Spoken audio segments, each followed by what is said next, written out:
Welcome. I'm E.G. Marshall. Thus, conscience does make cowards of us all. A quote, naturally, and almost as naturally from Shakespeare. On the other hand, like Proverbs, quotes tend to contradict themselves. It was Oliver Goldsmith who said, "Conscience is a coward, and those faults it has not strength enough to prevent, it seldom has justice enough to accuse." That contradiction is what this story is all about.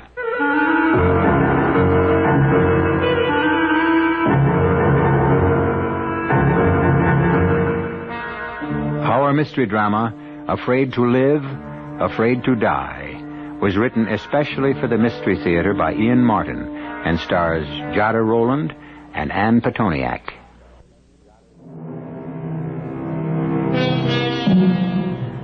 She's an old lady now, and an old friend in my family, and she is a remarkable woman. She's more sedentary than in past years, since she's in her 90s, but she is still slim, and her white hair frames a shrewd and kindly face. She never married, and for most of her years was a baby nurse. Only the last quarter of her life has she taken to being companion to other elderly and lonesome ladies, except for one other time, near the beginning of her life. And this is Ellen Muir's story about that haunting and terrifying experience.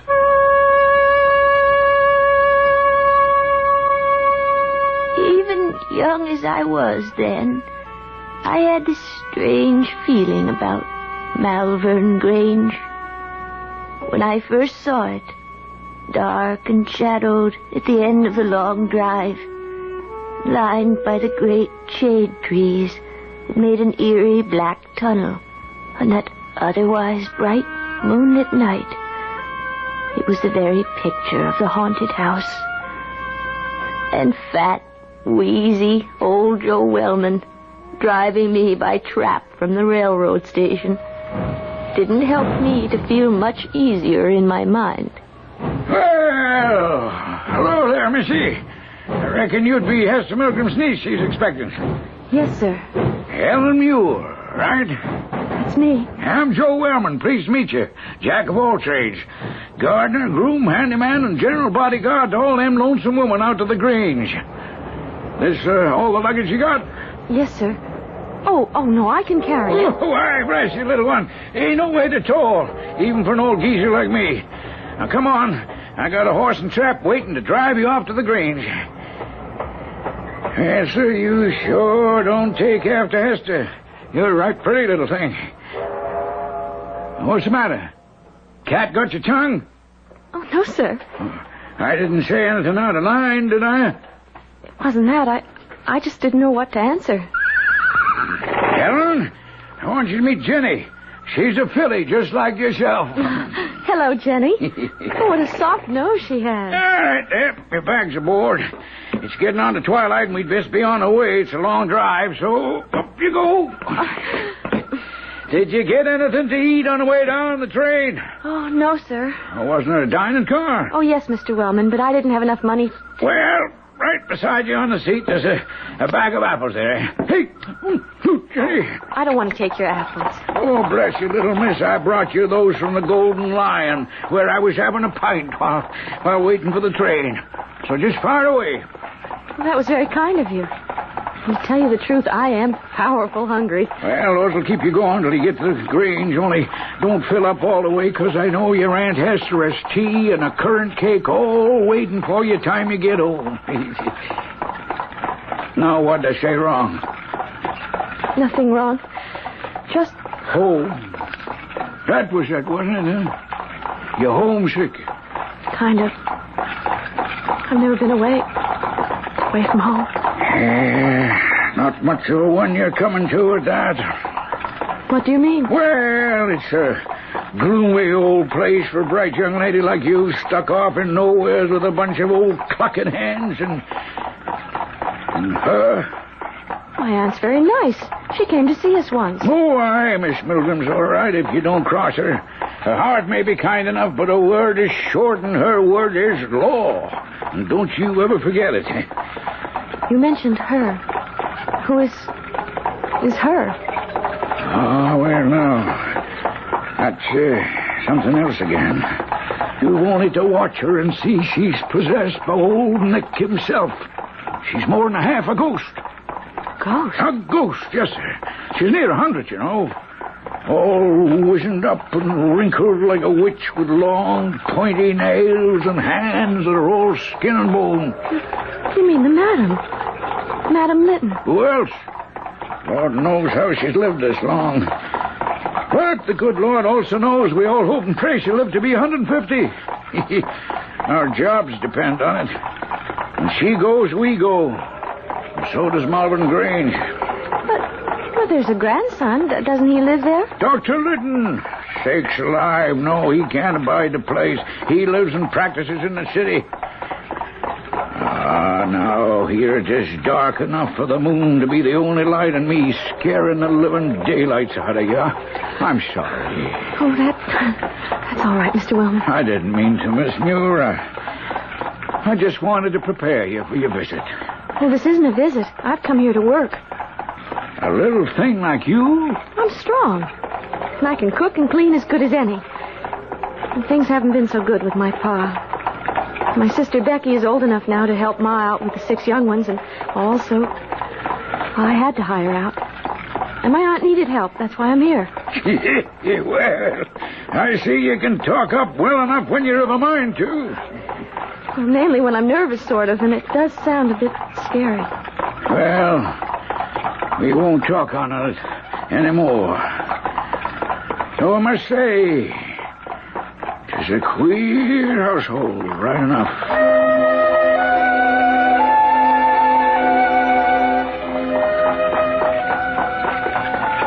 Is it much further?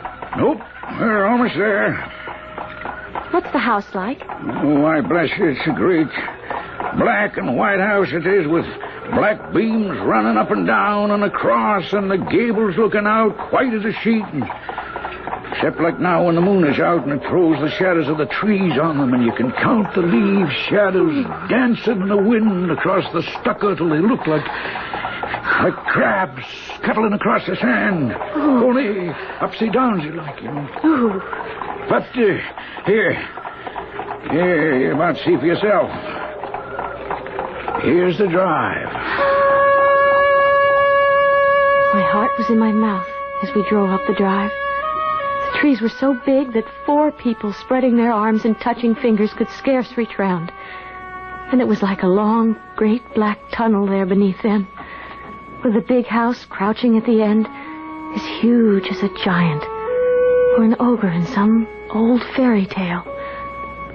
I wanted to jump out and run away just as fast as my legs would carry me. So, here you are at last, Ellen. I'm sorry if I'm late, Aunt Hester. Well, you're not late, child. It's just been an anxious wait. You've come a long journey. Joe, take the bag up to the first room by the head of the stairs. Yes, Miss Milgram. See you tomorrow, little missy. Oh, yes, Mr. Wellman, and thanks for the ride and the conversation. Pleasure, I'm sure. He is a hired man, Ellen. Call him Joe. We must all keep our place around here. But, Aunt Hester... Do as I say. Now, first, welcome to Malvern Grange. Thank you. Well, come, we'll go up to my room for a moment and let you freshen up. And then we'll go into the housekeeper's salon where Meg will have something for you to eat. You'll be hungry, I expect. Oh, not too. Joe gave me some apples on the way. And what else did he give you on the way? An earful about all of us, I'll warrant. Oh, just about Mrs. O'Meara and... I don't know whether she is a Miss or a Mrs. He just called her Judith Squires. Mrs. O'Meara will be Meg to you. She's a servant. But, Auntie, so am I. You are my niece, and I am the housekeeper. As I said, everything in its place. Since you are young, they can call you by your first name. And the other lady? Judith? Oh, well, she's far on in years. You may call her Miss Squires. This is my bedroom. I'll put the candle over here.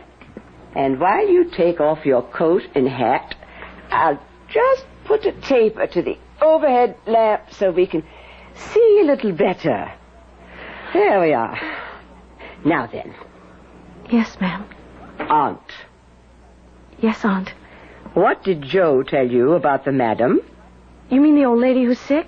Mrs. Litton? That's who I mean. The madam. Why, he... Don't lie to me, girl. No, ma'am. No, Aunt Hester. He just said I shouldn't tell anyone. Well, I'm sure he did. Tell me what nonsense he might have been filling your head with. Oh, it is nonsense, isn't it? I mean, she isn't possessed by the devil. And she's not half a ghost, is she, Aunt Hester? I knew it. The answer to you, Ellen, is that the madam is none of your business. She's a very old lady, and she's not in the best of health. Now, that's all you ever need to know of her. You're not here to take care of her. You're here to do housework that the rest of us haven't time for. Now, that's the end of that. Come. We'll go into my dining sitting room, and you can meet Meg and get something to eat. Where's Mrs. Squires? She's upstairs sitting with the madam. Is that Judith? Fallen asleep again. You'll find Meg through that door. I have to go upstairs to the madam. In a second, my aunt was hurrying up the stairs, one black mittened hand shielding the candle flame from blowing out in the rush. And as the dark closed around me, I hurried for the door she had pointed out to me while I could still see it. The room I entered was all paneled in oak, a fine fire blazing away, plenty of light and tea and hot cakes and meat smoking away on the table. And there was Meg, fat and jolly, big as a house. Well, and here's our new companion at last. Oh, a pretty little thing that'll put a bit of light in this gloomy old house, maybe. You'll be Ellen. Well, I'm Meg O'Meara. Pleased to meet you, Mrs. O'Meara. No, let's make it Meg Bevorning. For though I've a year or 20 on you, we're the only ones in this house with the juice of youth still bubbling in our veins. Thank you. Oh, me darling, you must be hungry. Sit down then and eat. Oh, where's Miss Milgram? Something happened upstairs. Oh? There was someone with a weird sort of laugh. And Aunt Hester went running upstairs. Oh, that'll be the madam. Oh, Lord preserve us, I suppose Judith fell asleep again. Oh, and if the old one got away, well, never mind. Your aunt will take care of it. Oh, sit you down, darling, and start eating and forget the other. While you can.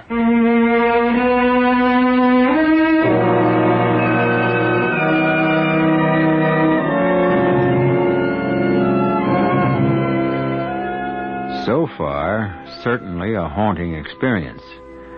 The terror is yet to come, and eventually, the matter of conscience.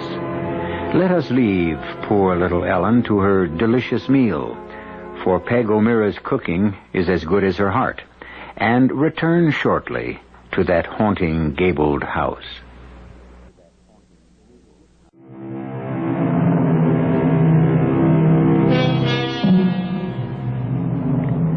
It's fascinating to sit and watch Ellen Muir tell her story today, calmly and sadly, looking back over 70 years to when it happened.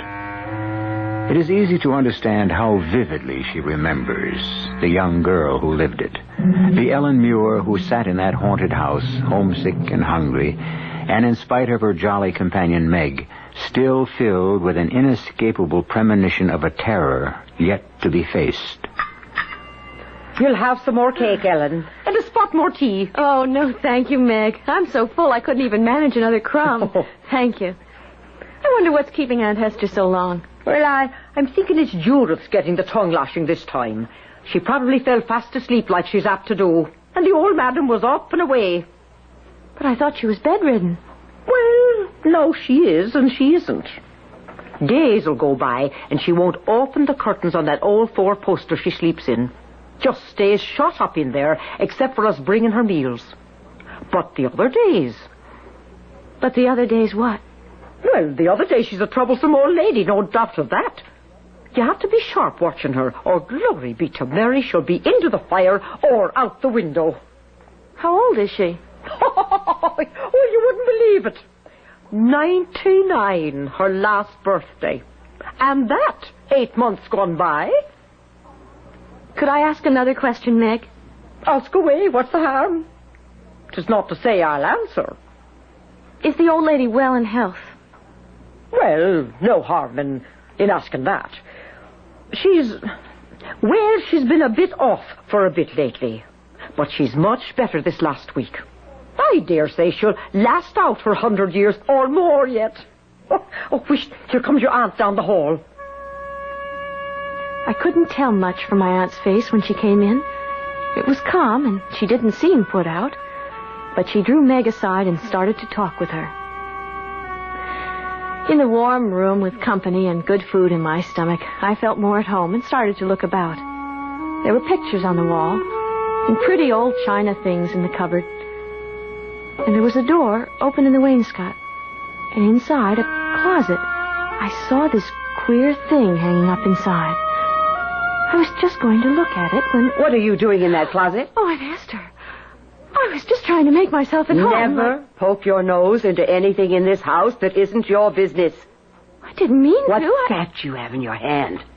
It's so queer. All leather and steel and buckles and things. I don't know what it is. Nor is it your business to. While you stay here, don't you ever meddle with anything that doesn't belong to you. That's the first and last thing you have to learn about Malvern Grange. Now give it to me. Oh, Mrs. Milgram, the child meant no harm. Well, it's better that she learns to mind her P's and Q's. She's my niece, Meg. I want her protected. My aunt took me up to my bed and settled me in for the night. My only instructions were that since my room was next to the madam's, I was to be ready to call if need be, and 6:30 was rising time.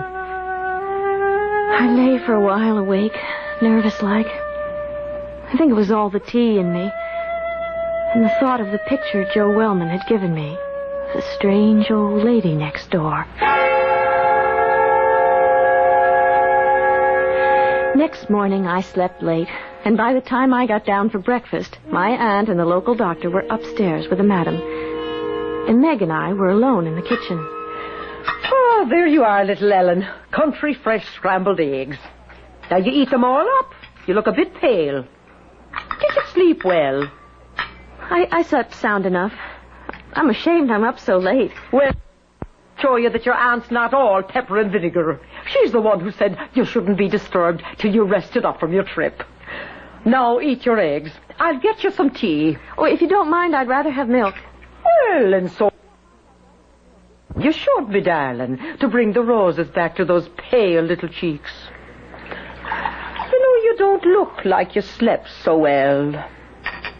Well, my room is next to Mrs... Well, you know, the madam. And I thought there was quite a lot of coming and going the way it sounded. Oh, sure, the old belle dame has been in one of her tantrums from the night before you arrived till today. She takes fits of the sulks, do you see? Sometimes she won't let us dress her, and other times she won't allow us to take the clothes off of her. Oh, and Lord and mercy, Ellen, child, you should see the closet after closet she has full of old-fashioned stuff. And she still likes to wear them? Oh, Lord above us, sometimes we can't get her out of them till the doctor comes. Like today. You mean she goes to bed wearing them? Ball dresses, evening clothes, and sometimes even a sable or an ermine stole. Now, what am I telling you this for, love? 'Tis none of your business. She's an old lady, living well past her time, for some reason God only knows. She was a great beauty in her day, so they say. And proud. Will I get to see her ever, do you think? Well, I don't know, darling. Just as well you shouldn't. I would have liked to have seen the old lady. But she might as well have been up in the city for all the clothes I got. I did my cleaning and my needlework. And once or twice a week, the town doctor came in to check the madam. Nights, after my dinner, before the twilight, my aunt made me go out to get some air in the gardens. I was always glad when I came back. Trees were so big, and the place so dark and lonesome. It always made me cry and think of home. Usually I'd go down to the stable and try to find Joe. Sometimes we could talk. It's none of my business, Miss Muir, but why don't you go on back home? This is no place for a nice, fresh little girl like you. My aunt is very kind and Meg is fun. And I told you my pa isn't doing so well. It's important I have my job here. I can't let my ma and pa down. Or my aunt. And it's not so bad here with you and Meg. And Aunt Hester. And as it works out, I seldom see Mrs. Squires, and never the madam herself. Well, that's all to the good so far. But there's something evil lies on this house and this family. I wouldn't want it ever to touch you. I'm not so young as I apparently seem, Joe. I can take care of myself. In spite of all my tremors and silly fears, I meant that when I said it to Joe. My life was very simple, actually. I did the laundry, some cleaning, and sometimes I sat in the great chamber in which the madam slept, the curtains drawn around the bed, tending what for all intents and purposes might have been a corpse. Till one evening, when I was in my own room reading, my aunt was in the next room with the madam, and of a sudden, I could hear them talking. I pricked up my ears, but it was nothing but a mumble, till I stole ever so quiet to my own door and opened it a crack to listen. Then I could hear the old lady speak at last. A queer, high voice, like a bird. I don't know how to describe it. But for all it cracked and trembled, it was clear enough. I am not going to die. Never going to die. He can't have me. I won't let him. Oh, don't let the devil have me. He'll hurt The me. evil one can't hurt anyone, ma'am, without the Lord permits. But that's what it is, you see. What it is. Oh, now, hush, hush, hush. Hush now, don't get yourself worked up. They're all against me with their lies. They tell lies, you see, and they're jealous. Envy because I'm beautiful. So they lie. And he believes them, maybe. Believes them about what? That's it, do you see? What would there be to believe but the lies? The way they lie, and talk about me behind my back, do you see? Now let them pull all the faces they want, ma'am, and say what they will. Just remember, if the Lord is for us, who can be against us? I love him so, do you see? I couldn't bear to share him. But now he's dead. Dead and gone. Oh, dead and gone. I kept listening with my ear to the door a long time, but not another word did I hear. So finally, I closed it quietly and went back to my picture book. Till suddenly... Will you wake her again after the trouble I've had getting her to sleep? The madam? Who else? All dressed up like she was off to the inauguration ball. Not even her wig or her slippers would she take off. Oh, I am exhausted. Now, listen to me. Move your candle and your book over to your door and keep it open so you can watch and listen. I've left Madam Litton's door ajar, and I'm off to have a cup of tea and a bite. And when Judith and I come back up, you can go down and Meg will give you supper in my room. But if you hear her stir, mind, give me a call. Pull shut her door and hang on to the handle as if for dear life till I and the others come up to help.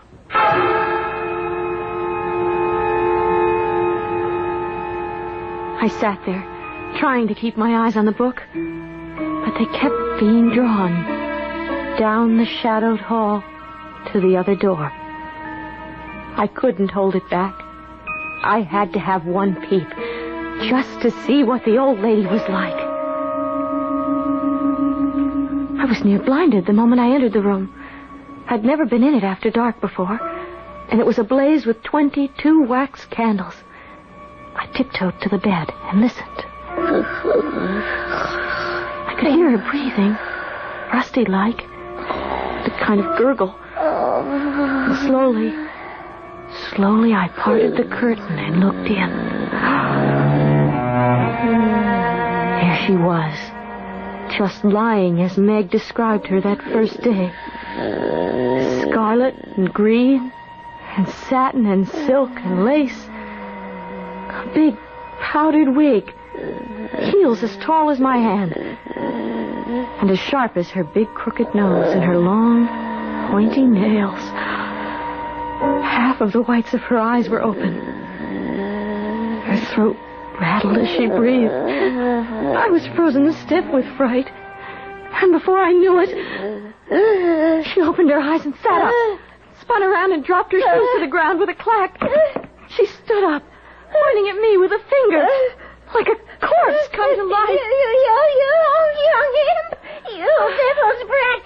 Why did you say it to my face? Say what, madam? Why did you say I killed the boy? What boy? You know. Tell me or I'll shake the life out of you. I'll rake you with my nails till the blood runs. I'll spoil your beauty. No. Oh, stop backing away. I have you in a corner. Now tell me, why did you say I killed the boy? I never said You lie! You lie! I'll tear you apart till you confess. No. Tear you apart with my hand. No.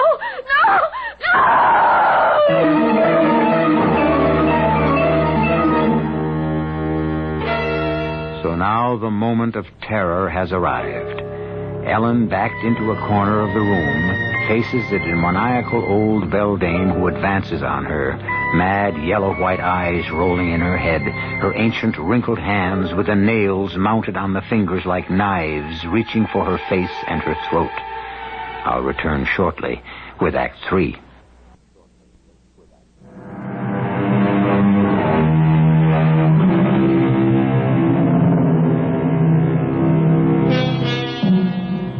A story in 3 stages.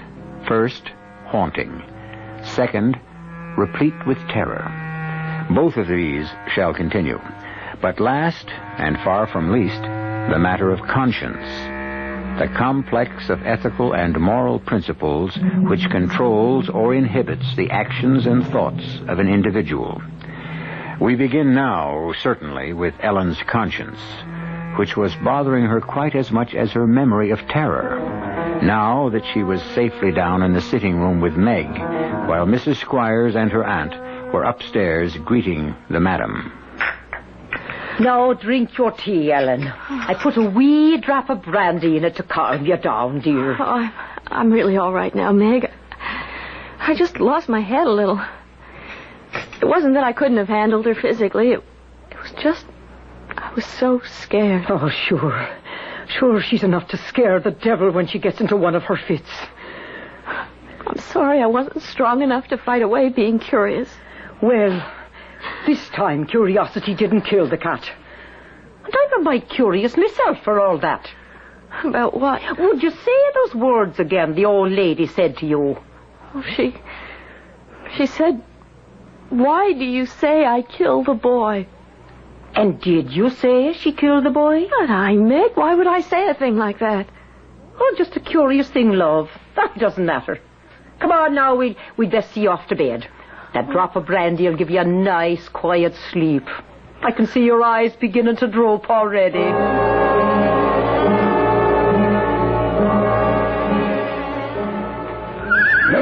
There, Jenny, my love. Nothing like a nice bath and a good rub down, but what ails you, eh? Oh, hello there, little missy. Haven't seen you since all the excitement a day or so gone. How are you, Miss Muir?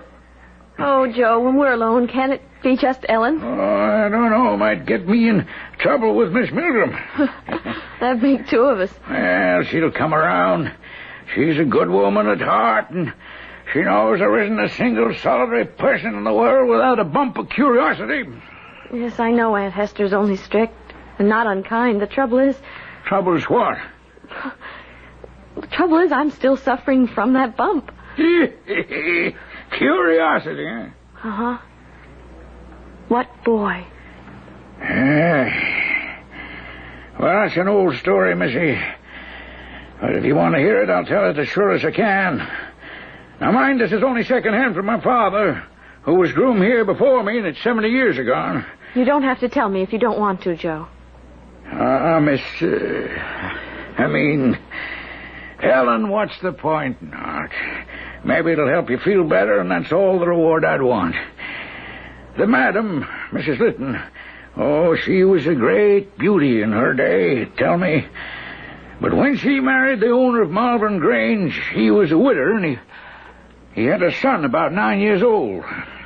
Is that the boy she was talking about? Well, I suppose. Well, why would she think she killed him? Oh, that was a terrible tragedy, little Miss Ellen. The boy, from what I hear, was a fine young man, full of energy and daring. There are those who say he was allowed too much liberty, because one day he just plain disappeared. And the hide and the hair of him was seen from that day forward, save only his hat found by the lake under a hawthorn bush. But where do they think he went? What happened to him? Well, his little boat was missing, so he must have drowned. Oh, how awful. My pa said that Mr. Litton bore up under it, but the madam went to pieces for a long while. But she must have had children then, if... Oh, yes. After she got over the loss, she had a boy, Mr. Stanley, that was, who was the father of Dr. Edmund. Mr. Stanley died a few years ago, so the estate now belongs to Dr. Edmund, the old lady's grandson. To have spent all those years worrying about something she couldn't help. And now to have it all back up at the end. Huh? Oh, what are you talking about, Ellen? Oh, I was just thinking. I know it's a good thing we all have a conscience, but it can be a terrible thing, too. Poor Madam Litton. Must be just as conscience-stricken at what she might have done as I am at what I shouldn't have. What's that? She probably blames herself for not watching the little boy more closely. Just as I blame myself for trying to watch something closely that was none of my business. Oh, now, Ellen, a young girl, curious, you weren't to blame. No more than the madam, I guess. But try to tell your conscience that. My conscience was not to be easily set at rest, as I found out only too soon. Now, Ellen, will you stop your moping? Oh, how can I? Ever since the doctor came and I found out what that contraption hanging on the door was for. Oh, bless you, child. It's not the first time she's been in the straight waistcoat. She's been in it many a time when she became violent. But does she have to be shut up in it? Well, the doctor's afraid she'll take another fit of madness as she's done before. It's all my fault. Oh, now how could it be your fault? Because I did something I shouldn't have. Oh, dear Mary in heaven, if we all lived our lives without doing some little thing we shouldn't have, we'd all be in the same leather jerkins. Well, it's on my conscience. Well, me darling, I wish you only one thing. What? That should be the heaviest thing you ever bear on your conscience. Meg's words made me feel better. Till the end came. A wild, terrible end. The screaming and the begging for no one knew what. And at long last, the soul made its flitting from her body, and she was at rest. Dr. Litton was written for, but he was off in France on a vacation. And the delay would be so long that the local doctor agreed she could not be kept in her place. And the old lady of Malvern Grange was laid away to rest in the church where her ancestors were buried. While we all waited for Dr. Litton's return, they moved me from my room, away from the old ladies, to one by the end of the hall. There was little in the room, but a bed and a big bureau. So a few things were moved in from the madam's room, which had been stripped when she was coffined. Among them, the big looking glass she used to dress up in front of, and admire herself in her finery. The night after I moved there, that's where she came from in the middle of the night, the great key in her hand, her eyes fixed on the alcove in the wall at the foot of my bed, with a blast of cold air, and I could see everything through her, the nightstand, the window frame, the pattern on the wall. Straight for the big bureau in the alcove she went, key outstretched. And as she vanished, I came alive and screamed as I've never screamed in my life.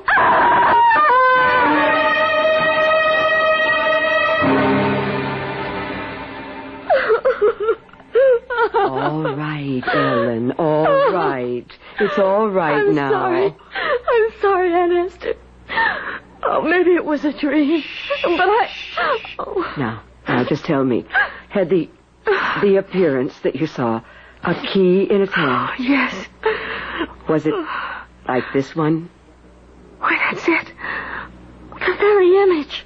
Are you sure? As sure as sure. Well, that'll do, child. You sleep here with me tonight. And the doctor will be here by noon tomorrow. I'm sorry for what I've put you through.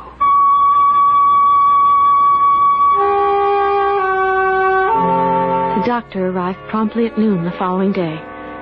And after a half an hour or so, closeted with my aunt in the housekeeper's room, I was called in and introduced. Now, what is this you say you saw, my dear? It was your grandmother, Dr. Litton. Well, you know my grandmother has been dead for nearly a month. It was her. I mean, not alive, but a ghost. You believe in ghosts? I never did, sir, but I believe in this one. I could see right through her. And you say that she just walked into the big high bureau and disappeared? With a key in her hand. This key. Or its copy. Hold on a minute. You mean the room at the end of that hall to the left, up the stairs? Yes. And the bureau, you say, is in the alcove? Yes. Come on. We're going up there and bring that key.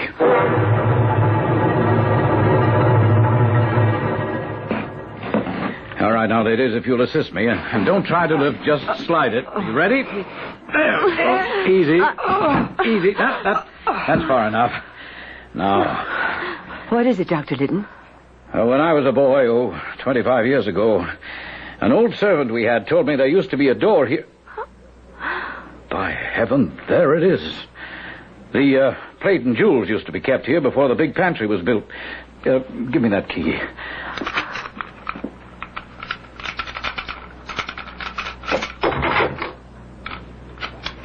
By Lord Harry, the lock turned.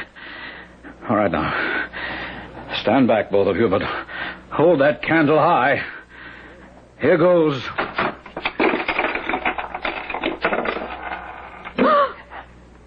Oh, good Lord. What fell from the door as it opened was a small skeleton, its hands resting on the inside of the door, as if in a last plea for mercy. And as it fell to the floor, it all crumbled to dust, save for the small skull, which bounced and then rolled to my aunt's feet. That's all that was left from what had been shut up there all those years, except some jet buttons and a small green hafted knife.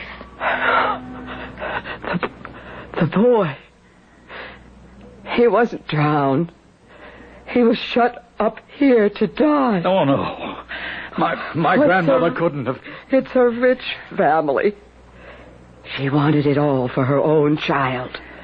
I damn myself for every minute of service I gave her. You can't be sure. When the boy disappeared, he was wearing a velvet suit with black jet buttons. You see? And his favorite possession was a green hafted knife. A knife from his father. But I And the can't... key. The key Ellen saw the ghost carry, I found at the bottom of your grandmother's chest, beneath her wigs and gloves and jewels and silks and satins, under which she tried to hide her guilt. Well, it served her little at the last. She's where she feared she'd be in the end. With the black devil in the deeps of hell, where she belongs.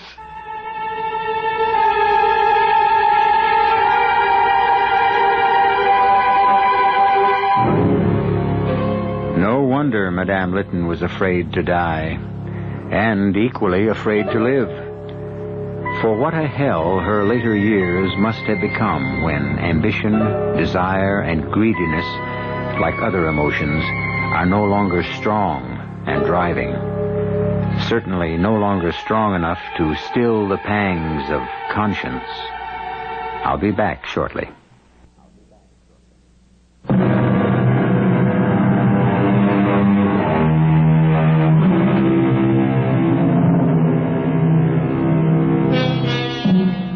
I find it hard nowadays to pass any neglected object by the water's edge without having to repress a shudder. A beer can, a pair of sunglasses, a sneaker, a child's pail, or most of all, a hat. For the moment I spot the object, I don't see it, but a poor little boy shut up to die in a sealed safe, where neither his cries nor his wild thumpings on the door or his prayers, if he knew how to say them, could be heard. Our cast included Jada Rowland, Ann Petoniak, Joan Shea, and Ian Martin. The entire production was under the direction of Hyman Brown.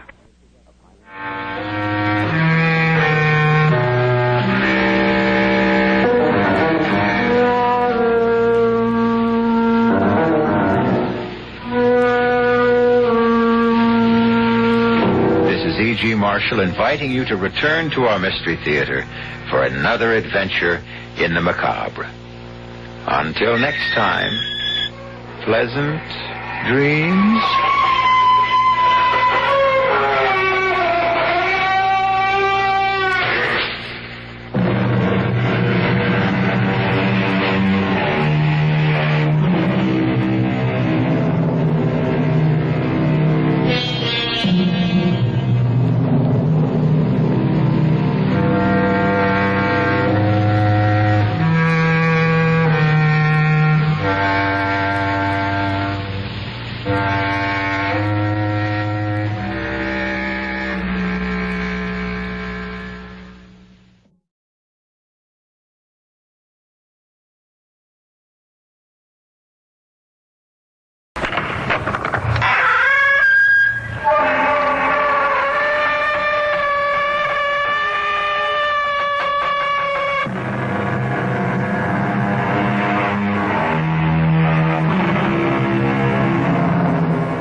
Welcome. I'm E.G. Marshall. My wife doesn't understand me has always been a rather common complaint. And classically, it has been uttered by harried and put-upon husbands who insist that they stray far afield only to enlist the sympathy and commiseration that seems to be denied them at home. And yet, how often do any of these poor, deprived fellows think to put the proposition in reverse and say, I don't understand my wife?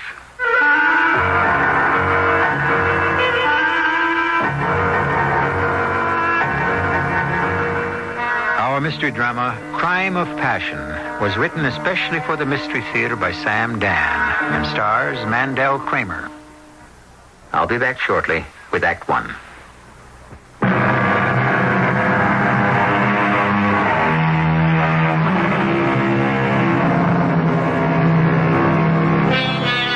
An intelligent woman is a woman with whom one can be as stupid as one wishes.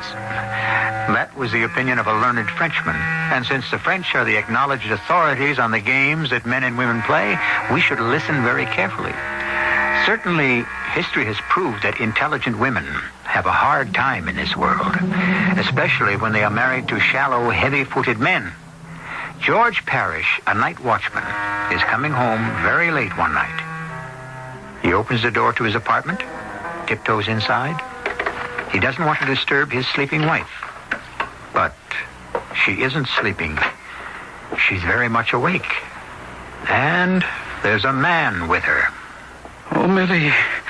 Millie. What would I ever do without you? Why, you two-timing... George! You got the right idea! Don't, George! Please don't!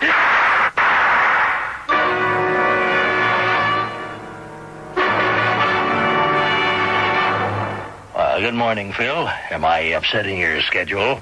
You're destroying it, Tom. Well, being a law firm's top client does give a man privileges. Go ahead. The clock is running. I have a case I want you to handle for me. The man's name is Parrish, George Parrish.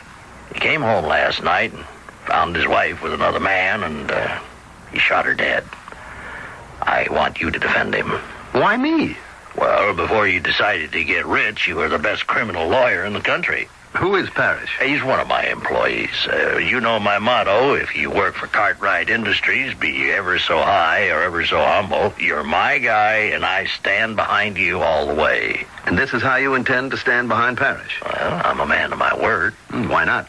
It's worth a fortune to you in labor relations, not to mention general publicity. You're an old fraud. Yeah, sure. But when you've been a fraud for as long as I have, you really become quite sincere about it. Besides, I feel I owe him something. What? I feel guilty about it. Why? I want you to get on this thing for me, Phil. Tom, you know how busy we are right now. I can recommend a top guy. Phil, I want you. A murder case. Just what I needed.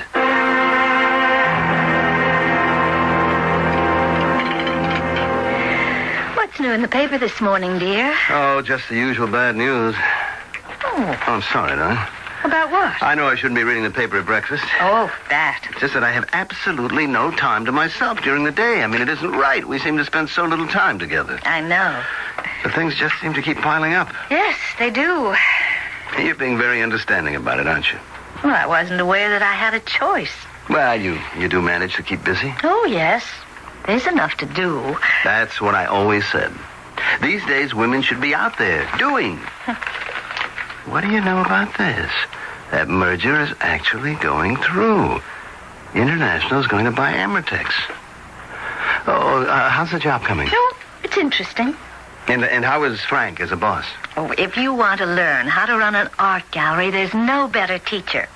Oh, something fascinating happened just yesterday. Why would International want to acquire Amertex? I mean, they must know it's a company completely enmeshed in legal problems, or do they? Oh, I'm sorry, darling. What you were about to say? Oh, it wasn't important. Will you be home early this evening? It's Bob and Gretchen's anniversary party. Gee, I really don't know what time I can get home, darling. Oh, do you have to work late again? As if things weren't bad enough, Tom Cartwright threw something at me yesterday. Matter of fact, it's right here in the paper. Night watchman shoots wife in jealous rage.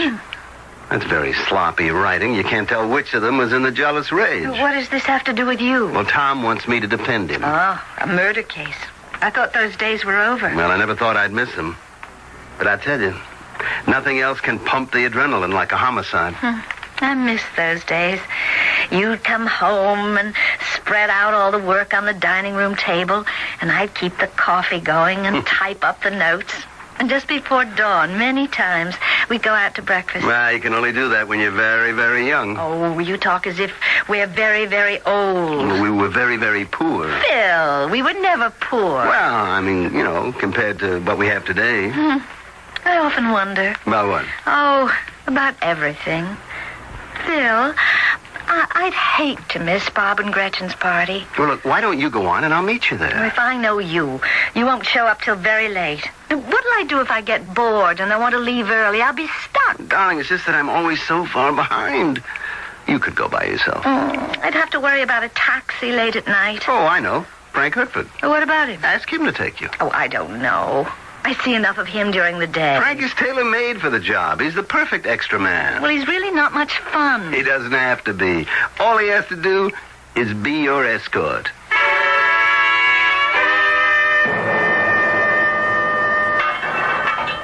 Thank you, guard. Parrish, I'm Philip Wilcox. I'm your attorney. Parrish? She's dead. Yes, we know she's dead. I killed her. Yes, I have your confession. Yeah, I confessed. I want to read it to you. I don't want to hear it. You say, I came home early and I caught her with James Axford. I don't want to listen to it. They were both half-dressed. I knew they'd been together. I got so mad. Don't read anymore. I pulled the gun out of the holster. I was going to kill them both. I fired at her first, then I was going to shoot him too, but he fought with me. Then other people came into the room. I can't believe she's dead. Is this substantially the way it happened? Huh? Oh, yeah. That's what I said. That's what happened. Did you mean to kill her? I got so mad I couldn't control myself. Next thing I know, the gun is in my hand. Well, you didn't exactly surprise them in what might be called a compromising situation, did you? What's he doing there that hour of the night wearing pajamas and a bathrobe? Who can you trust in this world? Nobody. Just one person. My buddy, Tom Cartwright. Well, he wasn't my buddy exactly. He was my battalion commander. He knew the name of every guy in the outfit. Now, Parrish. After the war, you lose track. And he was an officer. I didn't have an easy life. A lot of things went wrong. Now, look, here's what we have to establish. There I was, hitting 57, 58, and what's the best I could do?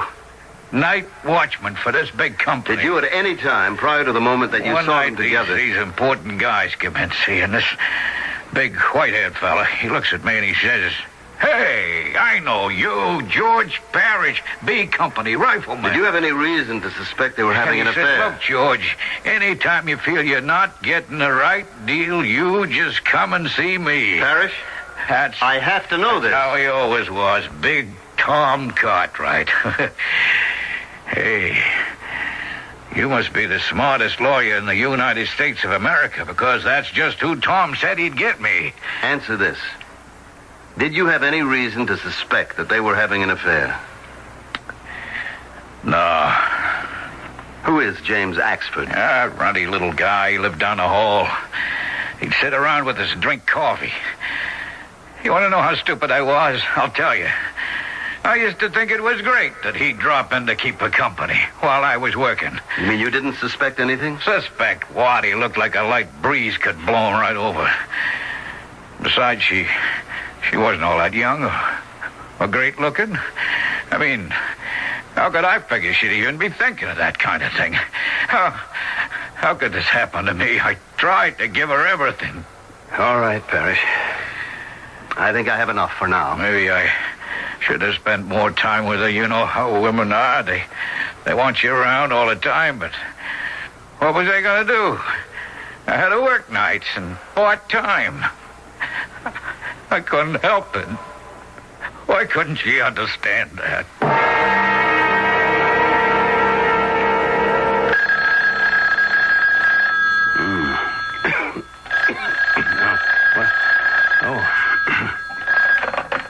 Hello. Phil, it's Tom. Now, I know it's a bit late, but actually it's only past midnight. Oh, I guess I dozed off. Yeah, I've been trying to reach you all evening. Did you see George Parrish? Yeah, I did. Well, how does it look? It looks good. Hey, that's great. You know, in cases like these, you usually have to explain the gun. You know, if he didn't mean to use it, why did he have it? Well, he had to carry it on the job. Exactly. And that's a big plus. So we'll go for something in the neighborhood of guilty due to temporary insanity. Well, I think that's exactly what did happen. So you're telling me that he'll do okay? Unless something unforeseen comes up. Like what? If I could tell you, it wouldn't be unforeseen, would it? I appreciate this, Phil. I want to help him. Oh, I'm sorry if I disturbed you. Good night. Yeah. Good night.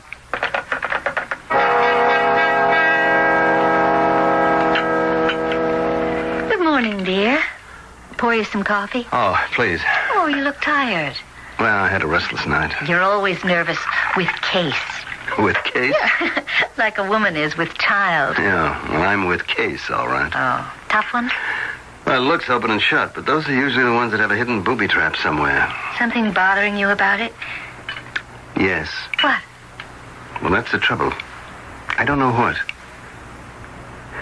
You must have come home rather late last night. Mm-hmm. I guess we all lost track of the time. Oh? Oh, it was a marvelous party. Everyone hated to see it end. What time did it break up? Oh, it was before midnight. I was still up around midnight. I didn't hear you come in. You know what happened? Frank and I walked home. You walked home? That's right. All the way from Bob and Gretchen's? At that hour? Well, that was very foolish. You're right. Why'd you do it? Darling, you're looking at this in the cold, clear light of the morning. But it was such a beautiful night. You have to admit that. I'm afraid I didn't notice. There was a kind of magic in the air. Magic? What kind of magic? Oh, you should know. You're the one who first told me about the magic in the night air. I did? Don't you remember? In the air of the night are all the gossamer dreams and fragile fancies. They wither and die in the glare of the burning, brilliant sun, but in the soft and kindly glow of the friendly moon. Huh. Oh, I often wonder. You know, you never told me. Did you read that somewhere, or did you actually write it? I don't even remember. I think you wrote it. You used to write a lot of poetry while you were going to law school.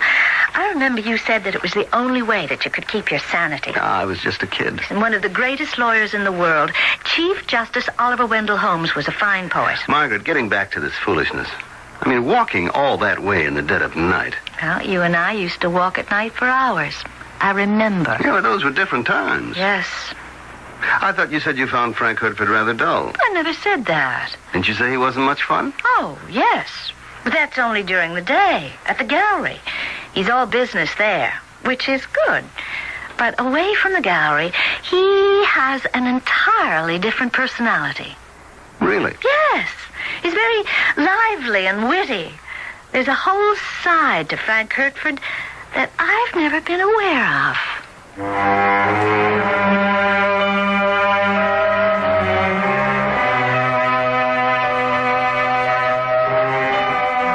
On that line, let's take a break and see how things seem to be shaping up in our little drama. Of course, there's always the possibility that we might be reading a bit too much into what we've been hearing so far. On the other hand, we may not be reading enough. We'll just have to wait for Act 2 for a clearer definition.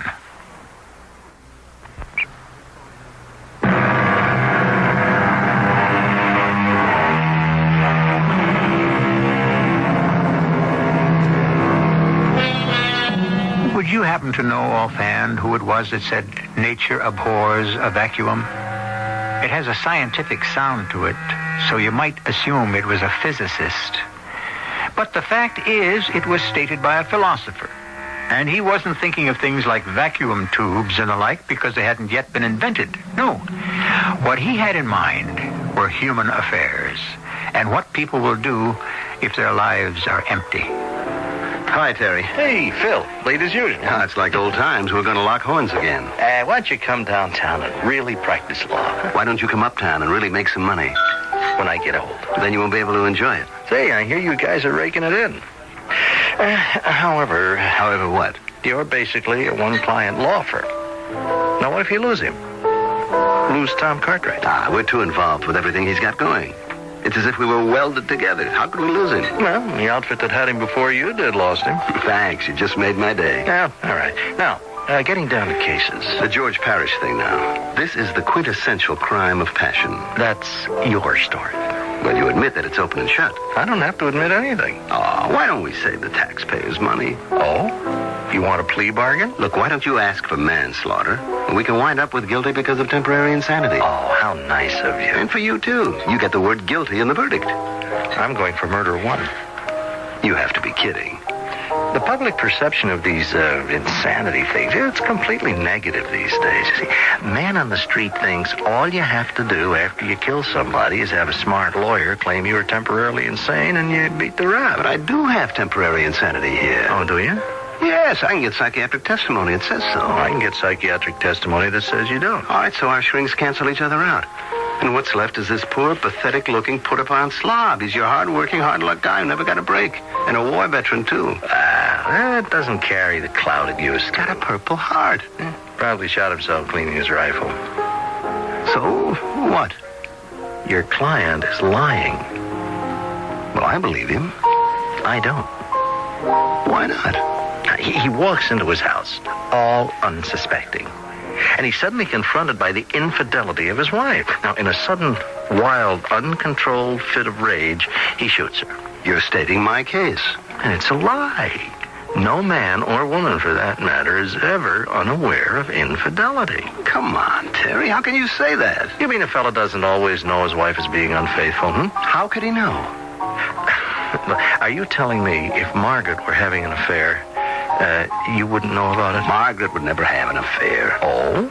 Why not? She's not the type. Well, what is the type? And besides, realistically, she's older. Older? Look, the truth is, why would anyone want to have an affair with Margaret? Have you seen her lately?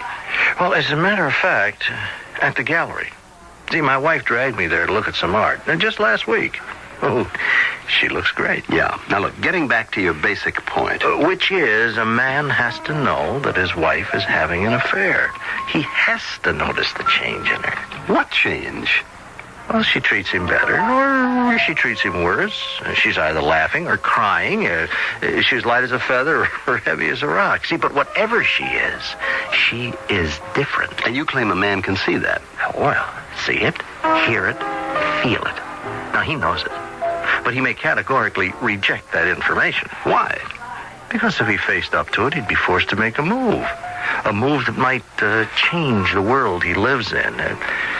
Maybe he simply can't handle it. So if you're right, why didn't my client go on evading the issue? Why did he kill her? Because you can only lie to yourself for so long and no longer. You see, you're taking a terrible psychological beating. You have to blow up. And suddenly, something happens which may be completely unrelated to the marriage, but it's a terrible trauma, and that's when a guy goes home and makes her pay for it. Well, you'd better be able to prove that to our 12 good people in True. That's why we're having a trial, isn't it? Phil? Is that you? Yeah? You didn't say you were coming home, so I didn't bother with dinner. Oh, well, Hey, look at you. You like the dress? I don't know. It's a bit daring. Oh, now, Phil. Well, let me put it this way. You usually dress with an eye toward suggestion rather than display. Well, I hardly think you could call this display. Well, for you, it's certainly something new. New? I've been dressing more or less like this since, it's been over a year now. I never noticed. Well, actually, Phil, you're very rarely home. Well, it has been a hectic time. I'm sure you understand that. Of course. You see me mostly at breakfast, and then I'm in my robe and my hair isn't No, done. now, just wait a minute. What did you just say, that I only see you at breakfast? Mm-hmm. We have breakfast together, and you leave the house. Then you generally come home very late for dinner. Darling, we are swamped in the office. Oh, of course. So when you do come home, I'm ready for bed. Sometimes I'm already asleep. But you do look different. I would hope so. You haven't really consulted me. What I mean is, every time you buy a new dress or decide on a different hairdo, you'd always ask my opinion. Darling, how long has it been since my hairdo or my clothes have been of any interest to you? Actually, you've become careless about my appearance. Certainly you've been much less strict lately, much less demanding. Well, I have had some very important concerns. Well, maybe my appearance isn't as important to you as it once was. Oh, now, come on, Margaret. Look, there's nothing personal in this. It's just a basic truism of married life in a great many marriages. Well, now that you're all dressed up, are you going somewhere? Mm-hmm. We're having a special showing at the gallery tonight. Oh. It's going to be quite an event. Why don't you come along? Oh, I'm not sure I'd fit in with the sort of people who'll be there. Well, most of them are very nice people. And the truth is, I simply have to finish some work. If you keep this up, then the work is going to finish you. Why not take a night off? The truth is, honey, I'm just too tired. Do you have to go? It's a very important evening. Frank is depending on me. Oh. Don't worry, dear. Frank will see to it that I get home all right.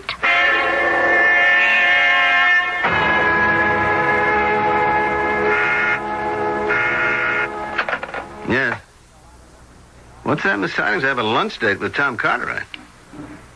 Oh, that's right. Thanks for reminding me. Let's see now. Ladies and gentlemen of the jury, from time to time we are shocked, rudely awakened. We look at our advanced state of sophisticated civilization, and we are horrified when we realize how thin is the veneer, the veneer of what? Already said civilization, sophistication, cultivation, advancement. Let's see now, where is that book? Why can't I ever find anything? Miss Tidings, where's my thesaurus? Why does everything always disappear? Please, I don't want any excuses. I just want the book. Oh, for crying out loud. Miss Tidings, I'm sorry. It's right here on my desk. And look, call Mr. Cartwright for me. Say that something extremely vital has suddenly come up and I have to cancel lunch.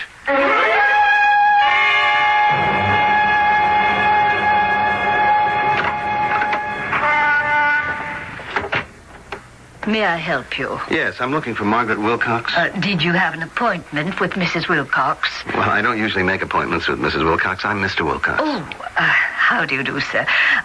Was Mrs. Wilcox expecting you? Well, it's just that I happened to be in the neighborhood and thought I'd drop by and take her to lunch. Oh, well, they're not here at the gallery just now. They? Margaret and Frank Hertford.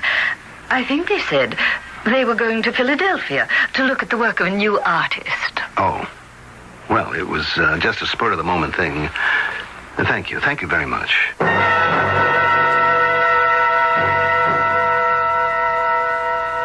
How are we doing, Counselor? Mr. Parrish, I have to ask you one question. You sure should. Did you have any idea that your wife had been unfaithful to you with this Axford fellow before you found them together that night? You already asked me that. Well, I'm asking again. Well, I told you before. I never knew. Is that possible?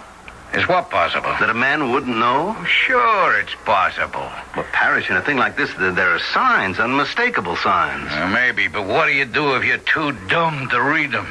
Too dumb, too trusting, maybe too happy. Now, listen, I'm your lawyer.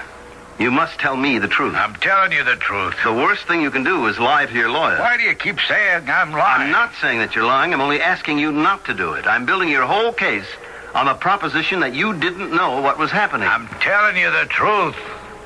Now, just remember, if you're not, I can get blindsided, ambushed and destroyed in that courtroom. All I stand to lose is the case. I'll go on to something else, but you won't. Look, do you think I'd have held still for it? I'm not that kind of a guy. When I found out about what she was doing, I put an end to it. Right then, right there. Did you ever argue with your wife? How can you be married and not argue with your wife? Loud, angry arguments that the neighbors could have overheard? No, never. I mean, I have to make sure that they can't spring a witness on us to testify that he heard the two of you having some serious shouting matches. Whoever says anything like that would be lying. All right, that's what I have to know. So, how does it look? If you're telling me the truth, you've got a chance.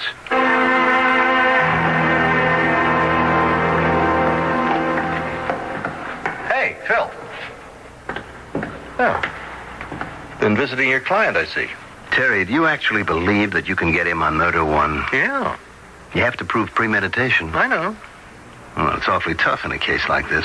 That's true. You're really sticking your neck out. That's what your neck is for, buddy. Well, you must think you have something. You ever read a play by James M. Barrie? Now, what are you trying to pull on me? It's called What Every Woman Knows. What about it? Well, he makes a very big deal about how completely a woman understands the man she's married to. So what? Well, women don't have any monopoly on that kind of insight. They just brag about it more. I still don't know what you're talking about. If I were writing a play instead of constructing a case, you know what I'd call it? What Every Husband Knows. Yeah? What does he know? What doesn't he know? That is, once he sits down and really starts asking himself the right question.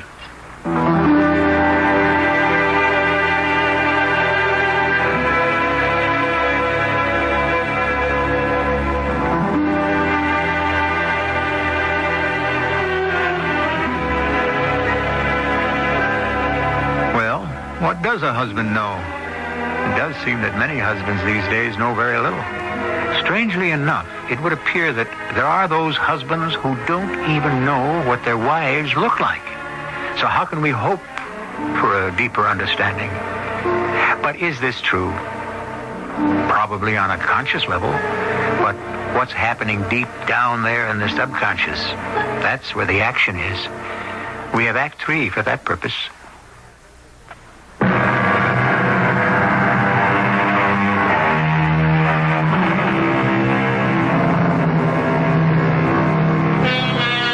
We have the word wedlock, which is used to define the married state.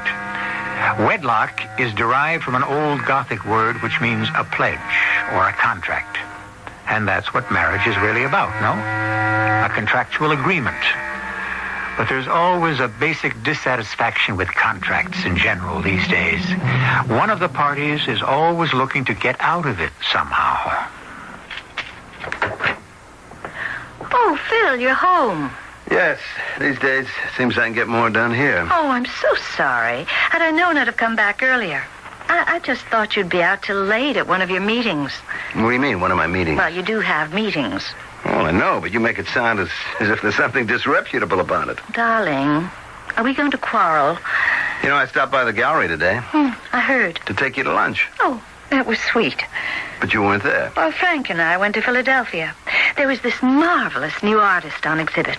You know, it's now 9 o'clock. The exhibition must have lasted till late. No, just till 5.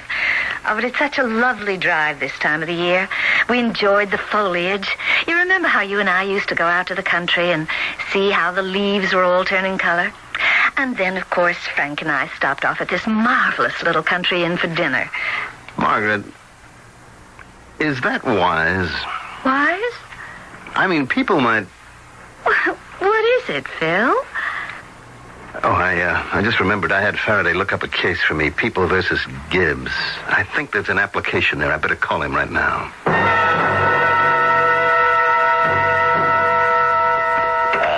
Phil, you got a minute? Oh, come in, Tom. Sit down. Well, thank you. I don't see you at the club. I don't see you anywhere these days.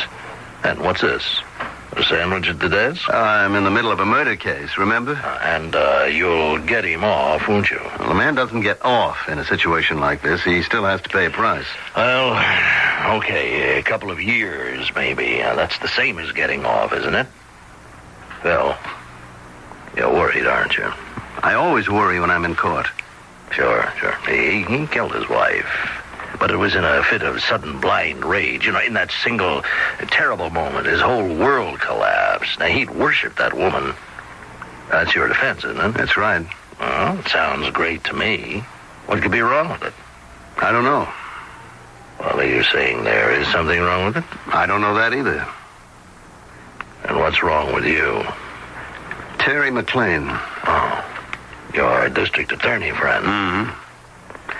I don't like his attitude, Tom. He wouldn't have gone for first-degree murder if he didn't hold something up his sleeve. Well, something like... He's just a bit too confident. Oh, come on. There are guys who can sit with a nothing hand and make you believe they're holding 4 aces. Look, I know, Terry. He's got something. What? Premeditation. George Parrish isn't that kind of guy.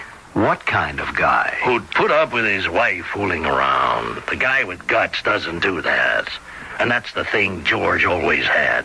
He got the Silver Star. I was there when he earned it. Look, we're talking about different things. We are talking about a red-blooded guy who reacted in a way that's unfortunately all too human. I used to think that myself.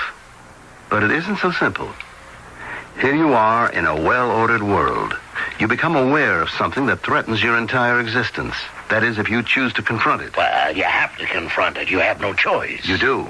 You can choose to disregard it and pretend it doesn't exist. Well, tell me, what real guy could accept a situation where he knows his wife is cheating on him? A real guy who happens to be in love with her. Phil, I don't know what the DA has, but you have to win this case.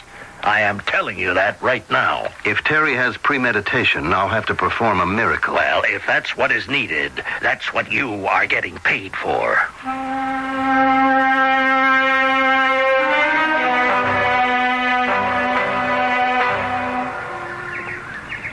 Do you mind if I sit down here? It's a public bench in a municipal park. Beautiful day, isn't it? Excuse me. I see you're busy with your own thoughts. I have no right to intrude, but I had this idea that I should talk to you because your name is Philip Wilcox, isn't it? How do you know me? Oh, you're a lawyer and a very good one. You're defending a man named George Parrish who murdered his wife. Oh, you must have seen my picture in the paper. At first I thought I'd visit you in your office. Why? But I didn't have the nerve. Then I noticed you would come down here and sit in the park for a few minutes each day at noontime. What's on your mind? I know something about the Parrish murder case that you're unaware of. Oh, yes? There was nothing between James Axford and Millicent Parrish. Oh, there was a great deal between them, but nothing carnal or fleshly or sexual. How do you know? Because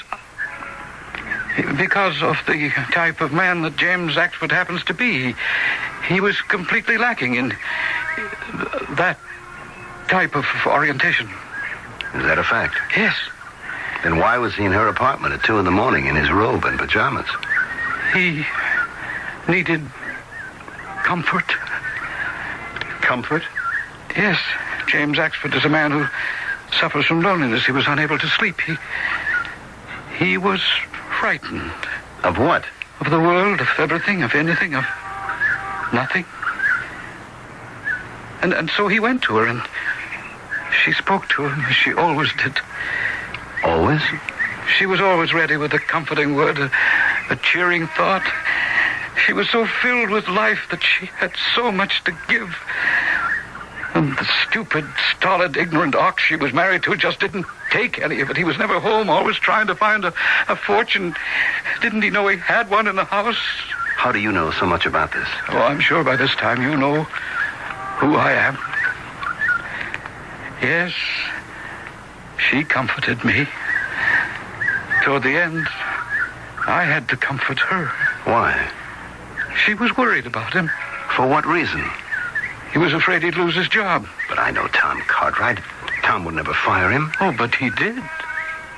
Why do you say that? Do you know it for a fact? George must have been fired. That's why he came home and shot her. Funny. He says he shot her because of me, and I had never had anything to do with her. In that way. But in a sense, in a real sense, I was getting her ready for another man. I was awakening her to the possibilities of the world. A woman like her with all that imagination, all that life, she has so much to give. If her husband doesn't want to take it, she has to find someone who will. Why are you telling me all this? Oh, because I have a sense of humor. I'm a waiter. The other day I worked at a big party. The most beautiful woman there, I thought, was a Mrs. Philip Wilcox.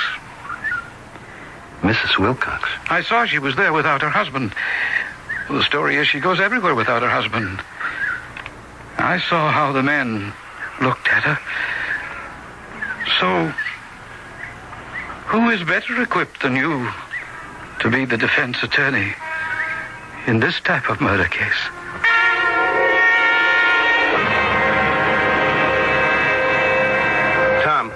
I have to talk to you. Well, I can't now. I'm flying to Chicago. Sit down. Just wait a minute. You can't just barge into my office. Tom, the day he killed his wife, did you fire George Parrish? Now, what kind of a question is that? If the answer is yes, my whole defense collapses. There's no way a thing like that could come out, is there? Oh, boy. Well, who would bring it up? George wouldn't. How did you fire him? Oh, well, I called my secretary and I said... Oh, good Lord. And she must have called personnel. Now it's a matter of record. No wonder my DA friend Terry's been going around with that Mona Lisa smile on his face. I told you he got the Silver Star. It was for saving my life under fire. Great. So why did you give him the sack? Because he'd been stealing. Though I didn't mind. I mean, what did it add up to? A couple of $100 now and then. But the foreman and the other fellas, they were wise to it, so I had to stop it. Now, I said, George, you have to cut it out. If you need extra dough, just come to see me. So shouldn't that have ended it? No. No, he kept on stealing, taking advantage of me, making me look like a chump to the other guys. And so I called him in. I blew my stack and I said, "Get out of here." He turned pale as a sheet of paper. Well, I guess he must have nursed it for a while. Then he went home and he killed her. Who else did he have to take it out on? The DA knows about it. He has to. But you see, he didn't kill her. I did. I made him do it. And I should have given him another kind of job, but what? He wasn't good for anything else. Tom, there's no way I can save him. But you have to. I cannot do the humanly impossible. I don't recognize words like humanly impossible. And I don't have to, because I pay top dollar. And all I know is I want results.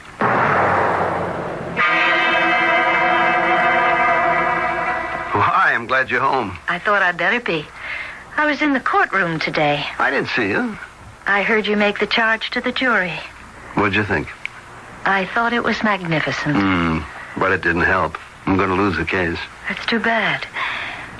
What do I smell? Chili. Your special chili consolation dinner. Well, if it were a victory dinner, it would be filet mignon. How well you remember. Oh, it hasn't been all that long ago. That seems like another world, Margaret. You know, there was just no way I could save George Parrish. I'm sorry. I guess the jury will stay out all night just for the sake of form, but they'll come back and throw the book. Well, at least I saved myself. From what? From doing something later. Something? Something I wouldn't be able to control. Something I'd be forced to do. Tell me. No. Should we have secrets from each other? Yes.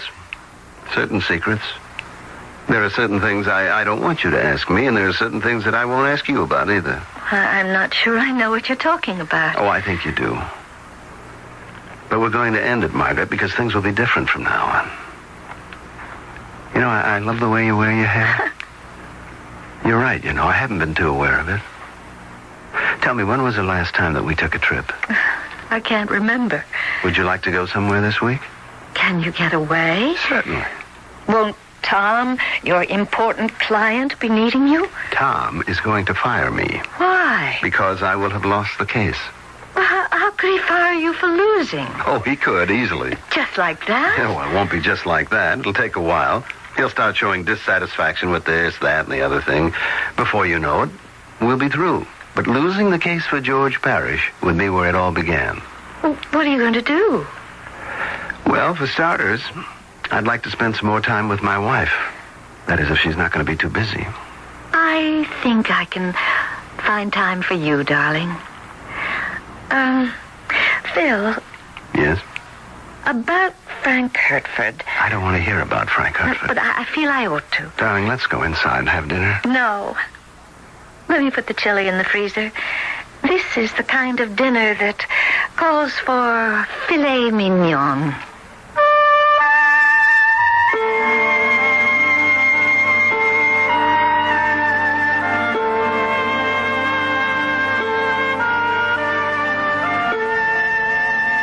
And there the matter must rest.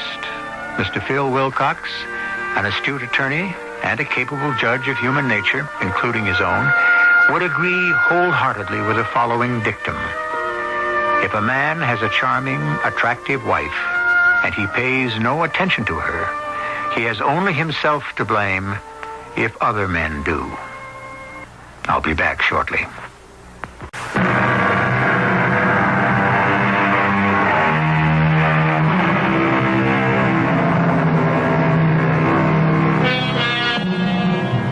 The crime of passion, so frequently encountered in both literature and life, seems so sharply defined, so easily comprehended, so basic, so uncomplicated.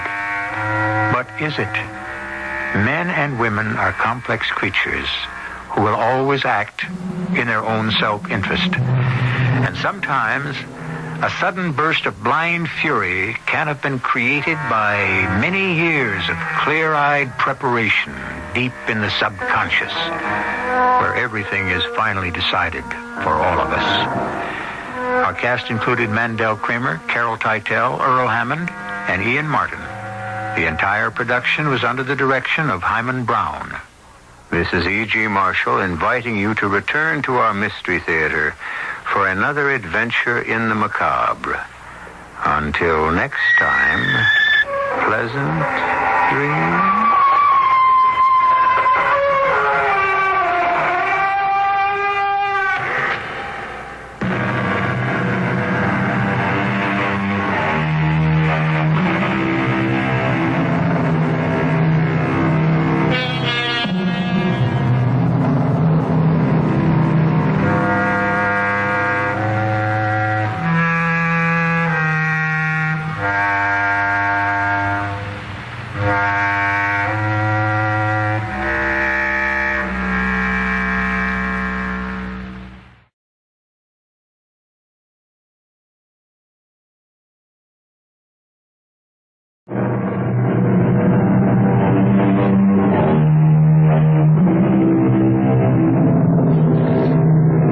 Come in.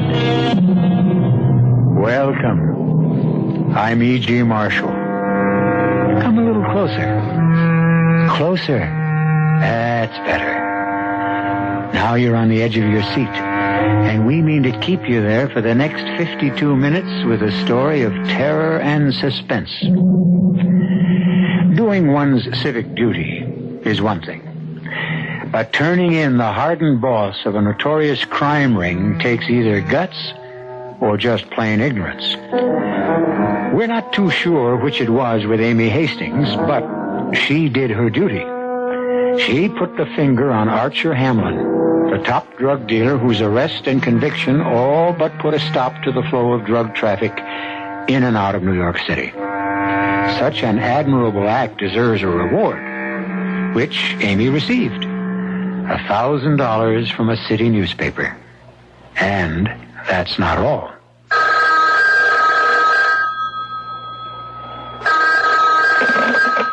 Hello? Amy Hastings, please. This is Miss Hastings. Are you enjoying the money, Miss Hastings? What do you mean? The money you got for turning in Archer Hamlin and giving testimony against him at the trial. Who is this? A friend with a little advice. Yes? Better spend that money fast, Miss Hastings. You may not live long enough to enjoy it.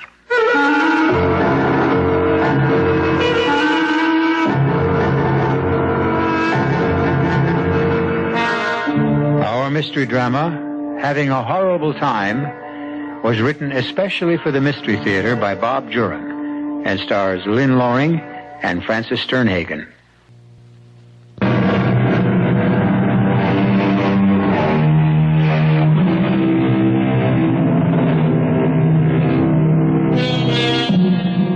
How about a little vacation? Some fun and fresh air. Let's go along with Amy Hastings and Lois Wilson on their way to a swinging singles week at the Tomahawk Tree Lodge, snuggled deep in Pennsylvania's Pocono Mountains. Swimming, horseback riding, tennis, golf, the works, including murder.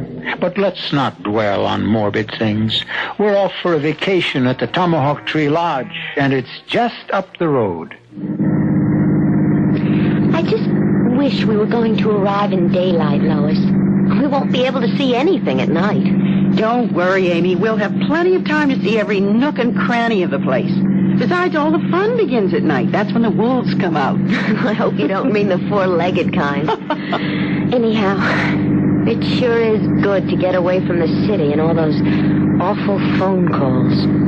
Anytime a person gets their name in the paper, they're plagued with crank calls. Forget it. We're off for a good time. Oh, I won't spoil your fun, Lois. I promise. Now, don't think about my fun. I can take care of myself. This is really your vacation. I still feel you shouldn't be paying for everything. But why shouldn't I? What better way could I spend that reward money? It took a lot of courage to do what you did. No, not courage, really. I mean, I just recognized that man from the pictures in the paper and told the police. Still, you deserved every penny of the reward. You know, I wonder how he feels now. Who? Archer Hamlin? Yes. As bad as could be expected, I hope. He was the worst thing that ever happened to New York City. I do feel kind of sorry for him, though. Oh. I mean, I guess I would, because I was responsible for them catching him. Now, baby, get Archer Hamlin off your mind. He's right where he belongs, behind bars, and it's silly to brood about him. You're right. I'm not going to even think about it. I'm going to enjoy myself. That's the spirit. I know the girls at the office think I'm some kind of a prude. Oh, well, there's some bunch. In the 2 months I've been there, I haven't seen one who has any brains, except you. Well, it's nice to have you for a friend. I don't make close friends easily. We just sort of hit it off, you might say. I keep to myself a lot. I just never feel close to the girls at the office. Well, forget them. We're off for a week of fun, and you're going to love this place. Tomahawk Tree Lodge. It even sounds exciting.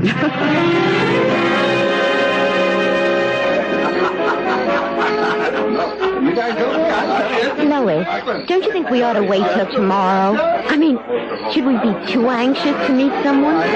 Listen, the hard-to-get approach is all right in an East Side bar. But here, it's first come, first served. Here's an empty table. Now sit yourself down and we'll order some cool drinks. It's so exciting and beautiful. Oh, waiter, 2 Collins, please. Lois.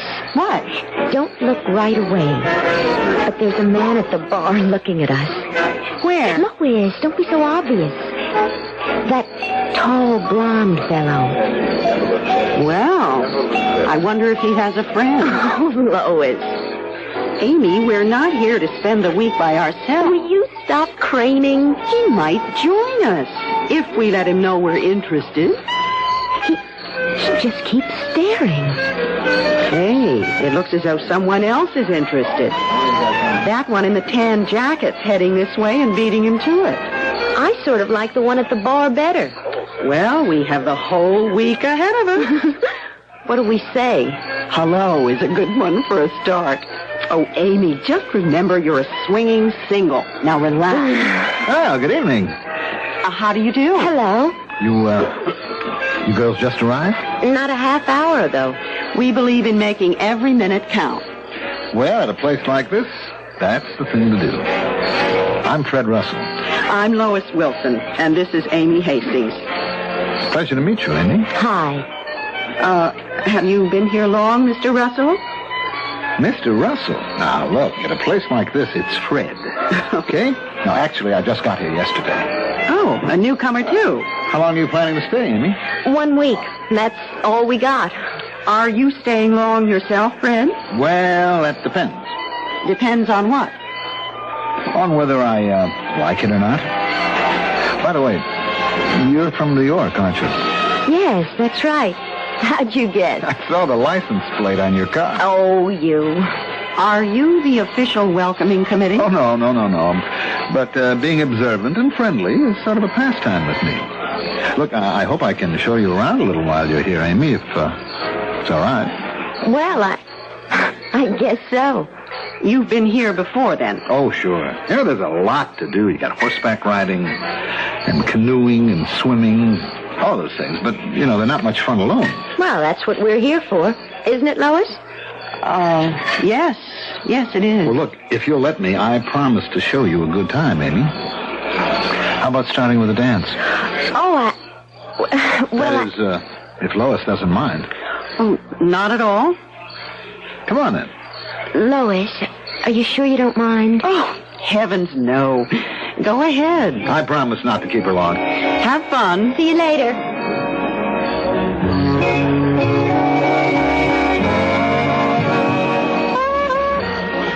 Mind if I join you?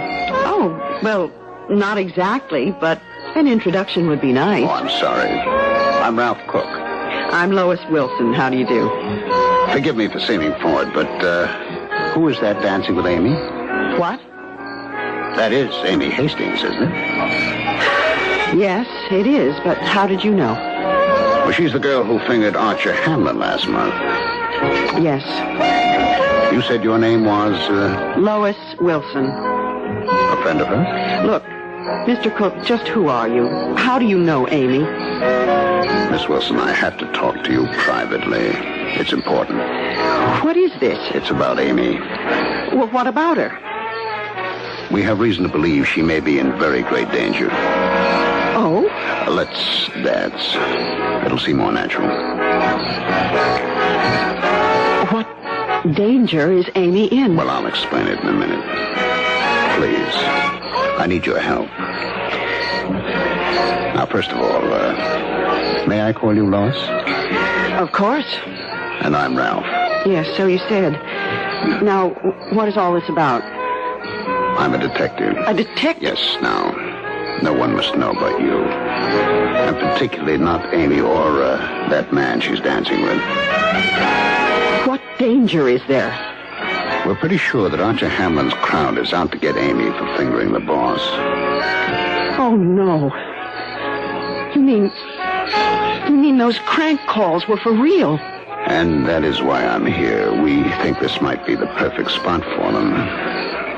Why? Well, we think one of them will probably pose as a guest, get friendly with Amy, and then kill her in some way to make it look like an accident. How awful. Well, this is the perfect spot for it. With horseback riding, a lake. I can hardly believe it. Well, it's possible, Lois. And very probable. Oh, what can I do? I want you to be my date. And that way I can keep close to Amy without arousing suspicion. What's the name of the man she's dancing with?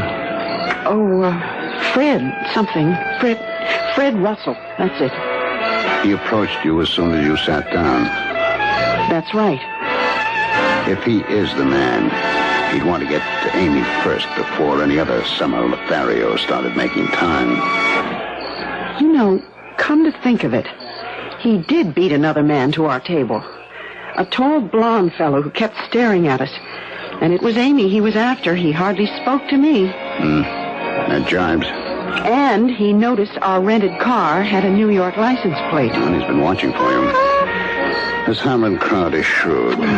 They don't shoot people from black cars. They'll go to any lengths to kill without arousing suspicion, no matter what it involves or how long it takes. That's why Hamlin himself got away with so much. Oh. Well, what do you think he'll do? He'll bide his time, gain her confidence. It's important that you don't let on to Amy that anything's wrong now. Oh, why? Well, if she gets the idea someone's after her, she'll get scared, and he'll know it. I want him to think he's safe. Now, don't worry. I'll always be around, and the minute he tries something, I've got him. I don't like the idea of Amy being bait. She's not bait. She's a sitting pigeon right now.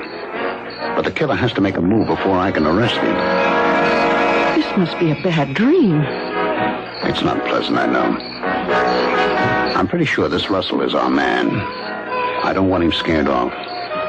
Oh, what a way to start a vacation.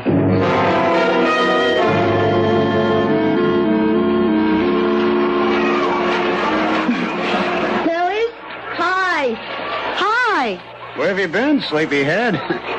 Oh, well, I didn't sleep well. Everything all right? I've been here every minute. Gosh, Lois, I'm sorry I ran out on you, but I couldn't wake you up. Oh, it's all right. Hey, the water's wonderful. Why don't you and Ralph swim out for a while? Well, maybe we will. We swam all the way out to that island, way out there. You swam to the island alone? No, Fred was with me. You want a dip before lunch, Lois? Well, yes.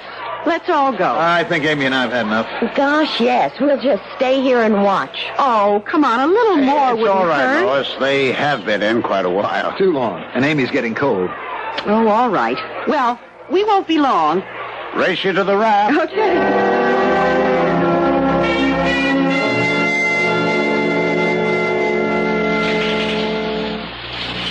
Hurry up with that shower, Amy. It's time for lunch. Isn't he wonderful, Lois? What? Fred. Isn't he wonderful? I've never had a steady in all my life, and now in one day... Amy, Just how friendly are you getting with Fred? What do you mean? Well, I admit I did tell you to let your hair down and enjoy yourself. But, there are other men here, too. Oh, Lois. No, you said you liked that blonde man at the bar last night. But Fred seems so interested in me. For myself, I sort of like it. What has he said? He asks me all sorts of questions about myself. It makes me feel important. Does he know who you are, Amy? Well, of course. We all introduced ourselves last night. I mean about the Archer Hamlin business. He said he remembered me from all the publicity in the papers. Did you tell him, or did he bring it up? Lois, why are you asking all these questions? Well, I just don't want you to take Fred too seriously, honey. You're not jealous. Oh, of course not. I mean, you've got your date for the week. I know, but Lois, I'm really enjoying myself. Let me. I like Fred. No one has ever been interested in me like this before.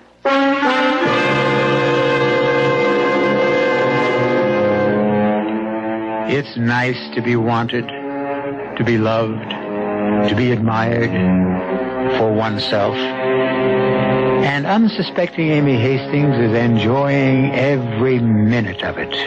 She's having a wonderful time. It's poor Lois who's having a horrible time.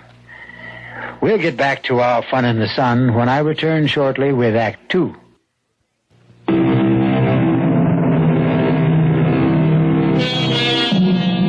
The Tomahawk Tree Lodge stands majestically on a mountaintop. Lush green lawns sweep invitingly toward the clear blue waters of Quail Lake. To Amy Hastings, enjoying her first vacation without her parents, it's a paradise. To her friend Lois Wilson, it's something else again. Is anyone having dessert? Oh, gee, not me. I couldn't eat another bite. I'll pass. By me. Well, what's on the agenda for the afternoon? Croquet? Horseshoes? Badminton? Gee, it's too bad the ski lift isn't running today. Does it ever in summer? Sure, all year round. It's just down for repairs. Oh. Now. It's a great scenic ride. Go all the way to the top of the mountain and back. Hey, maybe we can do that later on in the week. Okay. What do you say to a horseback ride? Oh, that sounds exciting. Good way to work off a big meal. Amy, you've never been on a horse in your life. I know, and I've always wanted to. I'm afraid the merry-go-round's been the extent of my riding. I think we'd all have just as much fun here at the lodge. Besides, it's too hot. I mean, I'd love to try croquet. Well, okay, but if Amy would like to ride, we'll go along and meet you two later. Yes, I really want to go. Now, Lois, don't you worry. Nothing can happen. Okay, let's go then. Ralph? Oh, so just being a wet blanket. After all, we're here to enjoy the facilities. We'll take a shot at horseback riding, too. We're paying for it. Now, look, don't let me talk you into something you don't want to do. I mean, Amy and I can go alone. Oh, no, come on, Ralph's right. We might as well have the fling we're here for. Well, if you're afraid of a horse, it could be dangerous. We'll take our chances. Okay. Look, I'll go on ahead to the stables and reserve the horses. I'll come with you, Fred. Hurry up, Lois. I'm petrified of horses. Can you go it alone? I can, but it's liable to look funny. I have the feeling I'm not one of Fred's favorite persons. All right, I'll have to go, for Amy's sake. But I'll have to change. Amy's in slacks, but I can't get on a horse like this. Well, hurry it up. What do you think he might do? I don't know, but horses can be dangerous.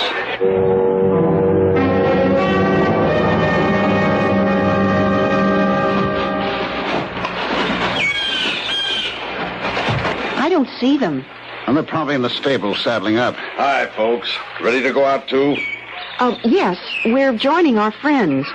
We got two fine gentle mares here.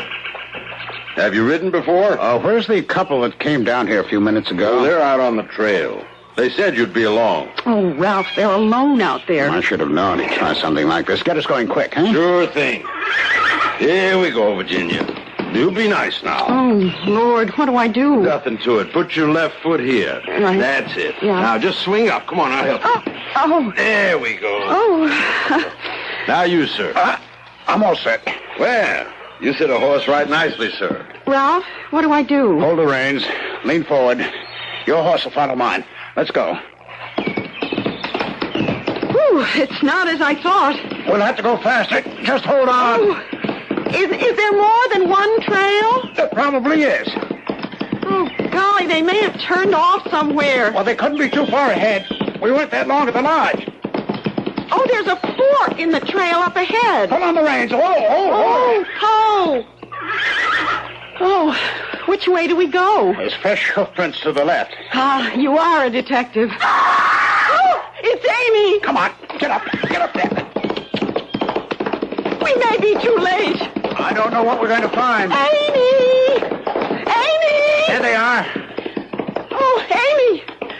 Amy, what happened? Take it easy. She's all right. All right, nothing. She's flat on the ground. Okay, Lois, I just fell off. What happened? Well, a snake frightened her horse. I was riding behind and I saw it dart out, but there was nothing I could do. Amy's horse shied and she just slid off. All of a sudden, my horse reared. Well, how come you didn't wait for us back at the stable? We knew you'd catch up. I think we've had enough horseback riding. Well, what do you say, Amy? Do you feel like going on? I guess I'd better go in for something a little less strenuous.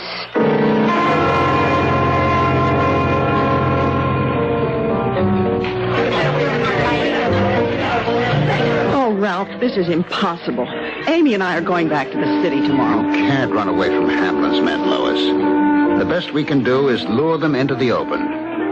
And they're pretty smart about that, too. But I can't spend a week never letting Amy out of my sight. And he's certainly going to get suspicious with us hanging around all the time. We don't have to be with them every minute as long as we know where they're going. Yes, but the minute they're alone, well, he can do anything he wants. It'll have to look like an accident, so that limits his field of operation. You mean like the horses this afternoon? Do you think he did something to Amy's horse? I'm convinced of it. Look, she looks so little and innocent dancing with Fred. How could a girl like her get up the nerve to identify Hamlin? Innocence can have backbone, Ralph. Look, Lois, go along with me for a couple of days more.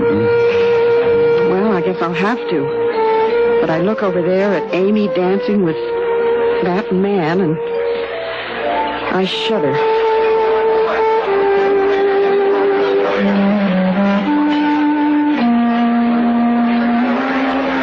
I hope you're not mad because I spoiled the horseback riding today, Fred. No. Of course not, Amy. You know, you're kind of quiet tonight. Well, it's just that... Amy, can't we shake that friend of yours and her Romeo?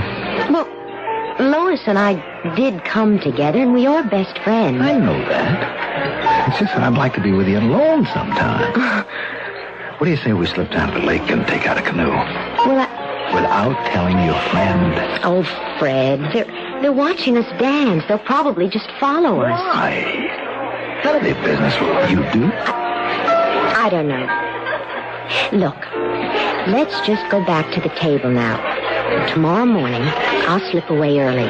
Lois always sleeps late, and we can go somewhere together then. Without telling Lois? I promise, without telling Lois. Okay. I'll tell you what. We'll go out to Tomahawk Tree. Tomahawk Tree? Fred, that's where we are. No, it's the tree this hotel was named after. Oh.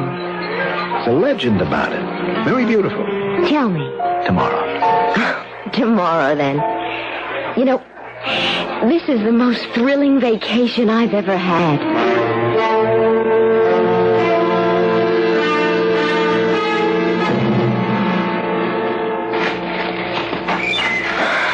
Well, we're almost to the top. Now, that's the famous Tomahawk Tree right up ahead. Oh, it's so beautiful. And it's such a beautiful morning. Makes you glad you're alive. Well, I'm glad you were able to get away without Lois. She was fast asleep. I dressed in the bathroom and sneaked out of the room. Well, here it is. Tomahawk Tree. Look how far down you can see. Mm-hmm. That's Hidden Valley. Okay, Tell me now, Fred. What's the legend? Well, the legend is that more than 200 years ago, an Indian brave killed himself here because he was disgraced in battle. He was the chief's son, but he was a coward. And? So he dug his tomahawk into this tree and jumped over the edge. Oh. But when the other braves tried to remove the tomahawk from the tree and throw it after him, not one of them could budge it. Why not? Well, they thought the Great Spirit had locked the tomahawk into the tree as a reminder to other braves who might get wet feet, so to speak. It's not very romantic. I'm afraid it's not all true. What? The lodge has to replace the tomahawk every couple of years as the tree grows around it. Fred, you're making the whole thing up. Here, give me a hand. No, I don't want to go any closer. That's all right, I got you. Now, look straight down. Oh, it gives me the chills. You see on the rock down there? Can you see the outline of it? Eddie! Oh, look out! It's all right, I've got you. I have you. I almost went over. What the devil are you doing here, Lois? What are you doing so close to the edge? Well, we had our footing all right, but that scream of yours just startled both of us. Well, what do you expect when I find Amy practically going over the side? Lois, I thought you were still sleeping. Well, it's a good thing I went out for a morning walk myself. Mm-hmm. And just happened to come this way. I think we'd better all go back for breakfast.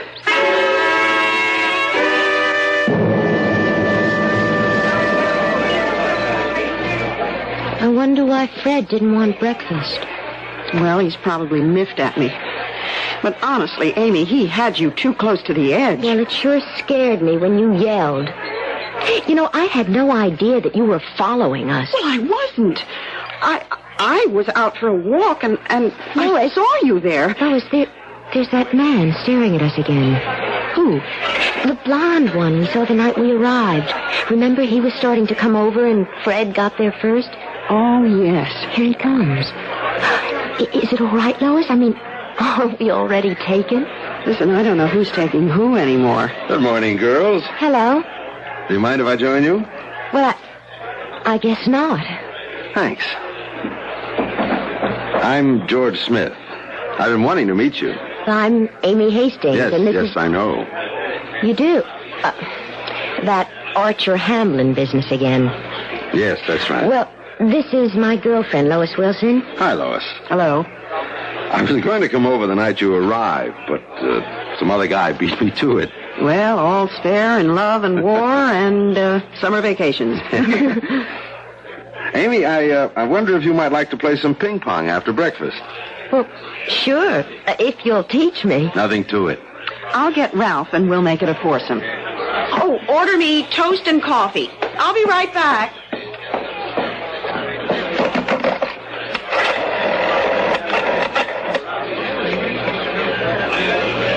May I have Ralph Cook's room, please? Ralph, it's Lois. I don't know what it means, but another man's latched himself onto Amy.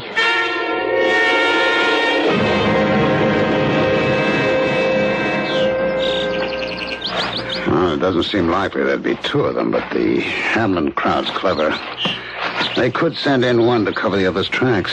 I told you about the incident with Fred at the cliff this morning. Hurry up, Lois. We're ready. Oh, have you ever shot one of these things? In college, but archery wasn't my best sport. Whew, I've never held a bow in my life. I wish we'd stuck to ping pong. Well, let's just shoot for fun. Unless you want to keep score. I'll be lucky if I even hit the target. Let's make it just for fun. Suits me. Okay, I'll lead off. Wonderful, George. Oh. It's a bullseye. Come on, you try it, Amy. Okay. Now, your left hand on the bow. Uh-huh. That's right. I'll put the arrow between your forefinger and your middle finger. Like you're holding a cigarette. I don't smoke. Well, that's it. That's good. Now just pull back and let go. Oh, I told you I wouldn't hit the target. Ralph? I haven't done this in years, but, all right. Here goes. A bullseye. Good shot. Come on, Lois. It's your turn. Well, all right, but I don't guarantee anything. Now, just wait a minute, Lois. Keep your elbows out more. Uh-huh. Yeah, that's right. Now, take your stance. Let me guide your arm. Like this? Yeah, that's better. All right, now pull back. Oh, I can't. It's so A little hard. more, a little more. Can't. Amy, look out. It's all right. It just nicked my arm. Oh, that was a close one. What happened? Lois lost her balance. Too much tension on the bow, I Are you guess. sure you're all right, Amy? Yes, it's just a scratch. I think I'd have been better off without help. What are you trying to say, Lois? Nothing. I'm just glad that Amy's all right.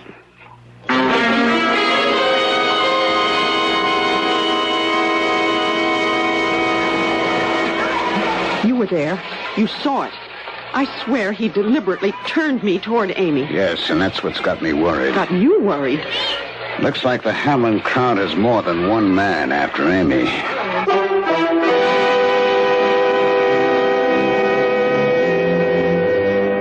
Almost every young girl's dream is to have several men after her. But it's much nicer when romance is their objective instead of murder. We'll return to the fun at the Tomahawk Tree Lodge when I return shortly with Act 3.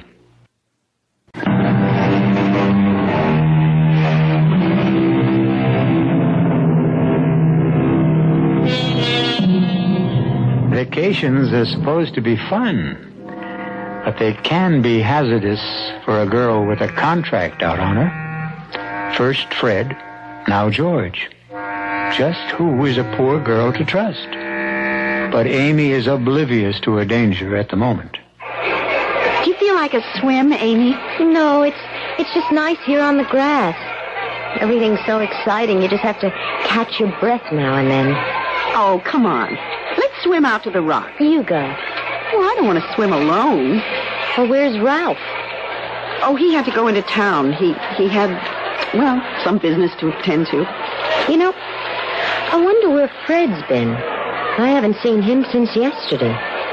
Probably after someone else. Oh, come on. Now, don't take it seriously. That's the way everything goes at a place like this. Well, to tell you the truth, I really like George better. Where is he this morning? I don't know. Well, it's good to relax for a while. You don't have to keep up the personality front. Hey, I see they've got the ski lift going again. You know, that does look like fun, riding in those little boxes. They call them gondolas. Lois, why don't we take a ride right now? Oh, why not? If you don't want to swim. Hey, I wonder what's going on down at the dock. Someone probably caught a fish. Well, let's go see. Oh, who cares? I hate fish. Oh, come on, Lois. It's on our way to the ski lift. It's certainly gathering a crowd. Look, there's George. Something must have happened. The boat boy's running toward the lodge. I don't think I want to go down there. Oh, come on. We have to find out. They've dragged someone out of the water. Let's hurry, Lois. George? George, what's happened? They just pulled a guy out of the lake. What? Is he dead? He looks like he's been in the water for at least 24 hours. Oh, how can you tell? Just take a look at him. Oh, no. It's Fred. Huh? Fred Russell. What happened? Does anyone know? Well, not so far. I just got here myself. Fred was a good swimmer. Our first day here, we swam out to the rock together. Come on, Amy. Let's go back to the room. I don't want to stand around looking at this. Yes, you're right. I'll call you later.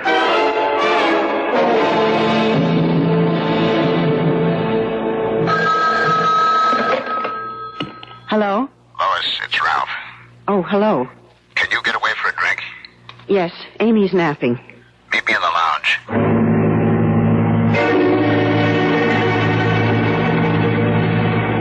Fred's death shoots the two-man theory, doesn't it? Not necessarily. But it sure eliminates him as a future suspect. Ralph, could George have killed Fred to get closer to Amy himself? He could have. And he might have. Well, what do you think? You're the detective. Yeah, I am. I think it's time we got Amy away from here. I'll drive her back to the city tonight. It'll be safer. I'll come too. No. It's better if you stay. Why? Well, give Amy and me a chance to slip away. And you can follow in the morning. Well, if you think that's best. I do. Let's just play it natural for the rest of the day. I'll get away during the excitement of the barbecue tonight. All right. Maybe you're right. No, I am. And please, don't bet on it anything is wrong. But try to keep Amy out of the way. And don't leave her side for a minute. Don't worry.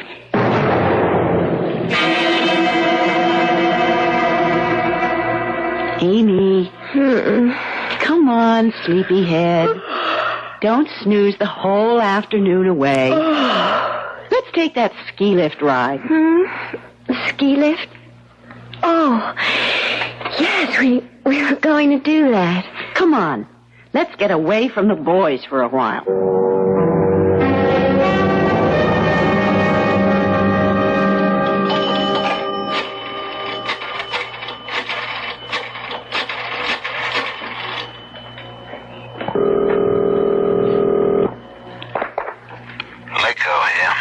Cook calling in. Ralph, where have you been? We've been trying to get through to you for the past hour. What's up? We got a line on the Hastings case. Something that might help you, Ralph.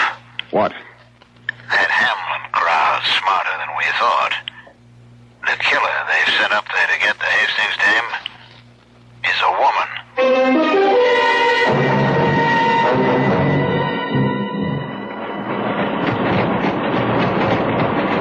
This is fun, Lois.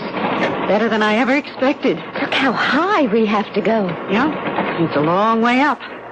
You know, it's like the Kitty Ferris wheel we went to at Sunset Park when I was a kid. Enjoy it, Amy. We have a long ride to the top. Amy! Lois, open up! Amy! Hey, what's up? George, have you seen Amy and Lois? Yeah, and I repeat, what's up? They brushed right by me downstairs and were headed for the ski lift. The ski lift? Did they get on it? Yeah, they're on their way up. Why? Come on. We got to get Amy off that lift.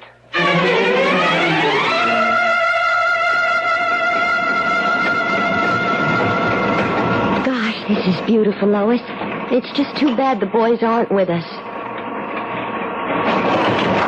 What are you doing, Lois? Close that door. No, Amy. We'll be at the highest point in just a few minutes. What is this? What are you doing? I'm sorry, Amy. I was getting kind of fond of you, but I'm getting $10,000 for doing my duty. What? What are you talking about? The Hamlin family is paying me $10,000 to kill you.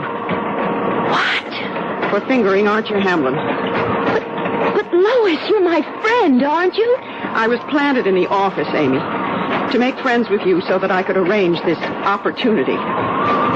You mean you're going I'm going to make it look like an accident. I tried to startle you that day on the cliff with Fred, but he held on to you. And that arrow, I purposely lost my balance, but I missed. Fred! You killed Fred! They'll find a bullet in his body when they do the autopsy. I killed him because I knew he was getting suspicious of me. I was trying to make that detective think Fred was after you. And then George showed up, and I had to switch the suspicion to him. Who's a detective? Ralph. Who else?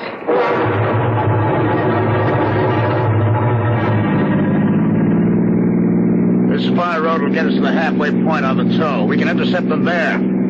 If we make it. You mean Lois is actually going to try to kill Amy? She's a hired killer. I thought it was Fred Russell first. And then you came along. Me? I'm a coal salesman from Philadelphia. Well, Amy's life is in danger every minute she's with Lois. Pray we get to the halfway point before the gondola does.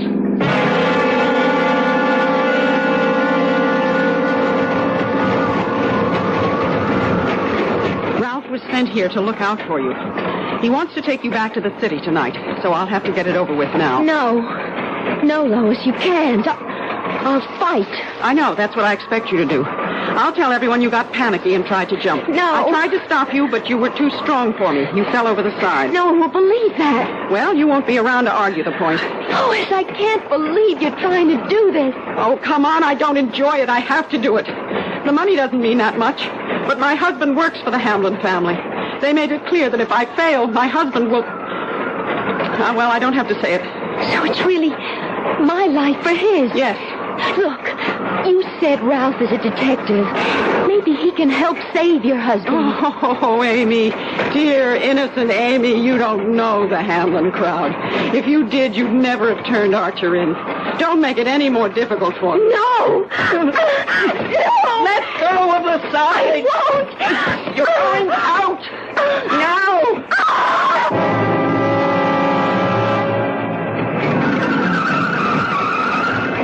We made it. The girls are in the red gondola. The fourth one down. Are you sure? That's the one they got into. You're right. Hey, they've got the door open. This is the highest spot, too, just before the midpoint landing. She's flying. Hey, look. Good Lord, they're both hanging halfway out. Fight, Amy! Fight! We do something? Not till that gondola gets here. Amy, hang on, we're here. Hang on and fight. Amy. Oh, George, it was horrible. Lois tried to... Quick, get her out. Lois fell. She tried to kill me. We know, Amy. We saw it. Now take it easy. Get her to the car. Let's get back to the lodge. I've got work to do.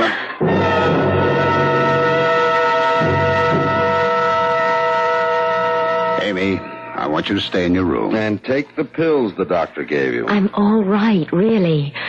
My back hurts and my arms are sore, but otherwise Amy, you've had an emotional shock. We'll get you back to New York tonight. I just can't believe it happened. That Lois was... This place will be crawling with police by nightfall. You'll be safe here, but I don't want you to leave the room. All right. I guess I don't have any choice. No, you don't. I've got to get downstairs and make some more phone calls. Now, you try to rest, Amy. Lock the door behind me, and I'll call you later. All right. I'll be all right, really.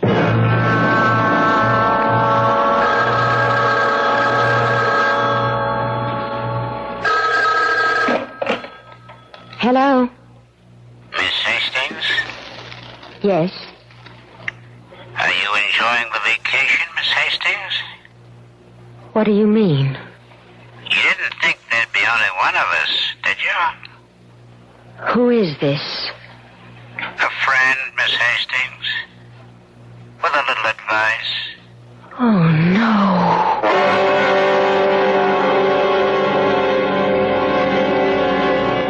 If at first you don't succeed, try again. It's an old adage well worth remembering. Those who heed its advice are more often successful than not. Oh, yes, there's another old saying that's a favorite of mine. See no evil, hear no evil, but most of all, speak no evil. You can stay out of a lot of trouble that way. I'll return shortly.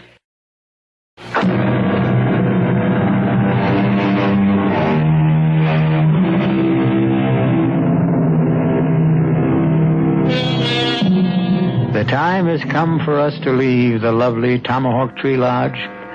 We do hope you had a wonderful time. Of course, vacation resorts such as the Tomahawk Tree aren't really dangerous or menacing. That is, if you know how to ride a horse, if you're careful who your archery companions are, and, of course, if you don't have a murderer on your trail. Our cast included Lynn Loring, Francis Sternhagen, Mandel Kramer, Ralph Bell, and Nat Poland. The entire production was under the direction of Hyman Brown. This is E.G. Marshall inviting you to return to our Mystery Theater for another adventure in the macabre. Until next time, pleasant dreams.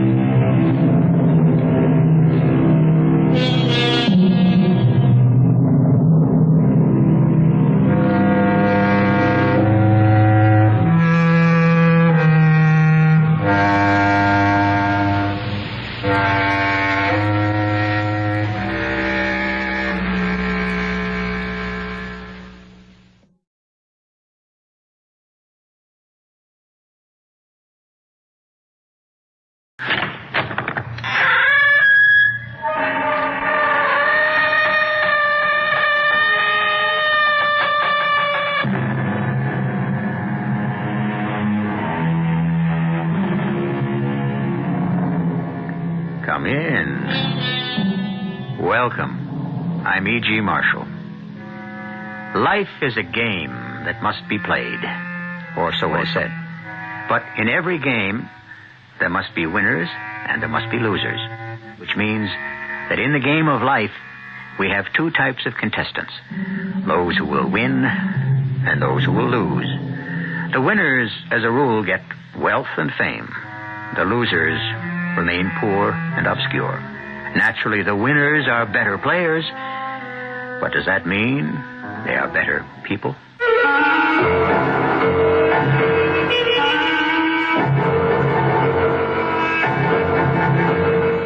Our mystery drama, License to Kill, was written especially for the Mystery Theater by Sam Dan and stars Tony Roberts and Fred Gwynne.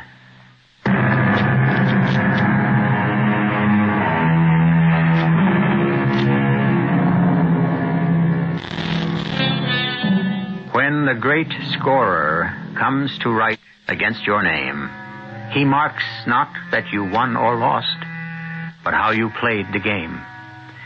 How seriously that sentiment by Mr. Grantland Rice was taken, and not too long ago. What innocent times those must have been, when athletic coaches would actually contend that their basic function was to build character. Well, even if they didn't really mean it, at least they said it. Today, we know better. Today, it really doesn't matter how you play the game, as long as you win. Winning, that's it. There is no substitute for victory. Victory at all costs. But has anybody ever added up the total cost of victory? Why don't we listen to Francis X. Brunner? Mr. Brunner is walking along a corridor in a dormitory-type building. It is the end of August, and the premises are being occupied by a professional football team that has just completed its training camp. Yes, my name is Francis Xavier Brunner, but everybody calls me Bruns. Around this time of the year, I also have another name, the Turk. Yeah, I'm the guy who, well, we start camp with maybe 60, 80 guys who want to make the team. By the time the season starts, we got to cut the roster down to the 40. Oh, wait a minute. Room 413. Can't say 13's a lucky number for this one. Chappie? You want to see me, Coach? Yeah, and I'm pretty sure you know why. Oh? That's a shame. You got more raw talent than anybody on the club. Yeah, but still, Coach Bradshaw's cutting me. Why? Why? Well, you're not JR's type of ball player. Yeah, but I try. Of course you do. Coach Bradshaw says you got to give it all you got. I do that. Well, what? Come on, tell me. Now, look, there are 23 other teams in the league, Chappie. You'll catch on somewhere. Why is he cutting me? You don't want to tell me. All right, so I'll ask him. Would he tell me if I asked him? J.R. Bradshaw. His name is J.R., and he's the head coach of the Gateway City Buccaneers. Every year, we make the playoffs, and almost every year, we win the Super Bowl. J.R. wouldn't have it any other way. So, you want to know why you're being cut? Yes, sir, Coach Bradshaw. That's right, if you wouldn't mind telling me, sir. You're being cut for one reason and one reason only. Yeah, what's that? You don't hit hard enough. Well, I bring my man down, usually. Yeah, the kid does make his share of tackles, J.R. You keep out of this, Bruns. Look, we discussed it thoroughly. You bring your man down, sure, but he gets up too quick. You, know what I mean? No, I don't think I do, sir. You hit a guy, he should know it. He should feel it. He should want to lay there for a minute and think about it before getting up. He should be a little shy, a little nervous next time he comes around your end. Maybe he'll freeze up, try to protect himself, worry about a fumble. You don't hit him that hard. I hit him hard enough to stop him. Like I said, that's not hard enough. I can't hit any harder. Why not? But, Coach, I'm 6'4". I weigh 260 pounds. If I hit a man really hard, I could kill him. Huh? that would be his problem, wouldn't it? Well, no, sir. I'm afraid not. I'm afraid that'd be my problem. I hate to let you go, Chappie. But unless you're willing to give it everything... I'm afraid to do that. Well, then, there's not much more we can say, is there? No, there wasn't. And that was the end of Chappie. You know how quick the fellas come and go in this business. The day after a guy's gone, everybody stops thinking about him. And about a week later, it's as if the guy never lived at all. Well, the great J.R. Bradshaw, he gives me a hard time, too, along with everyone. Run that piece of film again. Yeah. Right there. I just saw what we want. See? Look. The tight end fakes a block. Then he goes out on a pattern. Stay there. Don't answer it. But Nobody got wise to it during the game. And the guy catches 7 passes. Listen, J.R., Now, when he pulls that on the outside linebacker, what we're going to do is... J.R., I think I better answer the phone, huh? I'm going to make him take that phone out of here. I got a sick wife at home, J.R. I want Jerry or Phil, who's ever in there, to answer. I got to answer. What for? Hello? For crying out loud, will you hang up? Yes, Martha. It's me. I don't know. Hang on, I'll ask J.R. Martha, it's Martha. She's not feeling so good, J.R. So, tell her to call a doctor. It's 2 o'clock in the morning. Where am I going to get a doctor? I have to go home to her. Come on. What good are you going to do her? I can't let her stay alone in the house. Hasn't she got a mother or somebody who can come and keep her company? J.R., you got to understand. Look. I'll tell you what's wrong with this ball club. Nobody wants to win. On the field, my players dog it. My coaching staff is always looking for excuses to go home. J.R., she's sick. Yeah. All I know is we got the Tigers coming in here Sunday afternoon, and we're not prepared. That's all I know. J.R., we've been 15 straight hours on these films. We'll do 15 more if that's what it takes. Look, J.R. All right. Get out of here. I'll be at practice early. Yeah. Hello, Martha. I'm on my way. It's just, we lost all track of time. Yes, sir. Right away. J.R., I know how important this session is, but, well, if you were married, you'd understand. Yeah, I'll tell you something. If I was married, I wouldn't lie to my wife. When did I ever lie to Martha? You didn't lie just now? You said on the phone you lost all track of time. That was a lie. Well, I had to tell her something. And what are you going home now for? Well, I told you, J.R., she's sick. She was also sick 8 hours ago. Why didn't you go home then? Look, J.R., I don't have to take that from you. Take it or leave it. It don't mean a thing. What matters is winning a ball game. You have to make sacrifices. Oh, I know that lecture by heart. You should. You heard it often enough. Look. Technically, you're the best defensive coach in the business.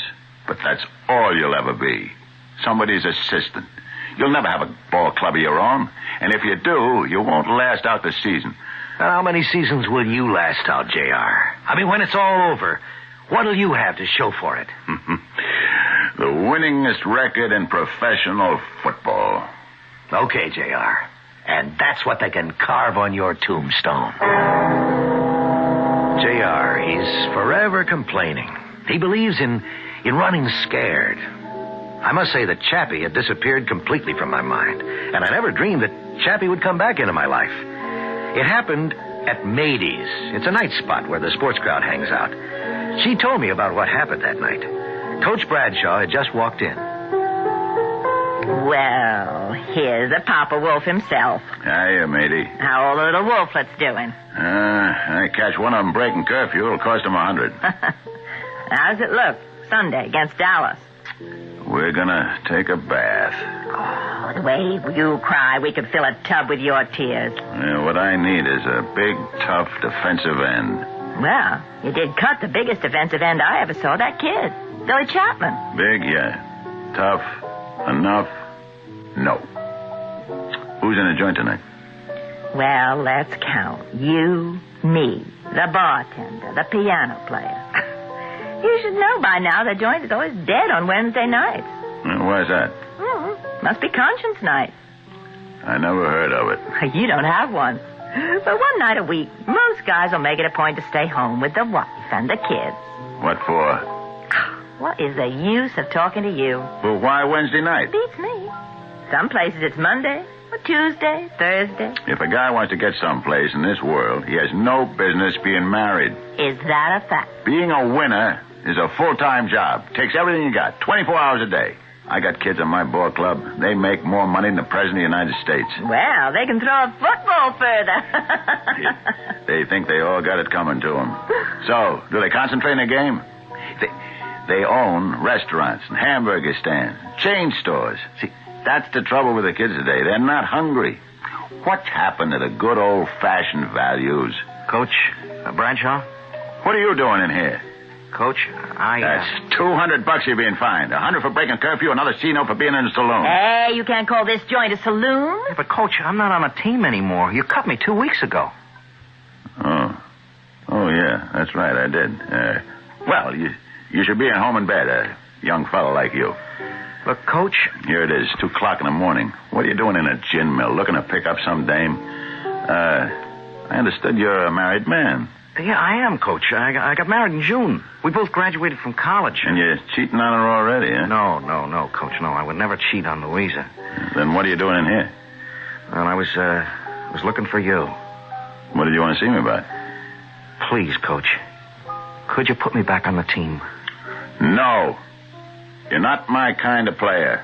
Yeah, I know that. Then what are you even wasting your time for? Well, I'm not your kind of player right now, but... But what are you trying to say? I could learn. You had 10 weeks of training camp over the summer. You didn't learn nothing. I didn't want to. And now you want to. Yeah, I didn't have a choice. But now I got to. Yeah? That's my wife, Louisa.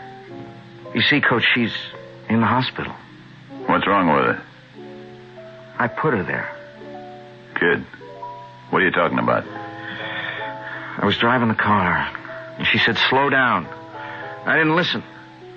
And then we skidded, and we hit an embankment.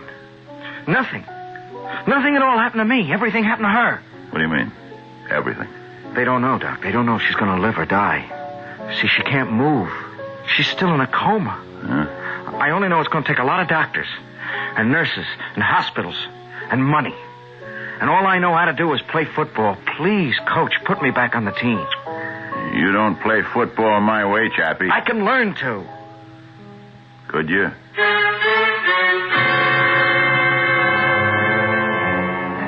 A rather gentle giant is now in the hands of a man who believes in showing no mercy and giving no quarter. Can a man change his essential nature? Before he can answer that question, he must first discover what his essential nature is. Do you know yours? We'll know more about our story when I return with Act 2.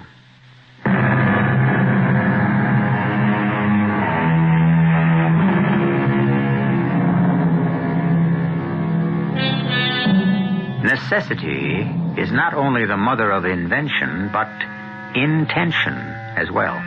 Ideals, beliefs, morals, yes, these may be the things to which we aspire because aspirations, as everyone knows, cost nothing. Actions, on the other hand, usually carry a price tag. So, when all's said and done, we generally do what we can afford. So, you want to play football, huh? Yes, Coach Bradshaw. My kind of football. Yes. I'm going to need money. I must do everything for Louisa to get well. I understand they call you Chappie. Yes, sir. Gee, what kind of a name is Chappie? Hey, what does it remind you of? I don't know, sir. Malted milk and lollipops. Chappie. From now on, no more Chappie. From now on, your name is Chopper. Yeah? You are looking at the Chopper. He is the fearsome fiend that bursts through the blockers, then chops down that quarterback. And when the Chopper chops them down, they stay down. Did you hear what I said? Chopper. JR, you were born a couple of thousand years too late. You should have been around back in those Roman days and trained those gladiators. What do you think it's all about today? It's the same thing. I'm just honest about it, that's all. That's why I collect all that flack from the bleeding hearts. That's why the people go to a game, see?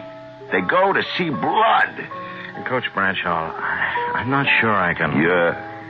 You're not sure you can... What? Put yourself in line to make $1 million to save your wife's life? But it's not in my nature to hurt people. Your carelessness put Louise in the hospital to begin with. Look, that was an accident. It was your fault. She told you to slow down, but you didn't. Hey, yes, but... You wanted the excitement, or maybe you wanted to prove to her you were the boss. Why did you have to do that? JR, lay off. No. We're getting at something. What was the argument about? How did you know there was an argument? So, you admit there was an argument. It wasn't an argument exactly. What was it? Nothing. Why, were you mad at her? I wasn't mad at her. Me and Louisa never argue.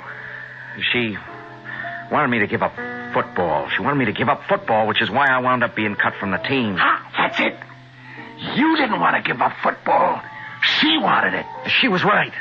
That's why you crashed the car. Will you put me back on the team? What's your name? My name is Billy Chapman. What's your name? You know my name. It's Chappie. Once and for all, and for the last time, what's your name? The Chopper. Say it so I can hear it. Say it so the whole world can hear it. What's your name? The Chopper. Louder. The Chopper. But I didn't find any of that out till later. Till much later. First, I knew I got a call from J.R. Bruns, I want you out in the field early tomorrow morning. Yeah? I got you a brand new defensive end. You did? He's a killer. Oh, who'd you trade for him? Nobody. I picked him up. Oh, come on, J.R. You just don't pick up a major league defensive end. Wait till you see him. What's his name? His name's the Chopper. The Chopper? What kind of name is that? It'll explain itself.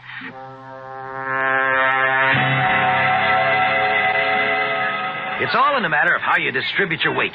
Now, you have to be ready to read the play and commit yourself. See? Yeah, I think so. Okay, good. Now, you take a stance like this, Chappie. Hey, hold it. Bruns, what did you just call him? What do you mean, what did I just call him? Answer the question. What do you call him? I call him by his name, Chappie. That's not his name. It's not? It's the Chopper.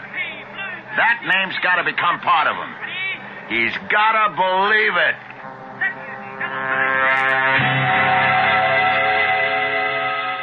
There was no question about it. He knew how to play football. He was a one-man gang out there on the practice field. And I felt good. Why not? I knew I was in for another Super Bowl win with all that money. Well, we'd flown out to Texas, where we were meeting our big rivals the next day. Now, this game would prove who was the boss.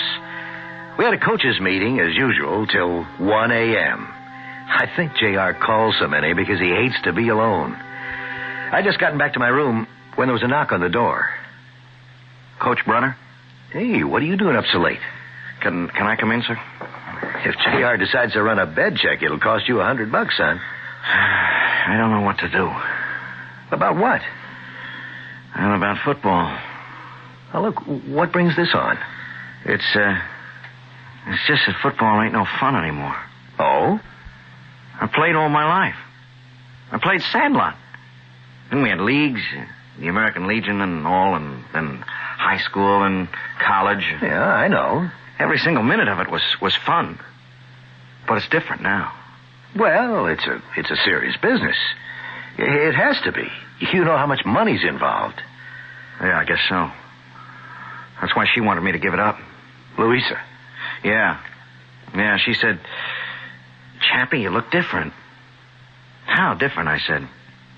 I don't know, she said. You get a mean look in your eye now and then. Well, sometimes it can't be helped.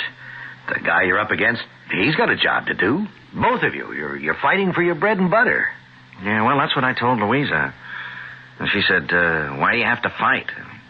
What do you want with a job where you have to fight for your bread and butter? It's not in your nature. It isn't, Chappie? No. It always used to be just the games. Coach Bradshaw figures I should manhandle people. Well, that's true. Well, I hate what I'm doing now. It kills me when people call me the chopper. It'd kill Louisa if she ever found out. What should I do? About what? I don't know, about everything. What can you do, Chappie? Thanks for calling me Chappie. I need the money. For Louisa. I really don't have a choice. Well, then, what can I tell you? Nothing, Coach Brenner. Thanks for just letting me talk to somebody. He went back to his room. For a long time, I couldn't sleep. For some reason, I was afraid, and I simply couldn't understand why. After all, things looked great. It was going to be another winning year, another championship year. What was bothering me? Well, I finally drifted off into an uneasy sleep. And in my dream, I saw Chappie looking terrible and chopping away at the other team with an axe. I forced myself to wake up, and I stayed up till dawn, had some breakfast, and then left for the stadium. We're going to take him today, Brun. Well, we got the better team. We got the chopper. We got the biggest thing in pro football. Listen, J.R. Listen to what? It's not in his nature. What's not in his nature? The killer instinct that you're trying to give him. It is in his nature, believe me. You'll see. But I knew it wasn't. Not in this gentle, soft-spoken kid. Well, the other guys won the toss, and we kicked off, and the game was on. My defensive squad was on the field, and there was Chappie at the left end. As the teams lined up for the first series of downs, I heard it. I heard it for the first time.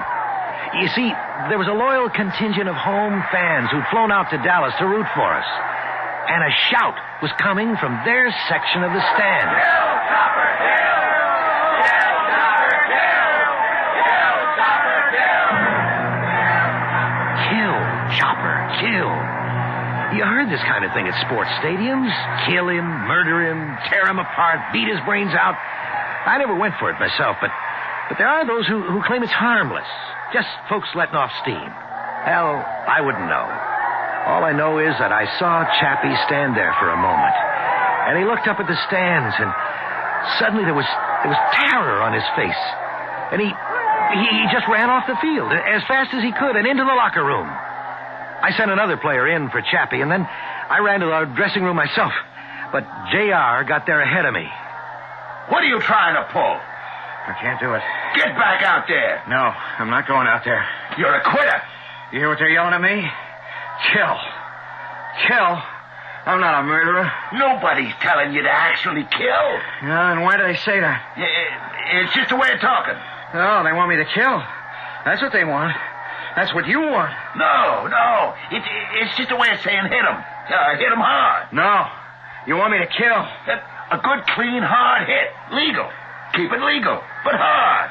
That's what this game's all about. Get out there. No, I'm not going out there. J.R., leave the kid alone. You keep out of this, Bruns. Chopper. Don't call me Chopper. Chopper. Look me in the eye. No. I said, look me in the eye. Now, go out there. Go out there and hit. Understand? I understand. He ran out of the locker room and onto the field, and once again that cry of kill, Chopper, kill was roared from the stands. Carnahan, the opposing quarterback, took the snap, and he looked for a receiver downfield, but suddenly Chappie had smashed through Carnahan's protective screen of blockers, and Chappie had... Well, the only way I can say it is he just chopped Carnahan down to the ground. It was a hard, vicious, smothering kind of tackle. But it was legal. It was completely legal. Carnahan lay there very still for several long seconds. And then he got up very slowly, and he just stood there. The trainer and the other coach ran to him and helped him off the field. But you knew. You just knew that Jerry Carnahan, the all-pro quarterback, was through for the day. I told you! He's a killer! JR, what did you do to that boy? What did you do to him?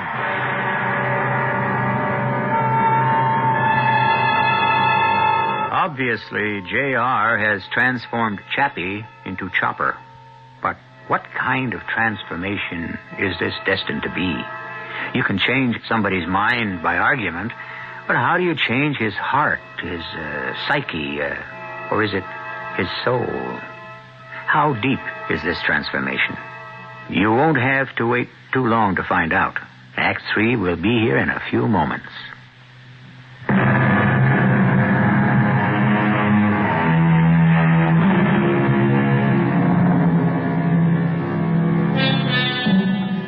There are those who say that people never change. The child, they say, is the father of the man. And when you point to dramatic switches in attitudes and personalities, they say it's nothing really new. That's how that person actually was all the time, underneath. Is it true? Are we always basically the same? Well, the case of Chappie, or the Chopper, may provide fuel for one side or the other.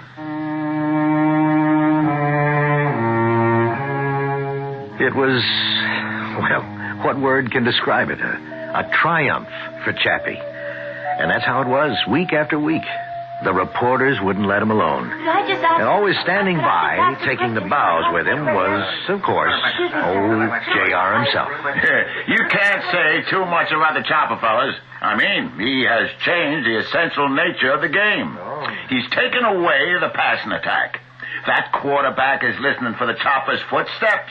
That quarterback is now in too much of a hurry to get rid of that ball. I got a question for you, Chappie. Hey. His name is the Chopper, Daly. I'm a reporter, J.R., not some hired PR act. The name on the birth certificate is Billy Chapman. Hey, Chappie, how you feel? How does he feel about what? I'm asking him, J.R. I feel okay, I guess. How do you feel about Jerry Carnahan? What? Well, what about Jerry Carnahan? He's gone into the hospital for tests. Hey, what are you trying to pull on the kid? Are you inferring he did something illegal? I'm not inferring, I'm implying. You're inferring. The way he hit Carnahan was absolutely legal. Was it sportsmanlike? What you're telling my kid is that Carnahan went into the hospital for tests. What you ain't saying is that Carnahan was sent home from the hospital A-OK. You know, you media guys, you're always looking to start trouble. And so it went. I didn't see very much of Chappie from that point on. Oh, sure, at practice, naturally, but, I mean, afterwards. He'd never come around to see me and just talk the way we used to. He was always surrounded by the writers and the bunch from the advertising agency that sponsors our games, all kinds of celebrities. There's a whole crowd that takes up a new sports hero, and sometimes they completely turn his head. But, you know, I wasn't worried about Chappie. Or was I? Anyhow, I wasn't very much surprised when I got a call at home one night. Bonds? Yeah, Chappie? Can you come someplace with me? When? Now? Where? The hospital. Oh. I just got a call to come over right away. Well, sure. Is it... I don't know what it is, and... well, I'm scared to go by myself, Bruns. The minute we arrived at the hospital, the terrible suspense was over, and we knew it was good news. We could tell from the smile on her face. She was a small girl, and she looked almost like a doll with her long black hair and her shining black eyes.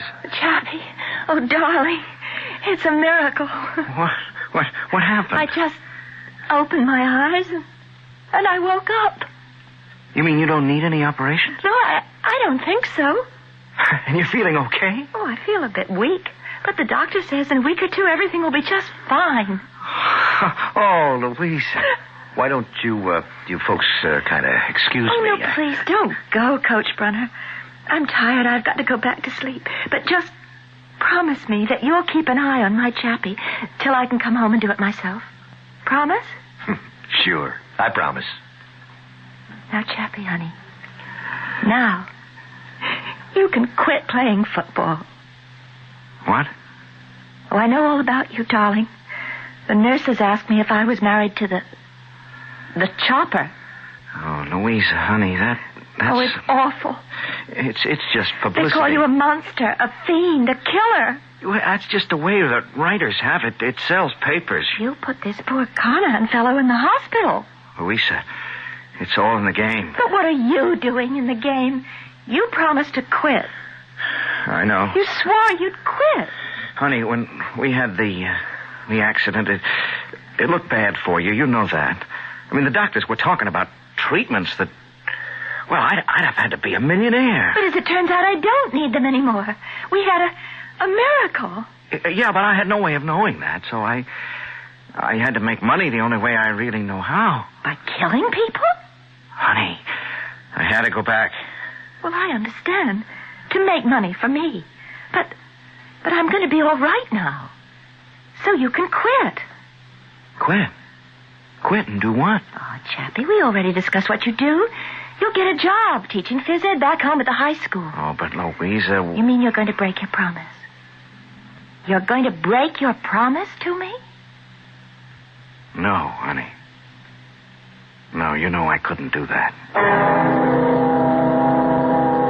So, you quitting, huh? Yes, sir, Coach Bradshaw. Sunday, we play Dallas. It's for the title. Yes, sir. I won't say anything about your responsibility to me. Or your responsibility to your teammates and your coaches. Sir. Or more important, your responsibility to yourself. Coach Bradshaw. Who quits? A quitter. And that's you. Coach, I promised. I want you to understand. What's to understand? You're a quitter. I promised. You can't keep that promise. Hey. Look at me. No. Look at me, Chopper. In the eye. Look me in the eye. I could see a shudder pass through his body. If I were a superstitious man, I could believe that... Well, never mind what I could believe. Chappie went back to the hospital alone. So I don't know what happened between them. But he didn't quit. And about 10 days later, Louisa left the hospital. And she didn't leave Chappie. So I guess she decided to put up with it. Most women do in the long run, don't they? And then one day at practice, I saw her in the stands. She waved at me. I could tell by her face she wanted to talk. I don't know what to do, Coach Brunner. About what? That's not my Chappie, not that killer down there on the field. He knows what he's doing. He doesn't. Something's gotten into him. What do you mean? 300 years ago, where I come from, you could be burned at the stake for what I mean. He's bewitched. Bewitched? Louisa, you're an educated girl. How can you possibly... It's true. Chappie, he has such a beautiful soul, such a gentle spirit. Something has seized control of him, something evil. Now, Louisa... If we stop him, if he goes on like this, he'll kill someone. Oh, no, he... Look at me when you say no. He'll kill someone, and that will destroy him. We must find out a way to stop him. Sure, you could have said she was hysterical, but I believed her. I don't know why. I believed her. I don't even know what it was that I believed. But I knew something was different about Chappie. And I knew that sooner or later he would kill someone. Well, the team was undefeated, and so we went into the Super Bowl. The opponent was Dallas. And just before the game, the reporters were firing away as usual. We beat them during the season. We'll beat them again today. You feeling nervous, Chappie? Chopper, Daly. Chopper. Why should he feel nervous? Well, he almost killed Jerry Carnahan the last time. What do you mean, almost killed? What kind of talk is that? Put him in the hospital. As many as 10, 15 players a week go to hospital for observation or tests or treatment. The fact is, wise guy, Jerry Carnahan came out of the hospital the next day. He went on to have the greatest season of his career. One thing about JR, he knows how to handle the media. Or thinks he does. Well, the game began. And you could hear the crowd yelling, "Kill, Chopper, kill!" I looked at Chappie's face. And you know, I became frightened. because I saw something I never noticed before. There was a kind of look in his eye. You could see that he loved it, that the chant was psyching him up. He more than loved it. He was glorying in it. He couldn't wait for the play to begin. And then came the snap. And though I was watching it closely, I really couldn't tell you how it happened. Suddenly, he had smashed through the Dallas line, and he hit quarterback Jerry Carnahan. You could hear the sound all over the stadium. And Jerry Carnahan was lying there on the ground. It was very still. And you knew. You just knew. He was dead. Chappie just stood there, looking at him. Just looking at him. And then, very slowly, he walked off the field. I know he didn't even shower. He just changed clothes and went home. I wasn't there, but much later, Louisa told me what happened. Louisa, say something to me. Honey, what are you doing? You got to stop putting your stuff into that suitcase. Please. Don't touch me. Please. Murderer. No. I saw it. I saw it on television. You killed him. Louisa. You're a murderer. No, Louisa, I'm not. I don't know how it happened. I didn't want to kill him. I never wanted to kill anyone.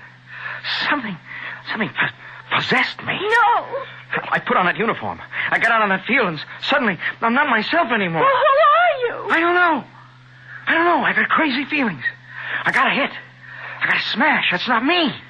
But I can't help myself. And that crowd yells, "Kill, Chopper, kill." And I get all inflamed. I feel I just want to... Chopper, it wasn't your fault. No one could blame you. You get away from me, J.R. He had no business being on the field. They should have never played him. He lied about being healthy. Go away. Nobody's blaming you, kid. You play it hard, but you play it clean. Look, I know you feel bad, but it's the game. Shut up. Look at me. Look me in the eye, Chopper. Don't look at him. It's you, J.R. It's you. You bewitched me. You possessed me. Kid, what you need's a good night's sleep. Tell him to go away from here. He'll never go away. He's got to be driven out. He's got to be driven out of me. Hey, wait a minute. Let go. Drive you out. Hey, you crazy. Don't choke him. You have to drive him out. Help me. Oh, my God, it's crazy.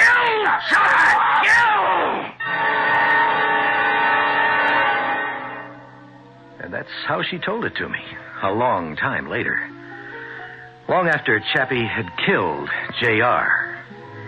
Chappie was never tried or anything like that. They just put him away for a while to study him. I go up to see him now and again. Louisa stays with him. Hi, Chappie. Do you know me, sir? I'm Coach Brunner. Now with J.R. gone... J.R.? The Buccaneers are my team. Buccaneers? Well, we're in last place, on merit. But we have a lot of laughs.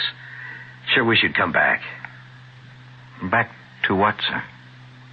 Football, Chappie. It's a fun game again. It's the kind of game you liked. Louisa? What is this gentleman talking about? It's nothing, honey. He's just passing the time of day. Yeah, just passing the time of day.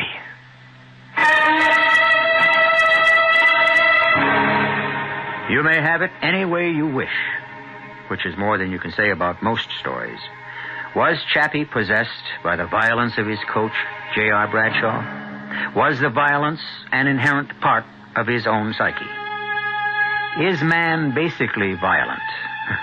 If we knew all these things, there would be very little mystery left in the world. I shall return shortly.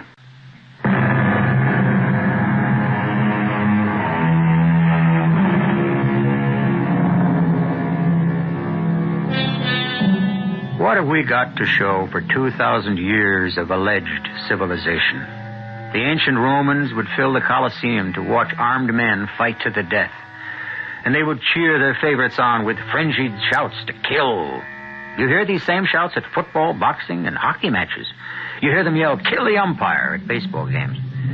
We're even starting to hear it at tennis. Do people really mean what they're shouting? Truthfully? I'm afraid to pursue it further. Our Our cast included Tony Roberts, Fred Gwynn, Marion Seldes, and Robert Maxwell. The entire production was under the direction of Hyman Brown. This is E.G. Marshall inviting you to return to our Mystery Theater for another adventure in the macabre.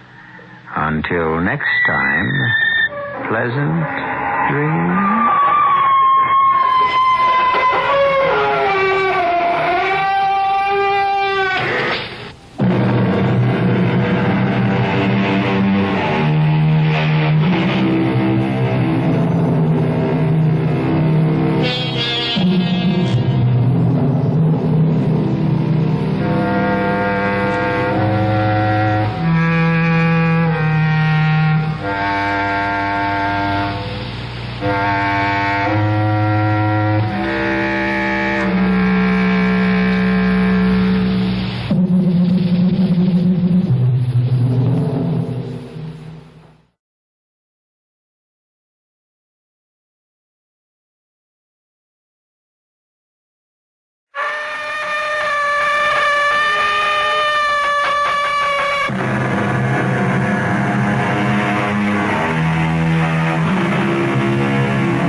I'm E.G. Marshall.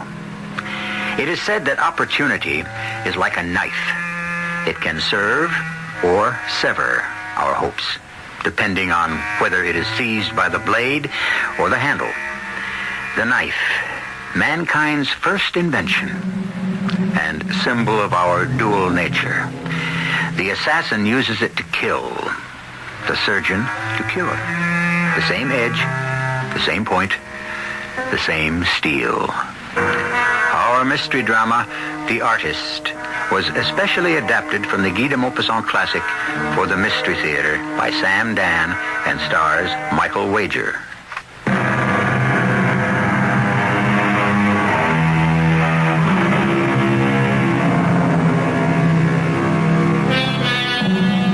When we think of romance, we dream of young lovers, Romeo and Juliet.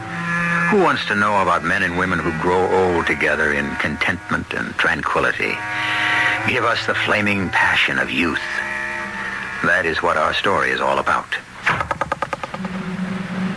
That thwack you hear is the sound of a large knife with a needle point and a murderous edge being thrown against a board by Professor Raoul Delacroix. Standing against the board is Mademoiselle Fifi, charming young lady with the face of an angel and the nerve of a devil, because the professor, from a distance of 30 feet, is outlining her body with those deadly knives of his. The slightest mistake, the tiniest error of judgment can mean serious injury or sudden death for Mademoiselle Fifi. But Professor Delacroix never makes mistakes, which is why he is paid fabulous fees to perform in the most exclusive nightclubs. My good friends, I am about to throw the final knife, which will be placed under Mademoiselle Fifi's arm on a direct line with her adorable heart. I ask you this, when it is done, please do not applaud, for what we perform this night is not an act, but a ceremony that celebrates the ultimate faith that one human being can have in another. Are you ready, my beloved? I am ready, my darling. Oh, yes. In the event you may not have known, Mademoiselle Fifi is my wife. And so, now. I didn't applaud, nor did anyone else in that audience. We watched that shining, murderous knife spin easily from his fingers, describe a graceful arc, and come to rest, quivering in the board as close to her body as it could get, without piercing skin or drawing blood. We sat in shocked silence as we might in a church. In silence and in awe, not only of his almost supernatural skill, but also because of the smile on her face, the almost supremely confident smile I have ever seen. My name is Mark Harrison, and my entire life has been changed just because I happened to see a knife thrower's act in an expensive night spot. And now I'm trying to make it all come together. Morning, Mother. Are you just getting down to breakfast, Mark? I must have overslept. Well, you'll be late for work again. I suppose so. Really, Mark, you own the plant. You should set an example. Mother, I don't know the first thing about business. I don't care to learn, and as long as we have competent people running the place for us, we'll be fine. Oh, how I wish you'd get married. I don't know anyone. Nonsense. You know plenty of women. Yeah, none of them are what I'm looking for. Oh, we've arrived at that stage of the conversation. You say you haven't found what you're looking for, and I ask, what are you looking for? And you answer, you don't know. And we go round and round with that for a while. Well, the fact is, I do know what I'm looking for. Oh? When did this happen? Last night. You mean you met the girl you want to marry? No, not exactly, but I did meet the kind of a girl I want to marry. Well, that's progress. Who's the girl? Mademoiselle Fifi. Mademoiselle Fifi? Yes, there's a knife throwers act at the Gilded Cage. He is Professor Delacroix. Mademoiselle Fifi is the target. Oh, I think those things are gruesome. It's an art. A positive art. The way he places those knives. Mark, I wouldn't be able to look. She stands there. Her life is in his hands. I would imagine so. The smallest mistake. Personally, I think the girl is rather stupid to flirt with death. Why? She trusts him. That's the understatement of the week. It is complete, unquestioning trust. It's absolute conviction. There's something so innocent about it. Something so pure. Yes? What I saw last night actually touched me to the very depth of my soul. Oh, come, Mark. How else can I put it? That's what happened. That's how I felt. Two people so deeply in love, and each evening that love must hold a confrontation with death. Why does she do it? It must be glorious to love like that. It must be terrible to love like that. Well, make up your mind. It's the only way I could ever love. I wish you'd get married and get rid of all that romantic nonsense. Those two people. Those two, indeed. A glorified sideshow performer and a neurotic girl. Oh, Mother, how can you call her that? She flirts with death. Why? That night, and every night, I went to the Gilded Cage. And I sat there, breathless, in a state... How else can I say it? Delicious terror as the lethal knives flew through the air and came to rest against, but not in her body, forming a deadly halo around her head, a lethal collar around her neck.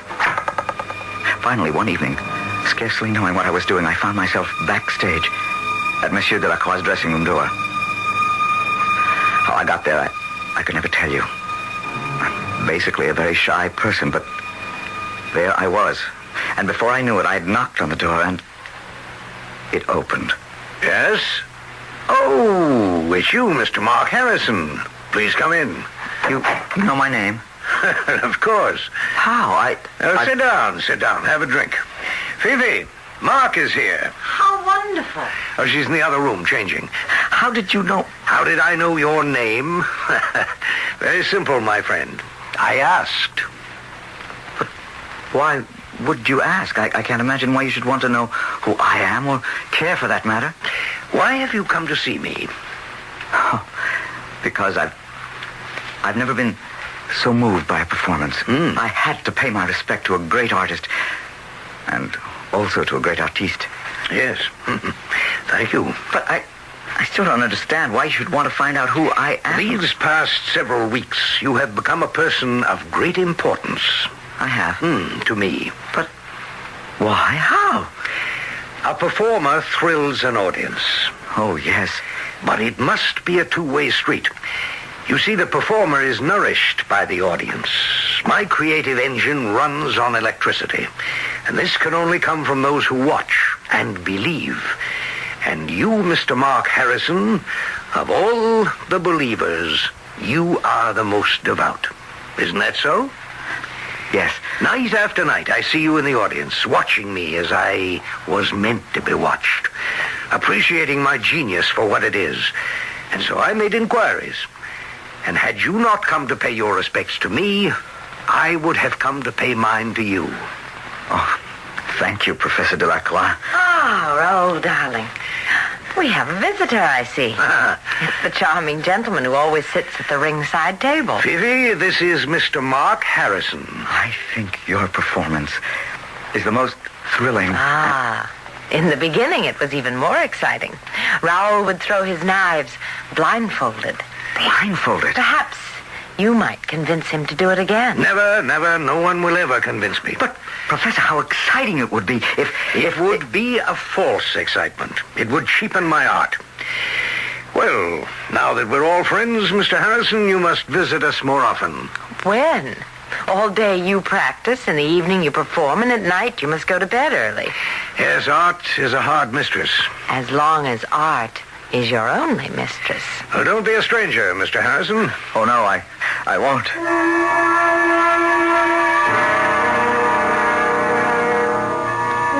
Good evening, Mother. Oh, dear. Did you have a hard day at the office? I had a hard time finding a place to hide. Morton Holmes called you. And? And I said you'd call back. Oh, why did you say I was in Europe? Oh, honey, he's not so bad. He probably has another fabulous blind date lined up for me. Call him back. He may have a nice girl. Morton has nothing to do with nice girls. Well, call him back anyhow. You have nothing else to do. How do you know? The Gilded Cage is closed Monday night, so you can't go see your knife thrower. Mother, he's not just a knife thrower. Whatever. Now, why don't you call Morton? I have a better idea. Why don't I just take you to the opera? I happen to have a date. I'm afraid it's Morton or nothing. I can stay home and read. Oh, come, Mark. Please go out. Meet people. All right. But Morton is the biggest waste of time. Then you should make other friends. Yes, I suppose so, of course. Hello? Morton? Hey, Mark, it's you, buddy. Listen, save my life, will you? I'd rather not. On the level, listen, Sally has a friend. Spare me from Sally's friends. How do you know, Mark? She may be nice. Morton, Don't say you're busy. Your mother already told me you weren't doing anything. Now, listen, Listen, this is the cutest gal you ever saw in your life. Yeah, I've heard that build-up before. And she's French. I mean, she speaks perfect English, but oh la la. Oh, look, Morton, the fact is I have a headache. She's dying to go out with you. Is that a fact? Why? Well, she says she knows you. She knows me? Mark, what have you been keeping from me? Mother, will you stop it? And you know her. Morton, I don't know what you're talking about. Well, now, if you're an experienced listener, you know what Morton's talking about. Or do you? Who can this girl be? And when Mark says to Morton, I don't know what you're talking about, does he really mean, I don't want to know what you're talking about? We have a prodigious amount of work to get done in the second act.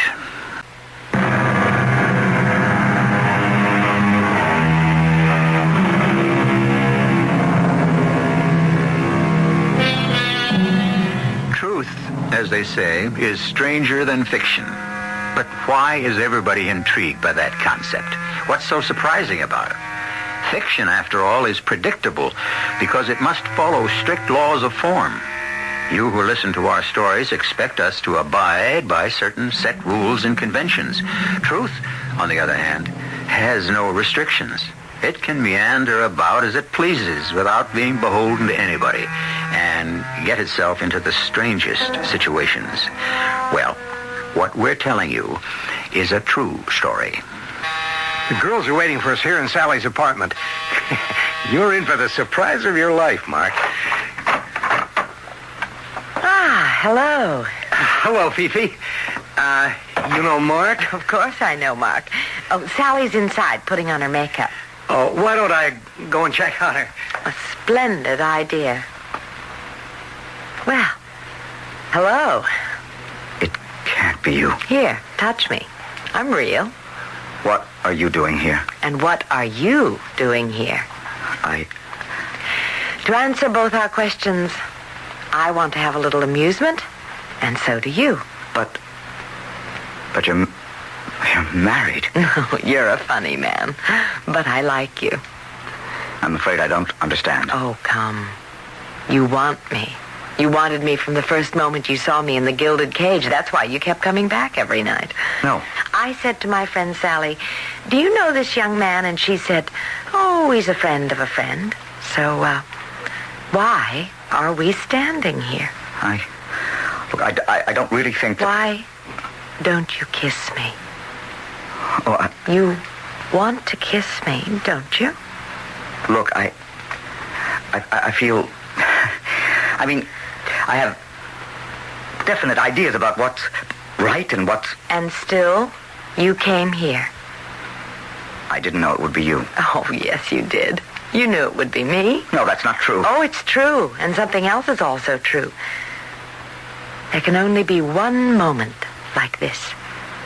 One moment when I feel this way. One moment when I want you more than anything or anyone in the world. If this moment passes, it may never return. But take me in your arms now. This minute. I couldn't help myself. I'd never felt that way in my life. This girl, this woman, she overwhelmed me. It's the only word I can think of. Suddenly I had no will of my own, no mind of my own. Everything was overcome by the desire to hold her, to possess her. She became the whole world. Another cup of coffee? Oh, no thanks, Mother. I'll be late for work. Oh, late for work. Tell me, how is your affair coming? Affair? Now, don't say the next sentence. What affair?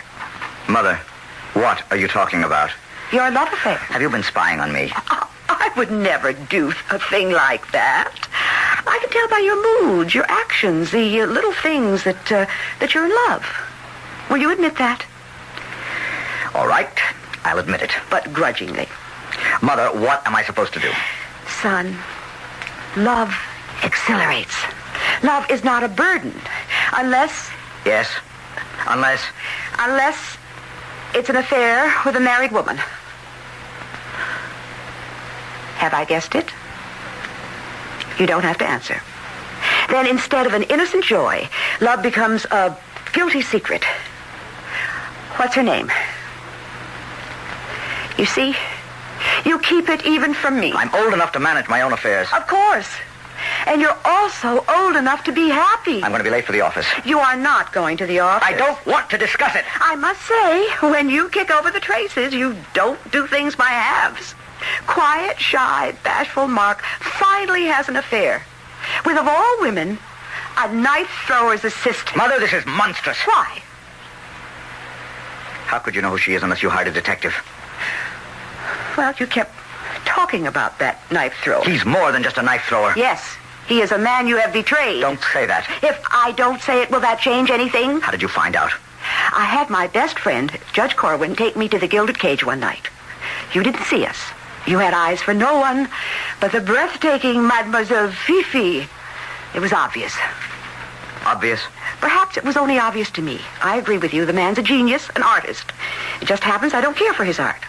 But that's not the issue. The girl, however, is obvious. She's what I said she was. A tart. Now, Mother, don't... Please, let me finish. Mark, there's all kinds of flirting. There's the sort that's done in all innocence. The light-hearted, non-serious, playful little game that always ends, however, before any points are scored. Mother, I have had enough of this. But Mademoiselle Fifi flirts because she must. It's what brings excitement. And for all I know, even meaning to her life. That is ridiculous. Every night she flirts with death. Each knife throw may be... Do you know why she's taken up with you? We're in love, Mother. In love. Hazardous as her life may seem to the public, perhaps it's not dangerous enough for her. I would say she needs even more excitement and suspense. Can you imagine what would happen if Professor Delacroix knew of this affair? Oh, that has become my nightmare. One of those knives could miss the mark by a fraction of an inch. A fatal accident. And who could prove it was done on purpose? Oh, please, Mother, please don't say any more. She touched a nerve. She's very good at touching exposed nerves. Raw, vulnerable, sensitive nerves. What would he do? What would the professor do if he found out? I hardly have to guess. He's a proud man, a man of honor, great dignity. Did I even have to ask myself? He would kill us both. And the terrible thing, the awful situation was I was in love with her. And he had become my best friend. Mark, my boy, the world is divided into two camps. The charlatans and the artists. But not everyone has skills or talents. True. But everyone who lives has life. And life is the greatest art of all. Without the audience that understands and enjoys, there is no art. How can there be? You understand the true meaning of what I do. You appreciate the incredible coordination. Doesn't everybody? No. To many, it's a trick. Oh, how can it be a trick? It's being done in the open for all to see. Ask and listen to what so many people say. They think it's done with mirrors or it's done with magnets. Oh, it's ridiculous. But that's what they think. Why do you suppose I refuse to use a blindfold? Do you think it makes a difference to me? Of course not. But if I did wear a blindfold, I would only excite the suspicion that it was a fake, that there were hidden holes or slits, or that it was made of some transparent material. It's hard to believe. Well, good morning. Well, it's hardly morning, Fifi, darling. It's almost noon. Have you gentlemen been having another one of your earnest conversations? Yes. But I'm afraid, my dear, that you shall have to entertain young Mark for a bit. I must practice. You are always practicing. Well, the fact that you live to say so is eloquent testimony to that fact. You see, Mark, my genius is due to the fact that I have been blessed by God and that I practice each day of the year. For hours and hours and hours. Well, until this evening. Darling. Fifi, I must talk to you. You angel. You talk to me every day. Do you love me? Why do you ask? Because I love you. But I want more. Shouldn't love be enough? I want you to marry me. I'm married to Raoul. It's wrong. Why? Because we love each other. Why should our love be kept a secret? And will our love be stronger, more enduring, because everyone knows about it? It's still wrong. We should be married. And what about Raoul?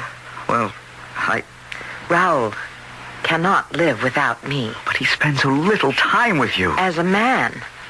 But Raoul couldn't survive without me as an artist. Who else would he get to stand against the board? But no, darling. Mine is not a job that is filled by an employment agency or through an ad in the classified. I understand. No, you don't. We stand 30 feet apart. We are eye to eye. He's the thrower. I am the target. Together, we execute a ballet. His is all motion. Mine is all stillness. No one can throw the knife the way he can, but no one can stand as still as I can. Not a muscle twitches. The complete absence of movement, that is also an art. People like us are not made. We are born. He could never find someone like me again. It would be the end of him as an artist, and therefore the end of him as a man. A ballet? The ballet of death? Yes, of course. And I'm afraid. Afraid of what? Afraid of what? Good Lord. Tell me, why are you afraid? And of what are you afraid? Nightmares. My nightmares. My darling, why should you have nightmares? I dream that one night, under the hot, bright lights, perhaps a bead of perspiration might momentarily blind him. It doesn't matter. He can throw blindfolded. Watch him carefully. He closes his eyes before the release. Oh, my darling, one day his luck will run out. Luck? Oh, no. No, don't ever let him hear you say that word. Not you. Because it will only tell him that you don't understand him. It isn't luck. It's skill. God-given skill. But no one is perfect. He is perfect. The 2 knives he throws to enclose your neck. Yes? Do you realize that the merest fraction of an inch and an artery... It can't happen. How can you sit there so calmly and say it cannot happen? I am absolutely safe. Raoul can never miss. You say that so calmly, so matter of fact. As if you're looking at a clock and announcing the time. The analogy doesn't hold. If I told you the time, the clock could be wrong. But not Raoul. Raoul is never wrong. Raoul never misses. You must know something that I don't know. I don't know anything. I'm not a deep person. I'm not an intellectual. I may not even be intelligent. I only know what I want to do. And right now, I want to kiss you. Now? I said now, didn't I? Here? We're here, aren't we? But Raoul. Raoul's in the next room. Raoul is in another world. Darling, you say Raoul could never miss. But suppose he found out about you and me. Darling, if it bothers you so much, just make sure Raoul doesn't find out. And now, will you kiss me?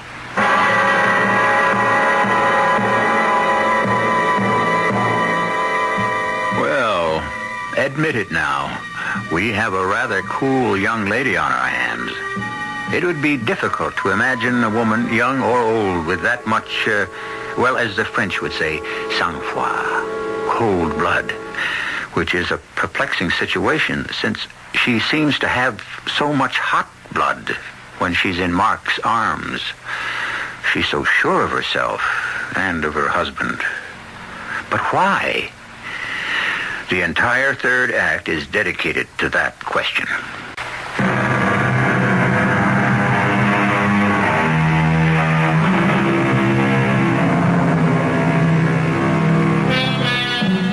We have been presenting for your edification, or mystification, a young lady named Mademoiselle Fifi. She is the wife of Professor Raoul Delacroix. She is also the mistress of Mr. Mark Harrison. This would hardly be an unusual situation if Professor Delacroix were some musty, dry-as-dust old pedagogue. Not so. Our professor is a handsome, vigorous man of 40. He is also a professional knife thrower. She acts as his target. Wouldn't you suppose that she should be the last woman in the world to be unfaithful to her husband? Will I see you tomorrow, Mark, darling? I cannot keep coming here every day. What will your husband think? Why are you so worried about Raoul? The way you ask that question, one would never believe that Raoul holds your life in his hands every evening. If I keep coming here every day, won't Raoul become suspicious? I don't think so. The way you say that. The way you smile when you say that, it's too much for me. If I'm too much for you, maybe you'd better not see me anymore. Yes, maybe I'd better not. Very well. Goodbye. That's best. It's best for both of us. For all three of us, because it can only end in disaster. Mark, if you want to leave me, you only have to say goodbye. There's no need for a great farewell speech. There's the door. Goodbye. Goodbye. Well, why are you still standing there? I can't leave you. I love you. It's wrong, but I love you. Then take me in your arms. Good morning, Mark. Oh, good morning, Mother. Some breakfast? Just coffee. Oh, Mark, you look terrible. Thank you. But you don't sleep nights. Maybe I have insomnia. Maybe you have a guilty conscience. Why don't we change the subject? You've already made your position clear. Do we have to go through it again? Yes. I know what I'm doing is wrong, but I can't help myself. I try to break off with her. Every time I see her, I say this must be the last time. I must end it. Well, why don't you? I understand now.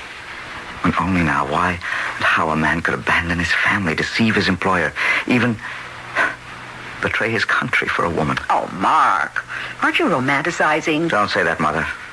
Or we'll never be able to talk to each other again. It's how I feel. Let me introduce a new complication.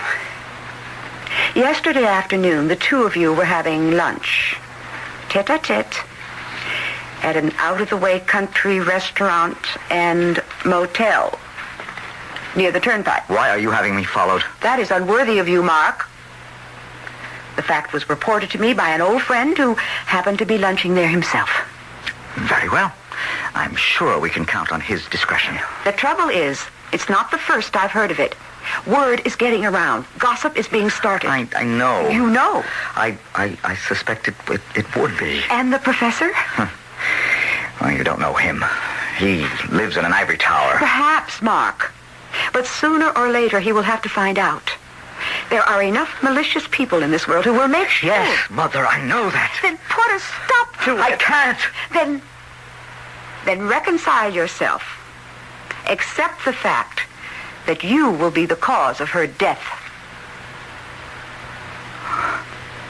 You're right, Mother. I will have to give her up.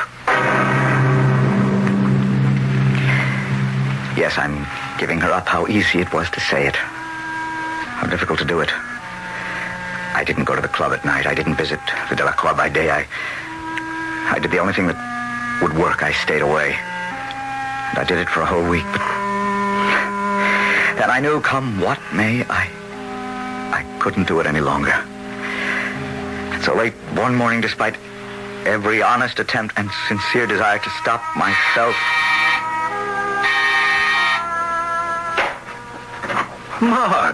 Mark Harrison, come in.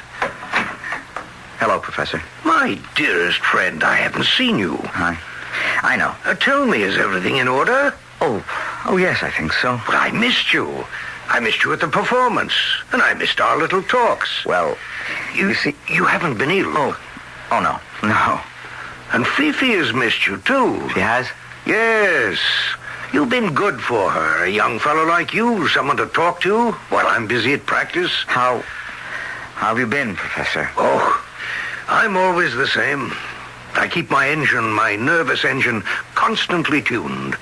The eye, the hand, the factors of judgment, all of these form an incredible machine. And I believe it has a life of its own. There are times when I'm convinced that it isn't even subject to my control. Because if it were, then I might... Yes? Then you might... Oh, nothing at all. Perhaps someday I can tell you. Well, Fifi would be so sorry she missed you. Isn't she home? No. She said something about, what was it? Oh, she was on the phone and she said she was going shopping. Well, a shame. It's noon and I have to retire to my practice room. I understand. I know. So few people do. Promise me you won't be a stranger anymore. Promise. Oh, I promise. I had come to see her because I could no longer keep away. But she wasn't home. Shopping, that would mean she'd gone downtown. Now it was noon, lunchtime. I knew there were only 2 or 3 places she cared for. I'd find her, and we'd go somewhere and spend the afternoon together. She would be angry with me for neglecting her so long, but she'd forgive me. She'd have to. When all's said and done, she loves me, and she cannot live without me. Just as I cannot live without her.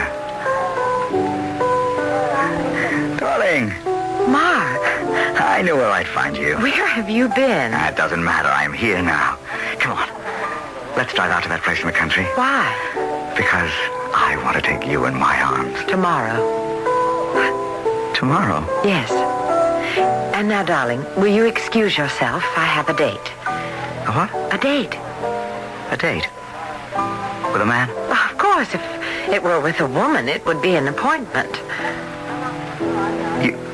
You're going out with other men? Naturally. But you're in love with me. You said so.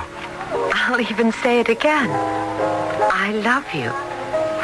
How How can you go out with other men? Because you're very difficult, Mark. You're so nervous, apprehensive, filled with so many fears and worries, and... But I'm only concerned for you. I know, but it doesn't make you a very satisfactory lover, and therefore... And therefore you betray me. Oh, now, that's a harsh word. Oh, hello, Morton, darling. Fifi, Angel. Hey, Mark, old buddy.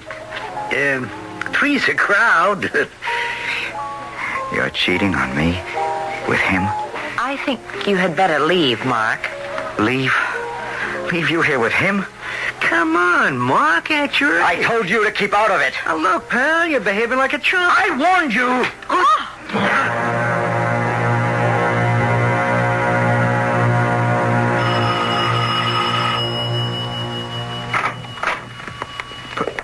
Professor. Hello, Mark. May I come in? Well, of course, sure. Won't you sit down? I've come here to your home to thank you. Thank me? Why would you want to thank me? Come now, Mark. It's in the open at last. It's in the open between us. Oh, Professor, please. Please allow me to tell you, I couldn't help myself. No. Let me talk. You're bold, gallant, and a true devoted friend. Professor... You walked into that restaurant. You saw them sitting there. It was obviously a rendezvous, a tete-a-tete. You could see they were lovers. Professor, you must allow me to tell you the truth. And because you are my loyal friend, you became enraged at her dishonesty, her unfaithfulness, and so you attacked him. What? Is that what you think? Poor Mark. If only you had known the truth. She has the face of an angel and the morals of a slut. Do you think this Morton, whatever his name is her first one? Her only one? She picks up a lover as often and as casually as you or I might pick up a cigar. You know this? I've always known it. How I despise that woman, that common tramp. But, Professor, you have no idea how I yearn to kill her. You want to kill her? Day and night. I can think of nothing else. And not because she has betrayed me, not because she lusts after other men. Oh, no. That's her nature. She can't help it. Then why? It's that smile, that evil smile that says, "Here I stand. Kill me if you dare. For that she deserves to die. That is a crime." But you could kill her at any moment. Yes, my young friend. It would be so simple, so easy. A mistake of less than a quarter of an inch, and I could sever the jugular.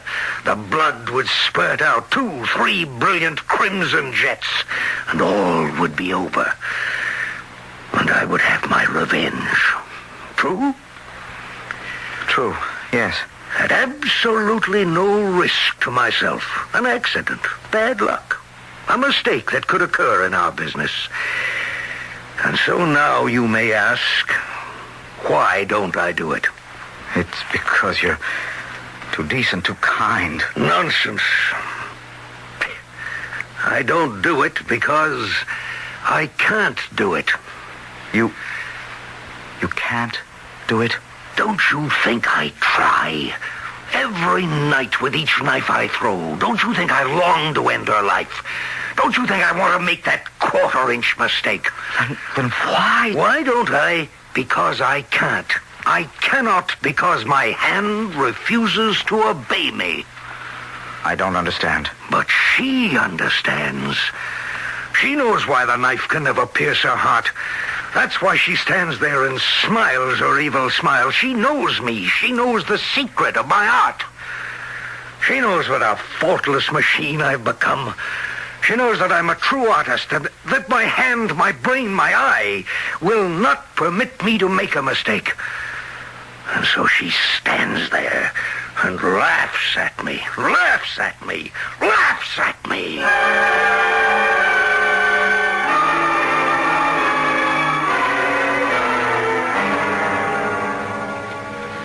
That night, I went to the Gilded Cage. I watched Fifi smile, and I saw the agony on Raoul's face. Suddenly, I could no longer look at the act. Instead, I let my eyes roam around the room, and here and there I saw men sitting at tables, and they weren't looking either. And then I knew that they too were in on the secret, and that all of us were members of a club. We had come here not to see an act, but to see a murder. Yes, Professor Delacroix is a magnificent machine, but he is also human. And one day there will be the slightest malfunction. The machine will make the slightest miscalculation. It only needs what? A quarter? A 16th of an inch? My good friends, I am about to throw the final knife, which will be placed under Mademoiselle Fifi's left arm, in a direct line with her adorable heart.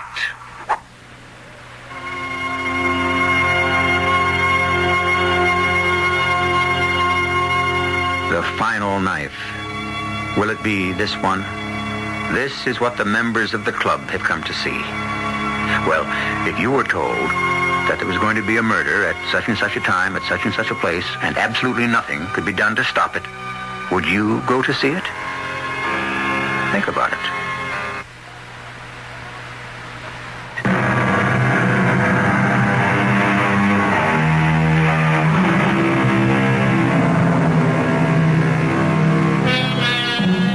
We have been listening to a story about possession. Possession seems to be a popular topic for entertainment these days, but it's somewhat misunderstood. We tend to think of possession as the intrusion of demons or devils into our body or soul. But actually, each one of us is possessed. We are possessed by what we are, by how we have been trained. We respond to a lifetime's experience. We are what we have become. The long way. The hard way.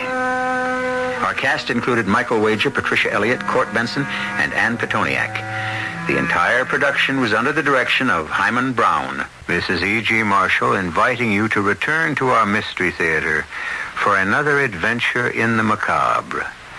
Until next time, pleasant dreams.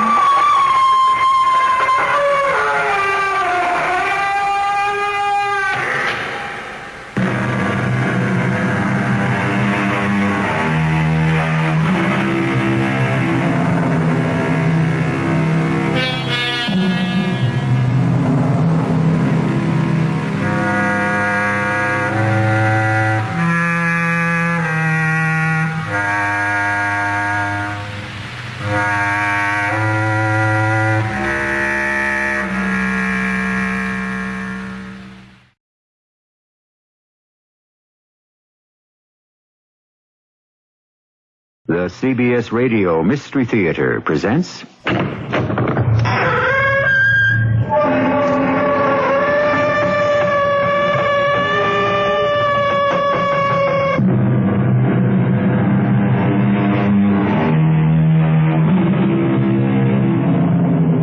Come in. Welcome. I'm E.G. Marshall. An old Scottish prayer reads...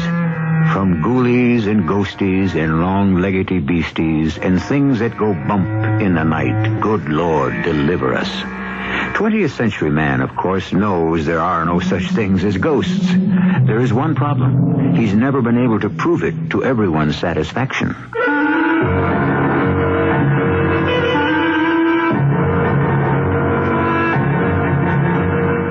Our mystery drama, The Captain of the POLESTAR, was adapted especially for the Mystery Theater by Murray Burnett and stars Paul Hecht.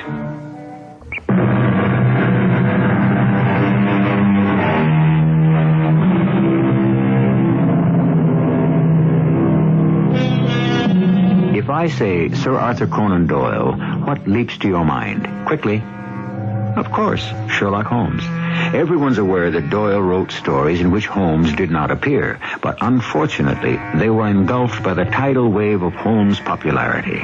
It's a pity, because Doyle was a great storyteller and a master in creating suspense and terror. Today, we'll let you judge for yourself with this strange and tragic tale as reported in the diary of young Dr. John McAllister Ray, whom we now hear applying for a position as ship's doctor in the office of Ronald Bruce, who operates a fleet of whaling ships. Sit down, Dr. Ray. I can't abide young fellows who stand at attention. Yes, sir. Thank you, sir. Yes, that's better. Now, you've applied for the position of ship's doctor. You think a whaling voyage is something like a holiday you young medics get on the P&O ships to the Far East. All fancy dress and beautiful, lonely young women. No, excuse me, sir, but I don't think that's quite fair. If you've read my application, you'll see that I'm interested in research on... the effect of extreme cold on human conditions. Oh, yes, I'm sorry, sir. I didn't realize you'd read it. Don't apologize. I like young men with spunk. Can't be a good doctor unless you've got some courage. And you'll need a lot up where these whalers go. Yes, you're not married, but are you attached? Well, as a matter of fact, I am engaged. And what does she think of your being away for a matter of some long months? Well, I didn't see any point in telling her, sir, until the job became an actuality. It's cautious, too. I like that. I suppose I'd better get right down to it. We do have an opening for a doctor on the POLESTAR. Oh, you do? Yes. The fact of the matter is, we don't know yet who is going to skipper the POLESTAR. Well, it would appear to be more a matter of concern to you than to me. Yes, well, yes, on the surface. For the last 4 years, the captain of the POLESTAR has been David Craigie. And we've been very satisfied with him.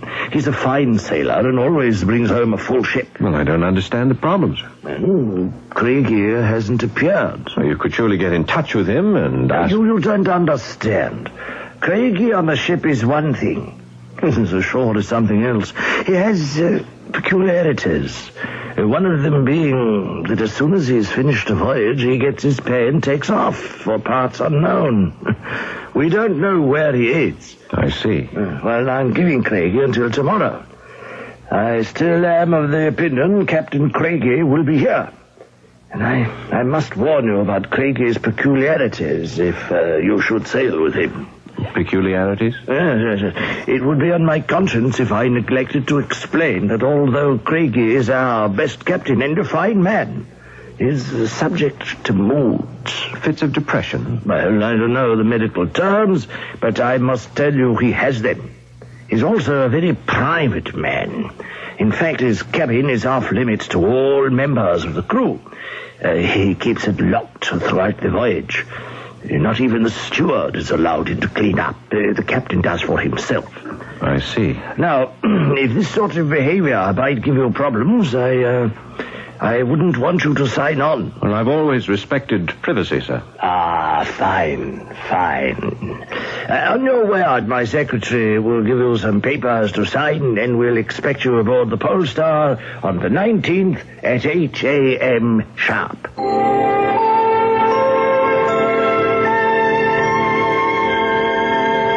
Flora, you haven't eaten a thing. Why did I have to fall in love with such an insensitive man? Now, that's an unreasonable statement. Is it? Here we have our first dinner. I mean, the first dinner I cook for you.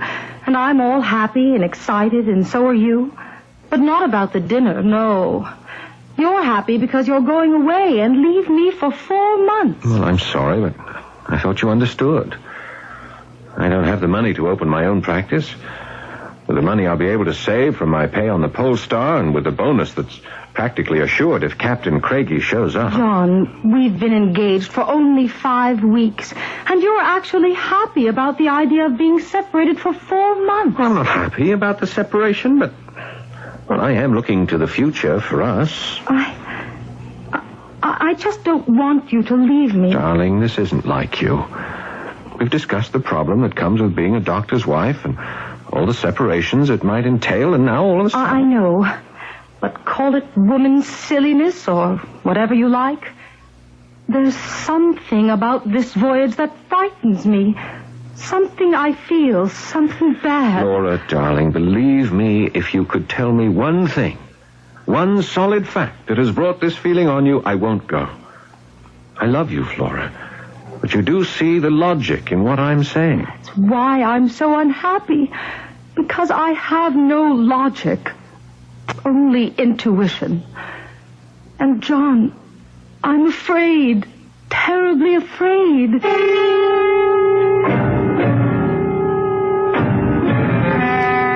As I open my diary for yet another entry, I cannot help but remember Flora's forebodings. As I write the date, September the 11th, I realize we've been out some 3 months now. Latitude 81 degrees 40 minutes north, 2 degrees east. There is solid, unbroken ice to the north to which we're anchored, and the same conditions prevail to the east and the west. Come in.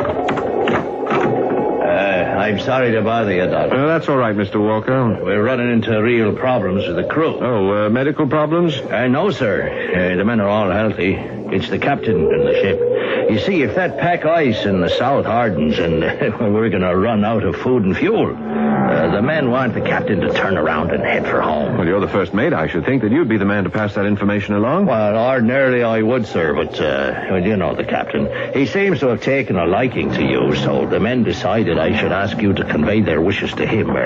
Will you do it, sir? Well, if it's their wish, but I feel that such a request coming from me, a man who's on his first voyage to the Arctic, may not exactly... Oh, you don't have to be an old hand up here, sir, to know that from now on the weather can only get worse. And that the ice to the south will freeze solid. We must get away while we can. Oh, very well, Mr. Walker. I'll speak with the captain today.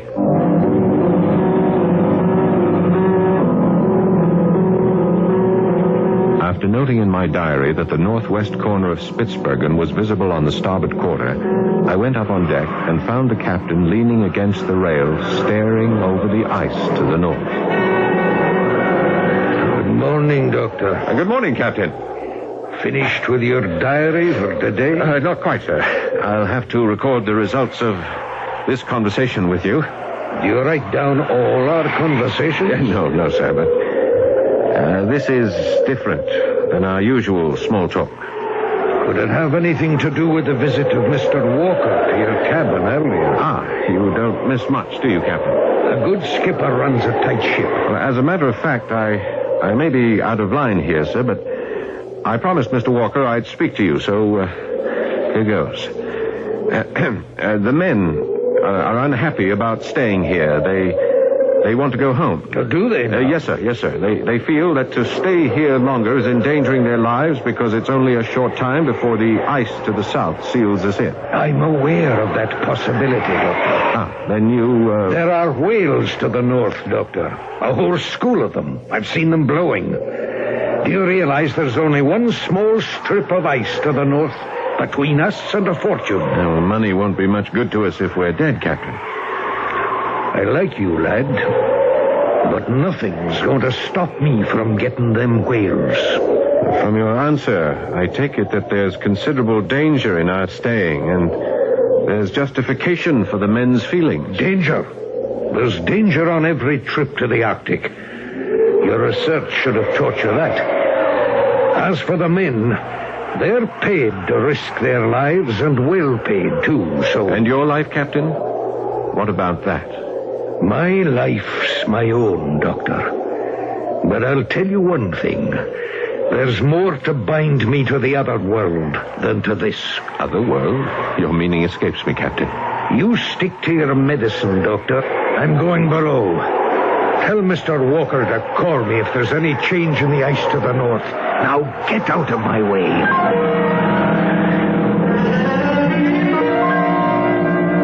I informed the first mate of the captain's decision, wrote it up in my diary, and turned in early. But I slept badly that night. Between fits of wakefulness, I dreamed. And they were strange dreams, or rather the same dream.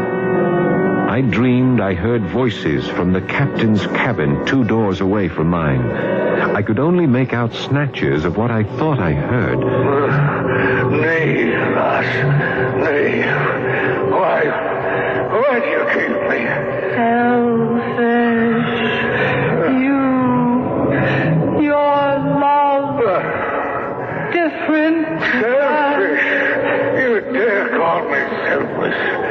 You know what I would try. Always try. You cannot. You must not. I want you. Don't say it, lass. For love's sake, don't say it.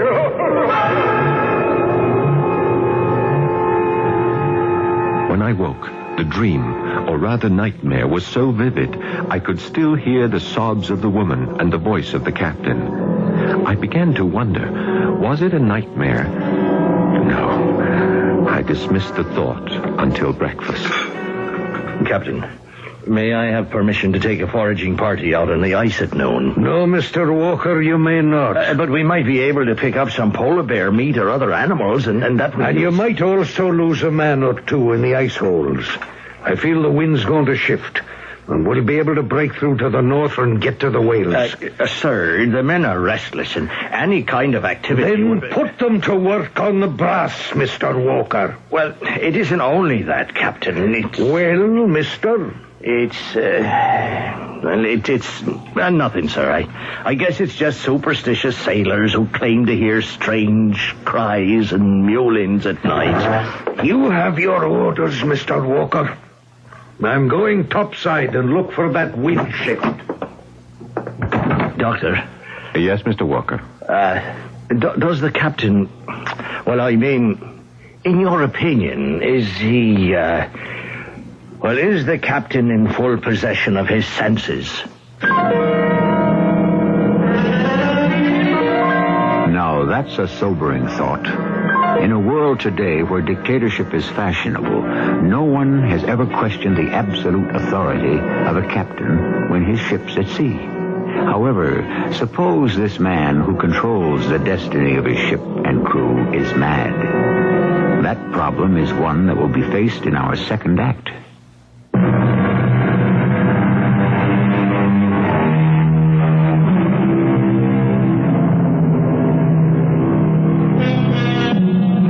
Madness takes many forms, in literature as well as life. People may argue that in Moby Dick, Captain Ahab's frenzied pursuit of the legendary white whale was a form of insanity. But there, at least, the crew and everyone concerned knew exactly what drove Captain Ahab. The question facing ship's Dr. John Ray on his first whaling voyage was not only is Captain Craigie sane, but what form did the dark demons that were driving him take? Because there was no question that the captain of the POLESTAR was a driven man. What is your opinion of the captain's state of mind, Doctor? Well, I'm not prepared to make any professional diagnosis, Mr. Walker, but it's obvious that there's something on his mind. Well, I'm just wondering whether it's the same thing that's on a lot of the men's minds. You mean about getting trapped on the ice here? No. About the sobbing and the crying and wailing that goes on in the night. Have you not heard it, Doctor? No. Well, I have. And so have most of the men. I heard it ever since we left Dundee. Almost like it was following us. And screeching. And begging to be taken aboard. You think these noises have something to do with the captain's state of mind? Well, it is likely. I mean, he's human just like the rest of us. Have you spoken with him about this matter? No, Mr. Walker, because I think there's a perfectly natural explanation for the sounds you describe. The creaking of a ship, the sloshing of water in the scuppers, the rubbing of the hull against the ice, any one of those would explain... Doctor, now, I've followed the sea all my life. This is your first voyage. I'm a hard-headed man, and I tell you, no ship ever made the noises I heard. Then what do you think they are? I don't care to say. All right, then I'll say it for you. You evidently feel that these noises are... ghosts or something from the spirit world or caused by some other supernatural force. After the first mate had left and gone about his business, I recalled my nightmare. For the first time, I wondered whether I had dreamed what I had heard, or whether I indeed had heard the same sounds that Walker and other crew members were talking about. I decided there wasn't much to be gained by speculation, so I went up on deck. Doctor, come here a moment. Ah, Captain. Look, yonder. Northward, over the ice. You see it, don't you? What? Over there. Just now coming out between the hammocks. You must see it. I'm very sorry, Captain. There's nothing there. Blast you for a blind idiot. Use your eyes. There. Moving off now to the west. There. No, easy now, Captain. My goodness, you're shaking. You're not yourself. Look at the perspiration streaming down your face. Let me take you below. Look, man. You see her now, don't you? There, right there. Flying from me, by God. Flying from me. Gone. Easy, Captain. Let me help you below. Here, Captain. Take another swallow.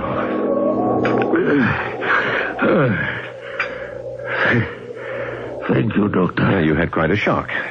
Now, I think you should go to your cabin and lie down for a while. You saw her, didn't you, Doctor? I'm sorry, Captain. I saw nothing. Nothing? You don't think I'm mad, do you, Doctor? Tell me now, man to man. Well, I think, Captain, you're disturbed about something. Right. But, Doctor, what do your medical texts say about madness? In what context? Or what do they say about symptoms? Bad dreams. Are they a sign of madness? Well, not always. They can be. Any other symptoms? Let me hear some of them. Well, hearing voices is significant. And other symptoms? Severe headaches. Nary a headache since we left Dundee. And before that? No head pains, Doctor. Any other symptoms you know of? Delusions. What's a delusion? Seeing things that aren't there. Now we come to it, Doctor, don't we? Who the blazes is that? Mr. Walker, Captain. Well, come in, then. What's the commotion, mister? It's the cook, sir. He needs the doctor. Well, what happened? Well, he burned himself pretty badly. Well, let me get my bag. We'll get right down there. I treated the cook's hand, which was scalded, but not as badly as I'd feared. The captain, with a fine mixture of persuasion and authority, got the cook back into the galley, and we returned to my cabin to let me rid myself of my bag. Captain, if something is worrying you, and you've admitted as much, I can't help you unless you tell me just what it is that's bothering you. Easily said for you. But if I were to tell you what I've never told a living soul, it would do neither of us any good. Well, it certainly can't if you won't tell me. Nay, what's bothering me is between me and... well, it will pass. But seeing me all these weeks, and just now with Cookie, would you say a court of law would find me mad? Well, I'm not a lawyer, but in my opinion, no. Well, that's that, then. But as a physician, and from my observations, I would advise that it would be best for you to get home and settle down for a bit of a rest. Home? One word for me and two for you. You'll settle down with your pretty wee Flora, whereas The wind! She shifted. There's a crack in the ice to the north, and we might just be able to get through if you'll come topside and take a look. Shortly after the captain went up on deck, I felt the ship shudder and start to move slowly through the ice. I had some work to do on some specimens, so I stayed in my cabin. The movement of the ship northwards was unfortunately short-lived. After no more than 10 minutes, the Polestar came to a grinding halt. I went up on deck to find both captain and crew vastly disgruntled. But that was nothing compared to what occurred during the night. Doctor, open up. It's Mr. Walker. It's 3 o'clock in the morning. What is it, man? Come up on deck and you tell me, Doctor. Well, wait till I get some clothes on. I'll be right up. Oh, for the love of heaven, make it quick. Right. I'm afraid to stand watch alone. Well, Mr. Walker, what's this all about? What? Quiet, man. Listen, and you'll hear it. I don't hear anything. It came from the bow, a caning and the sobbing of a little child. And then it changed as I went forward to look. I swear it came aboard and went down below. I was afraid, but I followed it. Oh, Doctor, I tell you, it went right into the captain's cabin. And then it stopped. And that's when I woke you. And since then? I've been listening. Have you ever heard of self-hypnosis? I know what I heard. And whatever it was, it's down with the captain now. He's quieted it. That's it. Now, you want to come with me to the captain's cabin and ask him about it? Certainly not. The captain has enough on his mind without me barging in at this hour. Well, then I agree with you, Doctor. There's something on his mind, all right. And I tell you, it has to do with his ship. There's a curse on it. Yes, well, I'm going to get Mr. Manson. Are you coming with me? As close as I can. Looking back now, I realize I should have insisted that Walker be put in sick bay, but I simply didn't foresee what was going to happen. I hadn't been back in my cabin a half hour before Manson got me up to help with Walker. When we reached the deck, I could see the figure of Walker lying crumpled on the ice just off the starboard bow. I asked Manson what had happened. We were standing at the rail. He was listening. I, too, and suddenly he shouted, "There! Manson, the lights! Right there off the bow! Do you see them?" I see something. I don't think they're lights. Of course they are. And watch. You see the way they dance? Like they're beckoning. Come on, man. Let's find out what this is and put a stop to it once and for all. Hey, wait. Mr. Walker, easy. Wait up. Those aren't lights at all. Just a reflection off the ice of the northern lights. I can see it plainly now. Don't be a fool, man. You can't see them clear like I can. Here, I'll reach over and... Careful, watch out! Doctor, the next thing I knew, he was over the side and falling to the ice. I didn't think I should move him, so I ran up and got you. Good thinking. Now give me a hand. We'll get him back on board. My diary entry for that date reads, First Mate Walker confined to sick bay. Weather seems to be getting bad. Ice behind us, closing in fast. Crew worried, sullen, almost to the breaking point. Must speak with Captain Craigie about Manson's report on our supplies. Found the captain pacing the deck. Good morning, Doctor. How's Mr. Walker? Well, condition satisfactory, sir. He had a bad blow on the head when he struck the ice, but fortunately no concussion. Then he should be up and about and back on duty tomorrow. Well, I don't know about tomorrow, sir, but perhaps the next day. Well, see what you can do to speed his recovery, Doctor. We need him. He's a good man. Yes, sir. Did you see Mr. Manson's report on our supplies? Half a tank full of biscuits, 3 barrels of salt meat, a limited supply of coffee beans and sugar. Ah, then you have read it. I told you, Doctor, that I'm in complete control of my faculties. Yes, sir.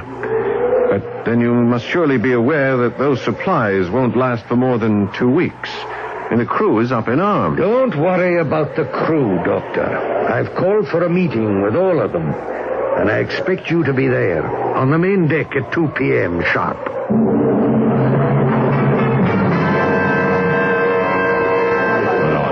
All right, lads, all right. Now listen well to what I have to say. Now, I got you into this fix, and I'm not denying it looks like there may be some hard days ahead. But you shouldn't be bitter. Just remember how much oil we brought back from other voyages, and the money you've put in your pockets. Oh, yes, that's right, Captain. We've tried a risk or two before, and we succeeded. But if we fail now, there's still no cause for panic. Yonder's the coast of Spitzbergen. And if the worst comes to the worst, and the ice closes in behind us, we can make land across it and stay alive until spring. But it won't come to that. Take my word for it. It'll be half rations for everyone for the time being. But keep your heads and hearts, and I promise that you'll pull through and come out rich. The quality of leadership is the most intangible of all character traits. In all history, every leader was able to persuade his followers, whether they were crewmen or people of a whole nation, that they could trust him. All too often, that trust was misplaced. But was it to be so with the captain of the POLESTAR? We'll find out in Act 3 shortly.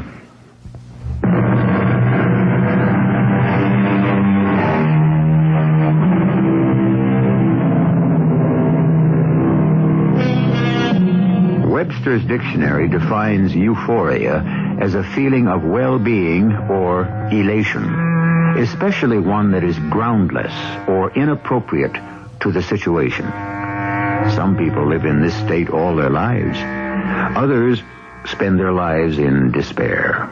It's really a difficult matter to attain a happy medium. But as for the crew of the POLESTAR, they were definitely euphoric. Captain Craigie's speech had an amazing effect upon everyone aboard the POLESTAR. Forgotten was the shortage of rations, the ominous increase in the wind, the dropping temperatures, and the ice all around us. Even more startling was the fact that everyone seemed to have put aside their fears about the strange noises and eerie occurrences which had the crew believing the ship to be cursed. And then shortly before noon the following day, Captain Craigie succeeded in amazing me. He was standing at the rail with his sextant, preparing to shoot the sun, when he called out to me, Doctor, would you mind joining me? Good morning. How are you today, Captain? In control, Doctor, in control. I wonder if you'd do me a favor. Certainly, sir, certainly. I'll be shooting the sun shortly, and I must be sure when it's exactly noon. Here's the key to my cabin. Would you be so kind as to run down and check your watch with my chronometer and come back and let me know exactly when it'll be high noon? Well, Doctor? Yes, of course. I'll be right back, Captain. I was dumbfounded. No one had ever seen the inside of his cabin, and here I was with the key. I went down, and I must admit, as I opened the door, my heart beat faster. The cabin was a model of neatness. But there was one thing that dominated the entire area. A startlingly lifelike portrait of a wondrously beautiful woman. I checked the chronometer, watched always by the brilliant eyes of the woman in the portrait, returned to the deck, and waited till the captain had completed his calculations. Well, Doctor? Your key, sir. Thank you. Did you see her? You mean the portrait? What else, man? I saw it. What did you think of it? She's a wondrously beautiful woman. Doctor, do you believe that long before something happens to us, we prepare for it, even unconsciously? I'm not sure I understand, Captain. No matter. You'll find what I said to be true someday. Well, we still have the whales, Doctor. They're still there waiting for us, whatever else may be in store. With all due respect to your superior knowledge of the Arctic Ocean, Captain, I submit we're never going to get through to the whales. And you don't like the prospect of wintering on the coast of Spitzbergen and living off the land? Do you? Oh, it doesn't matter to me, Doctor. But I shall ask another favor from you. Yes, sir? I'd like you to witness my will. In fact, I'd like you to be there when I draw it up. Let's say, tomorrow afternoon. In all honesty, I must say here that my diary shows I was deeply disturbed by the captain's attitude. Certainly my latest conversation with him raised serious doubts as to his sanity. If he were truly mad, then it would be my duty as ship's doctor to have him relieved of his command. While I was wrestling with this dilemma, night fell, bringing with it a numbing terror that drove all else from my mind. I was pacing the deck. The night was at its darkest, and I suddenly heard Manson call... Doctor! What? It's back. Can you not hear it?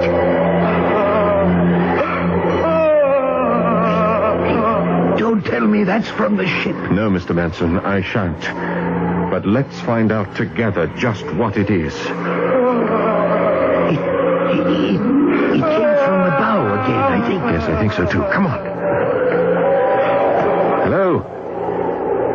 Hello?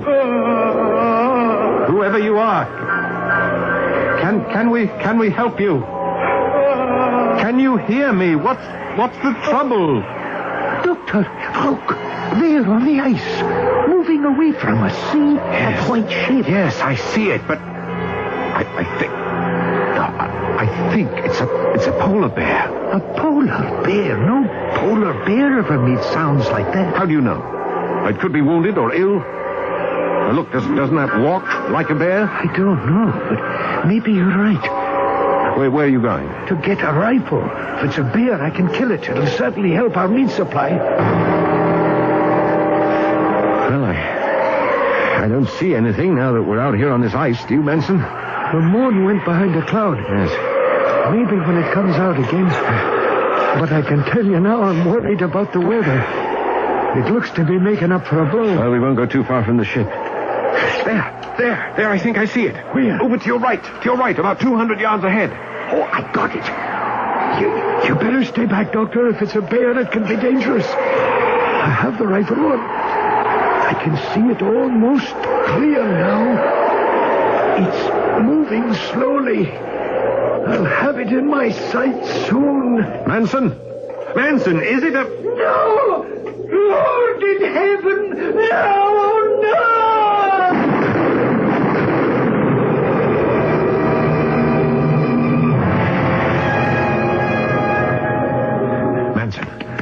Manson, come on. Come on, you're all right now. How did I get back to the ship? I got help. We carried you back. Now, you've had a severe shock. Just let me inject you, and the sedative will give you... It wasn't a bear, Doctor. It wasn't a bear. I saw it clear for just a minute. It wasn't from this world, I swear. It was shaped like a woman. But it was smoke or a cloud. It's all right. You'll be getting sleepy now. Just a minute.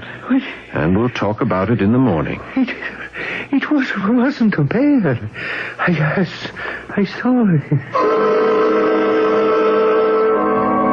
I kept my appointment with Captain Craigie at 2:30. We met in the main cabin and sat at the table on which we ate. The captain had pen and paper, but I wanted to talk with him about things other than his will. Captain, I don't know how else to say this, so I'm going to come right out with it. I think you must get rid of that portrait. We're here to have you witness my last will and testament, Doctor. As I somehow think the subjects are connected. You'll oblige me, Doctor, by keeping your thoughts to yourself. Captain, I was with Manson last night out on the ice. And you're not suffering from shock? I didn't get as close to, well, whatever it was that almost drove Manson mad. Are you telling me that there was a presence out on the ice? Well, there was something. I saw it. You too, Doctor. Are you sure you're not suffering from delusions? I'm sure. Well, then it must follow that when you suspected me of having delusions, I wasn't. How did you come by that portrait, Captain? Did you have it commissioned? Was it given to you? I stole it. Oh, you don't mean that. I do. She was mine. Mine. She was married to a dissolute drunk. She loathed him, but she wouldn't leave him. Perhaps she didn't love you. Don't ever say that. She loved me and I loved her to distraction. Why do you think she died? It was my fault. I tore her apart, or rather our love did. The last days all we did was quarrel. But she wouldn't leave her husband. She could not break her marriage vows. And the portrait? I arranged to have it stolen from him. He didn't care one way or the other, but I couldn't sleep thinking of her beautiful face in his house. Since the day it came to me, it's never left me. Nor has she. She's always in my mind, if that's what you mean. That's exactly what I mean, Captain. It's an unhealthy situation. Your thoughts about her have... Well, they've brought some strange happenings on this ship, and the portrait must go. Ridiculous. Not at all. It's the portrait that nourishes your thoughts night and day, Captain. There'll be no more talk about it. Now, let's get to my will. Very well. But then I ask a favor in return. Which is? That you witness my will. You? You're all right, lad. You have a long life in front of you. But why do you say that? We're shipmates. Your fate and mine. Don't talk nonsense, Doctor. I'm making my will because of you. I'm leaving everything I own to you. But why? We are hardly... Because you've seen her. At last, you've seen her. The captain made his will. And at the last moment, since he had made me his heir, decided to have Walker witness it. That night, sleep would not come. I tossed and turned, but finally gave up and went on deck. At first, I thought I was alone. But then I heard a soft sobbing coming from the other side of the deck. I walked over slowly. Captain? Captain, are you all right? Go away, lad. There's no place for you here. Captain, you need my help. Now let me... I tell you, go away. Unless you dare to look. Well, if you tell me where to look. Out on the ice, lad. Anywhere on the ice. Just keep looking and trying and trying. Captain, please, I beg you to come below. I see her. There she is. Goodbye, lad, and God bless you. And with that, before I could even move, he was over the side and running off on the ice. I followed him as fast as I could, and as he ran, I could hear him, but always getting fainter and fainter. Coming, my love. Coming, lass. I've waited too long for you. My love. My wonderful girl. Captain. At last. Captain. Together. Captain Craigie, come back. Captain, come back.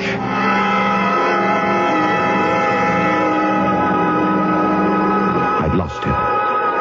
Further search on the dark ice was useless. The next morning, Mr. Walker and I set out to trace him. Here. He fell here. Look.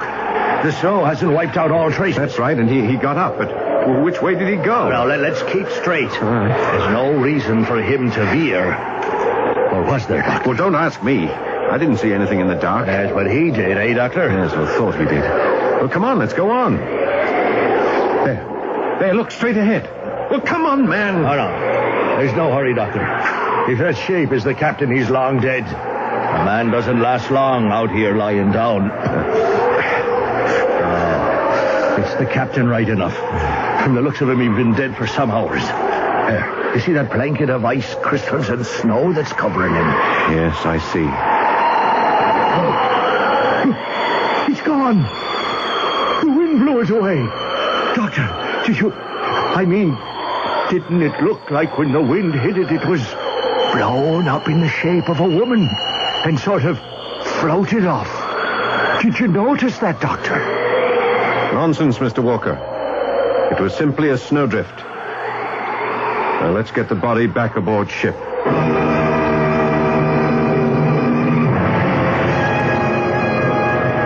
Perhaps it was a trick of the eye or mind, but it did appear to have the form of a woman drifting away on the wind. We brought the captain aboard, buried him, and steamed back home with no more disturbances aboard the ship. The portrait? I insisted it be buried with the captain, as it was a provision in his will. May he, or they, rest in peace.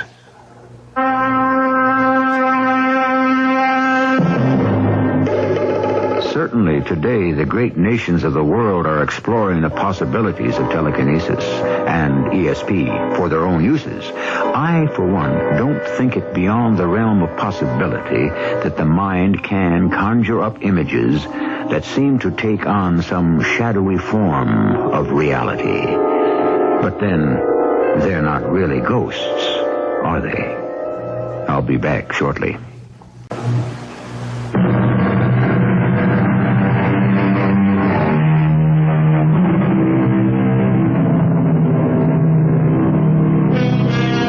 Coming events are said to cast their shadows before, then the story you've just heard, The Captain of the POLESTAR, which was written by Doyle at a very early age, certainly foreshadows Doyle's interest in ghosts and the spirit world. It does even more than that. It shows a deep belief which Sir Arthur held to the end of his life. And I can only believe, if he can hear this, how pleased he must be. Our cast included Paul Hecht, Court Benson, Earl Hammond, and Jane Ives. The entire production was under the direction of Hyman Brown. This is E.G. Marshall inviting you to return to our Mystery Theater for another adventure in the macabre. Until next time, pleasant dreams.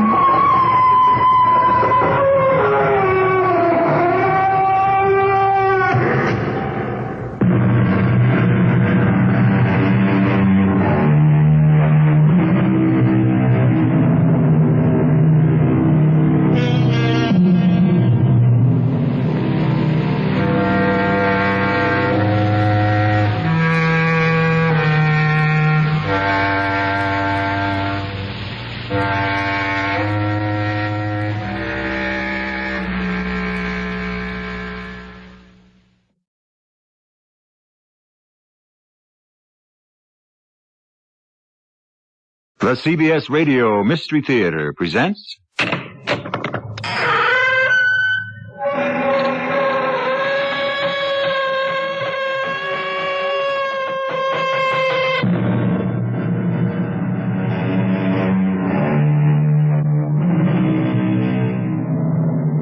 Come in.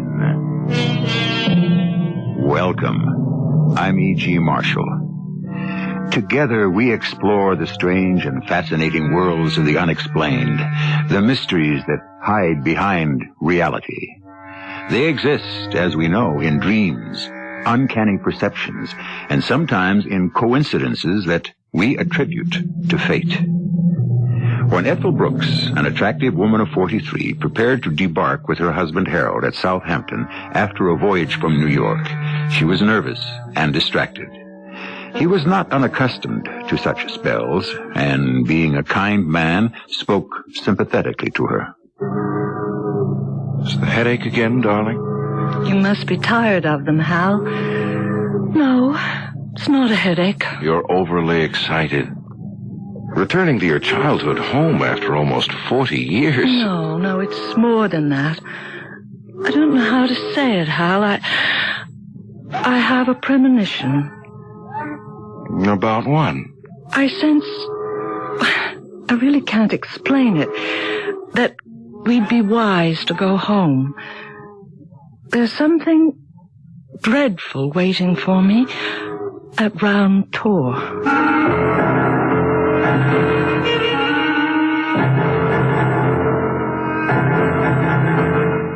Our mystery story, The Empty Coffin, was written especially for the Mystery Theater by Roy Windsor and stars Tony Roberts and Carol Teitel.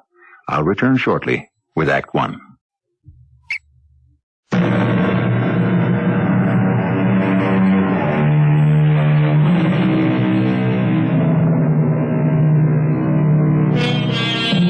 No one in my experience leads an entirely serene life.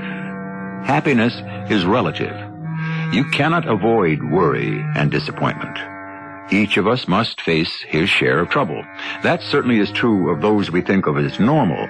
But what about others who are not just normal? What about Mrs. Brooks and her premonition? I'm sure that you've had hunches, some good and others bad, but premonitions? Late one afternoon, in the paneled office of Dr. Dunbar, a psychiatrist, Ethel Brooks leans forward in a chair, hesitates, and then softly asks, Am I mad, Doctor? Tell me why you ask. Well, my husband told you that No. All he told me when he made this appointment was that you have suffered for many years from severe headaches. Physically, there's nothing the matter with me. I guess you'd call it hallucinations. One, not many. And tell me about yours, Mrs. Brooks. I always knew that I was born in England. Oh, well, not at first.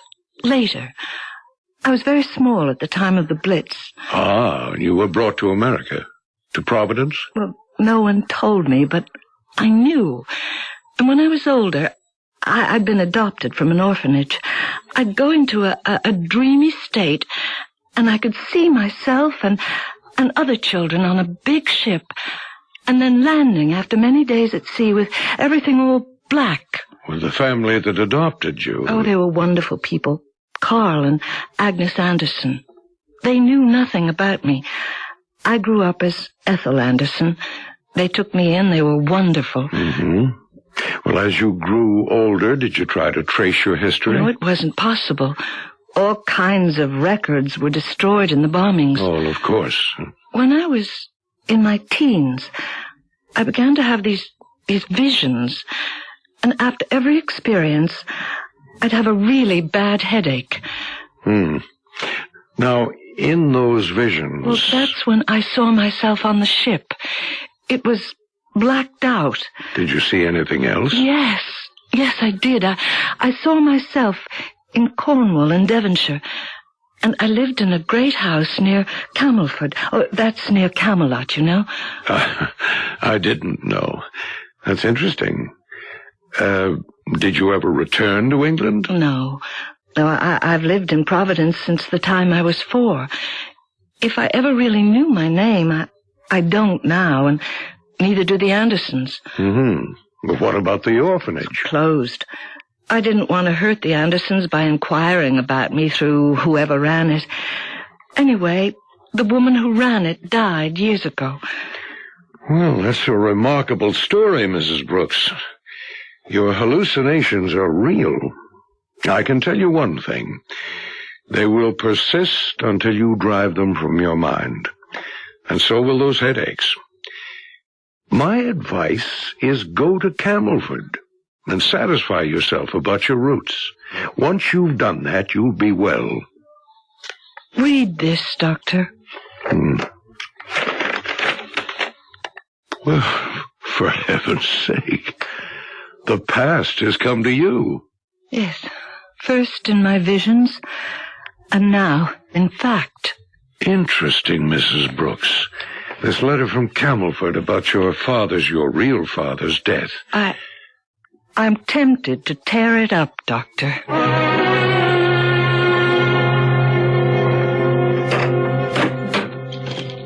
Ethel? Oh, hello, darling. Oh, don't squeeze so hard.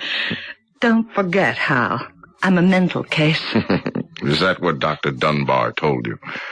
Seriously, what did he have to say? Come, sit down. Did you like him? Very much. You told him everything?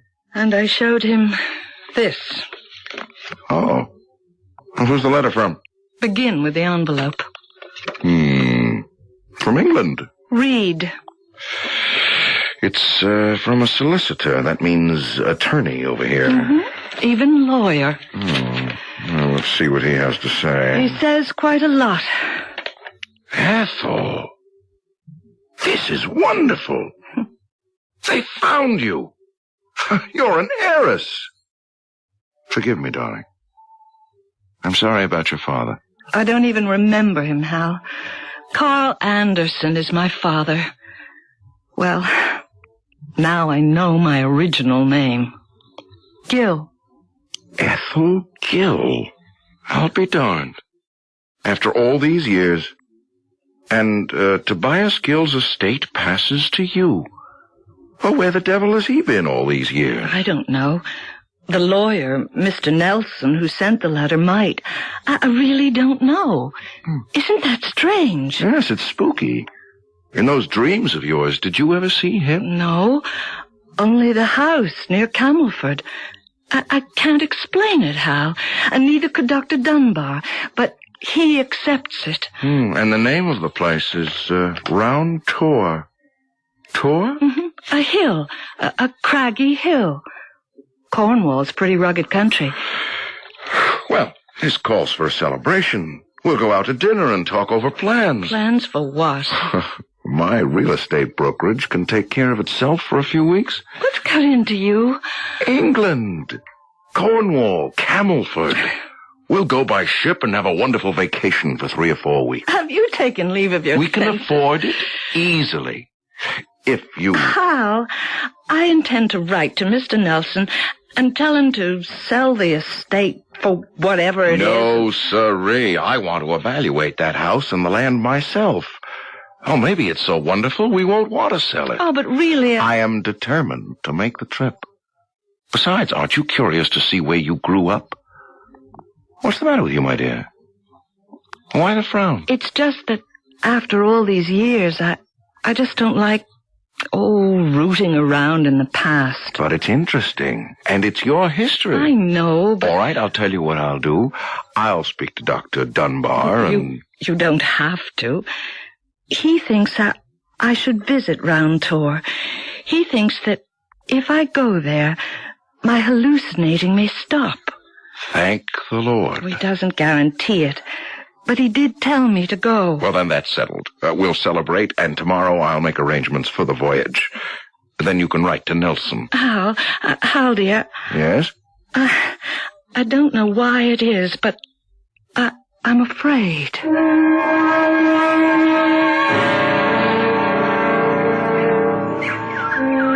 Good morning, Ross. Aye, that'd be Mr. Nelson. Good morning. Are you well?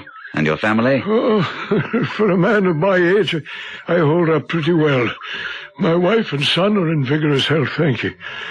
It's always a pleasure to see you. The accounts are... No, Ross.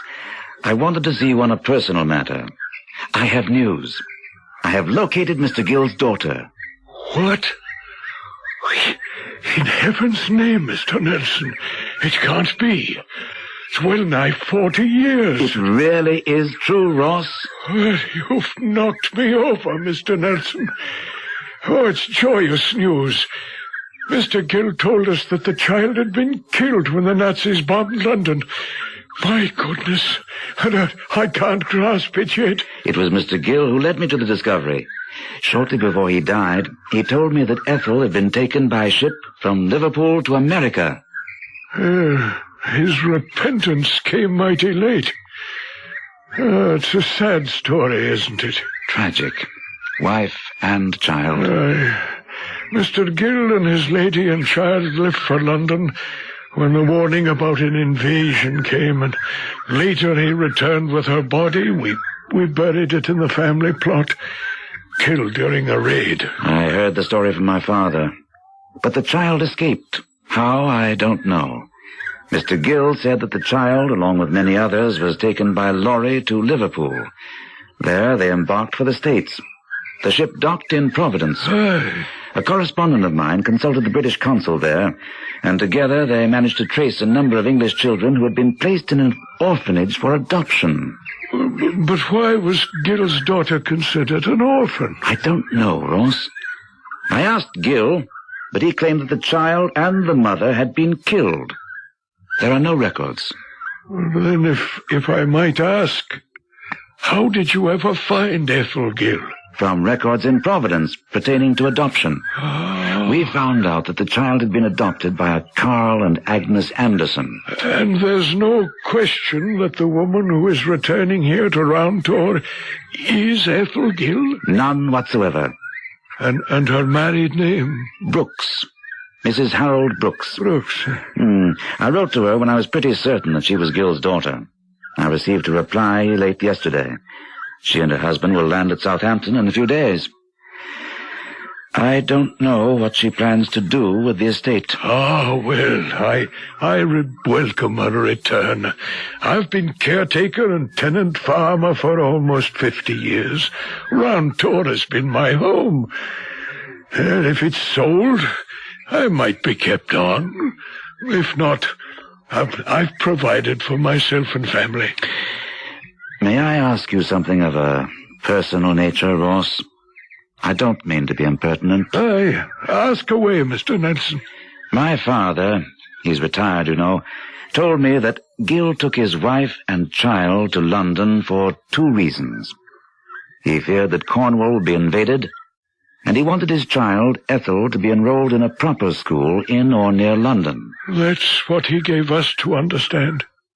Did that strike you as peculiar? It was peculiar, Mr. Nelson. You might say it was leading lambs to a slaughter. London was not safe at that time. Gil returned alone? With his wife dead and the casket ready for burial. Oh, it broke my heart. She was a fine, gentle lady. When he returned, what was Gil like? Grim. More worried than sorrowing. The casket was placed in the parlor where the corpse could be viewed, so I was told. You didn't pay your last respects? I wanted to remember the lady living, not dead. Well, I did attend the funeral 2 days later. Interesting. You sound puzzled, Mr. Nelson. What is it that would be troubling you? Their history doesn't altogether make sound sense. Does it to you, Ross? Isn't there some element missing in this mystery?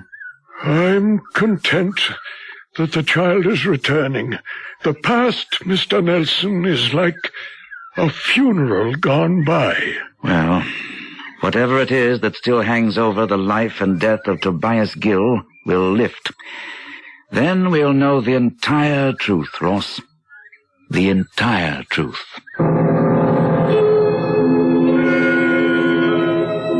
The past may be like a funeral gone by, but to the English solicitor, Ralph Nelson, something lies hidden there about Tobias Gill and the deaths of his young wife and child. He feels that it will reveal itself. Perhaps Mrs. Brooks knows or has seen something in one of her persistent dreams that will complete the puzzle. I will return shortly with Act 2.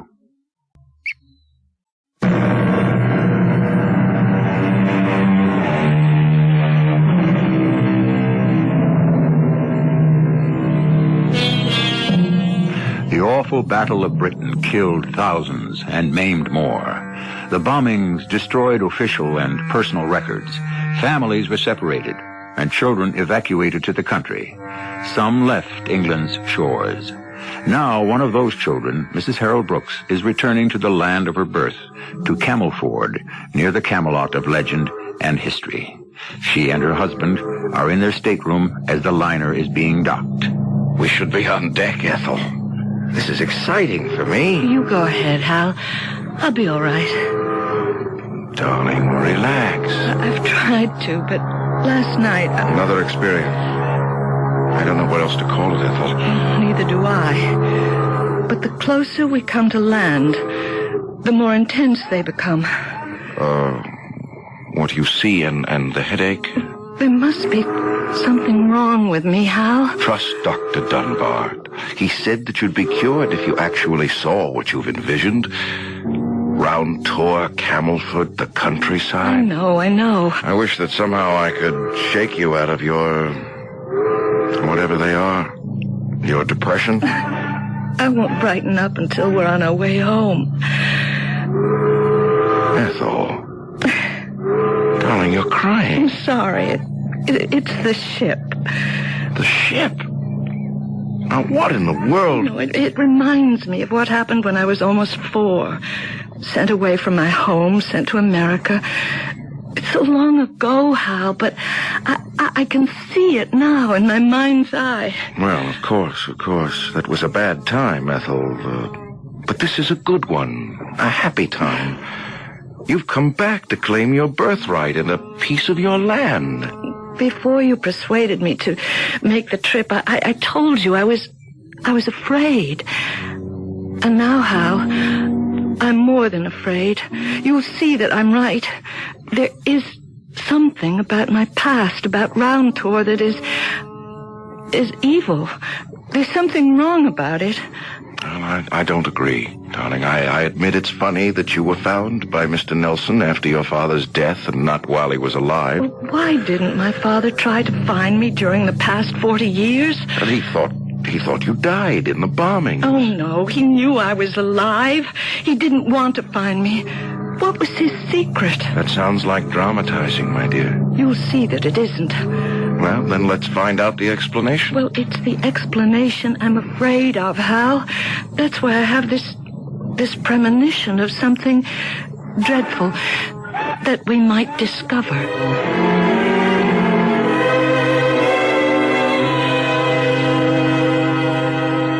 Good morning. I'm Ralph Nelson. I'm Ethel Brooks.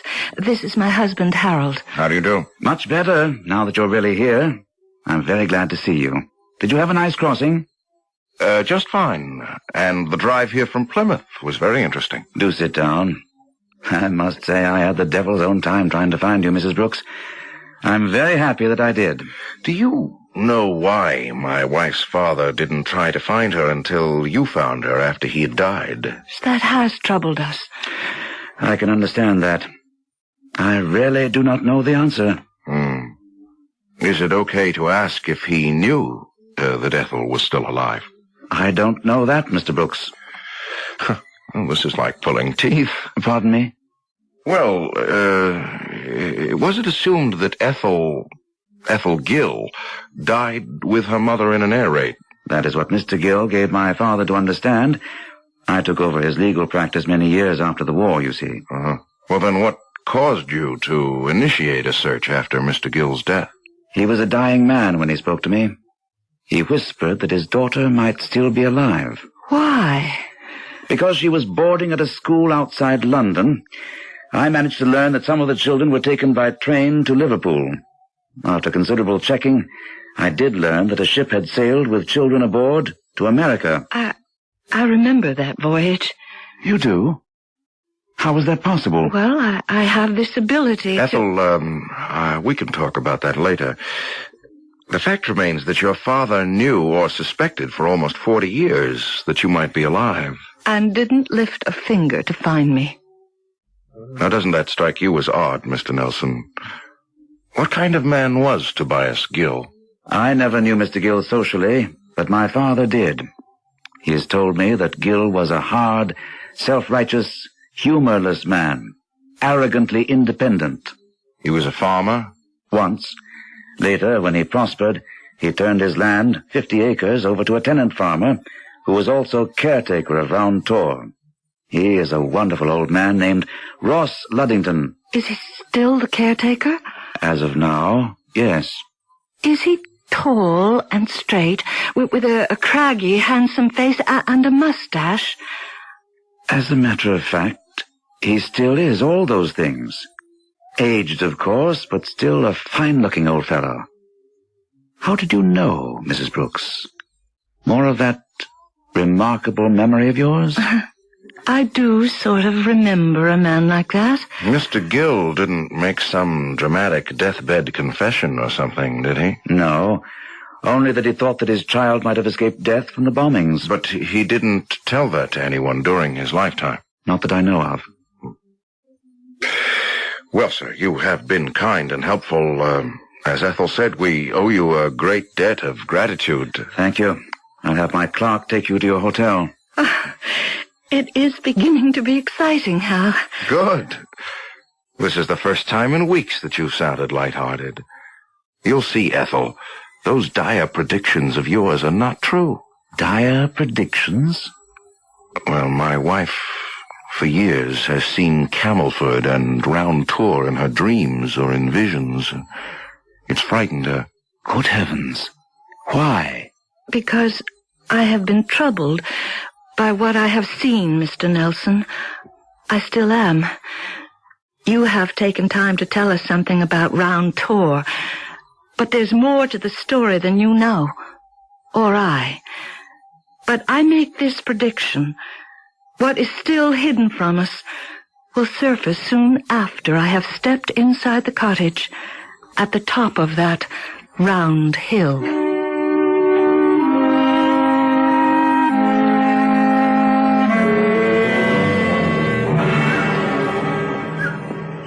It's beautiful.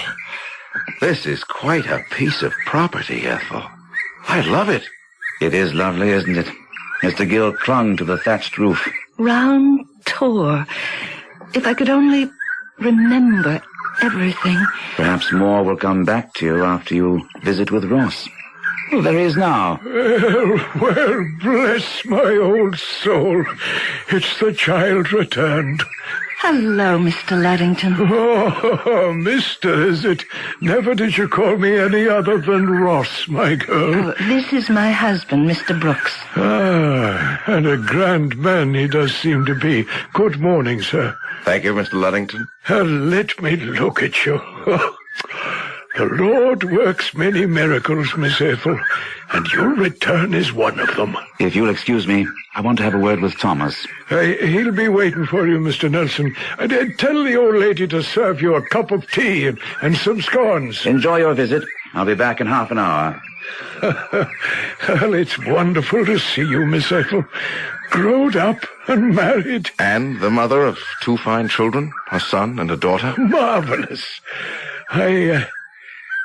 You'll excuse me staring at you, Miss Ethel, but... Oh, look, the first thing, Ross, is to forget Miss Ethel. Just plain Ethel will do. Aye, direct like your dear dead mother, buried yonder in the family plot. Well, come into the house. With Mr. Nelson's permission, I've brewed a pot of tea for us, and I have some fresh scones. Then I'll show you around.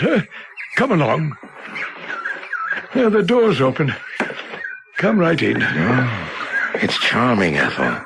What a childhood you had. Would have had, dear. Aye, you were close on 4 when he took the 2 of you away.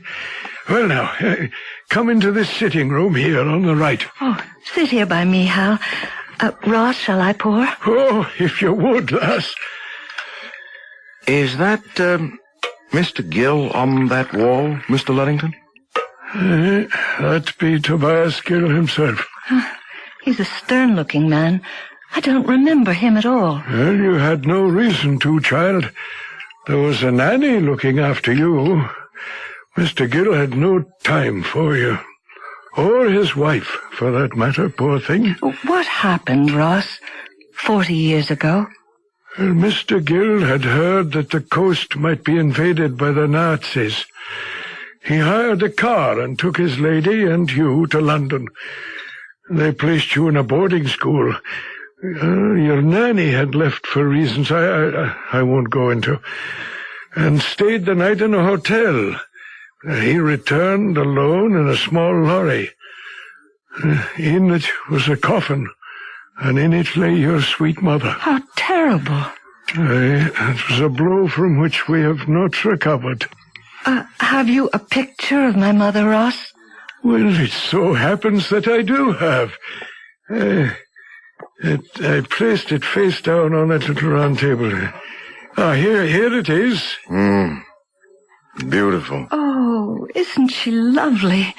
Ross, where was this picture taken? Oh, in this very parlor. Yes, but where's the fireplace and the mantel? Oh, Mr. Gill had that boarded up years and years ago. Why? It looks like a wonderful fireplace. Well, a frugal man he was. He said the fireplace wasted heat. With all his money? The same. Huh. You know what strikes me, darling, if I might say so? What? Well, there's your father's grim portrait hanging on the wall. And here's your sweet mother. Yes. Go on. Well, I'll ask Mr. Luddington. Aye? Mr. Luddington, do you see any resemblance between Ethel and her mother and father?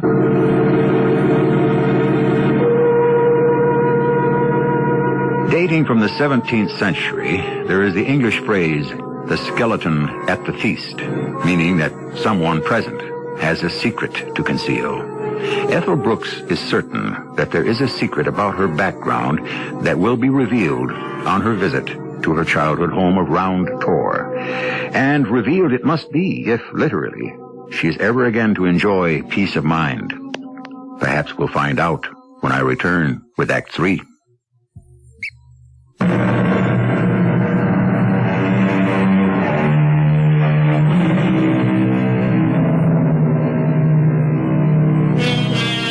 I'm almost certain that at some time in your life you have experienced the sense of an event which you seem able to foreshadow. It might be vague, maybe it's just a hunch. Whatever it is, you're not entirely surprised when it happens. Isn't it strange that Ethel Brooks, orphaned to America as a small child, has persistently been able to picture Round Tor in Cornwall, England, where she was born? Well, she and her husband are asleep. It is 10 o'clock. Hal. Wake up, Hal. What time is it? Ethel. Listen. Listen? Listen to what? Are you having another whatever it is? No, it's someone sobbing. Oh, let me switch on the light. I'm not dreaming, Hal. I hear it. It's someone downstairs crying. Oh, there is no one downstairs crying. There is. Well, there isn't, but I'll step downstairs and check if that'll satisfy you. I'll go with you. All right. Come along. Put on your slippers. It's cold. Switch on the stairs light. Okay. Hal. Yes? Hal, it's coming from the parlor. Darling, nothing's coming from anywhere. Are you really awake? Don't be nasty. Well, I hear nothing. Look, come into the kitchen and I'll pour you a glass of milk. And then you're going back to bed, all right? It's gone. Uh-huh. Oh, darling, I'm sorry. Really, I'm all right now. Forget the milk. I'll go back to bed. Are you all right? I am now. I think I know. Are you coming up? In a few minutes, darling. A bit of fresh air might be good. Don't be long, Hal.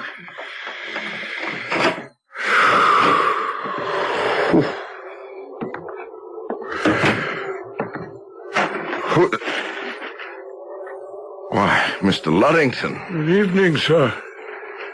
Just making my last round. It's early, only a little past 9. Is the lady asleep? Well, she woke up suddenly with, well, she was frightened. She claims she heard sobbing and that it came from somewhere in the parlor. I didn't hear anything. It's nerves, probably. Aye, could be. Huh. You think she could have heard anything, Mr. Luddington? Well, if she says so, it is possible. Mrs. Brooks told me how in America she could see Round Tor, and how as a child there she voyaged on a dark ship. That's hallucinating. I don't doubt it. Your wife's a Cornish woman, and there may be persons hereabouts who have that gift. You believe in that stuff? Ghosts, visions, messages from the dead? There may be some that do, yes, sir. But do you? I don't disbelieve it, Mr. Brooks. Well, sir, I'll be wishing you good night. Good night. Crying, sobbing, and the old man believes that Ethel might have the gift. I'd better have something stronger than a glass of milk.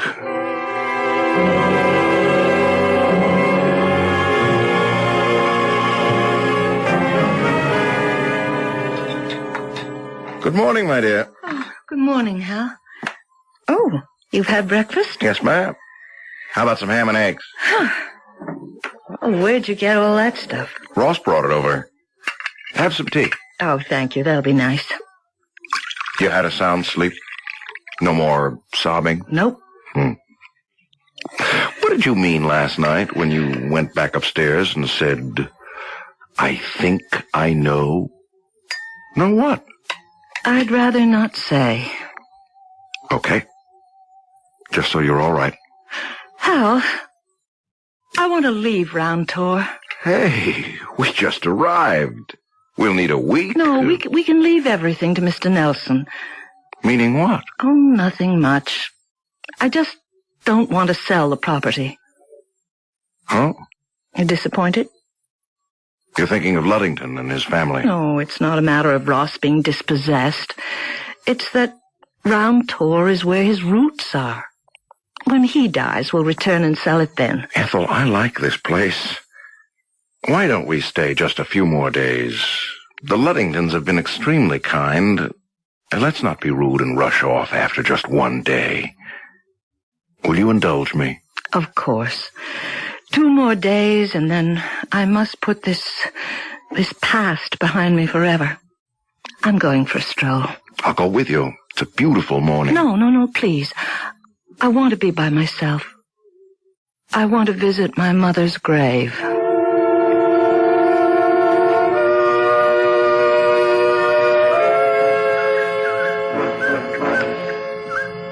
Laura Miles Gill, born 1914, died 1941, killed during the bombing of London. May her soul now find peace.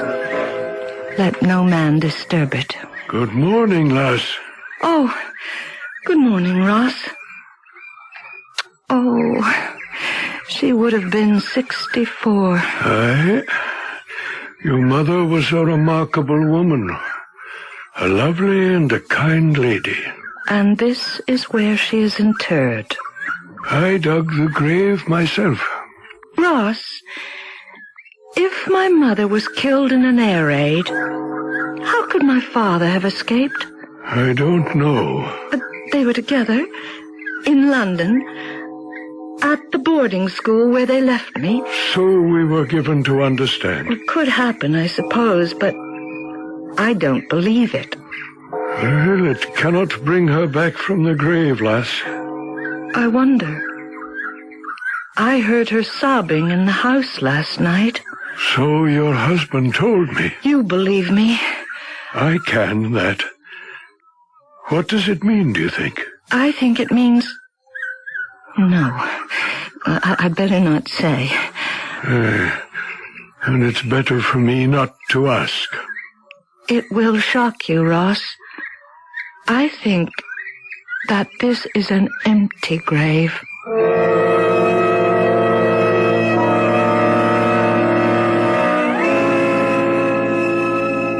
It's an extraordinary request. I realize that, Mr. Nelson. I know you have to get some sort of court order, but that shouldn't be too difficult. She is my mother. Ethel, let me say again that what you want to do is very disagreeable to me. There's something sacrilegious about an exhumation. Your mother was brought back from London. The body was viewed and buried. In sacred ground, you have no basis for your doubts or for the request. I agree with your husband, Mrs. Brooks. Then I'll dig her up myself, with Ross Luddington's help. Oh, no. You're dead serious about this? Yes, I am. From the time I began seeing Round Tour in my visions, for want of a better word, I'd known, I'd really known, that there was something very wrong about it. About my parents, about me, orphaned to America.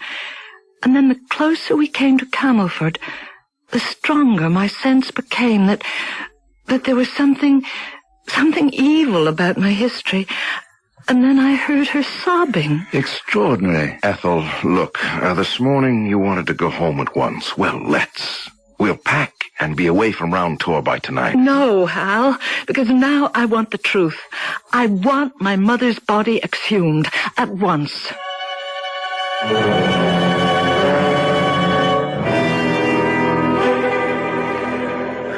I open the casket, Ross? Oh, Lord, forgive me. I cannot. Then I'll do No, it. no. I'll do it. Give me that wedge, Ross. You're determined, Ethel. Please.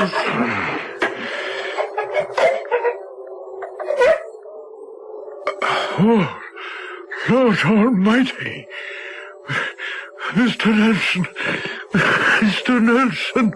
It's empty. I knew it would be.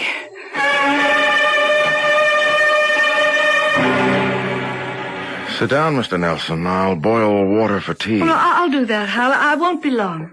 What a gruesome experience, Mr. Brooks. An empty coffin. Unbelievable. It's positively weird that your wife seemed to know it all the time. What could have happened? I haven't the vaguest. The body was viewed in this very sitting room, so Ross told us, and it was confirmed by the undertaker who prepared the body for burial. It's a terrible shock. Except to your wife. Well, what do we do now? You and I do nothing. This grotesque discovery does not affect the inheritance. It's simply a nasty mystery. I have no advice for you or for me. The problem is your wife's. What problem? Well, here are some tea cakes. The tea is steeping. Problem? Well, we're stumped, darling. We can't explain what we discovered or what to do next. Well, we have to find out what really happened. I don't see how we can. I don't either. Not at this moment. But I have the beginnings of an idea. Do you remember last night when I said, I know, and didn't want to tell you what it was? Yes? Well, it was the sobbing, Hal. I really heard it.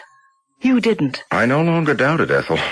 Go on. It meant, well, to me, it meant that some poor soul was in limbo, if that's the right word. A soul barred from heaven through no fault of its own? Exactly. Now, who could it be? I knew that it was my mother, and that meant that she had died without Christian burial. Perhaps that she had died in the air raid. But there is another possibility. And what is that, Mrs. Brooks? She was murdered. Ethel, lass, you cannot mean it. But I do, Ross. We're going to break down the wall where the chimney be walled up. It's her house, Ross. We'll do what she says. Well, I don't understand at all, not at all. Was I wrong about the empty coffin? Was it empty, Ross? Except for several huge stones. My father placed those stones in the coffin to give it weight. Aye. And disposed of the body elsewhere. If that be true... It has to be true. But the chimney, lass... I covered it myself with laths and plaster because... Because he said the chimney wasted heat. So he said. Let's get to work, Ross.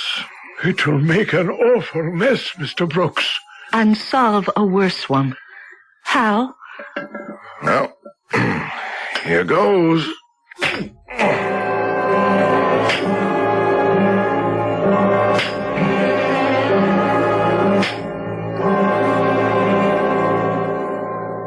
Nurse, there's nothing in the chimney. But there must be. Hal!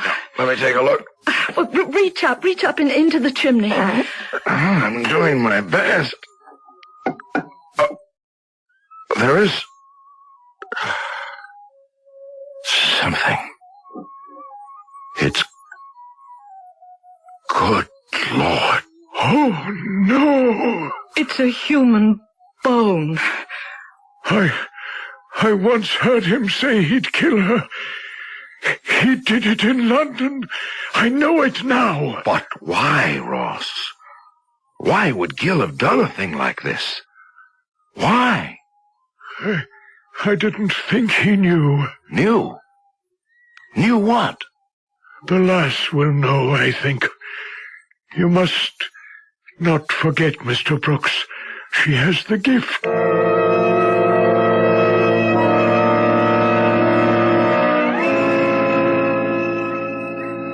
You wanted to see me, lass? Yes, Ross. Do you know, my dear? Yes. I loved your mother very much. I believe you. Gil abused her, tainted her, crushed her spirit. Like stepping on a wildflower. I often felt like killing him. And when she came to me, it's better that I say no more. He broke her spirit. In his methodical way, he suspected. And then he acted. I think I've known it since I first met you. Father. Forgive me. In God's name, forgive us both. You loved her, and I love you, Father.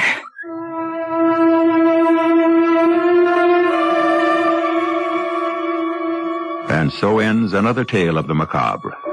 A skeleton at the feast, indeed. Insight, the intense kind that certain persons possess, sometimes reveals a secret buried for years. A premonition can reveal it. A very small world, isn't it? When an English orphan in America can question a death and expose a murder. I'll be back shortly.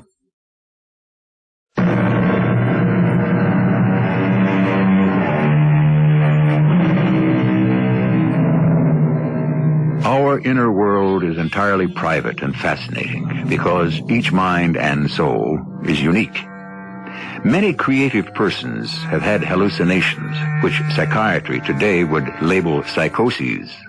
Fortunately for Mrs. Brooks, Dr. Duncan did not place a label on her, and now her mind is clear. Our cast included Tony Roberts, Carol Teitel, Court Benson, and Gordon Gould. The entire production was under the direction of Hyman Brown. This is E.G. Marshall inviting you to return to our Mystery Theater for another adventure in the macabre. Until next time, pleasant dreams.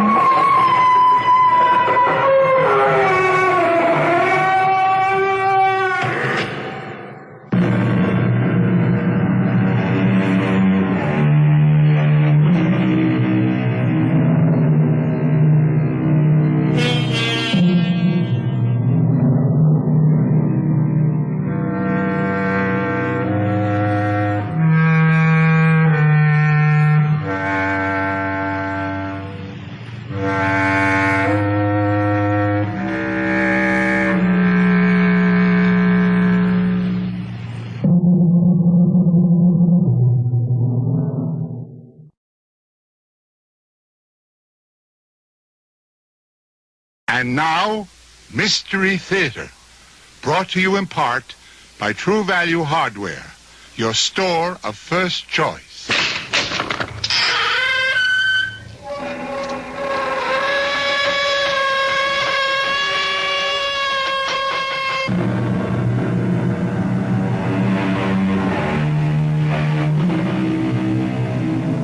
Come in. Welcome. I'm E.G. Marshall.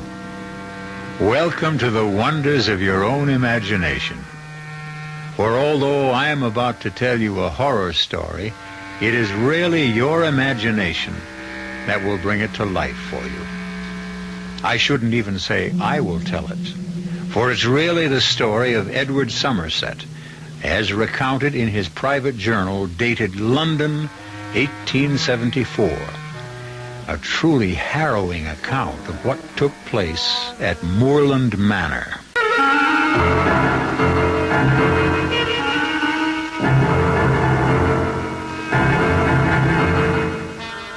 Our mystery drama, The Headstrong Corpse, was written especially for the Mystery Theater by George Lothar and stars Suzanne Grossman and Gordon Gould.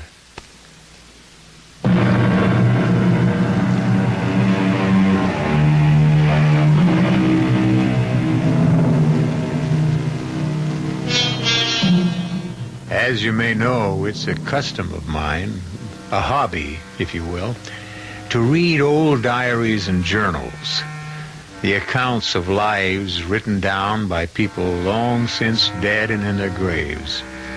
Recently, I had the good fortune to come across the journal of a certain Edward Somerset, a young London lawyer, barrister, the English would say, who tells a grisly tale of what took place at Moorland Manor in the year 1874. According to Edward Somerset, but no, let him tell the story in his own words, just as he recorded it in his journal. And so, this being the appointed day, I took the coach to the village of Burley, 20 miles south of London in Kent, and in spite of the storminess of the weather, made the trip in less than 4 hours. I found Margaret Trezilian, the girl I loved devotedly, but who, alas, shall never be mine, in a terrible state of nerves. Edward, how glad I am to see you. And I you, my darling, though I feared you'd not welcome the sight of me. Oh, darling, if only I'd never consented to marry Richard Westmore. Never given my promise. You had no choice. Is there no escape, no way out? Only if Dr. Westmore releases you from your promise.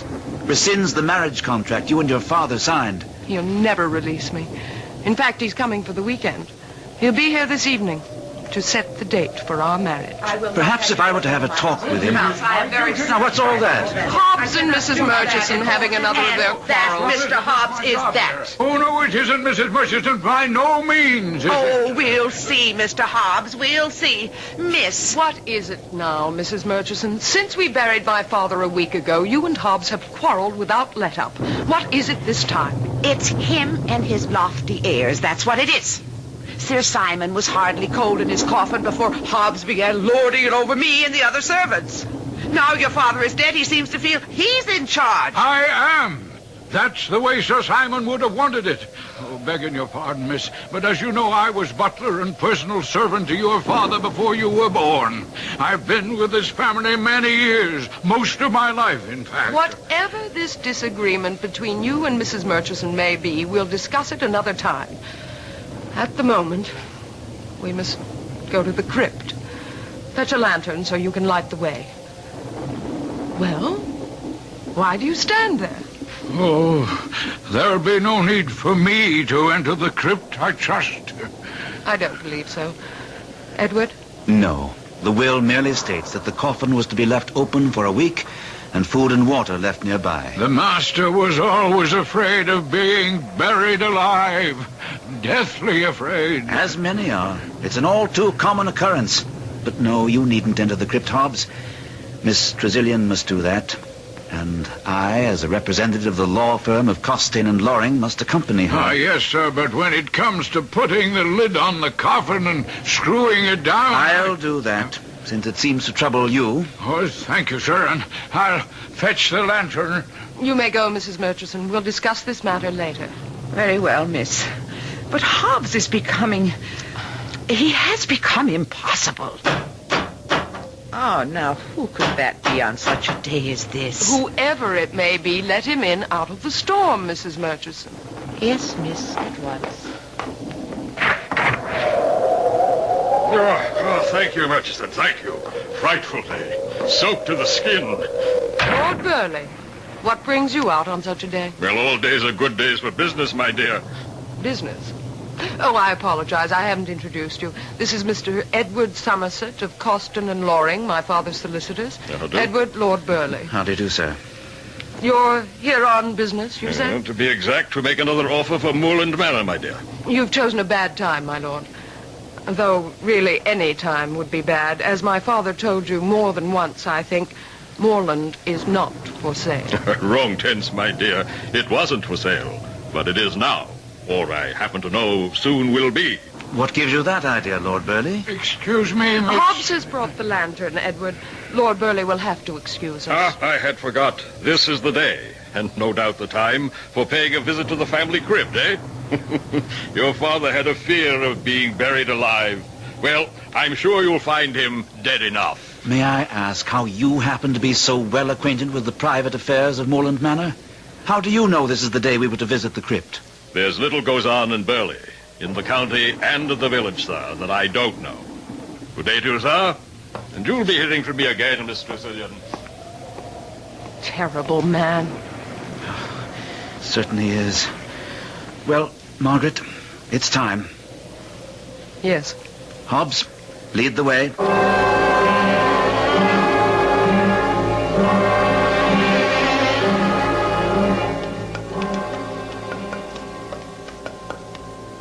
Here we are. I'll open the door.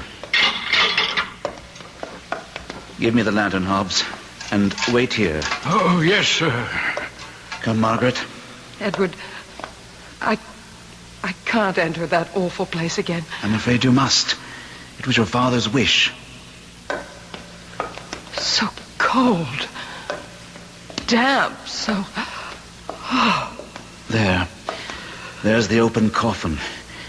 Let me just shine the lantern inside it to be sure your father's body is still there. Yes, it is. Look, Margaret. Yes. The body's there.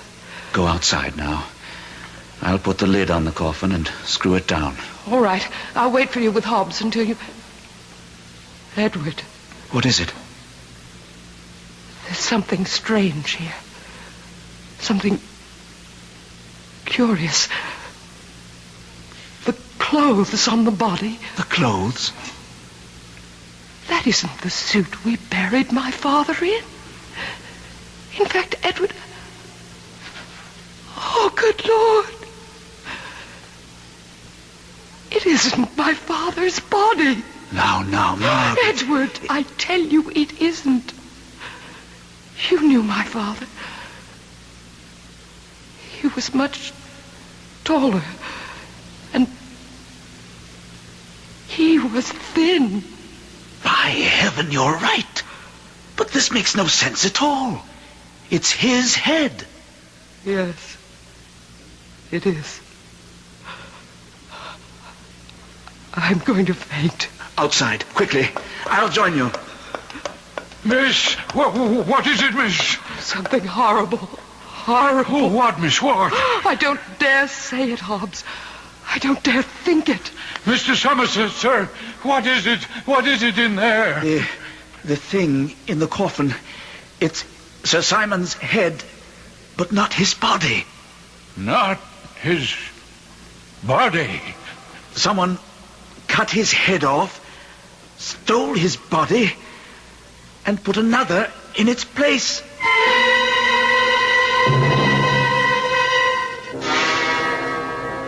Incredible. Utterly incredible, Somerset. Dr. Westmore, what I've just told you, I saw with my own eyes. So did Margaret. In fact, she was the one who first noticed it was the wrong body. Where is she? Resting. Or perhaps I should say recuperating. It was an awful shock for her. Oh, no doubt. Have you notified the police? No. Well, why not, man? There's only a constable in the village, and I've heard he's anything but competent. I intend to send a message to the London police by coach tomorrow morning. Well, better still, I'll take it for you. I'd rather not wait till you leave on Monday. Oh, I'll not be staying the weekend now. Margaret will be in no mood or condition to discuss our wedding plans. And as a surgeon at London Hospital, I have much to do. No point wasting my time here. You don't exactly sound like a man in love, Dr. Westmore. In love? With Margaret, of course. But I'm not. Nor is she with me. It's all purely a financial arrangement, you understand. Well, no, I didn't quite. Oh, but of course. An arrangement I made with Sir Simon. He was a very ill man for nearly a decade. He sought my rather special services, if I may say so. But as you know, Morland is mortgaged to the hilt, and he was unable to pay. In return, he offered you his daughter's hand in marriage? And Morland Manor. Even though the estate is heavily mortgaged, it'll give me a tidy sum. A fortune, in fact, once I sell it. Now, look here, let's go down to the crypt. I want to see for myself. I'll ring for Hobbs first. You say you're not in love with Margaret? Not in the least. I am. Oh, are you indeed? And she's in love with me? Yes. Yes. I don't know quite how to ask this, except to ask it. Will you release Margaret? Why, of course not. Even if... Oh, Hobbs. You rang, sir? Yes. Dr. Westmore and I want to go down into the crypt. Bring a lantern, will you? Yes, sir. Oh, and tell Mrs. Murchison she can serve tea in half an hour. Yes, sir. As I was saying, Doctor, even if Margaret signed over all right to Moorland to you... Why should I bargain for what will be mine once we marry? And if she refuses to marry you? Well, she won't. Margaret is a woman of honor. What do you know of honor, Dr. Westmore? Now, if you mean to insult me, Somerset... I mean to give you the truth. I've had you investigated, Doctor. Quietly but thoroughly. I happen to know that you have twice been brought before the Royal College of Surgeons on charges of conduct unbecoming a physician. Charges which could not be proved for lack of evidence. I was not guilty. That you are presently under investigation by the same College of Surgeons who this time do have the evidence to revoke your license. And will, Dr. Westmore, because you are considered unworthy of the name doctor and will be barred from medical practice. You have been thorough, Somerset. Perhaps, under the circumstances, you'd prefer I went down the crypt without your company. I'd better go with you, since one of the charges against you is that of body snatching.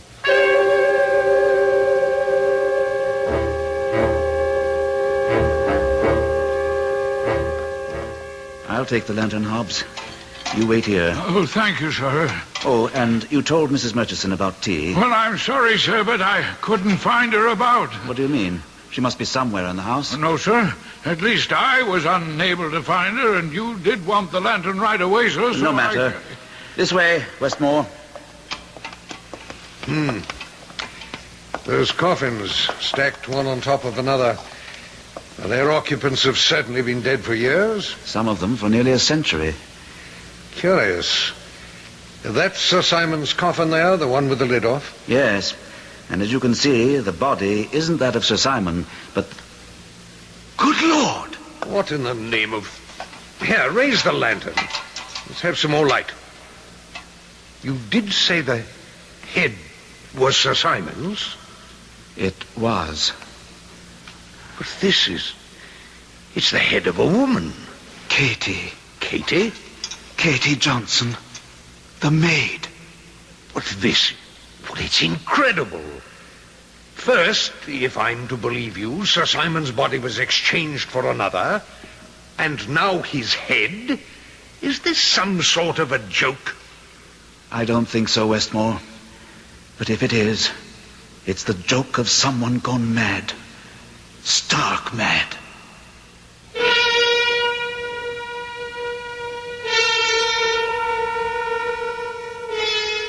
A baffling mystery, wouldn't you say? You might even call it heady. Sorry, I couldn't resist that. Edward Somerset's daily journal, recording what took place later on, is even more baffling. And I'm afraid more ghastly. Most of this strange story, the body of it... There I go again. All I meant to say was, there's more to come. And so, I'll be back shortly with Act 2.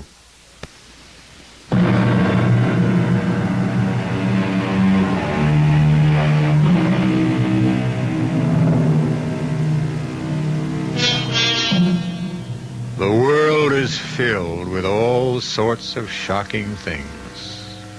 But I must confess that even I, somewhat of a connoisseur of the shocking, was totally stunned by Edward Somerset's account of what happened following the gruesome discovery that Sir Simon's head had now been replaced by Katie Johnson's. If I was appalled merely in reading about what had taken place, the feelings of those who actually lived through these ghastly events can be imagined. But where is my father's body, head and body? Whose body is it in the coffin? Who killed Katie Johnson, severed her head from her body, and put it in my father's coffin? What? Margaret, I beg you, enough. I can't answer even one of your questions, let alone a dozen. I didn't ask a dozen, Edward. You needn't snap my head off. No. We're all somewhat nerved up. Talk. We sit here talking when we should be doing something. Perhaps you have a suggestion, my dear Margaret? At least one murder has been committed in this house. Possibly two. Katie Johnson and Whoever's body that is in my father's coffin. Shouldn't we notify the police? The village constable is worse than useless. Dr. Westmore has offered to take a message to the London police when he leaves in the morning. You'll not be staying the weekend? I may soon cease to be a doctor, Margaret. Certainly if the College of Surgeons rescinds my license. But I still retain some remnants of the gentleman. You are certainly in no mood to discuss our wedding plans. Neither now nor at any other time. Ah, well, you have no choice there. Perhaps she does. Or could have, if, as you say, you do retain some gentlemanly qualities. You refer to the suggestion you made earlier, just before we went down into the crypt. Yes. What suggestion? That Westmore release you from your pledge to marry him in return for Moorland Manor. Which, after all, is really what he wants. Not quite, my dear fellow. Not altogether quite. What do you mean? If you don't love Margaret... Love has nothing to do with it. It's a matter of convenience and what is best for me. I don't understand. Well, you would if you'd allow me to finish. Once my license to practice medicine is revoked, and it will be this time, I'm sure, I shall go into business. Contacts, important contacts, are vital to business success. And the making of contacts requires a good deal of entertaining. So you see, I shall need a wife to fill the role of hostess. Does that answer you? Yes, I guess it does. I beg your pardon, Miss Margaret. Oh, Hobbs, yes. You asked me to find out where Mrs. Murchison had got to, and I have, miss. Where did you find her? In the kitchen, sir, where she claimed she'd been all the time. Only she hasn't. Did you tell her I want to see her? Yes, miss, he did. And I came straight along. Where have you been the past hour? In the kitchen, miss. Preparing tonight's dinner. Mrs. Murchison, more than an hour ago, I asked Hobbs to let you know he wanted tea, and he couldn't find you. Well, I don't know why not, Mr. Somerset. I've been in the kitchen all that time.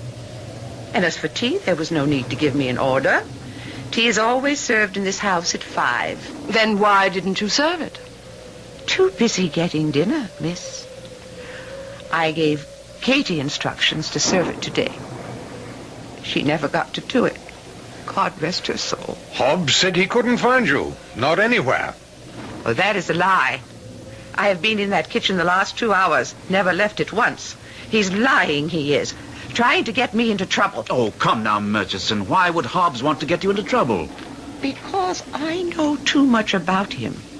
That's why. And he's afraid I might tell what I know. He wants to see me dismissed. The woman is mad. Stark mad. Am I? Am I? We have been paid no salary in this house for 6 months. Now, not that I'm complaining, miss, I'm not. But ask him how he can afford to buy the finest of vintage wines to swill down his gullet. Ask him who pays for the costly cigars he smokes. And ask him where he gets the money for the expensive suits, shoes, whatever he wears when he goes to London on his days off. Ask him. Is it true, Hobbs? Why, yes, miss. I'll not deny that I enjoy good wine and a fine cigar. How do I pay for them? Why, miss, your father paid me well in the many years I served him. I was able to save considerable. And that, miss, is all there is to it. Though Mrs. Murchison would like you to think otherwise. Think what? Well, Mrs. Murchison? Nothing, miss. I've said too much already. Now, if you'll excuse me, I have a roast cooking. 1 minute. Sir? The inside of your right arm. I just noticed when you turned. It's smeared with what looks like blood. Blood? Well, look at it. Oh. Oh, yes. Is it blood, Mrs. Murchison? Well, I guess it is. Yes, preparing the roast, cutting it, I must have got a smear of blood on me. Is that how you got it, Mrs. Murchison? What do you mean, Dr. Westmore? Nothing. Nothing, Mrs. Murchison. May I go, miss? Yes. And you too, Hobbs. Oh, yes, miss. Well, she could have got that blood on her from cutting a roast of beef. Or from cutting something else. My suspicions of Mrs. Murchison were sharply aroused. I had myself stated to Westmore that whoever was responsible for these ghoulish happenings must be mad, stark mad. I was speculating on all this in the drawing room after dinner, paying little attention to something Margaret and Westmore were discussing, when, to the surprise of us all, Lord Burleigh was announced for the second time that day. His lordship, miss. Good evening, Miss Tressilian, Mr. Somerset, and you, Dr. Westmore. Good evening. Lord Burleigh, Sir? I thought our business had ended this afternoon. Ah, no, my dear. Business, sound business, that is, never takes no for an answer. Since I could not reason with you, I decided to ride over and, if possible, reason with your husband-to-be. To answer your look, Doctor, yes, I heard you were here. Is there anything you don't know, Lord Burleigh? Very little, very little. As your betrothed may have mentioned to you, I'm interested in buying Moorland Manor. She didn't mention it, no. Ah, yes. Well, I am prepared to make you, all things considered, a quite decent offer, Doctor, once you come into possession through marriage, of course. Would you be interested? I would, indeed. Why do you want moorland, my lord? Well, it adjoins my own estate. The 780 acres of moorland would be a welcome addition. I should think so, yes. What are you prepared to offer? £1 per acre, 780 pounds. That isn't an offer, Lord Burleigh. It's an insult. Oh, not at all, not at all. If you look at it in the right light, Doctor, all things considered, as I said, it's really something of a compliment. As attorney for the estate, I can assure you it's worth a very great deal more than 780 pounds. Oh, can you, Mr. Somerset? Can you indeed? In your position, you must also be aware that the estate is impoverished. Yes, but that taxes are now a year in arrears. Yes, still. I know. You entertain the hope, the forlorn hope, Mr. Somerset, that through proper management, through improved land production, you might salvage the estate. I would hope that Dr. Westmore would, when he becomes owner. Well, hasn't he told you he means to sell moorland within a month, perhaps less? You'll be willing to settle for shillings. What do you mean by that? I mean, quite simply, my dear, that there will be no one here to run the place for you. No servants, no farmers, no stable help, no one. Why not? Because the strange things taking place here, I refer to the occurrences in the family vault, are already known in the village, and the people are frightened. Within a few days, they will shun Moorland Manor as if it contained bubonic plague. But this is impossible. Well informed as you may be on what goes on in Burleigh, you couldn't be this informed. Unless... Yes? Nothing. No, I insist. Unless what, my dear? I said nothing. But your silence signifies everything. If you're implying that I have a more than ordinary knowledge of what is going on here, that I am in some way involved, then out with it. That is indeed what I do surmise. Well, then let me assure you that you're wrong. I have my sources of information, yes. I have my informants, indeed a network of them. But I am not, I repeat, not a body snatcher. Body snatcher? Oh, good Lord, man, what do you think is behind all this? Body snatching. Oh, heaven help us, what naivete. Do you think someone is simply playing games, having some sort of ghoulish fun? You, Miss Tressilian, and you, Mr. Somerset, yes, I can understand it with you too. But Westmore, you? Do you mean to say you haven't suggested this possibility, this probability, to these two young people? Should I have? Ah, but you know better than anyone the need of bodies for dissection purposes, for the training of medical students. Medical schools will pay £10 for a fresh body, and 15, as you damn well know, sir, for a fresh head. Really? You're far more knowledgeable than I am, sir. Oh, you know nothing of it, eh? You, whose case is on trial this very moment before the College of Surgeons for just such practices, you know nothing? What is he on trial for? I thought it was body snatching alone. Oh, that, of course. But in the eyes of the authorities, something far more vile. Dr. Westmore is a grave robber. What? Yes, my dear. He not only snatches corpses, but robs them as well. Is this true? I own to nothing. You needn't. Your face says all. Blast you, Lord Burleigh, for what you've done to me these past minutes. I to you? Have you not done it to yourself, sir? Yes, heaven above help me, yes. But I had hopes, stupidly had hopes, that I might repair the damage I've done others and myself. I dared to hope that with the monies I would receive from the sale of Moorland, I might regain some reputation, some respect, some personal dignity. I ask your pardon.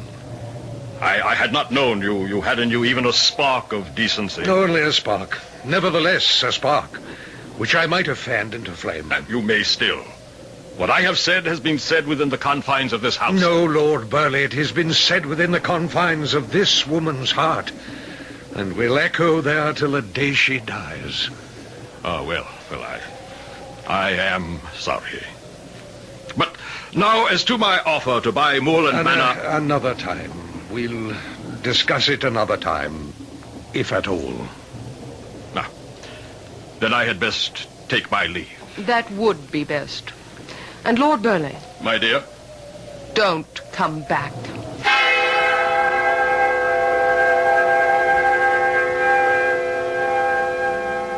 The revelation of another side to Dr. Westmore's character, a good side, came as a surprise to both myself and Margaret.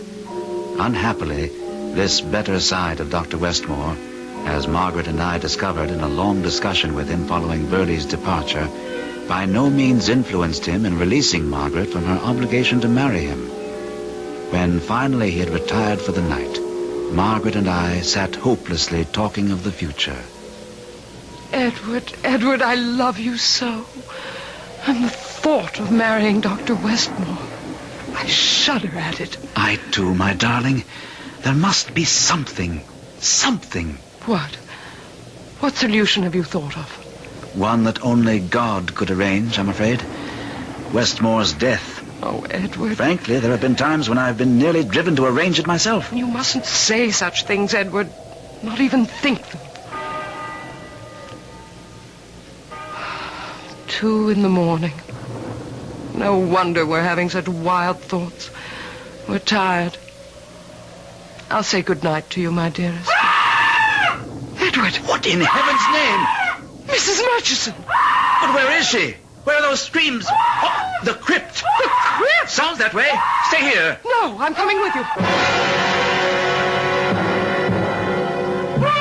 Here's the crypt. Don't come in, Margaret. Nonsense, Edward. Mrs. Thomas. Mrs. What is it, Mrs. Murchison? What are you doing here in the crypt? And what's happened to make you lose control? There. In Sir Simon's closet. Go and look. See for yourself. Good Lord. Edward, what? No, don't look, Margaret.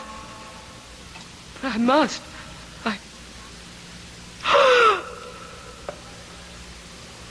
Oh, my God.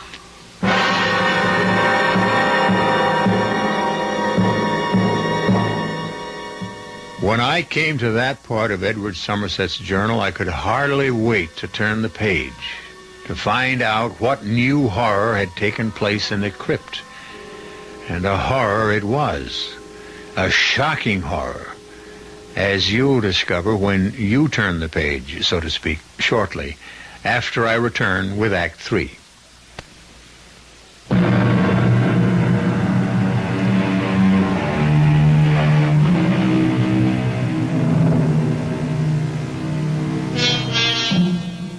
Shall we turn that page of Edward Somerset's journal?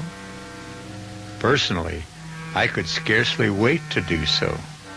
But I am used to horrors, can sort of take them in my stride. While you, on the other... You insist? Very well, then. We turn the page.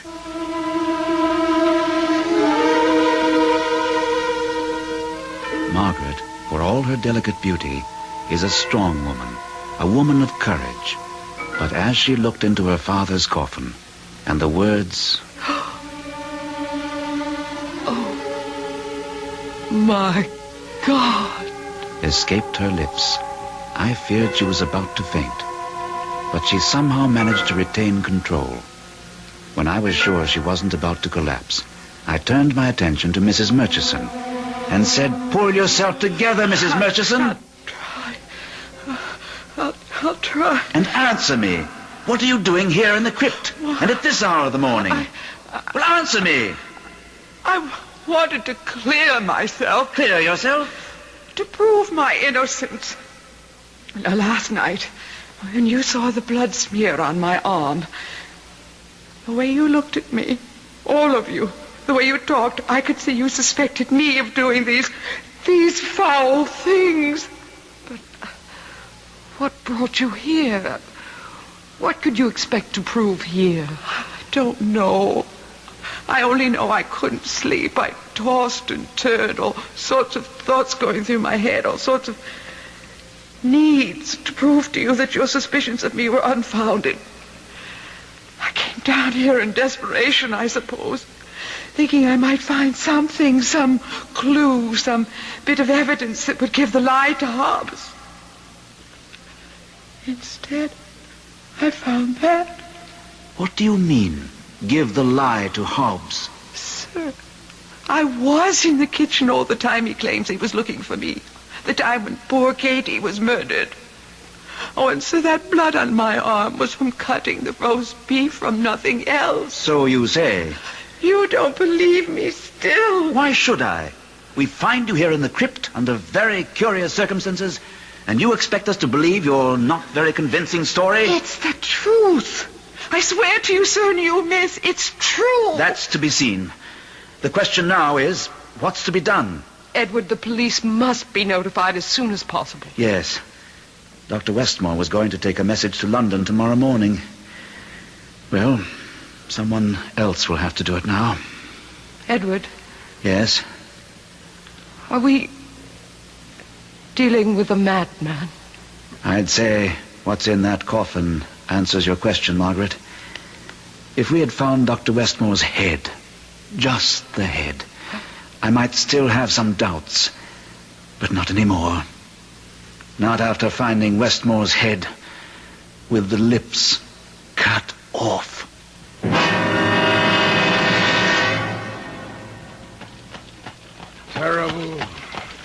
Terrible what happened to Dr. Westmore. Yes. Will you be long in London, sir? Only overnight. I'll return in the morning with, I hope, some member of the police force who can get to the bottom of what's going on at Moorland. Strange. First Sir Simon's body taken, but his head left in the coffin. Then his head gone and Katie's. Oh, the poor girl. Her head put in its place. And now Dr. Westmore's head in place of Katie's, and the lips cut off. It was horrible. Very. Have you any idea, sir, as to what's behind this? I have my suspicions, Hobbs. But that's all they are. Suspicions. Well, now, you'll be sure to return on the morning coach, and so I'll be there to meet you. Yes. Depend on me. And there now, you see, the village just below us in the valley. I told you we'd be in plenty of time.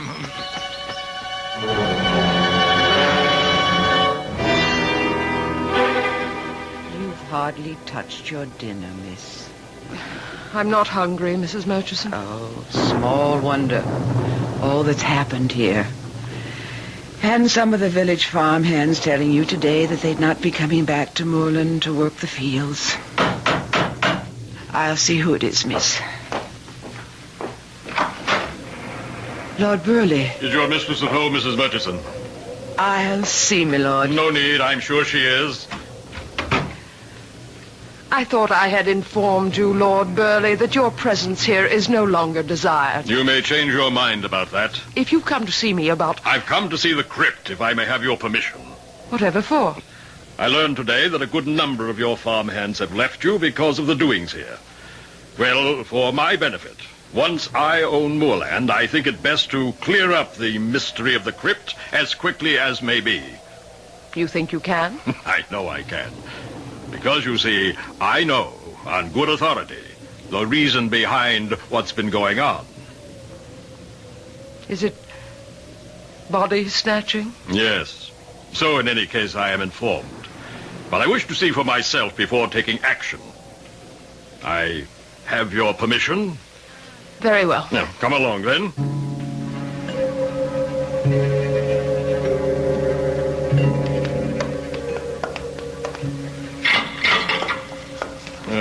Now, first I want to look in the coffin. Poor Westmore. Lips mutilated as I was informed.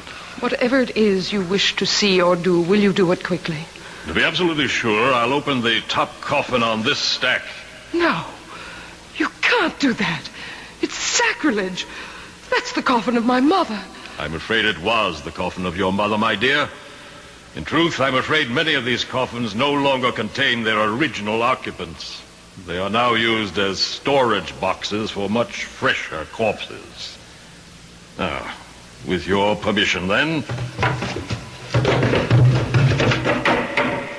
Yeah, so see for yourself, Margaret. Please, I'd rather not. Oh, come, you must. This once. I want you to know I speak the truth. Look. But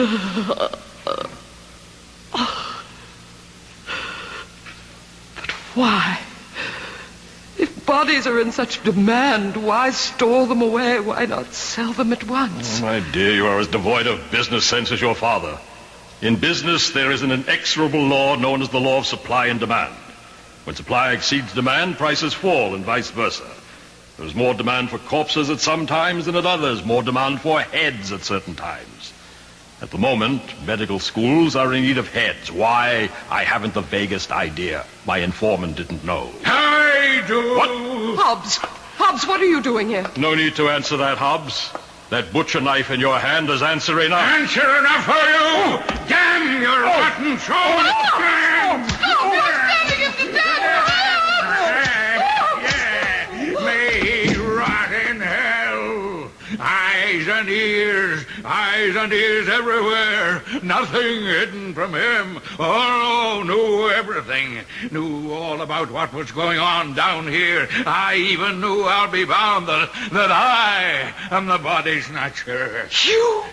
You didn't know. You didn't even suspect. Mr. Somerset did. Lord Burleigh did.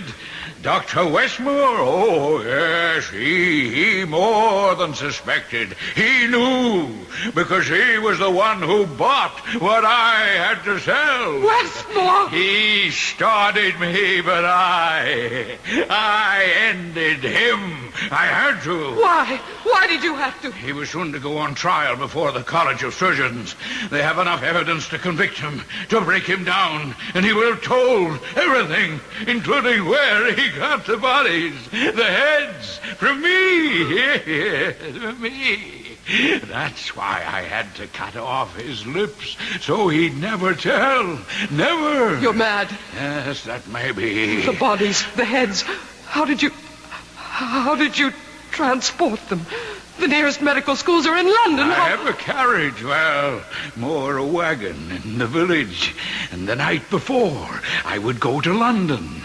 On my days off, I would take what I had to sell into the village and stack them away in the wagon. You thought I went to London by coach? Yeah. No, I never did. I always went in my wagon, taking my produce to market, to Dr. Westmore. And I never suspected. I never knew. Well, you do now. No, don't kill me, Hobbs. Please don't kill me. I must. And cut off your lips so you can't ever tell. No, please. I'll be quick. It won't hurt. Oh, yes. I've become very... Mr. Somerset, you came back. I never went. But Hobbs will never know that now. Oh, Edward. Oh, darling. He was the body snatcher, and he... I know, dearest. I heard everything he said. But I knew the whole story before I came back from the village. You didn't go to London? I never intended to. The more I thought about it, the more it seemed that if Lord Burleigh could buy information, and he couldn't have got it any other way, then maybe if I spread the word in the village that I was willing to pay and pay handsomely, well, in any case, I did. And it worked. You learned about Hobbs? Everything. Thank God you arrived in time. I thank him not only for that, but for the future that lies ahead for us. There are two important tasks I shall devote the rest of my life to. One is restoring Moorland Manor to what it once was. And the other? Making you the happiest woman on earth.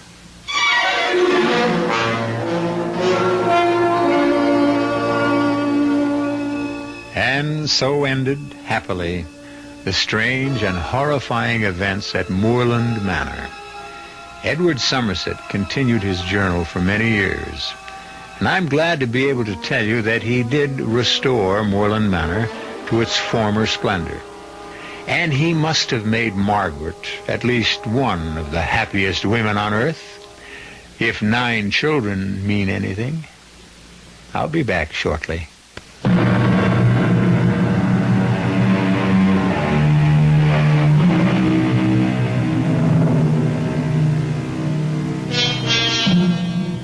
Our story took place in 1874.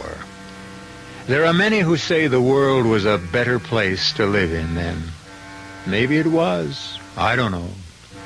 All of us do face many problems, many frustrations, many fears these days. But one fear we don't have now that just about everyone had then is the fear of being buried alive. At least I don't think we have. Our cast included Suzanne Grossman, Gordon Gould, Anne Petoniak, Ian Martin, Kurt Benson, and George Lothar. The entire production was under the direction of Hyman Brown. This is E.G. Marshall inviting you to return to our Mystery Theater for another adventure in the macabre. Until next time, pleasant dreams.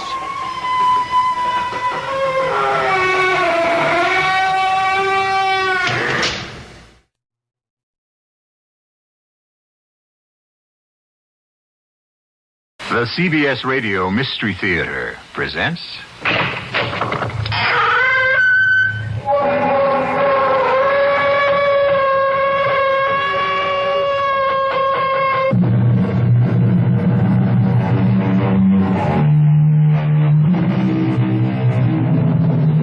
Come in. Welcome.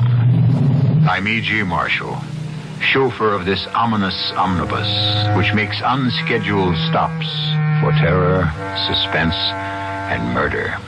The life of man, according to the ancient Greeks, was a thread that passed through the hands of the 3 goddesses of fate.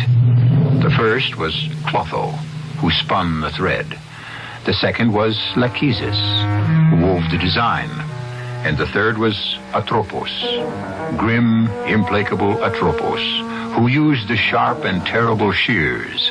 Atropos, who cut the thread of life for all eternity.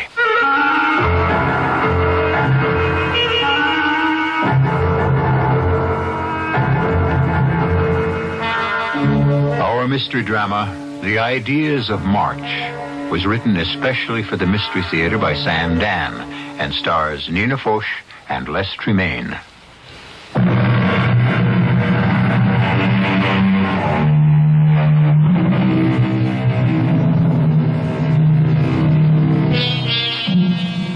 Albert Einstein had a theory. It was called relativity. Although it changed the scientific thinking of the world, less than a handful of people can actually understand it. One facet of it says, in a general way, if you travel at the speed of light, the past, the present, the future become all tangled up with each other. In a general way, then, this could mean that the future has already happened, off somewhere, and it's waiting for us to catch up with it. Well, then, is it possible, somehow, to catch a glimpse of it? There are people who say we do. in dreams. The problem is, most people's dreams are mixed up, confused, and obscure, as were the dreams of Cassandra Morrow, until very recently, until last night. Last night, she had a dream that was so clear, so precise, so real. It's 7 o'clock in the morning of March 12th, a morning that is still almost 2 weeks in the future. Ted is gulping down a cup of coffee, and we are having an argument, a very bad argument. I just have time to get to the airport. Ted, please don't go. Oh, what's the matter with you? Don't shout at me. Oh, please be sensible, be reasonable, be rational. Why can't you believe me? What am I to tell Mr. Henderson?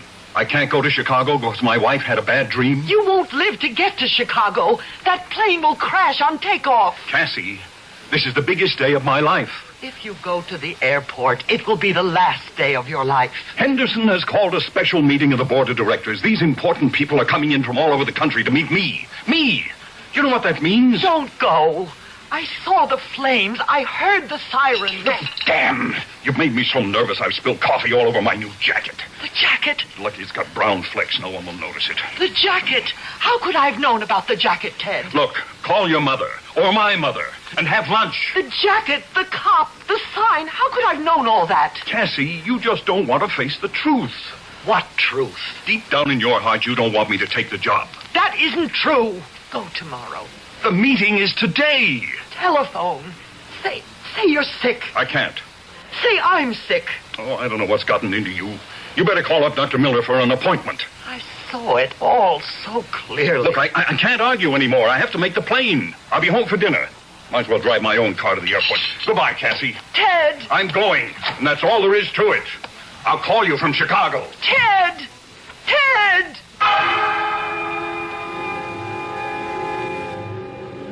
I want to stop dreaming, but I can't. I hear the car starting up in the driveway. What an incredible dream I'm having. Never was there such detail. I could hear the percolator, the ticking of the clock. There was a whippoorwill that started his song outside the window every morning, and now I heard him too. Ted's car pulls out of the driveway. I had to stop him. I would stop him. I'll catch him before he gets to the airport. I back my car out of the driveway. I race for the turnpike. I disregard stop signs, traffic lights, and it isn't long before I hear...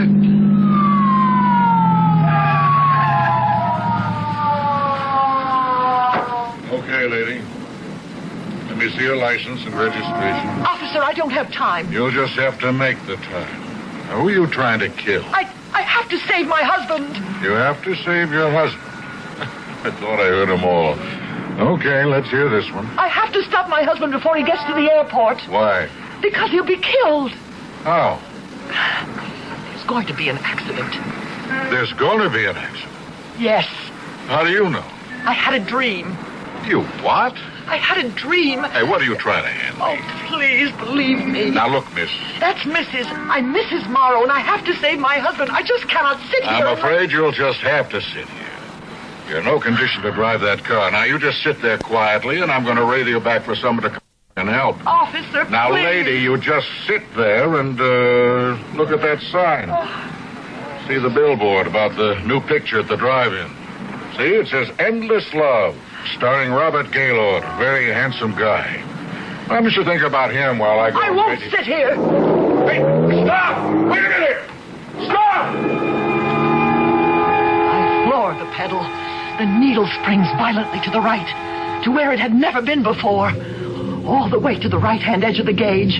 No one could ever catch me, but I had to catch Ted. The car rattles and shudders. The whole world seems to twist and spin crazily. And then I see the nightmare flashing of red and blue lights, the terrible howling of the sirens, and my own voice suddenly rises to a scream that drowns everything out. I'm too late. It has already happened.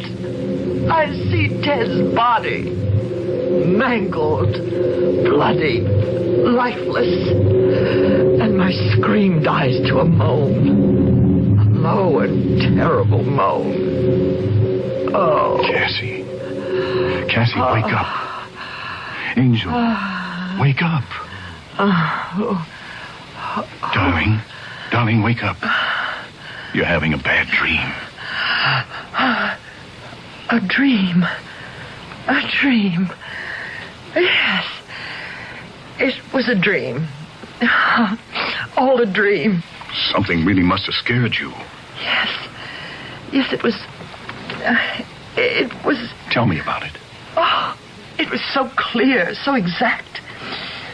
You know, sometimes you dream and it feels so real. Well, what was it? Oh, it was silly. Tell me. No. Oh, why not? Because I would dearly love to forget it. And if I talk about it, I might dream it again. And, oh, I'm so tired. You should be worn out from that dream. I just want to get back to sleep again.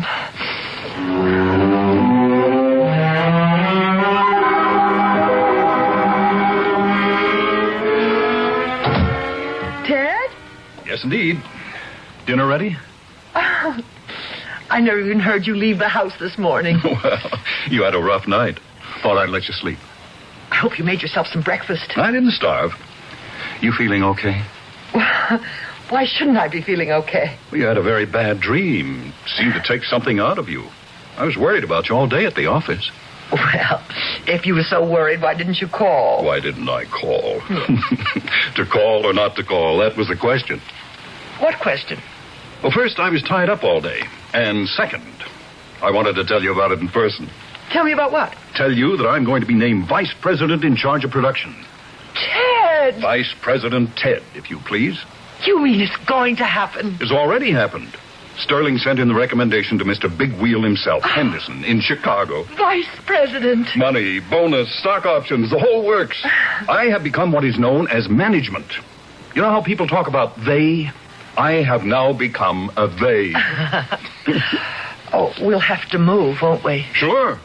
Can the vice president in charge of production for International Minerals reside in a 3-bedroom ranch in West Valley? No.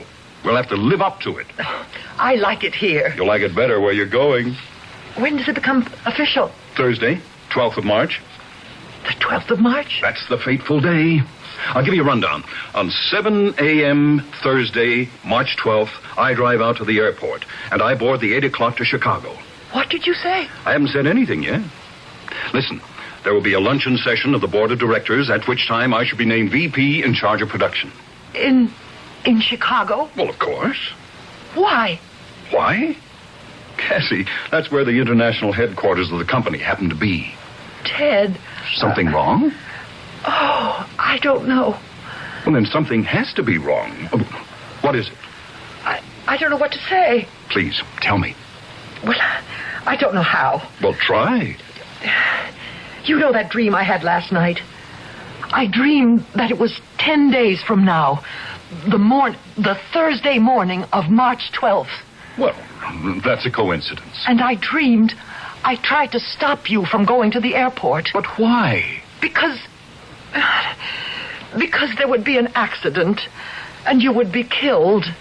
That's what I dreamed. Oh. Well, I hope you woke up before anything drastic occurred. No, I didn't wake up. Not until I had seen the ambulances and the emergency crews and... And what? And I saw you. Dead. Are you sure I was dead? Please, don't make me talk about it. Don't make me think about it. It was horrible. Well, forget it. Why did I have a dream like that, Ted? Why should I dream that? That you would die in an airplane accident on March 12th. I don't know. You're probably scared of me flying. When you heard that I was scheduled to go to Chicago... No, Ted, you're not listening. This was last night, before I knew you were going to Chicago on the 12th.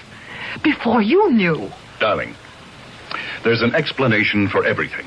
Well, how do you explain this? Well, let's see if we can analyze the thing. March 12th, what, if anything, is significant about that date? Does March 12th mean anything to you? No. March 12th? Oh, of course. What is it? I know why you don't want me to go to Chicago. Why? Because that's where Marcella Thornton lives. Oh, Marcella. I haven't thought about her in years. Oh, is that so? You forget that Marcella and I were supposed to be married 12 years ago. On what date? March 12th? Oh, but Ted, I knew it was over between you and Marcella. I knew you chose me. But a little residue of doubt may still be lurking in your subconscious. It was 12 years ago, the 12th of March.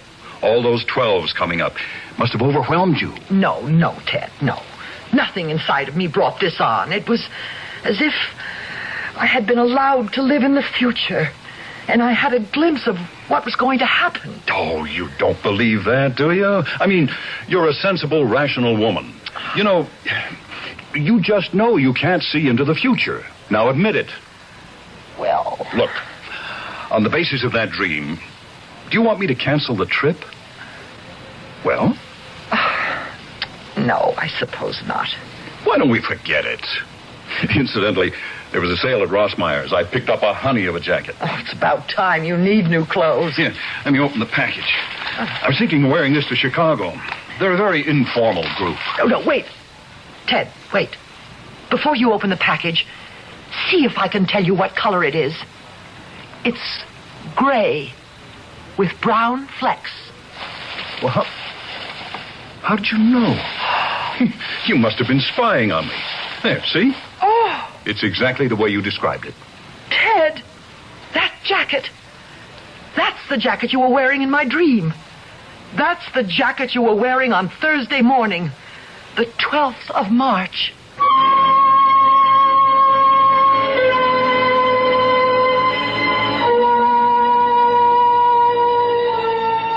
When you see into the future, you have to see it all.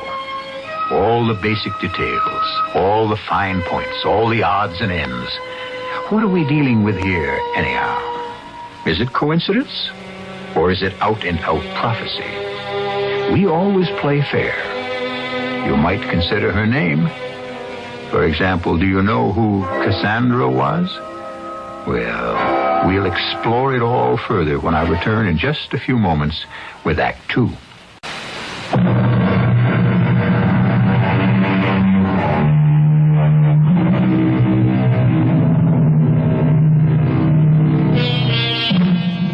What is the difference between the oracle at Delphi of the ancient Greeks and your own psychiatrist? The oracle stated that your dreams reveal your future. Your psychiatrist will contend that your dreams illuminate your past. Albert Einstein reconciled the two by saying both past and future can exist at the same time. Is everything clear? It is to Cassie Morrow, who had a terrible dream the other night. It's a coincidence. I dream that you're killed at the airport. I dream you're wearing a jacket that you hadn't bought yet, that I'd never seen before. Now, how do you account for that? I'm scared. Cassie, be sensible. That's what you said to me in the dream. Be reasonable. You said that, too. Well, be rational. Be sensible, be reasonable, be rational. That's exactly what you said to me. Oh, Ted, I'm so frightened. Well, I don't know what to tell you. Look, hadn't you better see Dr. Miller? You told me to do that in the dream, too. But doesn't that make sense, dear? I don't know. All right.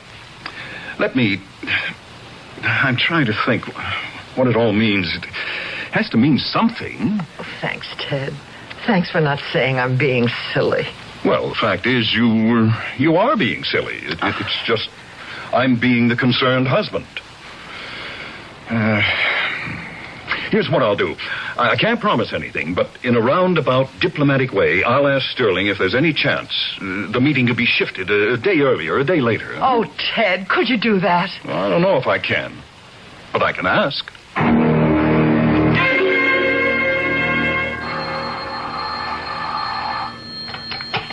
Hello? Cassie, What is it, Dad? Look, on this thing, this dream of yours, well... Well, what? I couldn't even bring it up. Sterling hit me first thing. He said March 12th is going to be a big event at the company. They're even bringing in the European people, and I just couldn't...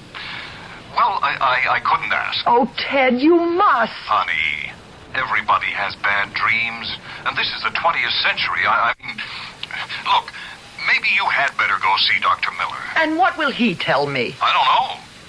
But somebody has to tell you something that'll make sense.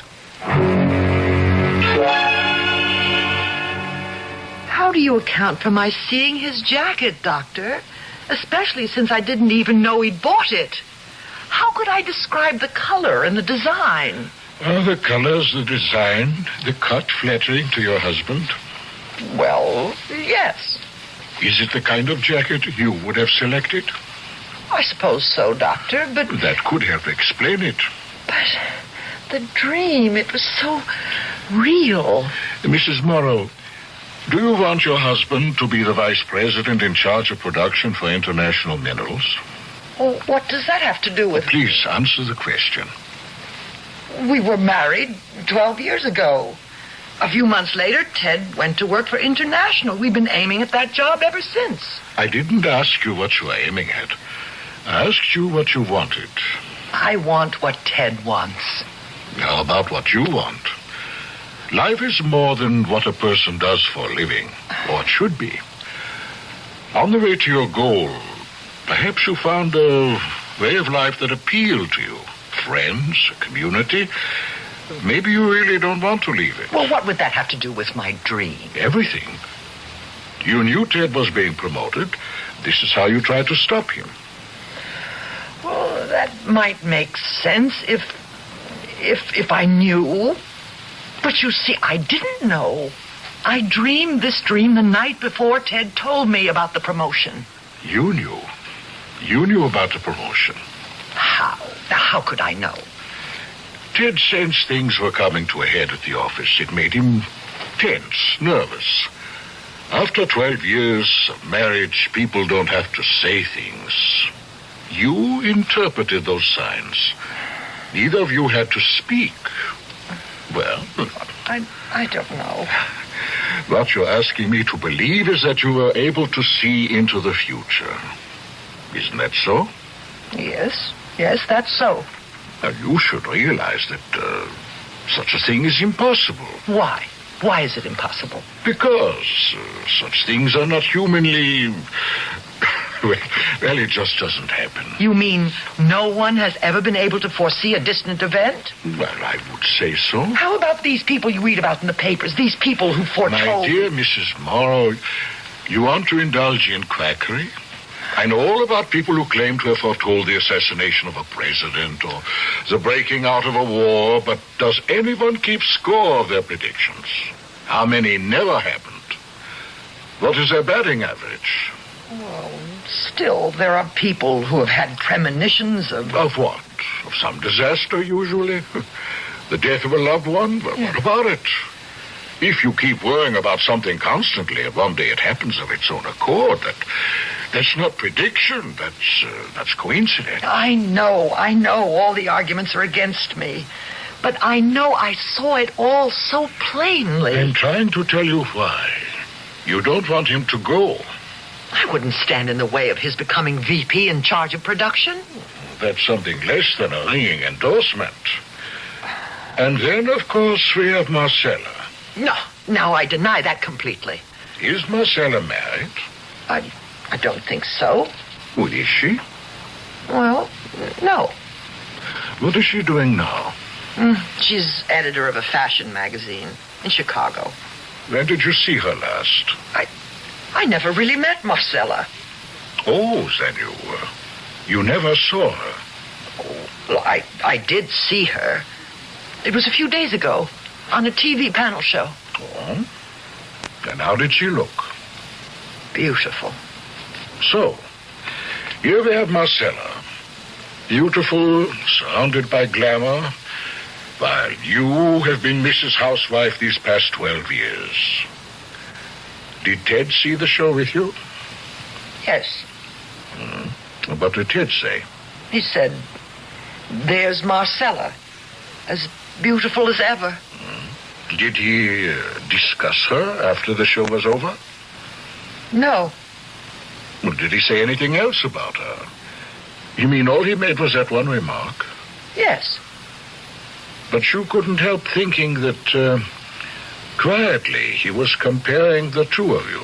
I didn't think anything of the sort. And didn't you think, oh, my Lord, I hope he never goes to Chicago? I'm not worried about it. I know he chose me. And we have 12 years together. And they mean something. Mrs. Moore, I think you must come to grips with your insecurity. You're afraid of Marcella. All I know is I had a dream. I saw my husband killed. It's not what you saw. It's why you saw it. Okay. Let's say it's nothing more than my subconscious insecurity. Okay. But how could I dream the details? The details of the future. The jacket. We've already accounted for the jacket. How about the other details? Well, such as? The police officer. He stopped me just outside the drive-in movie at the Turnpike. And he said, why don't you look at that sign and fantasize about Robert Gaylord while I get you some help? He said that? Well, I haven't been near the Turnpike in weeks. I never go to that drive-in. How would I be able to read a billboard, Endless Love starring Robert Gaylord? How would I see that? Well, there must be an explanation. Oh, everybody keeps saying there's an explanation, but nobody explains it.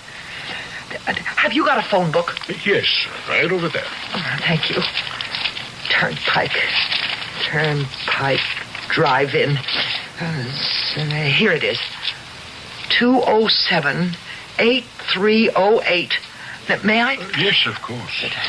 Everybody says be rational, be sensible. I am rational. I am sensible. What I saw was real, and I'll prove it. Turnpike driving. Can you tell me what it says on your marquee? It says what's playing. What else would it say? Can you tell me what's playing, please? Be my guest. The Love Racket, starring Jenny Bailey. That's what it says? Uh-huh. That's what we got showing. I see. Hey, come on out. Bring your husband or boyfriend. Hey, I got a dynamite idea. Bring them both. What is it? Nothing. I was wrong. It was just a dream. Well, of course. I mean, it was just a dream. A dream like any other dream, and it probably means nothing at all. Well, it probably means something. Oh, but it doesn't mean... It doesn't mean I foresaw the future. What made you change your mind suddenly? What, I was wrong about a significant detail. The movie. So, I could be wrong about all of it. The accident, too. Oh, thank you, Doctor. For what? Oh, I feel so much better.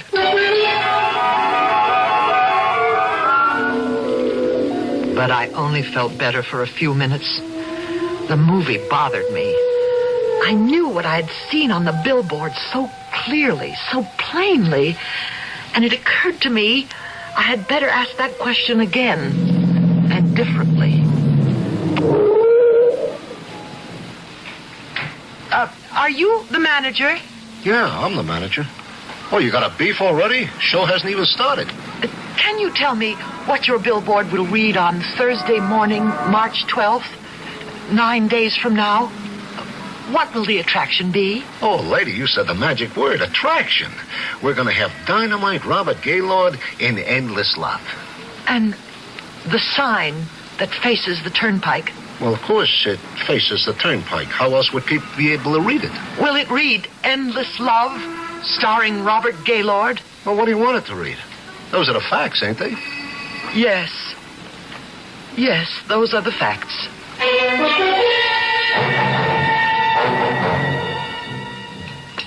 But how could I foresee Robert Gaylord would be playing at the drive-in? Because he's your favorite actor. But how would I know? A dream is a fantasy world, and you create it. And there are no real foundations for anything. You wanted that picture to be playing there, so that's what the billboard said. Did I also want you killed in a crash? Well, subconsciously, maybe you're angry at me for something. Oh, what? Well, how would I know? It's your subconscious. Ted, I'll tell you what scares me. The tone in your voice. What about it? I never heard it before. I never heard such anger. Well, maybe you never made me really angry before. No, this is the dream. This is what I saw. Yes, we're getting there. Getting where? I have 8 days till the 12th, and we're starting to argue. The way we'll argue that morning, angrily, bitterly. Well, just cut it out. I can't help it, Ted. I can't. You want me to refuse to go to Chicago, is that it? Only on the 12th. Well, it's the 12th or nothing. All right, Ted. I don't want you to go. That's it? Yes. Well, I can't cancel it, Cassie. I just can't. What did Dr. Miller say? That's unimportant. What do you mean it's unimportant? Anything anyone says is unimportant. I tell you, I know what's going to happen. Cassie, cut it out.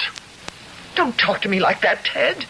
You've got to get a hold of yourself. You've got to face the facts. Facts?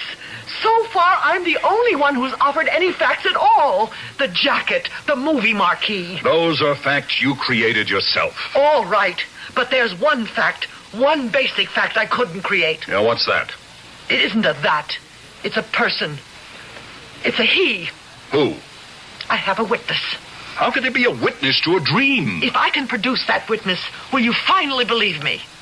I don't know what you're talking about. But if you can do it, I'll believe it.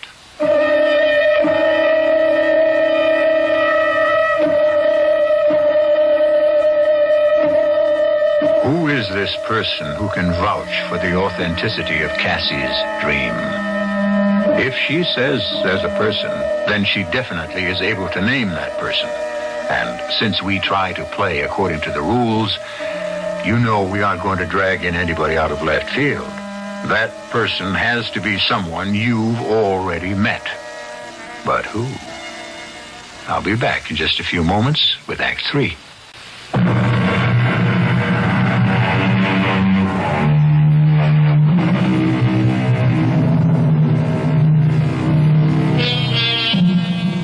We deal here with the basic subject of dreams and what they are. And what are they? A kaleidoscope of what has already happened? A churning maelstrom of our hopes, fears, and desires? Or are they windows into the future? Cassie Morrow never thought much about it, one way or another. But right now, it's all she can think about. Okay, I'm listening. Who can prove you had this dream of yours? 7 o'clock on the morning of the 12th. You storm out of here. Oh, I never stormed out of this house in my life. Oh, you will. You will. We're getting there. We're building up to it. The proof? The guy who can prove it? I followed you in my car. I break every law in the book. Yeah, the world's best driver you never were. No, please, listen. A cop comes up. He pulls me over to the side of the road. I hope he threw the book at you. Oh, please, listen. Oh, it's only a rehash of what you told me. You said a cop stopped you on the way. I know, but let me tell you about him. He was a cop I'd never seen before in my life. So? Now, let us suppose he's a real cop. What if there really is an Officer T.J. Belden? Who is Officer T.J. Belden? The cop who stopped me. You mean he introduced himself? No, I read his nameplate. He had a nameplate on one side and a marksman's medal on the other. Oh, how many hundreds of cops have nameplates over one pocket and marksman's medals on the other? How many cops are named T.J. Belden? How many cops have red hair, blue eyes, and a scar on their chin? Oh, hey, what is this? Your eyes take it all in. Maybe you don't think you notice it, but your eye sees it. And you can recall it if you try.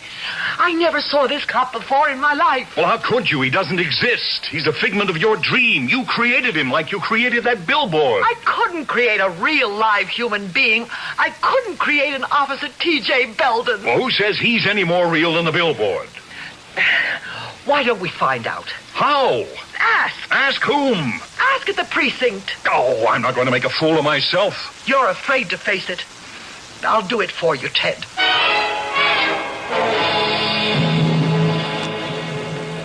Yes, ma'am. We patrol the turnpike between here and the airport. Sergeant, would you have an Officer Belden? A T.J. Belden? Why do you ask, ma'am? Well, Do you wish to register a complaint? No, not at all. I just want to know. Lady, the personnel of any precinct is a matter of record. I couldn't keep it from you. I'm not saying... If it came to it, you could have a lawyer compel the department. No. I only want to know if an officer named T.J. Belden will be patrolling the turnpike on the morning of the 12th. Look, ma'am, we have no Officer Belden. Oh. I don't know the man. You might go to Central Headquarters downtown. I see. Thank you. It makes me feel wonderful to hear that. Oh, thank you again. Now, finally, the thing could be laid to rest. If a dream is to be more than a fantasy, then all the details must be real. And if I had fantasized an Officer T.J. Belden, then I could have fantasized the rest. And I was feeling wonderful as I walked out the door. And then I saw him coming in. A tall, reddish-haired cop with blue eyes, a scar on his chin, a marksman's medal over his right shirt pocket, and a nameplate over the left which read T.J. Belden. I thought my heart would stop. I stood by the doorway. I watched him approach the desk. Patrolman T.J. Belden, Sergeant. I'm being transferred on the 12th here. My papers. Belden, huh? Hey, where have I heard that name before? Oh, yeah. Just a minute ago, some dame was asking for you. Dame asking for me? How'd she know I was coming here?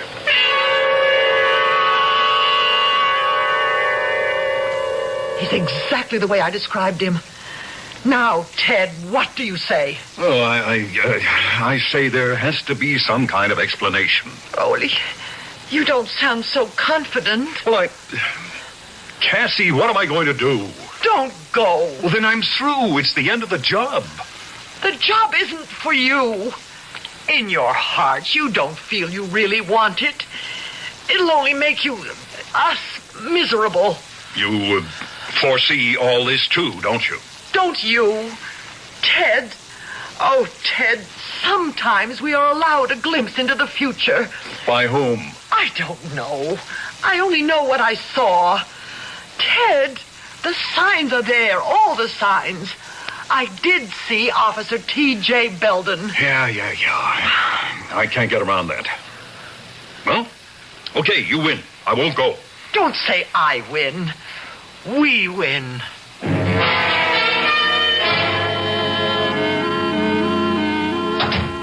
Hi. Just in time for dinner. Steak. Yeah. Oh, you sound low. A drink? No. Well, what happened after you told them you couldn't make it on the 12th? I bet all your fears were groundless. They can't afford to lose a good man for a trivial reason. What did they say when you told them? I didn't tell them. You didn't? But I thought you'd agreed not to go to Chicago. Yes, I did. I did because you scared me. All I told you was the truth. You scared me with Officer Belden. After all, how could you conjure him up out of nothing? I never saw him before in my life. Well, if that's true, and it wasn't a dream, then it was truly a prophecy. If it's true, if you never saw him before. I never did. But it isn't true. You did see Officer Belden before. Oh, that's impossible. Then you brought him back into a dream. But I tell you... 5 years ago, you were ticketed for driving through a stop sign. I don't remember.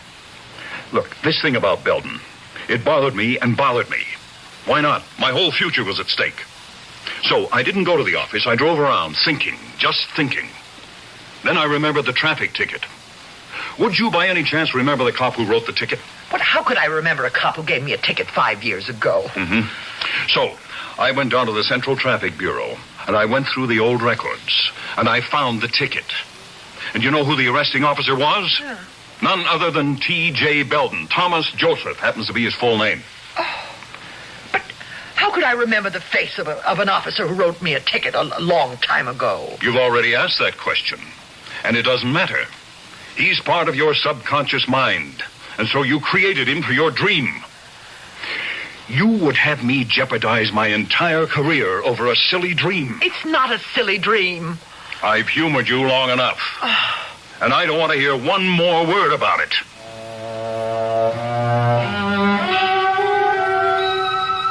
The days passed, and we hardly spoke. Because what was there to speak about? And then, it was the morning of the 12th. The morning I had dreamed about 12 days before. And suddenly it was the dream come to life. Words exploded between us. Be sensible, be reasonable, be rational. Oh, damn! Spilled coffee all over my new jacket. The jacket? How could I have known about the jacket, Ted? The jacket, the cop, the movie sign. How could I have known? Look, you won't face the truth. Deep down in your heart, you don't want me to go to Chicago. You're afraid of Marcella. You don't want me to take the job. Go, but go tomorrow. I'm going today. And that's all there is to it. I'm living through it again. But this time I'm awake. Wide awake. I'm not dreaming. I know I have to stop him. Stop him somehow before he gets to the airport. Before he gets on that plane. Before that plane takes off. In the dream, I was too late. But this time, I'll go faster.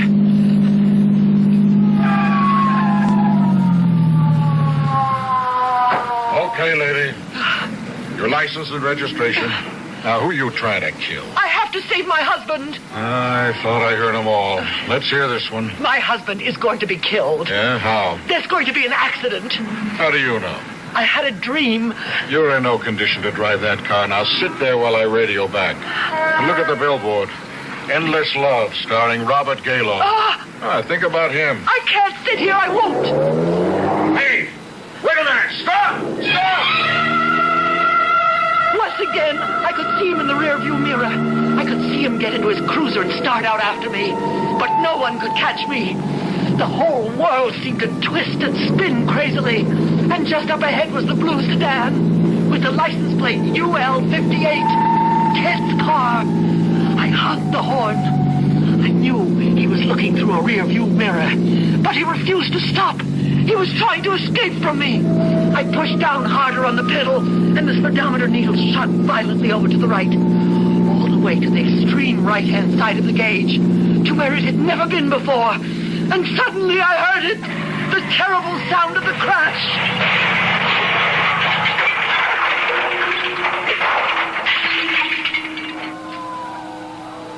And for a while I didn't know anything. And then suddenly, all around me, I heard sirens. I could see flashing lights, red and blue. I had been too late. The plane had taken off. Ted was dead.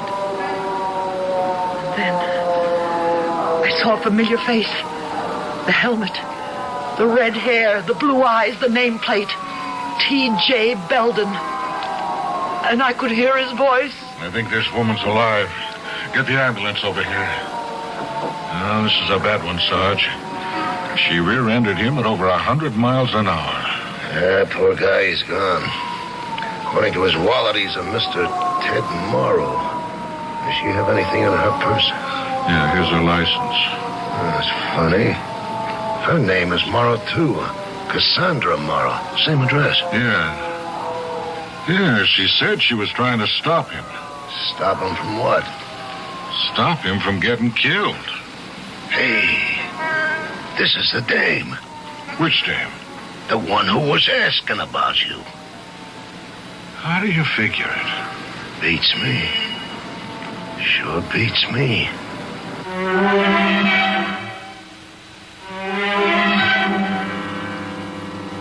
It sure beats me. That's how we dismiss so many things in this world. So many things we don't understand. We can't explain. How many times do we stand without knowing at the edge of quicksand, near the edge of the volcano, within the reach of the jaws of the shark or the fangs of the snake? How many things are hidden and yet just beneath the surface?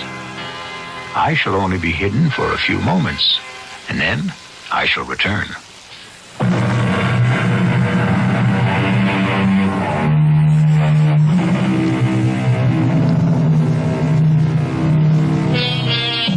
What happened to Cassandra Morrow? She recovered finally. She's raising her children. But she no longer dreams about anything. They say Apollo fell in love with Cassandra and gave her the gift of prophecy. There's also another part to it. When she displeased him, he turned the gift into a curse.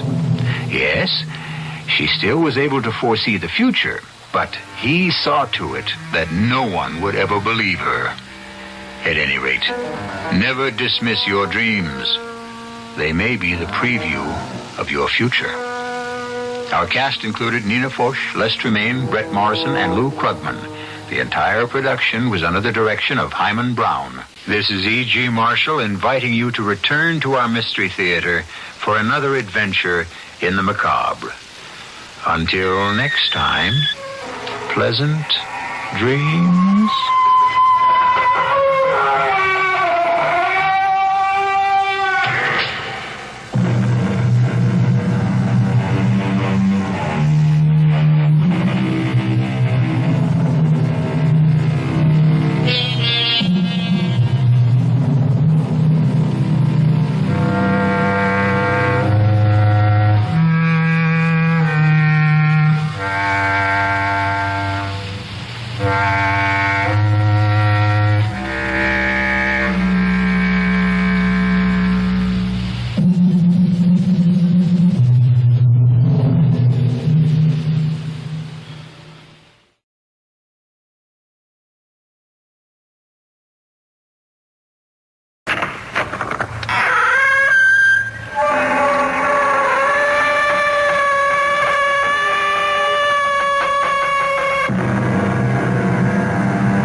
E.G. Marshall.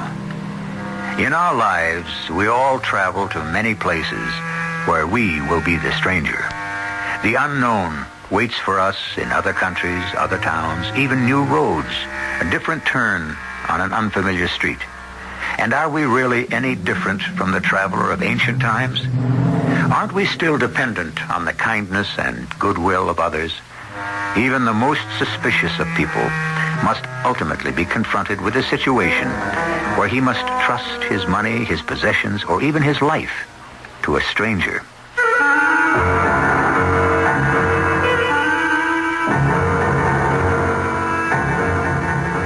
Our mystery drama, The Island on Silver Tree Lake, was written especially for the Mystery Theater by Victoria Dan and stars Patricia Elliott.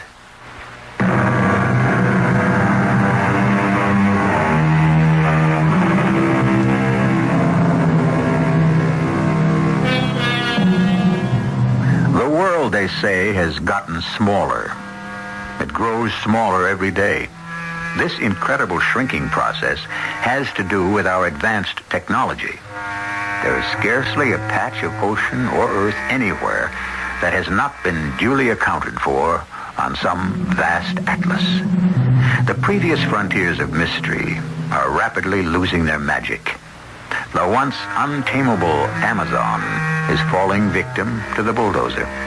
Enchanted islands in the South Pacific are used for atomic bomb experiments. Still, with it all, there are places, even in this country, that remain relatively untouched by the mass of civilization.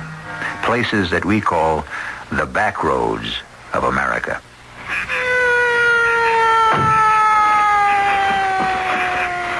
Officer, I don't understand why you pulled me over. Good evening, ma'am. My name is Trooper Leroy LaRue, Jr. Your name, ma'am? Allen, Pamela Allen. Mm-hmm. My license is in my purse. Is this your car, Miss Allen? No, I rented it at the airport in Memphis. Where you from, Miss Allen? It is Miss, isn't it? Yes, I'm from New York. Miss Allen, are you aware there's a posted speed limit here? Officer, I wasn't speeding. The posted limit is 45. I was doing 45. You can't give me a ticket just for that. Miss Allen, now have I said one word about a ticket? Now, you obviously been seeing too many of those movies about cigar-smoking Southern policemen picking on poor Yankee motorists. I only meant... Now, listen. The limit means 45 miles an hour, conditions permitting. Now, you know what that means? It's just been a rainfall. Now, this is the lake road, and it's bad enough when it's dry. It curves and snakes, and then, if you aren't familiar with it, well, it can be pretty dangerous. I see. Oh, thank you for the warning, officer. Hey, you going to a wedding, aren't you? How did you know? Over in Weaverville, right? Right, but... Well, that fancy package with the bows on the seat next to you. Now, what else could that be but a wedding present? And who else is getting married tomorrow except Sally Lynn Wilkie? You know Sally? Know her? Listen, you're talking about the love of my cousin Earl's life. Now, it broke his heart when she went up north to that college. Now, he waited and waited for her to come home after that, but, no, she said she had to find herself. Got herself a couple of interesting degrees. She's back home for good now. Finally caught up with her, catches up with everybody sooner or later. Marriage, that is. I tell you, they're dropping like flies around me. Officer, Well, I see I'm being a bit of an annoyance. No, it's just that The truth is, Miss Allen, you got me just a bit flustered. But you be careful now. It's nearly dark, and you have to be extra mindful of those sudden twists and turns. I appreciate your advice, Officer LaRue. I'll be as careful as I can. That's terrible accidents on this part of the lake road. Cars skidding right into the embankment. Well, I'll certainly try to get to Weaverville in one piece. Okay, bye now. Bye. Sally Lynn, my old college roommate. I wouldn't make this trip for anybody except you. Whew. This really is the boondocks, middle of nowhere. I'd hate to run out of gas here. Oh, that was close. This road really is dreadful. The way it twists. Oh, that curve. I'm going into a skid. I can't stop. I'm going to go right off the road.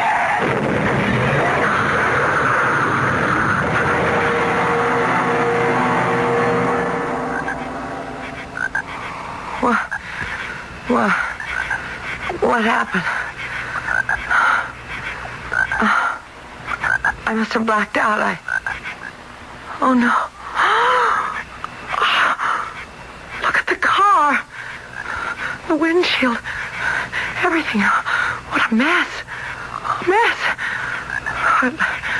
At least I seem to be in one piece. Now what am I supposed to do? I'm in the middle of nowhere. It's dark. There's no phone, no houses. I guess I'd better start walking.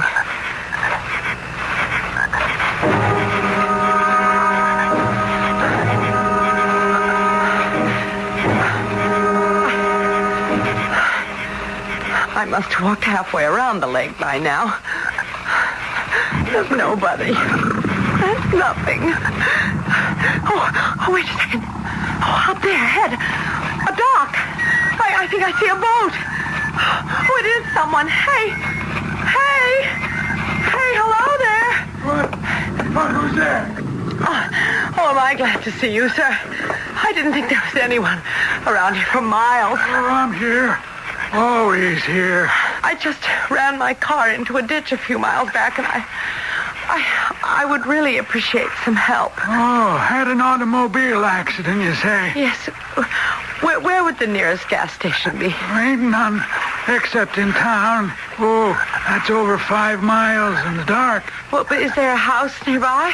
Nope, not that I know of. Well, but what's that, out there? Out where? I think I see some lights out in the center of the lake. Oh, don't you know what that is? No. Should I? Well, that's the Silver Tree Lake Resort. Resort? Out here in the middle of nowhere. Not many people have heard of it. It's very, how do you say, exclusive? Would they have a telephone there? You mean you'd want to go there? Yes, just to use their phone. I don't know.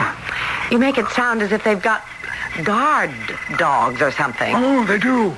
A big brood of a German Shepherd. But he don't bark at me. I mean, in my boat. He knows me. I make deliveries at the island. Drop off guests a couple times a week.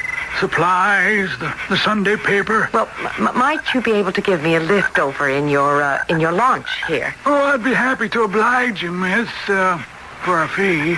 Yeah, the going rate is $50. Well, all right. Now, don't misunderstand me. I'd take you for nothing, but it's been a slow week, and, well, the price of gasoline these days... Never mind. Here's your money, Mr. Oh, just call me Charlie. Come on, hop in now. Watch your step.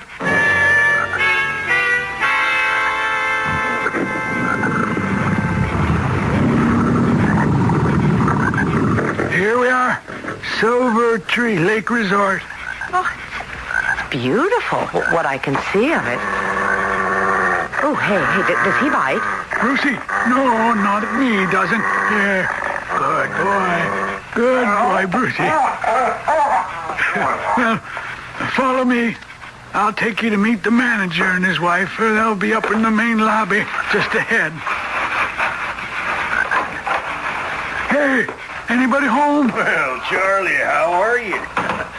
Who's this young lady? Miss Pamela Allen. I'd like you to meet the owner and manager of Silver Tree Lake Resort, Mr. T.J. Harrison. How do you do, sir? I was hoping that perhaps I might use your phone. Oh?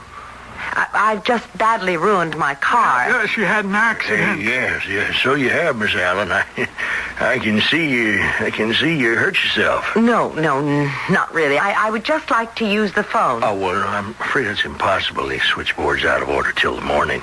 Hey, that storm we had early this afternoon knocked some wires down. Oh, I see. You know, the best thing you can do now is to get some rest. You know, we can put you up one of the guest rooms. There's plenty of space. Well, I don't know. What credit cards do you accept? Credit cards? Miss Allen, you don't really think we charge you for our hospitality? I mean, to a traveler in distress? Well, this may be a hotel, but you're a guest of management. Now, haven't you ever heard of Southern hospitality? Well, I appreciate it, Mr. Harrison. Vonnie, hey, come on out here, honey. Hey, Vonnie, here's my wife. What is it, TJ? I was just sitting down to dinner. Honey, this is Miss Pamela Allen. She had an accident with her car. Oh, I'm sorry to hear that. So I insisted she stay the night, rest up. Of course. But I don't want to put you to any trouble. No trouble at all. Now, is it, Vonnie? No, of course not. I'll show you to your room. It's a lovely room, Mrs. Harrison. Please call me Vonnie. And I wish you'd call me Pamela.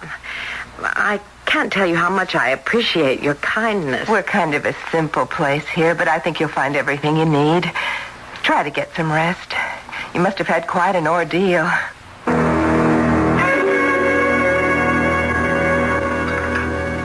Well, good morning, Miss Allen.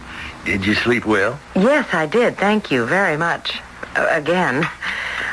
I was wondering about the telephone. I understand you didn't have supper last night. Now, I insist you sit right down this instant and have a nice big country breakfast. Oh, thank you, but I never have much of an appetite in the morning.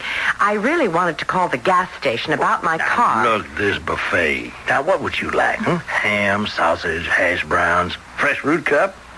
Hey, do you like sweet rolls? Just a cup of tea. Well, now you just sit right down at that table over there, and I'll have Orville bring you a tray. Good morning, Pamela. Did you sleep all right? Great. I want to thank you. Really. Listen, Bonnie, I don't mean to appear anxious, but are the phones still out of order? What? The telephones. Are they repaired yet? What telephones? You know, the ones that connect you to the mainland.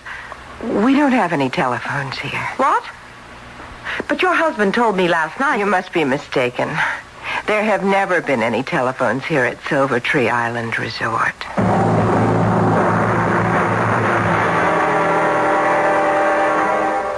And here you thought the plot was never going to, as they say, thicken. Was T.J. Harrison so embarrassed about not having telephones at his little island resort that he'd actually lie about something so petty? Or is it really so petty? What ulterior motives could anyone possibly have for something like that? He must have lied for a reason. In any event, he'll have a chance to explain himself when I come back with Act 2.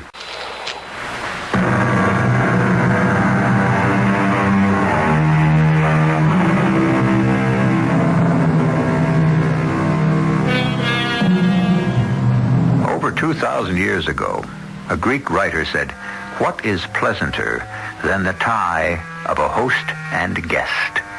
Things haven't changed much since then.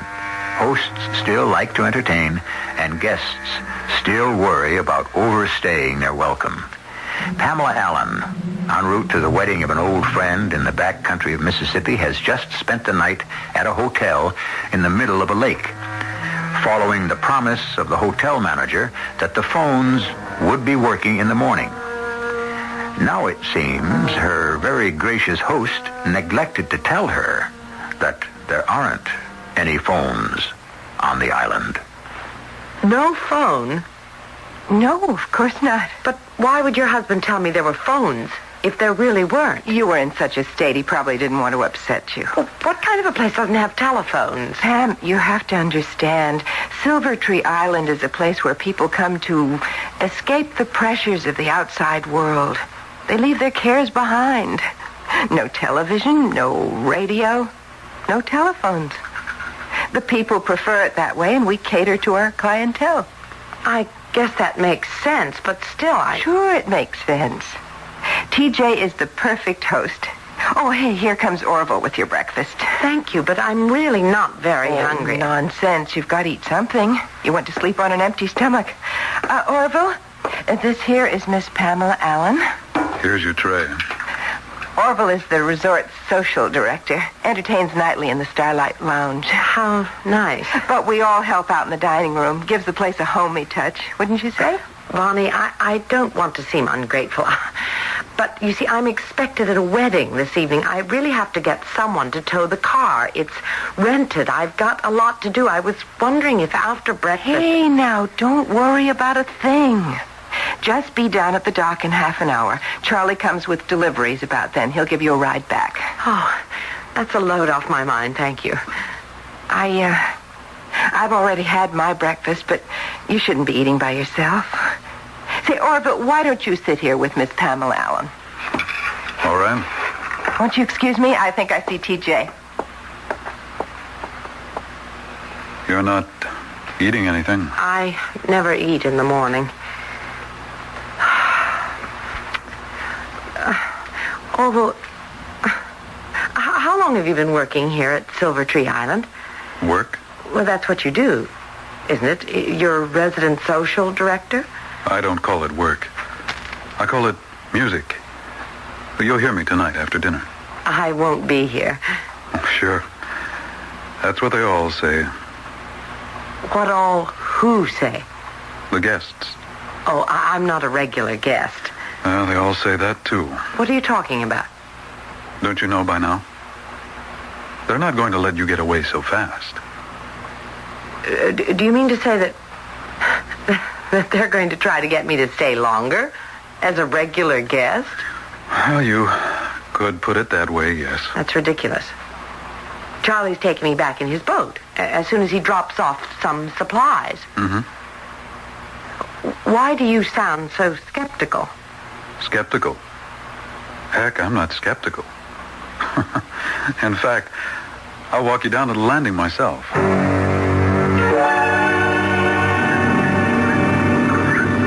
There's Charlie now, right on schedule. I wish I could have found the Harrisons before I left. I wanted to thank them for their hospitality. Hey, Brucey, here, boy, come on. He has to be the gentlest breed I've ever seen. Don't let this pussycat of a dog deceive you. He's a German Shepherd, and he can be fierce if provoked. You'd better get back off the landing. What is he growling at me for? That dock is his personal property. Get back off it. What's the matter? I told you, Brucey doesn't like people trespassing on his dock. But he didn't growl at me last night. Well, that was different. But why? Because I was with Charlie? No, because you were arriving, not leaving. Brucey doesn't like to see visitors go. Oh, that's just wonderful. Oh, but here's Charlie. I'm sure he'll be happy to escort you. Hi, Charlie. What are you two doing at the dock this morning? I hope you don't mind, Charlie, but I was hoping to hitch a ride back to the mainland with you. Oh, you did you? Yes. Does she really think I'm going to take her back? What do you say? Well, after what you've seen. After what I've seen? What do you mean? Well, it's out of the question. Out of the question now. Now, if you'll just excuse me. Oh, I understand now. You want me to pay you, right? Now, you are a smart young lady. Is it still 50 cents? Let me just, here. Do you have change for a $5 bill? Nope. Or could I trouble you? Sorry, I never carry money. Well, here then, take the whole $5. Are you kidding? It's worth it for me to get going. Well, not to me. I don't deal in paper money. It's 50 cents clear or no ride. But that's $5, perfectly good U.S. currency. Well, I'm not interested. The fee is 50 cents. Exact change only. You're the most unbelievable person I've ever met. Now, see what you've done. You've upset Brucey. You better come back to the hotel, Pamela. How could anybody be so mercenary? Young lady, you can always complain to the management.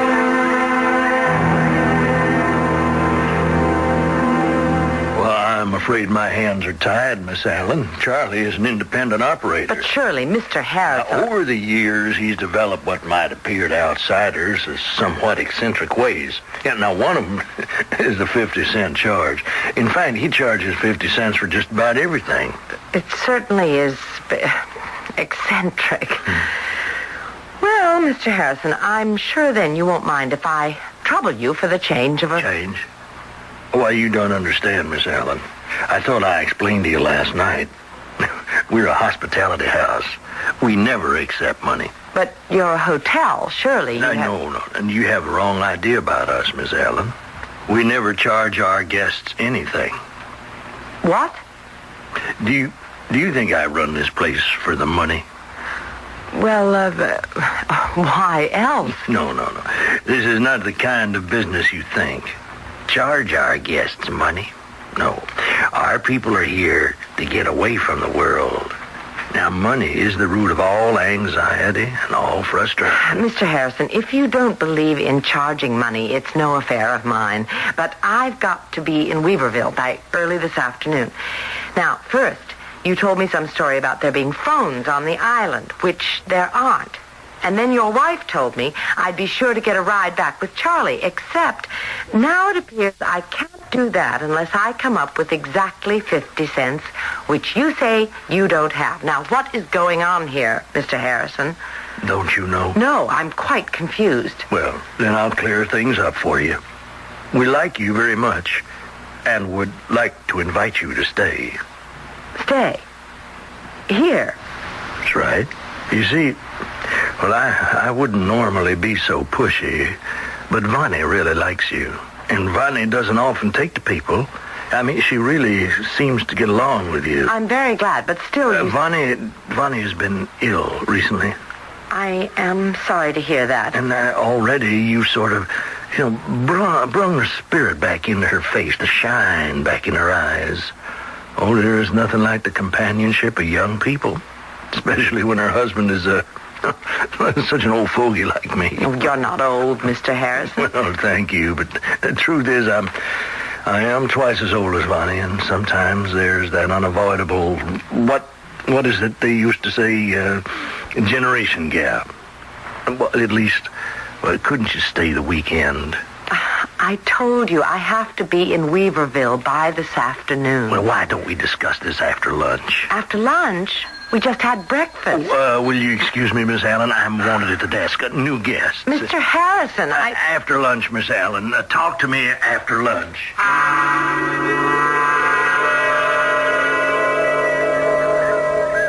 I don't know what you're so worked up about. Although I seem to be getting the runaround here. Do you? Really? What is this, some sort of inquisition? No, I just meant... Well, you seem to enjoy it here. A person has to be a fool to want to leave a place like this. Listen. That's a very rare nightingale. Stay, Pamela. I can't. I've got things to do. It would be so much better if you wanted to stay. You make it sound as if I have no choice. But you don't. What did you say? You're here to stay. I don't know what you're talking about. You can't go back. You know you can't go back. Nobody can ever go back. What? Nobody ever leaves Silver Tree Island. Orville, really? Ever. That's the price you pay instead of money. You never leave. I don't believe it. It's true, and you know it. Oh, it's the most ridiculous thing I've ever heard. Orville, quit joking around. It isn't funny anymore. I'm not joking. Look, I've got to get out of here. I left a $35 wedding present in an unlocked car, a rented car with a smashed windshield. I know. A 76 blue sedan. Needs a new windshield and some work on the front grille. How did you know what kind of car I was driving? Why shouldn't I know? TJ told me. Mr. Harrison, but how does he know? He knows everything. He always knows the circumstances of the death. The what? The death. You know, like your death. My death. What is it? He said it was some kind of a head injury, I think.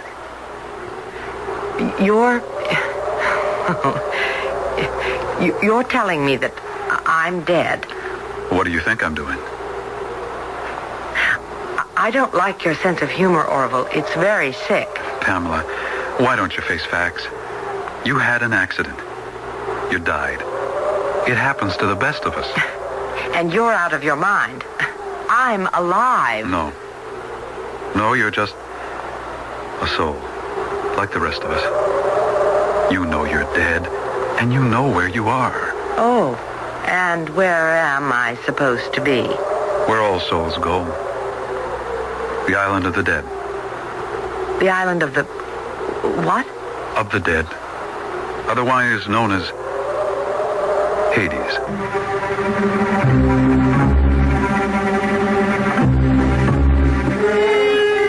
Hades, the island of the dead? Is it possible that Pamela is actually dead? Is progress so universal a concept that the afterlife also changes with the times? The island of Hades becomes a homey resort surrounded by a pleasant lake? Or rather, do people see only what they want to see? We'll see what lies ahead when I return with Act 3.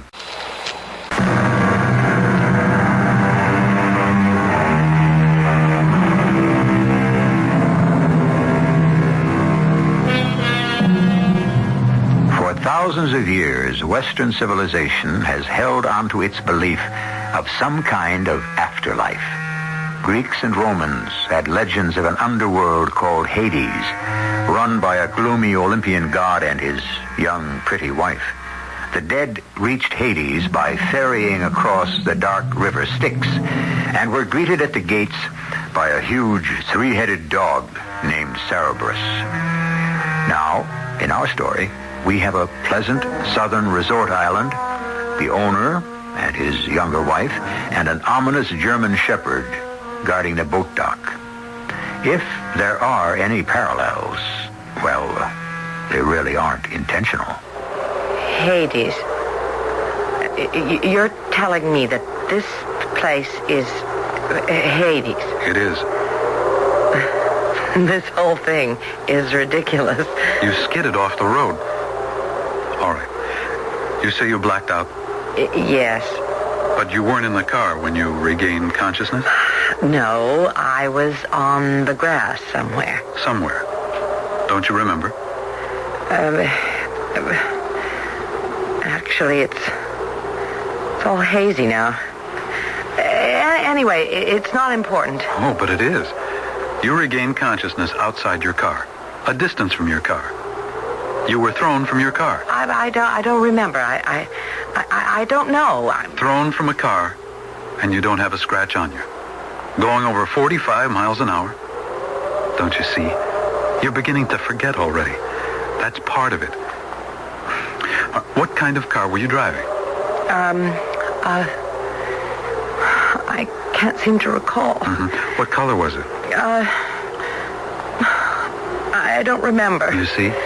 The wind of forgetfulness. Oh, you're just trying to frighten me. I'm just trying to make you see the truth. I've got to get moving or I'll be late. Late for what? Do you remember where you have to be? Of course. I've got to, go over to the, strange. I can't seem to... Remember? I told you. Face facts. You're a resident. A permanent resident of Silver Tree Resort. No. There must be some explanation. Pamela, wait. You can't go. There's no way off the island, don't you see? Come on, Brucey. Let me go past. Come on, boy. I'm not going to steal the boat. He'll bite, you know. So if I'm dead, I won't feel it. Oh, you'll feel it all right. I don't understand this. I don't understand any of it. Why won't anyone let me leave?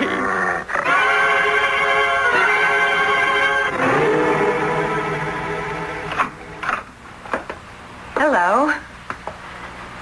How are you feeling? Oh, Pamela, answer me. What have I done to make you angry? I want to leave. Nobody will let me leave. Is this such a bad place? No. Not really. Has anyone treated you unkindly, made you feel unwelcome? No. Then what's the problem? Bonnie, is this place really... Yes, it is. And am I supposed to be... Everyone here is dead. That's what makes Silver Tree Island Resort so, exclusive. The ultimate in exclusiveness, if that's the appropriate word. I'm really... dead. Hey, it's not so bad. I'm 27 years old. What did I ever do to Pamela? I was a lot younger than you when I came here. I cried and I wanted to go home, but, well, what's done is done. I'm here. And it really isn't that unpleasant. We can be friends. Orville seems to like you, and he usually doesn't bother with people. I'd be very flattered if I were you. 27 years old. And I never really loved someone. You might as well face facts. Why? Because that's the way things are. Why do I have to accept that? Because you have to. That's why. Bonnie, I don't have to accept anything. But you do have to. Some people. Most people. Almost all people. But not me. And what do you intend to do about it? Bonnie, when I go into a store and they sell me something and I decide I don't want it, I go right back and I return it. Even if the store has a strict no return policy, I return it and I get my money back. Do you know why? No. Because that's how I was raised. My mother told me, Pamela, never let anyone sell you something you don't want to buy, and I never have. But this is different. How is it different? You're talking about a non-returnable item. That's where you're wrong, Bonnie. Everything is returnable.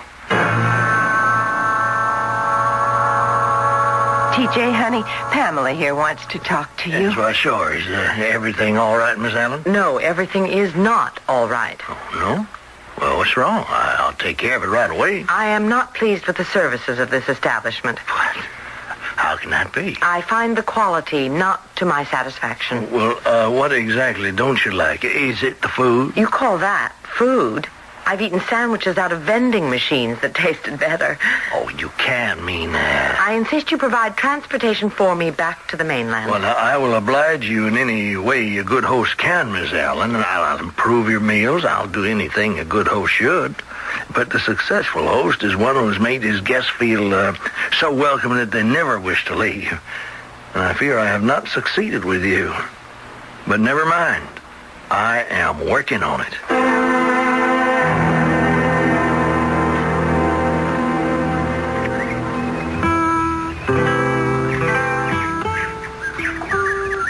You play very beautifully, Orville. I don't understand it, Pamela.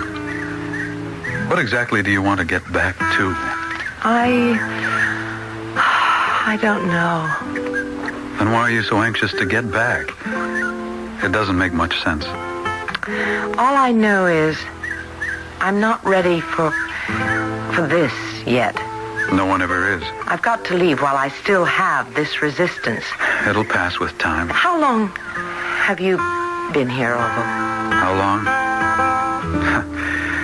Oh, I don't know. An eternity, maybe. No, really. How long? So long I can't remember. But I know you can't ever leave here. I know someone who tried once. Who? Oh, there was this musician. He was at some kind of a concert, and his wife was at home, alone. There was this terrible accident, and the wife was dead. The man went out of his mind. He couldn't believe what had happened. I think I know that story. Do you? Yes, it's the story of... Well, let me tell you how it ended. The man knew where she'd gone, so he came here. Charlie took him across in his rowboat. There weren't powerboats in those days. And he went before the king of the underworld to beg for the return of his wife. At first, the king refused. But then the musician started to play his lyre. He played a song so sweet and sad, about a young girl painting flowers in an open field. A girl that the king had loved at first sight and brought down to the underworld to be his queen. And the king was moved to tears, told the musician he could have his wife. He could return with her to the world of the living, if only he didn't turn around and look behind him on the journey homeward. But he did look behind, didn't he? Yes. And Eurydice, the wife, vanished into dust, didn't she? Yes. Into dust. It was your wife, wasn't it? Yes. It was my wife. Times change. Names change. You're Orpheus, aren't you? It was so long ago. Sometimes I've almost completely forgotten about it. I'm sorry. Oh, about what? Listen, I never fool myself. I'm a musician first, a performer. That's what's the most important to me. That's my first and real love. The other kinds of love, they become gentle memories that become part of my music. But it's the music. That's what's important. The music. That's it. The music. What is it? Orville, you're going to help me get out of here. No. I don't want you to go. If you call yourself my friend, you'll help me. But what can I do? I used to be quite a mythology buff, Orville. I remember some more details about the story of Orpheus and Eurydice. He was the greatest musician the world has ever known. I know that. Isn't it also legend that he played music so moving, so exquisitely touching, that he caused all who heard it to lay down and weep? How did he get past the gates of Hades, Orville? How did he get past that ferocious three-headed monster, Cerberus? I don't... You know how. He played a song so sweet and gentle, the huge animal wept.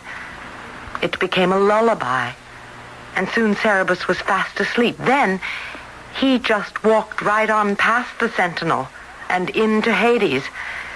And that is how I'm going to walk right out of here, or swim, if that's what it comes down to. I can't do it this time. Why not? I don't want to. I like you. I want you to stay. Didn't you tell me that you were an artist first? I am. So, let's see how much of an artist you really are. Can you create another legend now, or do you really have doubts that you've lost the old touch? Is that what it really is, No. Orville? No, I still have it. Then, show me. Show me, Orville.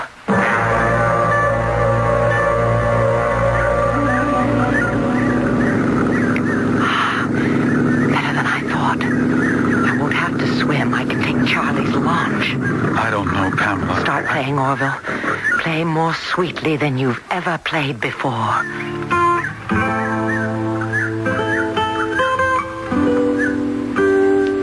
That's beautiful. Just lovely, Orville. Oh, I'm a boy again. I'm on the high seas, cresting those waves, those oars.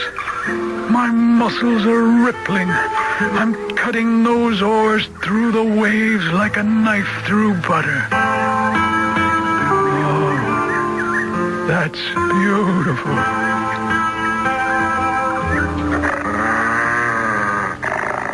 Orville, now do something about him. Charlie's all taken care of. Now get rid of this dog. Here, Brucey. Here, boy. There.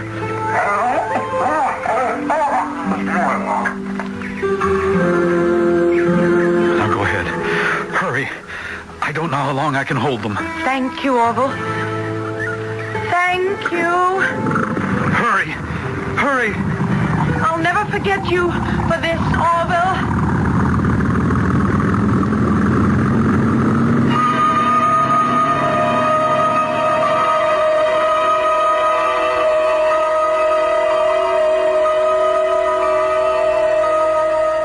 I'll never forget. Never forget. Hey! Hey! Never forget. Miss Allen, are you all right? Officer. Yeah, Leroy LaRue Jr., you remember me, don't you? It's still nighttime. How can it still be nighttime? Oh, boy, you gone into one heck of a skid, miss. Oh, look at this car. For a minute, I thought you were dead. You really look dead. I'm all right. Huh? I feel fine now. I don't understand it. I could have sworn you were dead. But the dead don't come back to life, do they? No. No. They don't, Officer LaRue. Of course. They don't.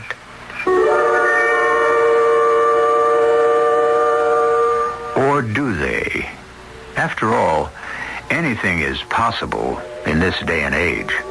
Anyhow, who is to say whether or not this wasn't all some dream? Maybe there really isn't some actual life and death struggle that has gone on since the beginning of time.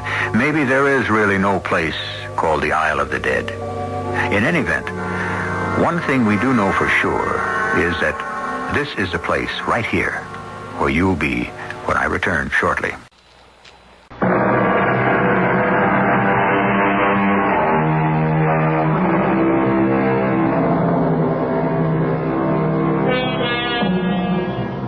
Today's lesson. Don't always feel you have to pay for something you don't want at the moment. Some people can be mighty persuasive salesmen, but the fault, dear Brutus, is truly with the customers who so readily purchase whatever is foisted upon them. With most of us, we are so ready to accept our fates because someone tells us that is the way it is to be. But is it? Our cast included Patricia Elliott, Lloyd Battista, Terry Keane, and Earl Hammond. The entire production was under the direction of Hyman Brown.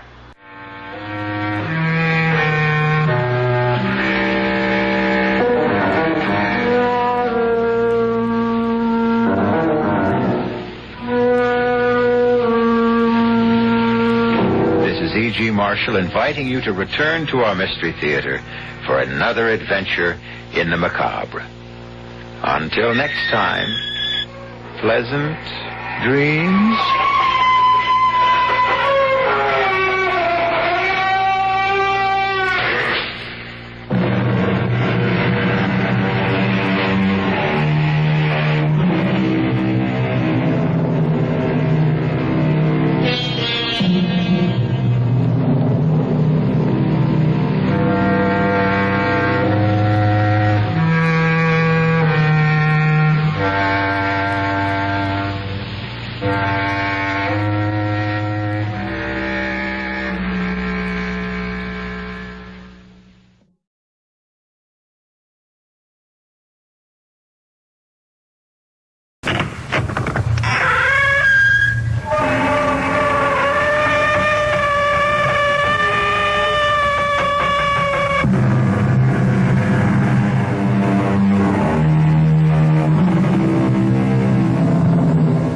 Come in. Welcome. I'm E.G. Marshall. Place not your trust in princes. The great and good book tells us, and sound advice, indeed. It would appear to be, especially since we are also told, uneasy lies the head that wears a crown. Royalty, nobility in general, isn't as popular as it used to be. But at one time, almost every little girl wanted to marry a prince, or a duke, or an earl. And if her rich American daddy had the money, he could always buy her one.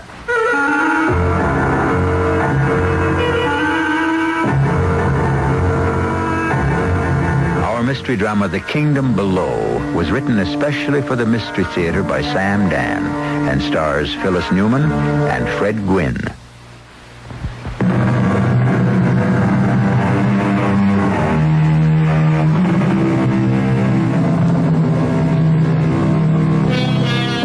They transformed the face of the nation. History refers to them as robber barons.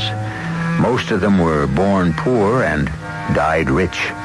They devoted their lives to amassing money, and then, when they had more than they could ever spend, they realized they had missed out on something very important, something which could be described as culture. And so they pursued culture as avidly as they once had chased after money. And where was culture? Why, it was in Europe. And what was culture? It was immortal paintings for the mansion, masterpieces of sculpture for the grounds, and a titled foreigner for a son-in-law. From the diary of Miss May Etta Stebbins. Rome, July the 3rd, 1887. I do believe that music will drive me out of my wits. Not that I had too great a supply to begin with. We are living in a palazzo. And didn't Mama give it to me for calling it a palazzo? Palazzo, darling, palazzo. But I want to go home. Anyhow, I shouldn't complain about Mama. Poor Papa. He's the one that really catches it. Every morning, it's the same old thing. Prego, Annunziata, the, uvi. You know, the eggs. I ain't had a decent egg since we left the States. Now, you said ain't at the opera last night. I thought I would die of shame. Who was there to hear me? Nobody but a bunch of foreigners. How many times must I tell you, Benjamin? In this country, we are the foreigners. Yeah, that's why I can't hardly wait to get back to good old USA. Benjamin, I don't think you're taking this trip seriously. Now, you just look here. I got writer's cramp from signing checks. You wanted that painting of that fat lady? Oh, Benjamin Franklin Stebbins, you are talking about a genuine Caravaggio. Yeah, and you were talking about 50,000 simoleons. 50,000 of Uncle Sam's finest. 50,000 of those long green men. But, did I blink an eye? No, wrap her up, I says. I'll write you my check. $50,000 for a Caravaggio. You stole that painting. I stole it. You want pictures of naked fat ladies? Well, I can take you into places back home where... Benjamin, Your daughter is sitting at the table. Oh, Mama, I know about those places. Oh, my sakes alive. What do you know about those places? I know well-brought-up young ladies ain't supposed to talk about them. Ain't. There it is again. Benjamin, you've corrupted this child. Okay, Mayetta. Don't say ain't in front of your mama. It discombobulates her something fierce. Now, we have to have a serious discussion. Does that mean I have to leave the room? No, it concerns you. Benjamin, you give generously of your money. I have no complaints. Thank you kindly, ma'am. But you're not putting your heart into this thing. Which thing? The thing we really came for. Okay, you tell me. What did we come here for? To find a husband for Mayetta. Well, why can't Mayetta find her own husband? Benjamin! Did anybody have to find you a husband? No. You found one yourself. And look at me. Yeah, look at you. 29 years ago, you were filling up beer mugs in your old man's saloon. Benjamin! Is that true, Mama? How can you say such things in front of the child? I'm not a child, Mama. It was the worst dive on the San Francisco waterfront. Where was the saloon? There was no saloon. No? What was it then? Why are we getting off the subject? Which is? Finding a husband for Mayetta. Oh, yeah. Nobody found you a husband, and you wind up being married to one of the 50 richest men in America. Now, Benjamin... You don't believe it? Read the papers. Money isn't everything. It ain't? Oh, that word again. There's a world of people who don't say ain't. Yeah? It's a world of breeding, refinement, and culture. Is that a fact? And from that world, I want a husband for your daughter. That's a funny way to put it. You want a husband for our daughter. Well, what does our daughter have to say about it? Oh, she's too young to know her own mind. So, what have you got on your mind? Now, Prudence Folsom, she came back to America last year with a count. Skinny beanpole of a fella with a pot belly, a mustache, and a monocle. Looked like a dude to me. Now, you have twice as much money as George Folsom. So your daughter should do twice as well as his. Mayetta should get herself a prince, or at least a duke. Find her one. Well, what do you say to all this, Mayetta? What do I say to all this? I don't know. Most of the time I don't listen. I've never been in love. Maybe I'll never fall in love. Maybe I can't, or maybe I'm so much in love I don't realize it. Could I be in love with someone I've never met? Sounds silly. I could never talk about it to anyone. Yet the truth is, I don't know if I really feel this way or if I read about it somewhere in some novel long ago. Well, the next morning it began over again. You girls know what day this is? It's the 4th of July. Oh, how I wish I was back home. Benjamin, we are not returning until Mayetta... I can see him now, stepping down Fifth Avenue, the Grand Army of the Republic. Benjamin! Be the first year I ain't marching with them. Ain't again. What do I have to do to get back to the land of the free and the home of the brave? Well, first, you must stop saying ain't. Done. You ain't never going to hear that word pass my lips again. Second, you must find a titled foreigner for your daughter. And what if she turns him down? How can she turn him down? She ain't met him yet. Every time you get really excited, you sound like the red-haired girl I first met in your old man's saloon. What are you talking about? Let it pass. Now, look, we've been here a month. She hasn't met anyone yet. She's met hundreds of people. She met all kinds of nobles, fellas with titles. Toss a coin. Put the names in the hat. Pull her one out. Well, not one of them is good enough for her. Now we're on to something else. Fortune hunters. Yeah. Dried up, wizened, elderly men. Uh-huh. And the young ones. Oh, too slick by half for my taste. I wouldn't trust any of them. Benjamin, we are not meeting the right people. We're meeting everybody there is. The word is out. The rich American heiress is in Rome to find a husband. We're getting them from all over Italy. They're coming from France and Spain. I understand tonight we're going to meet a couple from Austria and Russia. You see, Benjamin, we were wrong. We? What did I do? Well, we let it be known that the fabulously wealthy Americans were here with a marriageable daughter. We thought we'd be swamped. And we were. But a man of true aristocratic breeding would be repelled. He would have contempt for us. He would label us as nouveau riche, as parvenu, as arriviste. I'll tell you something, Mama.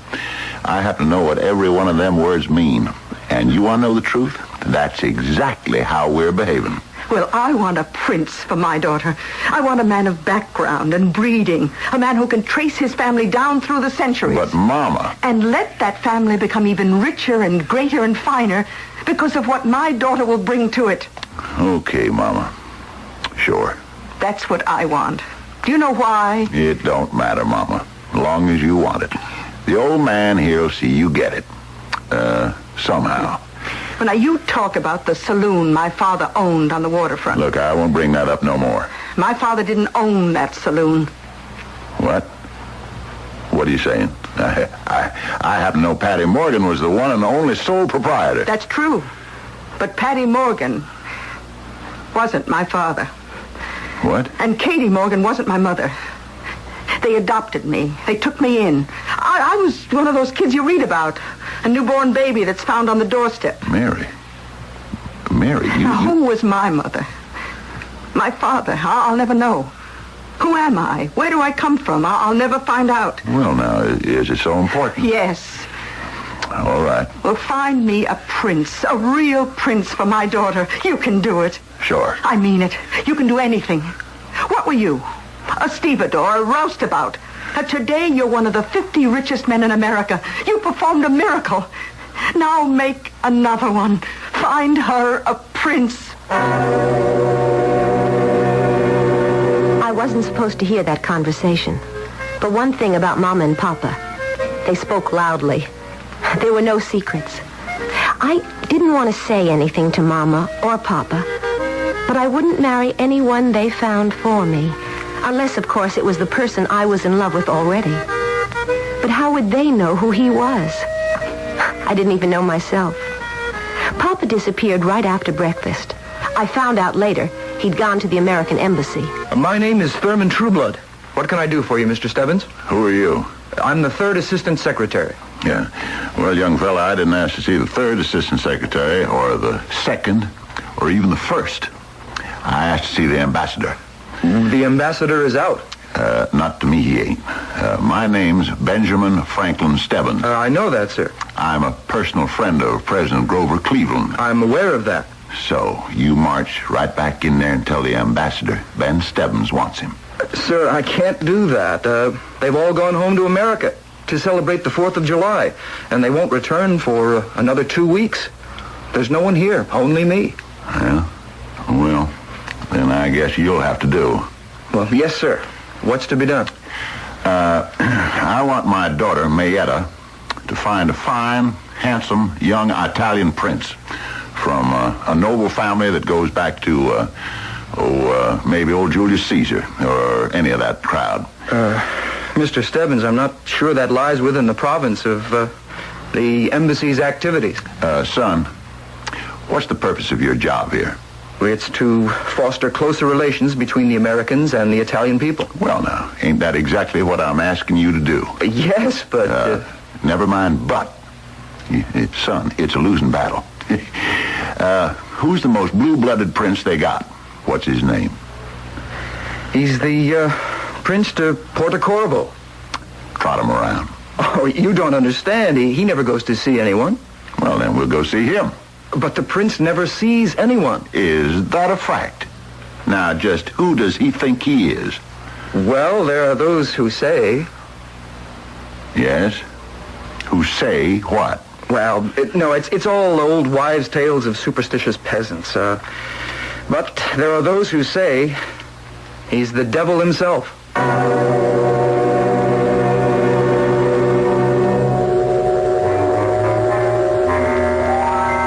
Well, friends, there you are.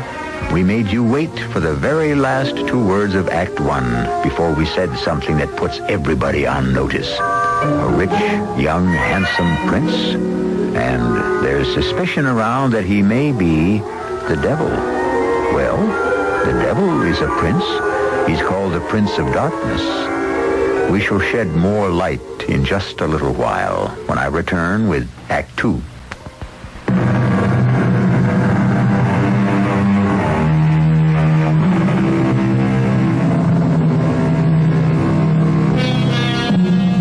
They say money talks.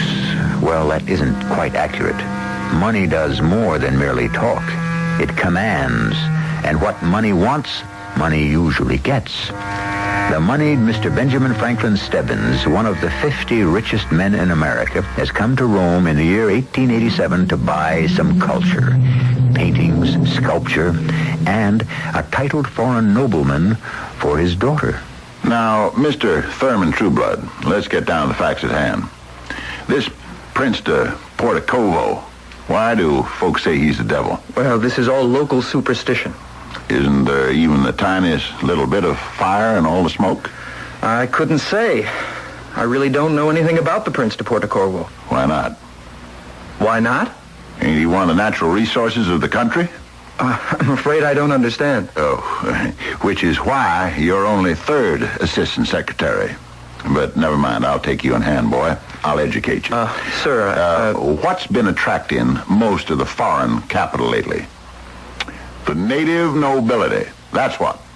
Look at how many American millionaires have been investing in princes and dukes and counts and no accounts and whatnot. Well, that may be, sir, but... Now, I'm coming here as a legitimate American businessman. I'm here to buy a prince for my daughter. So when I make an investment in a foreign country, which this is, I have the right to ask investment advice from the American embassy. I'm not sure there's a precedent. Well, if there ain't, we're going to set one. Now, you say this Portocovo is the goods. I said only that he comes from the oldest, most aristocratic family. Then we'll settle for him. But I know nothing about him except his name. Just rumor and hearsay. Why don't you invite him to a party at the embassy? Send me the bill. But nobody invites the Prince de Portocovo to a party. He does not accept invitations. I don't even know him. Then we'll go see him. You just don't go calling on the Prince de Portocovo. Why not? Well, it just is not done. That's why we're going to do it, boy. We're going to go out there for a drive this very afternoon. Oh, no, I couldn't leave my post here at the embassy. Embassy's closed for the holiday. It's the 4th of July. Where does this prince live? Well, I understand, I think, they say he has a villa some 10 miles north of the city. We'll pick you up at noon and get to the prince's palace in time to be invited for lunch. Oh, but Mr. Stebbins... Stick with me, son. I'll see you get made an ambassador yet. Mama didn't know whether to faint with joy or dance with happiness. I think she did a little of each. She couldn't stop kissing Papa. She screamed in positive raptures of delight. Oh, Benji, you can. You will work miracles. Nothing to it. And this young man from the embassy arranged the whole thing. Like shooting fish in a barrel. Hey, Mr. Stubbins, he said, you want to meet a genuine Italian prince? Let me give you a knockdown to my pal, the Prince de Portocovo. Oh, Portocorvo. Oh, that name. That name alone sends romantic visions through me. Let's drive out this very day, he says, and have lunch. Oh, Benjamin, you're the most wonderful man. Maybe I knew what I was doing when I come out for Grover Cleveland. Oh, yes, indeed you did. Next time, don't tell me who's going to win the election. Women aren't qualified to. Oh, you can say ain't, Benjamin. Go ahead, say ain't as much as you want. Mayetta, dear, have you heard? We're to have lunch with the Prince of Portocorvo. I heard. And the moment I heard that name, I had a sudden feeling of what? I felt dizzy. But it wasn't an alarming dizziness. It was more of a delicious, out-of-this-world feeling. I seemed to be lighter than air. I seemed to float in space. Everything was so wonderful. I remember we got into the carriage. We stopped at the embassy where a very tall, serious young man joined us. Mayetta, honey, this is Mr. Thurman Trueblood, Assistant Secretary at the Embassy. Actually, Miss Stebbins, I'm only the third Assistant Secretary. Son, when you blow your horn, sound it loud and clear and strong in a major key and leave out all the minor notes. I'm very pleased to make your acquaintance, Miss Stebbins. But I hadn't the eyes to see him with, or the ears to hear him, nor the voice to answer. There was only one thought that filled my entire being. The Prince of Portocorvo. And the name. I began to remember the name, Porto Corvo, but from where? Why? For some reason, this was not the first time I had heard it. Porto Corvo. Oh, Prince of Porto Corvo, I love you. I love you. I have always loved you. We drove through the beautiful countryside, and soon we came upon a villa. It was small, but perfect. A small, flawless diamond. It was neither big nor ostentatious. It was the kind of home I had always dreamed of, set in the middle of what appeared to be a park. There were streams and gardens. It was altogether a place of rare delight. I had read that phrase somewhere, but that's what this palazzo was. We drove in through the gate. A footman held the horses. A butler ushered us into the house. What a charming, charming palazzo. Oh, Mayetta, darling, come here. Look at this painting. How did you work it, sir? How did I work what? How did you wangle this invitation from the prince? How did I... Son, I was about to ask you. You mean you didn't? Now, Thurman, what are you trying to tell me? That you didn't arrange it? No, sir, I did not. Well, then why did the dude in the short pants and the velvet coat with a silver button say the prince was expecting us? Oh, Mr. Stebbins, you're having a little joke, aren't you? Darling, this cup, it must be a... It is. It's a Cellini. Now, son, I'll be hanged for a horse thief if I can tell you what's going on here. Mr. Stebbins, what the local people say about the prince being the devil? Now, son, remember, you're an American. Hold the line. But to know we were coming, he had no way. Suppose he is the devil. What if he is? He don't scare me. I've already been to hell. 25 years ago, son. Yes, sir, I was with General George Henry Thomas, the Rock of Chickamauga. There was hell for you. Sir, I'm not sure that I did the wise thing. Ah, ladies and gentlemen, welcome to this humble dwelling, but it is all I have to offer. Consider it yours. Mr. Stebbins, the celebrated Mr. Stebbins, so kind of you to come. I am your obedient servant, the Prince di Porto Corvo. How do, Prince? Shake hands with the missus here. Honey, this is the prince. Oh, your Royal Highness. And our little girl here, Mayetta, name for her two grandmothers. How do you do? Is this how it happens? You look into his eyes and you see... What do you see? I don't know. You're lost. You're lost in space and lost in time. Nothing matters and no one else exists in the whole world. You know your fate is sealed. Luncheon is served. May I offer you my arm, Miss Stebbins? Yes, of course. This way, please. Mr. Stebbins, Mrs. Stebbins, Mr. Trueblood. I know you will enjoy our little repast. Mr. Stebbins, how did he know my name? You didn't introduce me. He knows you're from the embassy. How does he know I'm from the embassy? Well, ain't there the seal of the United States of America on the carriage? We're not using the embassy carriage. We're using yours. Yeah, well, son, don't sweat about it. There's an explanation for everything. So explain this. Yeah, I said there was an explanation. That don't necessarily mean I can tell you what it is. Dear Diary, luncheon was a dream. The food was... How can I describe it? It was everybody's favorite. Was there ever such a host as the Prince of Porto Corvo? Now this is steak. Steak? Well, I'm having shad. And I have scrapple. Strawberries and cream. I have to tell you, Prince, this steak could only come from Kansas City. And shad like this must be from the Hudson River. Nobody outside of Philadelphia knows how to make scrapple. Strawberries aren't in season, are they? My good friends, a host must live for his guests. Please enjoy your lunch. Yes, but how did you know how partial I am to shad? I guessed it. Oh, you did nothing of the sort. Benjamin must have told you. Didn't you, Benji?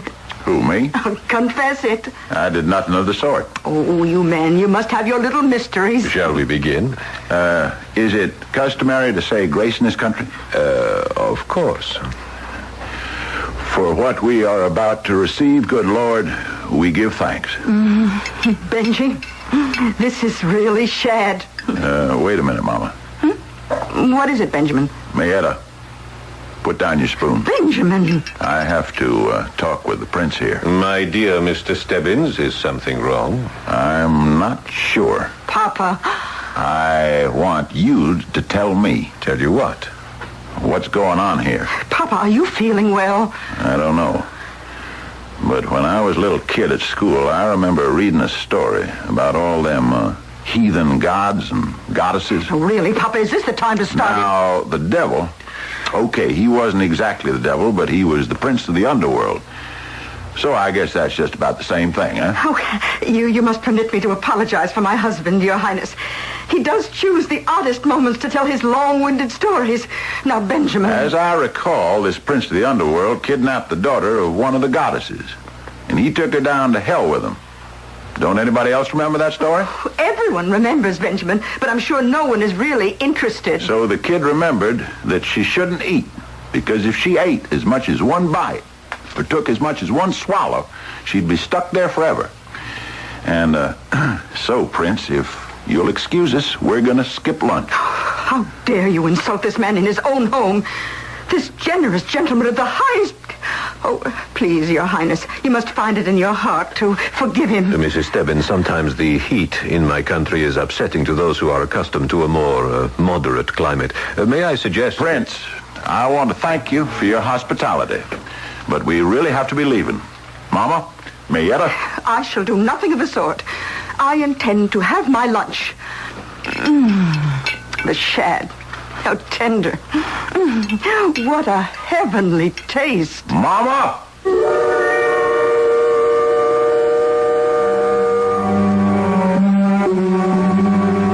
All right. What do you suppose this is?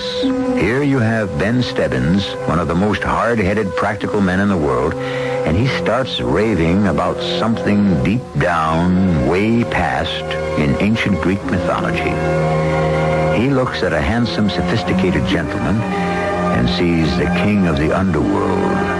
Don't sell Benjamin Franklin Stebbins short. After all, he was smart enough to become one of the 50 richest men in America.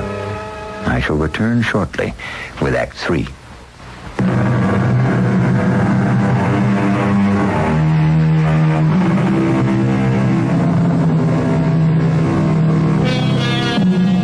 The word is perception. It literally means to see through. One man can look at a desolate, barren piece of land and see buildings and factories and stores, a great city. This is how men become rich. They see through, right through to the heart of the matter. They are not distracted by the cover or the color or the shape or the form. They see through to the essence, to the money. This is the kind of man we have in Benjamin Stebbins, and he accepts what he sees, no matter how fantastic or far-fetched or impossible. Dear Diary, that was quite a lunch. Poor Papa. Why was he having such a hard time at the table? Mama was so embarrassed I thought she'd die. And that milk and water Mr. Trueblood wished the floor could open up and swallow him. After all, he had to uphold the dignity of the United States government. Well, both of them began to eat. Papa refused to touch a bite on his plate. And I know how he loved his steak. I ate my strawberries. Papa yelled at me. Don't, Mayetta, don't. It's all right, Papa. Young lady, you come along with me. Benjamin, we have all been embarrassed enough. I want to talk to my daughter alone for a minute. Now, you listen to me and step this way, Mayetta. Your Highness, I must keep apologizing for my husband. Mayetta, don't you get up from your chair. My dear Mrs. Stebbins, surely a girl must listen when her father commands. Is it not written, honor thy father? Come in here for a minute, Mayetta. Mayetta, honey, you gotta believe me. You've just gotta. I believe you, Papa. Then we're getting out of here right this minute. No, Papa, I want to stay. But you said you believe me. I do. There's something about it. I don't care.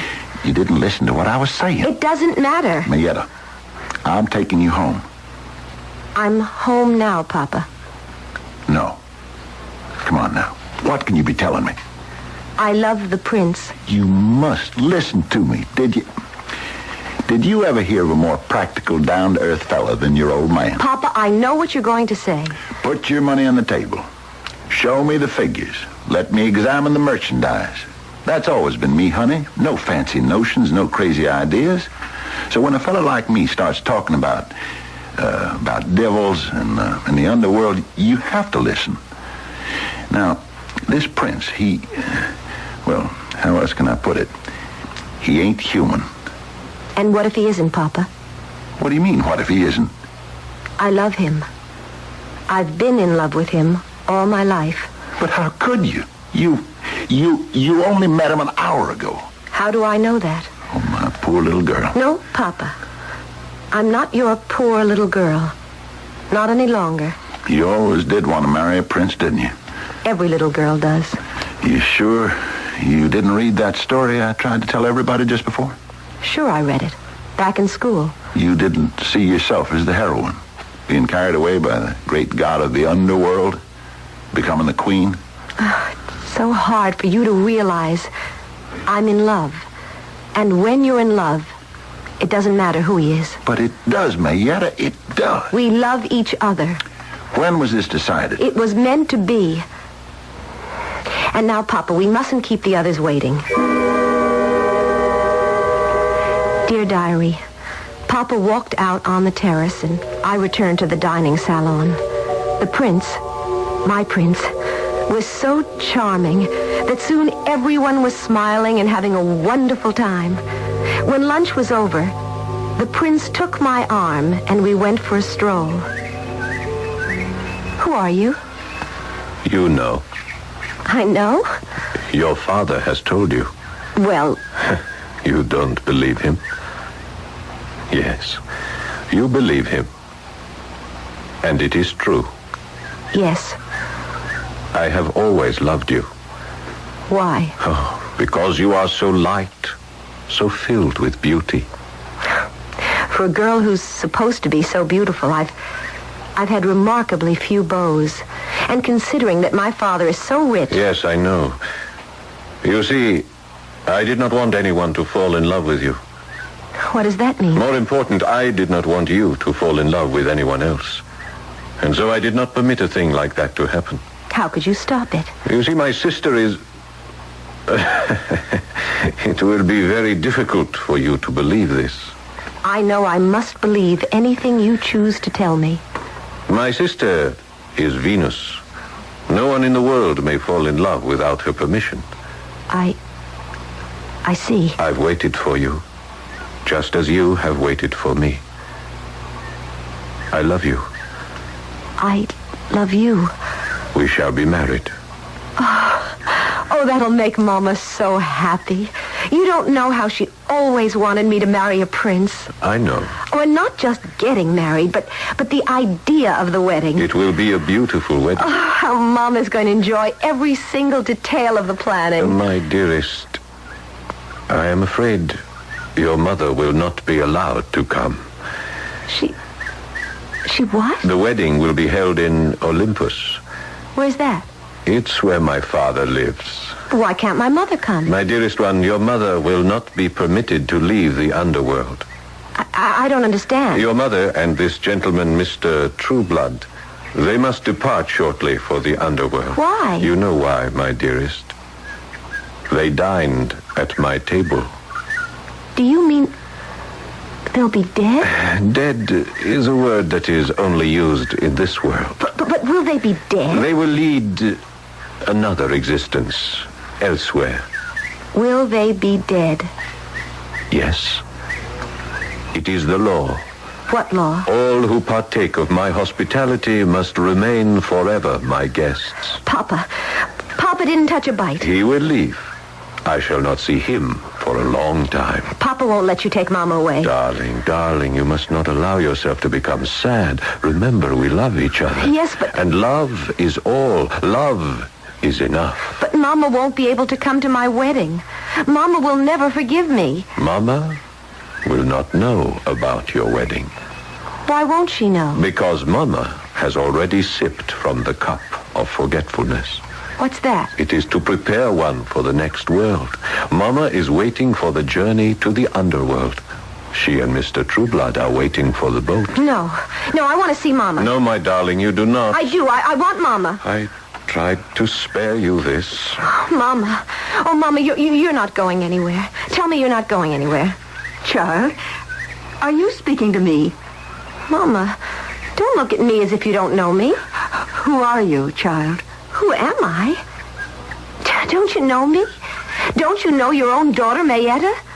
Mayetta. What a lovely name for a beautiful girl. Mayetta.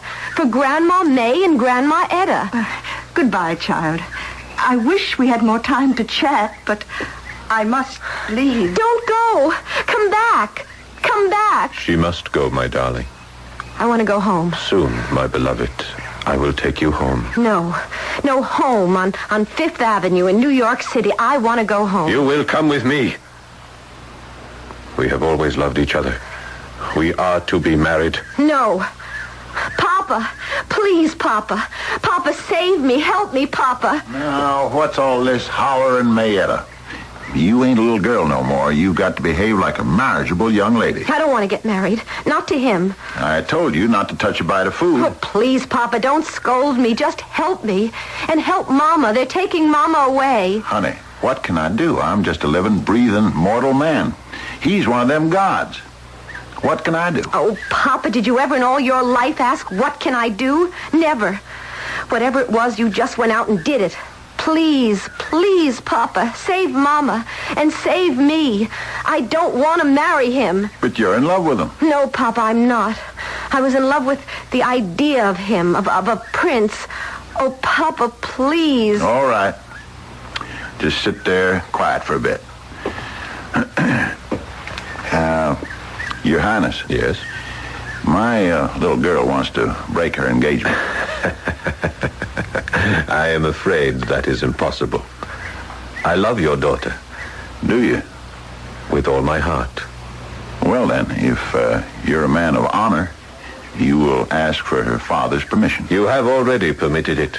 You brought her to my house for this purpose. Oh, but that was before I knew who you were. You knew who I was. You always knew it. I didn't know for a fact. I may have suspected. We quibble over words. All right, then let's argue facts. You say you love my daughter. You say you love her with all your heart. What are your plans for her? To make her my queen. And just where are you going to live? In my palace. Which is where? You know where. Down there? Way down there? Down there in hell? In the dark? In the damp? Where there ain't never a ray of sunlight, not one blade of grass, not one flower, not one bird. Why do you want to bring her there? To brighten my life. I know that, but who's going to brighten hers? Can she live in the dark? No, she needs fresh air, the blue sky. I will make her happy. How will you make her happy? She'll wither away. She'll die. No. They all die. All your wives. What happened to your first one, the one we all read about? How many have you had since? How many will you have after Mayetta? Mr. Stebbins. You bring them to your palace for their youth, their beauty, and their freshness. But all of that disappears very quickly in the poisoned air of your kingdom. They fade ever so quickly. They die ever so soon. It isn't love on your part. You need them. But you never love any of them. I love your daughter. Prove it. How? Give her up. What? Save her life. Let her live. I love her the way I have never loved any of the others. Then don't treat her the way you did the others. Let her live. Let her have her life. The beauty and the loveliness of the world above. How long can she live with you? A few months, a year? And then she'll be old. No. You know I'm right. Man who loves is a man who must be willing to give. But give her up. I love you, Mayetta. I love you. You will never know how much I loved you.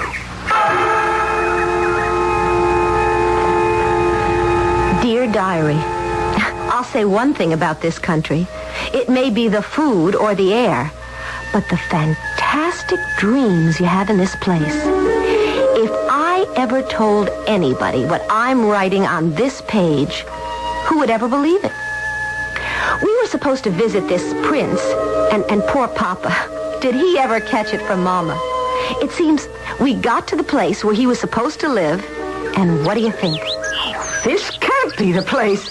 It's a heap of ruins. But nobody's lived here for hundreds of years. Everybody said it's where he's supposed to live, right, Mr. Trueblood? Yes, sir, as far as I know. Yes, but you said we were invited for lunch. Somebody must have played a practical joke. Oh, I dare say. I was told a titled foreigner lived here, Mrs. Stebbins. In a godforsaken place like this, only the devil would live here. Well, ma'am, the devil's a titled foreigner. He's the Prince of Darkness. July 5th, 1887. Dear Diary, I've come to a certain conclusion about princes. More than ever, I intend to marry one. But I have an idea that the best possible prince is the one you make for yourself. Now, Papa was just a day laborer until Mama took him in hand and made a millionaire out of him. That's because she saw the possibilities. Now, I look at Mr. Thurman Trueblood, and I wonder what I can do with him. Well, it'll be fun to try.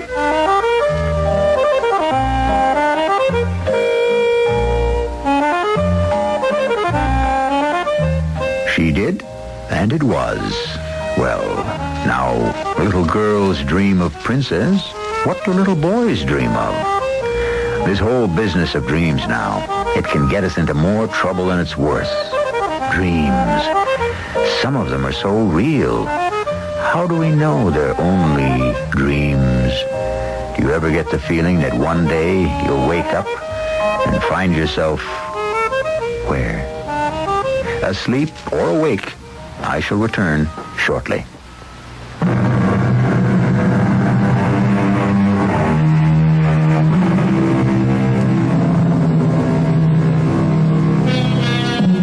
And they lived happily ever after. At the risk of being an old curmudgeon, I must ask, who lived happily ever after? The data tells otherwise. Most girls who marry princes have a relatively bad time of it, especially if you read the papers. The truth is that princes, as a rule, make great lovers but bad husbands. And for the long haul, what the girls like is for things to be the other way around. Our cast included Phyllis Newman, Fred Gwynn, Paul Hecht, Bryna Rayburn, and Roger Barron. The entire production was under the direction of Hyman Brown. This is E.G. Marshall inviting you to return to our Mystery Theater for another adventure in the macabre. Until next time, pleasant dreams.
There's a certain kind of real estate which is special and unique. It can be at once the best or the worst place of all to be. If you want to hide from the world, shut away everyone else, and have perfect solitude, it's the place for you. But if you love your fellow man and value human contact, as most of us do, this paradise can be the very worst kind of hell. The piece of real estate is an island. And And this is the story of a very special island. Our mystery drama, The Mysterious Island, was based on the classic by Jules Verne and written especially for the Mystery Theater by Ian Martin and stars Earl Hammond and Leon Janney.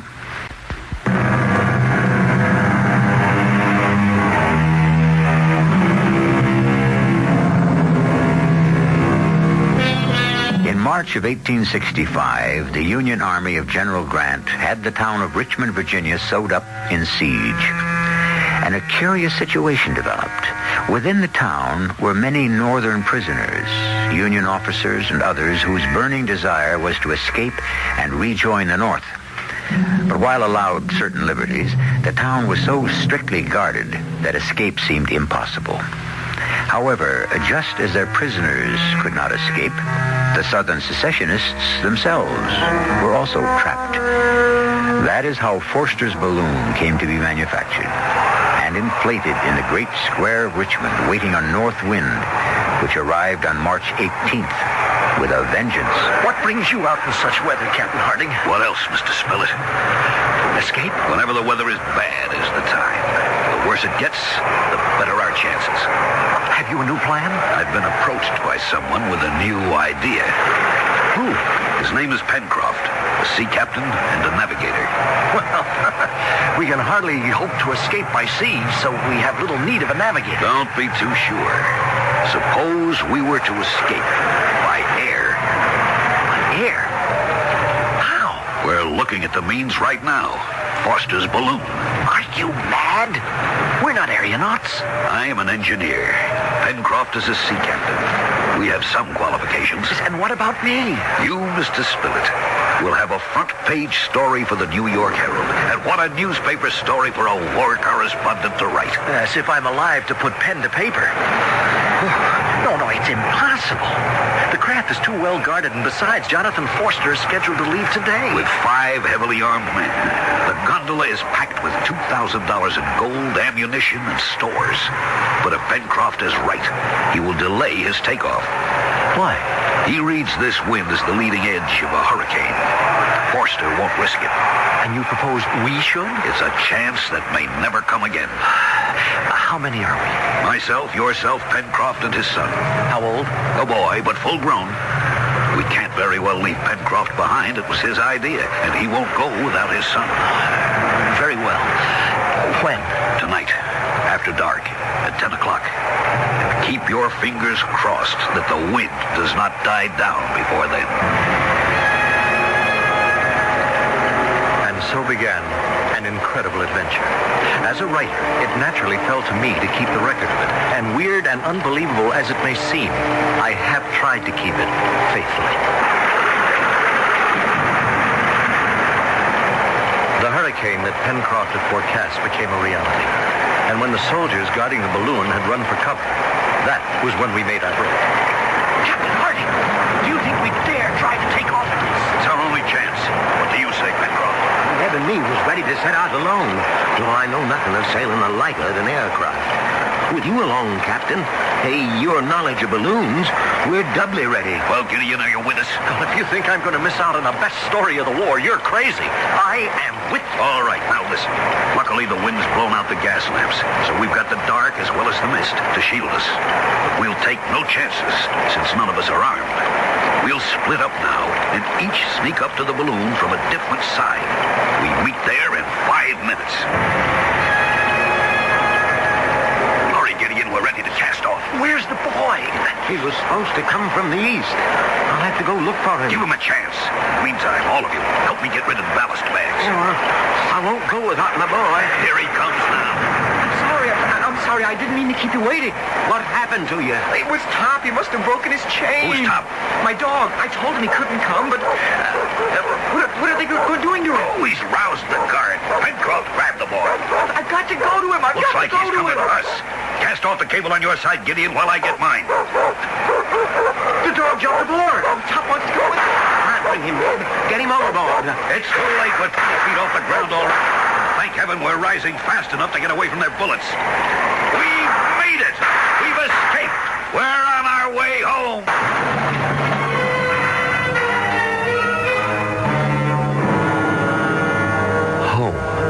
Little did any of us know how long it would be before we saw that again, if ever. No words could describe the terror of the next 5 days. The full rage of the hurricane swept us through the air, tossing and turning the gondola basket like a pendulum till all of us were airsick.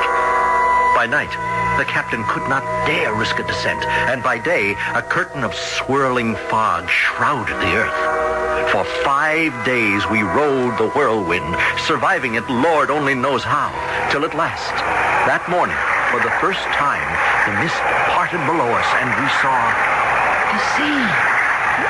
It's sea beneath us. Yes, and we're falling fast. What's that sound? There's a rent in the balloon. The gas is leaking out. What can we do, Captain? Get everything overboard. Lighten her as much as we can. What about this gold? Over with it. It's over $2,000. Good, it might buy us our lives. Over. Come on. The food, Captain. Everything, even the guns. It isn't doing any good. We're still falling. Land, Captain, land! Topside first, land! Where? Neb, you're right, boy.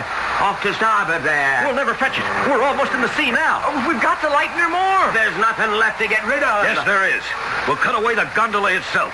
Quick, all of you, climb up on the net around the balloon and cling to it. The wind's carrying us toward the island. But Top, he can't get up. You go with the others, boy. I'll hand Top up to you. Here. I've got him, okay. Hurry, Captain. Hurry, we're almost on the wave top. Just one more cable and What happened? We took a wave broadside. But look, it bounced the balloon up into the air. We're going to make it to land. We're going to... No, Top. What is it, Nab? The captain, Dad. The captain, he's gone. And Top went in after him.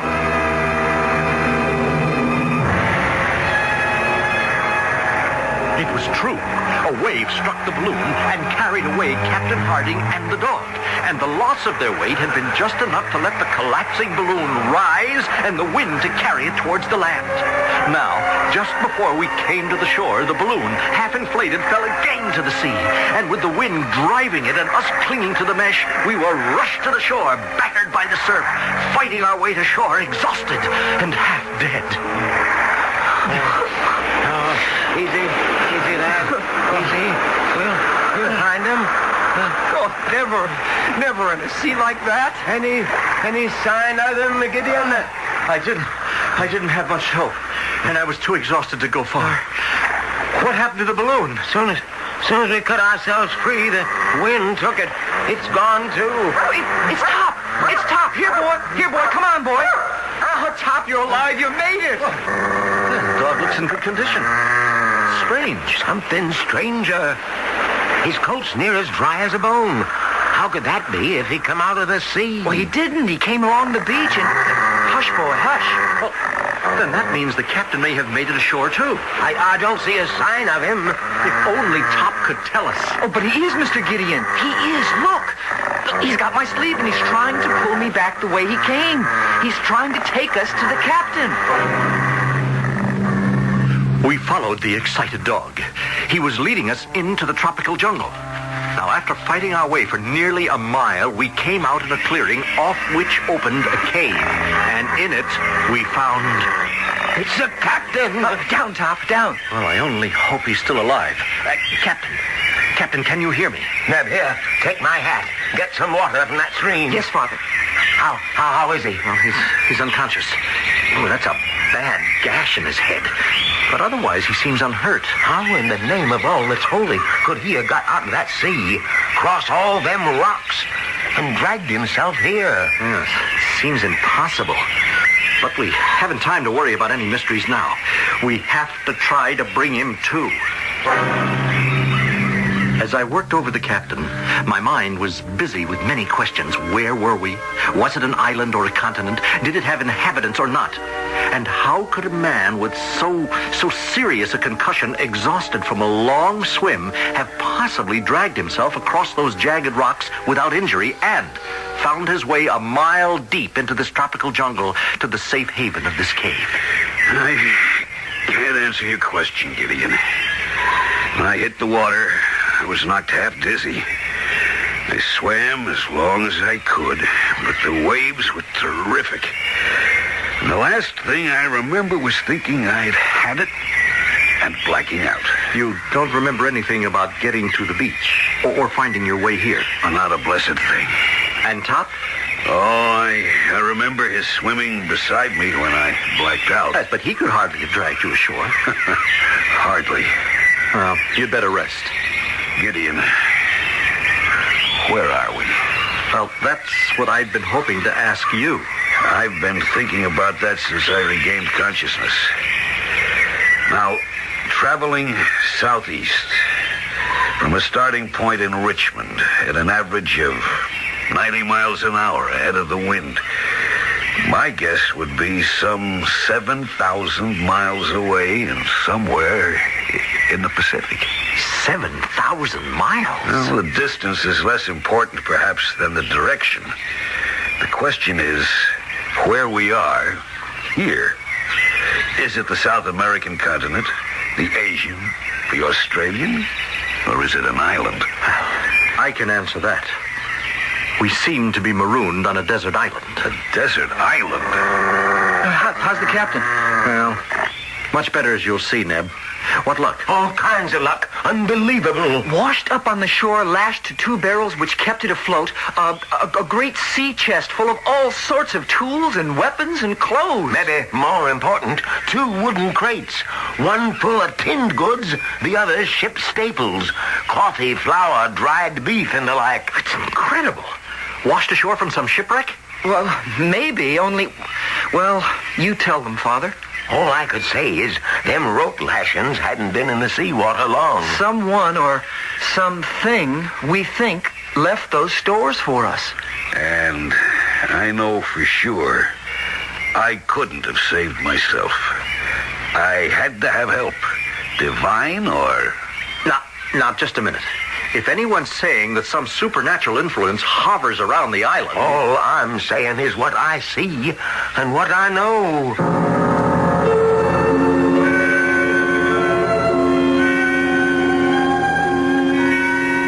Well named, the mysterious island, with its unknown benefactor who seems to protect our castaways. Is he real or imagined? And can he still protect them from all the dangers yet to come? If he exists, will they ever meet him face to face? I shall return shortly with Act 2.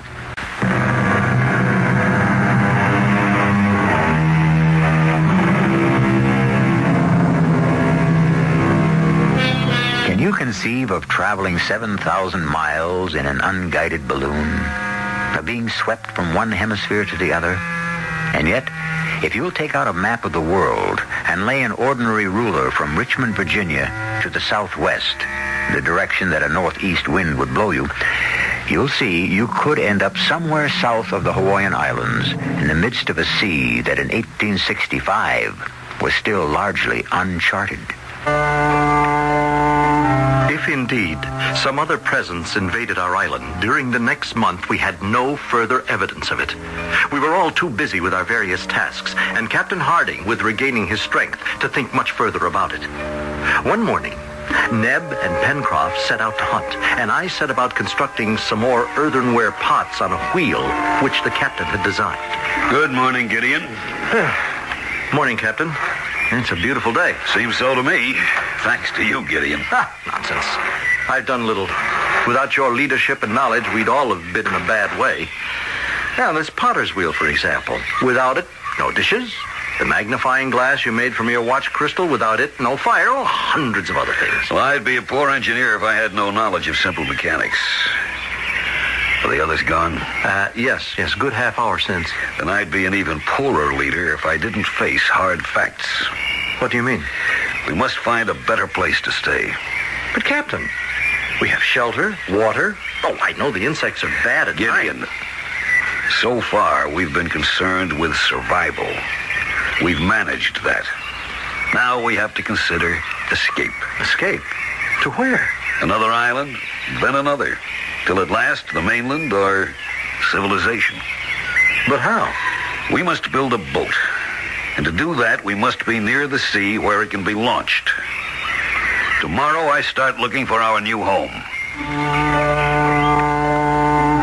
3 weeks later, Captain Harding had found what we came to call Granite House, which became our permanent home. I will never forget the day he first led us to it.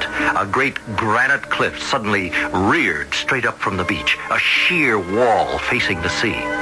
To the side of it, we climbed a tortuous path, past a waterfall, till we came to a small plateau with a small lake cupped in it. Around the lake, we followed him to an opening in the granite wall, and then through a continuously downward path till... Seems like we're on our way back down to the beach again, except inside. Exactly, Mr. Pencroft. Well, we must have come a couple of 100 feet through this narrow cave, Captain. Not much further. This is a fascinating formation. At one time, I believe the lake above and the sea itself were one, filling these caverns. It won't come back and drown us now, will it? No chance. You'll see why in a moment. Now, welcome to your new home. Why, it's huge. And all those windows opening onto the sea. That's why the sea no longer boils up into the lake. It broke through the granite eventually. Oh, it must be 60 feet down to the beach. A little less. But if we lived here, we'd have to have all that climb up and then hundreds of feet back down again. Not at all, Mr. Pencroft. We would build a stout door to protect our rear. Rope ladders from our windows to come and go, which could be drawn up if need be. Use the waterfall for power to help our machines, and build our boat ready to be launched in the river mouth down below. Well, I understand, Captain Harding, but do we need all that protection? Who knows? Are we not all sure there is some other presence on our island? We moved in, and we made it home, and we started to build our boat, the Bonadventure. Looking back over my diaries, it is hard to believe the time that passed almost unnoticed, but even harder to believe the amount of work that was done. On one of his exploring expeditions, Captain Harding had discovered the tattered remains of the balloon trapped in the treetops. These had been brought back to make sails. And at last, the great day of launching had happened, and we sailed within the lagoon, finding the Bonadventure handled very well. It was just at dusk, as we were returning to our mooring, that a strange thing happened. Help, Neb. Come about. What is it, Pencroft? Darned if I know. There was an eddy there, like there might be a rock. But watch out to come about. Clear the boom. Trimmer, Neb. Aye, sir. No, hold a minute. Let her fall away. Now what, Ben? Right there, Captain. Where I saw the water break like an eddy. See it? There, a bottle floating. We came about, circling again. And sure enough, there was a bottle bobbing in the water. Penn sent Neb over the side for it, and in a few minutes, we hauled him in, wet but triumphant. What have you got, lad? It's just like Father said, a bottle. Give it here. Here you are, sir. Let's see if we can get this cork out. There. There's a message inside, or at least a paper. Can you get it, Captain? What does it say? Just these words. Help. Please. Castaway. Tabor Island. 153 degrees west longitude. 37 degrees 11 minutes south latitude. Why, well, that's not over 70 miles. Just over the horizon. We could make it in this craft easily as sailing downwind. But not all of us. It's near dusk. Head for the mooring. We'll set all our courses for tomorrow. I won't go into the discussion that night at any length. It's enough to say that since the boat could not handle more than 3 people, only 2 of us could go. At first, the captain and Pencroft seemed the logical pair, but Pencroft proved to be stubborn. He didn't want to be parted from Neb, and I had to agree that he was right. Everything we attempted was full of danger, and our boat was at best very frail. Obviously, it could be best handled by a seaman and his son. So, uneasily, we bid them goodbye the next morning. During the day, we kept busy, but with nightfall, the captain and I returned to worry and the helplessness of waiting. I don't like the weather. Yes, looks as if there's a squall on the way, but it should blow over long before they get back. Should I have let them go is the real question. Another human being in trouble? What choice was there? If he's still there. Paper looked quite fresh. I don't think that bottle could have been long in the sea. Thinking back, that's what worries me. Well, nothing we can do but wait. With the fury of a demon, a tropical storm broke, and huge waves lashed at the shore below us. It was the night of the third day, and we had expected the Bonaventure back this night. Could she live in such a storm? Where have you been, Captain? I climbed down the rope ladder. The tides washed all the way to the cliff. I can't get to the bonfires to light them. Well, perhaps they haven't started back yet. I told them to spend no more than one day, and if they found no one to return. Maybe they saw the storm making up and delayed. Perhaps. Or perhaps the note in the bottle was some kind of a trick. The island may be inhabited. They may have been taken prisoner by some hostile tribe. Oh, I should never have let them. Oh, no, you can't blame yourself. But I do. Particularly for not being able to get to the signal fires. In the dark, for a wind like this, they miss the island. They may be lost forever. They may... Look! Look, Gideon. The bonfires. They're lit. They're burning. Impossible. How could any man in this tide reach the point except by sea? And no mortal could live in such a sea. Look out beyond the bonfires. Can you see it winking on the sea? The riding light of the Bonaventure. And the fires will lead it straight to home. It was the bonfires that saved Pencroft and Neb. And who or what hand had lit them was a question lost the following morning in the excitement of their news. For they had found a castaway on Tabor Island. A new member had joined our society. He was tall, a mass of hair and beard, half clad in animal skins and filthy, more beast than man, and his arms were tightly bound behind his back. When we first reached the island, we thought there was no one there, although we did find an old broken-down shack, but that looked as though nobody lived there anymore either. Then we found him, running on all fours like an animal. When we tried to come nearer, he attacked us. And I don't think we could have handled him if I hadn't had a pistol to bring him to his senses. Oh, he gave me a whopper of a black eye, and we had to tie him up. He didn't want to come with us at first, and, well, he won't talk. You can't get a word out of him. Then you don't know his name or who he is or what he was doing there? That's enough. I'm British. What's your name? That's as may be. You ashamed of it? Who are you, Governor? Captain Cyrus Harding. A military man, eh? Union Army. Never heard of it. You American? I am. What are you doing on this here island? We're castaways, just like you. Captain Pencroft, sea captain that is, his son Neb, and Mr. Gideon Spilett of the New York Herald. Now you tell me, what were you doing on that island? Oh, now that's a long story. Captain Harding! Captain Harding, sir! Yes, Neb, what is it? I think you better bring your spyglass, sir. It looks like there's a ship on the horizon. A what? Here's the glass, Captain. Where's my... Oh, thank you, Pencroft. Where away, boy? East by northeast, sir. About 60 points. By Tophet, you're right, Neb. There is a sail. Can you make her, Captain? She's too low on the horizon yet, but ship it is. We're saved! We're saved! I wouldn't be too sure on that yet, sir. Not if I was you.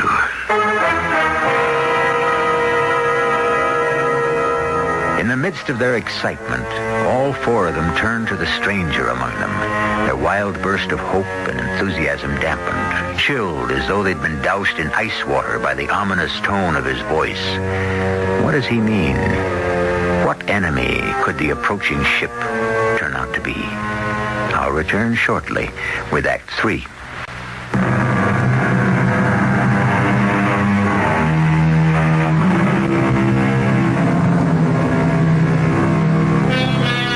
Well, now, let's see.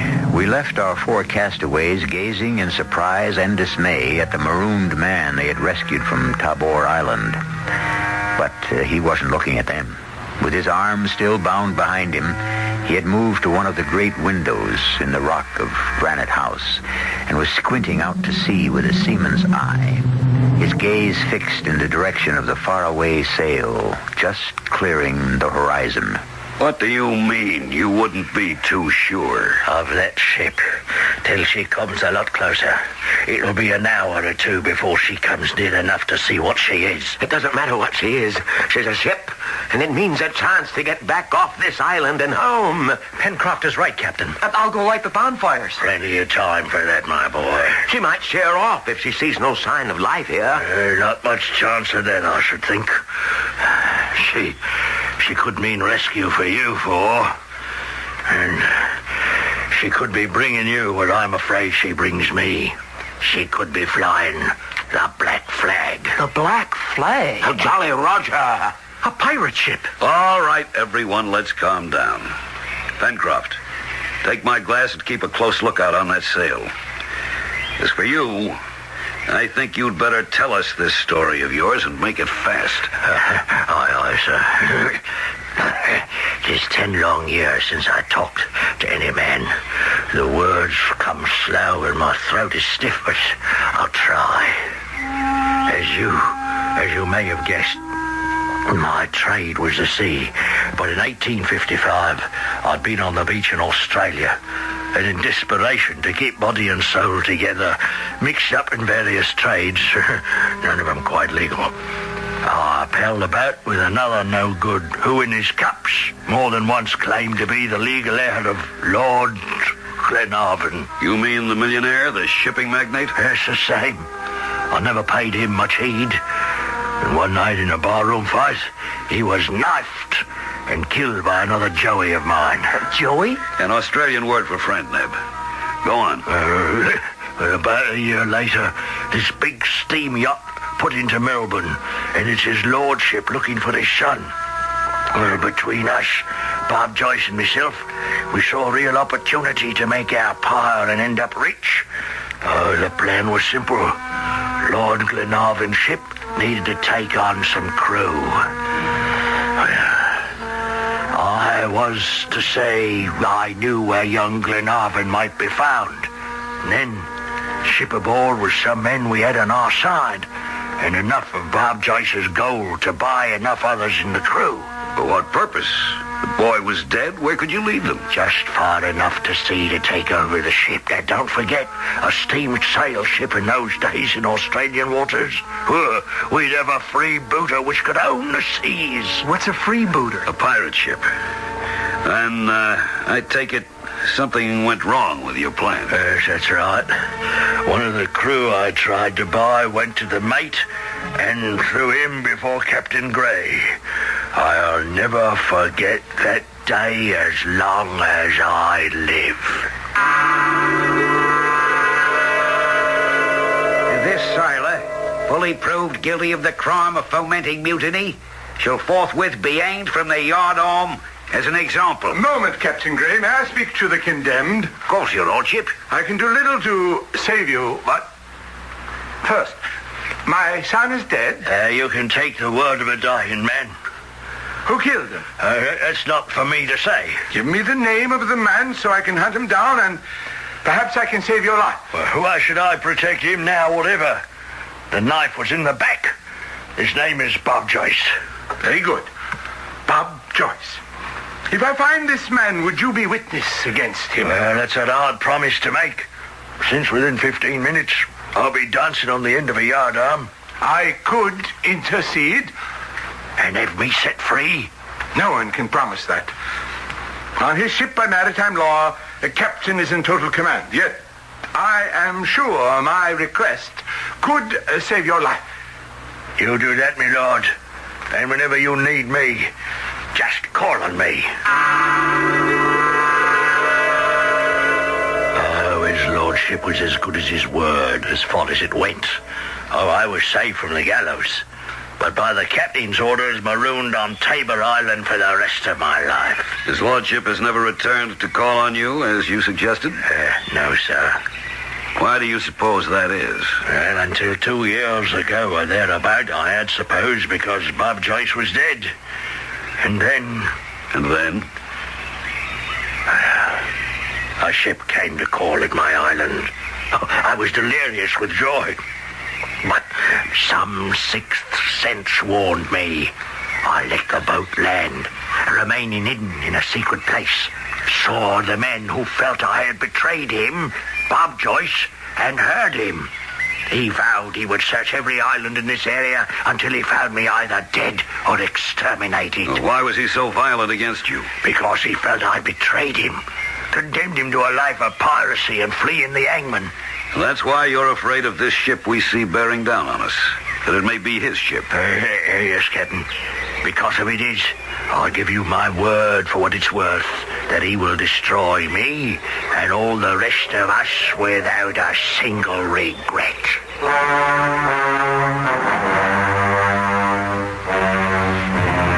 I don't think there was one of us who wasn't deeply affected by the story Ayrton told, or not convinced of his honest repentance after the punishment he had suffered.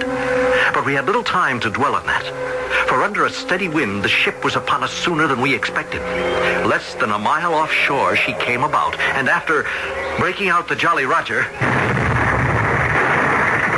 Hold your fire. But she fired on The us. advantage of cannon, she's beyond our range. You're right, Captain. Don't answer her fire. It's what she's looking for. You mean to see if the island is inhabited? That's right, yes. Then if we don't answer, she won't anchor and beat off again? No. We won't be that lucky. Put some boats ashore. Some boats? Aye, lad. There's 40 to 50 men aboard her. Far more than we can handle, except one way. Which way is that? You'd have to trust me. To do what? I see a spit of land going out there. It can't be more than half a mile to the ship from there. It's coming on to nightfall. Free my arms. Take me out there and I'll guarantee to swim to the ship and set off the powder magazine and blow them all to hell where they belong. And if I fail, what have you lost? Under cover of darkness, Neb and I sneaked down with him to the point, leaving the captain and Pencroft to hold the fort. Neb and I were armed with guns to protect him if he had to make a run for it. At exactly midnight, he slipped into the water for the long swim, and Neb and I settled down to wait and prayed for his safe return. In less than an hour, all hell broke loose across the water in the dark. We got him. He was discovered. Now that much is obvious. Can we help him to escape? Mostly by keeping quiet and praying. The trouble is, we never should have risked this. Oh, well, why? Because obviously now they know there's someone on the island. And it won't take long to discover how few of us there are. Well, why should they bother us? I mean, maybe they'll just sail away. No, I wouldn't count on it. They'll have to come to shore for water.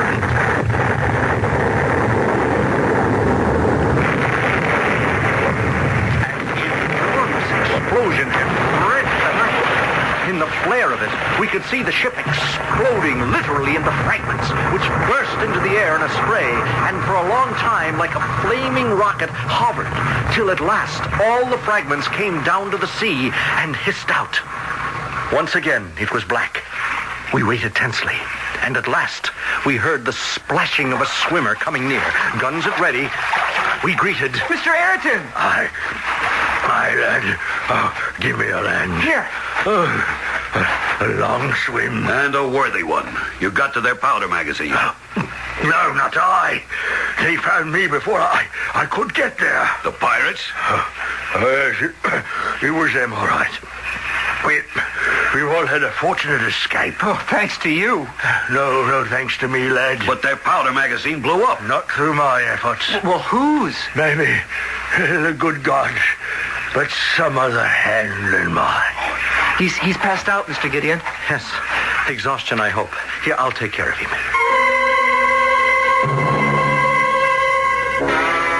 How is he? Not hurt. Just sheer exhaustion.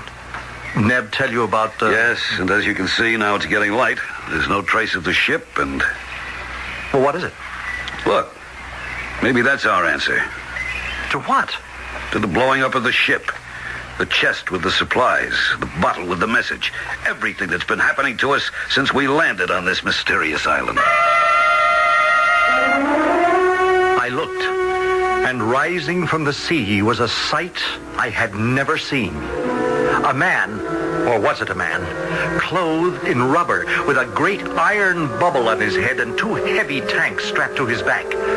Could it be human? Or was it something straight from the bowels of hell? Yes, gentlemen. mine. I blew up your pirate ship. I am the answer to many strange things that have happened to you since you reached this island. Yes, I am, if you will, your benefactor. Now you must help me. But who are you, sir? My name, Captain Harding. It is and will never be other than Captain Nemo. Nemo? The famous Captain Nemo of the Nautilus? And of 20,000 leagues under the sea, the same. But I thought, well, most people believe that you and your fabulous undersea craft were destroyed. A belief since I shunned the company of men.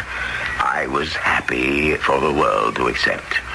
For all these years, I have combed the underworld of the sea alone, in peace.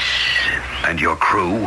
One by one, Captain Harding, the sea, the rigors of our life, have taken their toll. At last, 3 years ago, I was left alone. And the Nautilus, that fabulous undersea craft. I piloted it to its grave under this granite cave you live in. The well. You used to come up it in your diving apparatus and occupy this chamber for your own. Right. When you came to the island, I wanted to help. I did it the best I could. The chest of supplies and tools. The bonfires that were lighted to bring us home. My rescue from the sea and tops. The bottle with the message that Ayrton was marooned on Tabor's Island. But why? Why didn't you reveal yourself? My history is my flight from my fellow man. And now you choose to reveal yourself? Why? Because I am dying. I have made my last effort in your behalf by blowing up the pirate ship. Now I ask a return from you. What? Buried in a subterranean chamber below this granite house of yours lies the Nautilus. I am going to it to die. I ask you to make it my coffin. What is it you're asking? Restore my diving equipment to me. Let me descend through the well to my rest. Besides the explosive I used to destroy the pirate ship, I brought a chest. My gift to the living. Now let me go. Gift to the living? You may go, but where do we go from here? I can tell you where you must go. Must go? At least away from this island. The forces that trapped the Nautilus are again burbling. There is an eruption coming which, in my belief, will bury this island in the sea. Mark my words. As soon as I descend to my burial chamber, you must set sail. In the Bonadventure? Well, it has barely room for 3. Nevertheless, Mr. Spilett, you must load it to the gunwales. But any reasonable sea would swamp us. You must trust my belief that there will be no unreasonable sea. But where would we head for? Northeast by east, tracing the path you came. Only this time you travel the surface of the earth. Follow the trades, and you will reach the Hawaiian Islands. That's a wild venture. Not if you take my charts and the chest I leave you. Find your way home. And you? The sands of my life have run out. Once I am back where I have lived in isolation for years, I will be content with what is to come. But you leave fast. We left the island as we came, leaving every possession with weight behind. Oh, we sailed bravely away on the Bonadventure, wallowing in the sea. We had been forced there by the prophecy of Captain Nemo when the center of the island started to spout fire and later brimstone, and the whole earth had rolled in a terrifying warning that the island was about to blow up.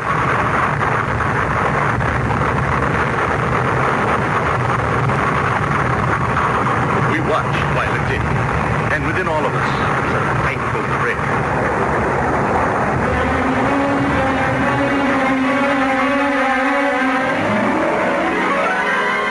The secret of Mysterious Island, what is it?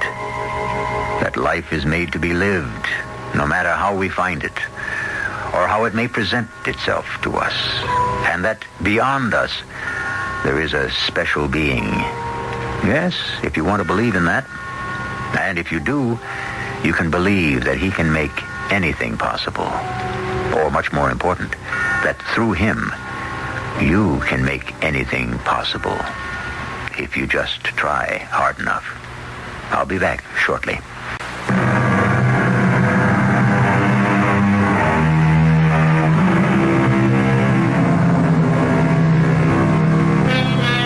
A unique and fascinating man, Jules Verne. Over a century ago, he was opening vistas far beyond the vision of the ordinary man, charting unknown seas and revealing what lay beneath them, ranging across unclimbed mountains, through virgin forests, reaching even deep into the heart of the earth to bring his readers the world of imagination. Where would the rest of us be if the dreamers and the visionaries didn't possess the keys to keep opening new doors to new tomorrows? Thank God for Jules Verne. Our cast included Earl Hammond, Leon Janney, Jackson Beck, and Roger Barron. The entire production was under the direction of Hyman Brown. This is E.G. Marshall inviting you to return to our Mystery Theater for another adventure in the macabre. Until next time, pleasant dreams.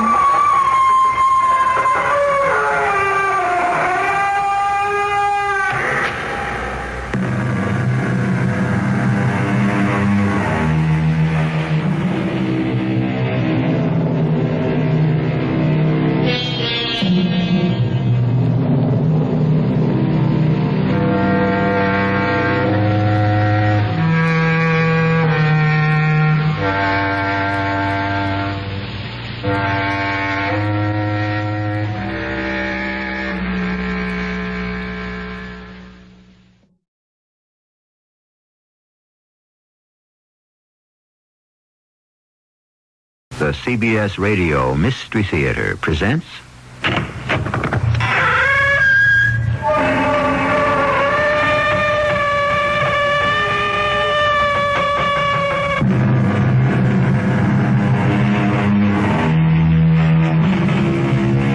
Come in. Welcome. I'm E.G. Marshall. These are very public times. Few of us can have a completely private life anymore. Even when we think we are living one, in the day of infrared cameras, wiretaps, computers, fingerprints, to mention only a few, which of us knows, who knows what, about our most intimate secrets? Happily, only the men who fear these probes, who have something dreadful to hide, have to spend every waking and sleeping hour planning to protect the secrets of their lives. And even they can slip and fail to avoid the unseen watcher.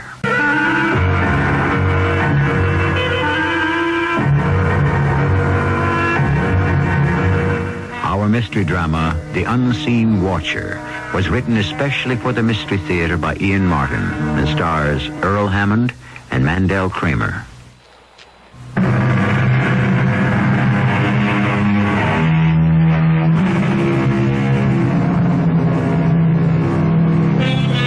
In any town of reasonable size today, the helicopter has become a common sight, so familiar that most of us go about our business unaware of its presence. In most large cities, where the rush of traffic clogs the roads as suburbanites stream to work and away from it, there is a traffic helicopter. I'm sure you wouldn't be able to identify it. Possibly you haven't even noticed it. But you probably, at one time or another, have heard the pilot's voice. This is your eye in the sky, Sam Bendix, at 3 minutes after 8 on a bright, sunny morning. All major roads into the downtown area are running heavy traffic this morning, but so far most of them are moving. Coming in from the Bay Area, it looks as if some trouble may have developed further out towards Taunton. Now, I'm going to cut off now and make a pass out that way and see what kind of report I can bring you. Back in 5 minutes with an update. Calling commuter desk. Rich, do you read me? Loud and clear, Sam. What can I do for you? I'm on my way out towards Charlton. Looks like we got the beginning of a real foul-up. What traffic is coming in is drying up fast, so there's got to be a big tie-up the other side of the water. You give me the news, I'll see it gets out. You flyboys get all the fun. You've got to be kidding. It's the same grind every day. Back off, man. You're not cooped up. How big is this cabin, huh?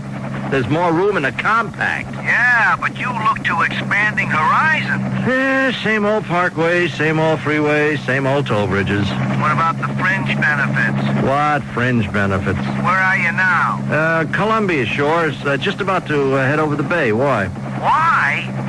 Isn't that what I'm talking about?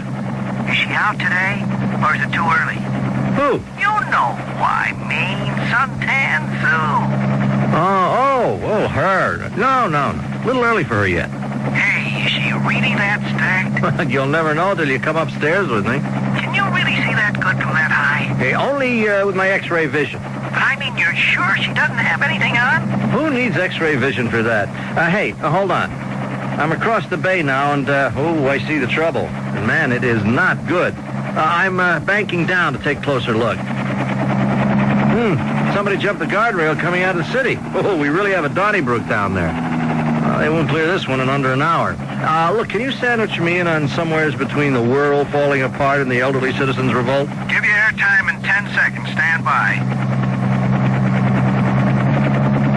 Okay, Sam, you got your moment of glory. Coming up on 4, 3, 2, 1. Old man eye in the sky, back with you again and laying this sad news on anyone using 85 or any of its feeder routes. A multiple accident just your side of the Bay Bridge has stalled everything for at least an hour.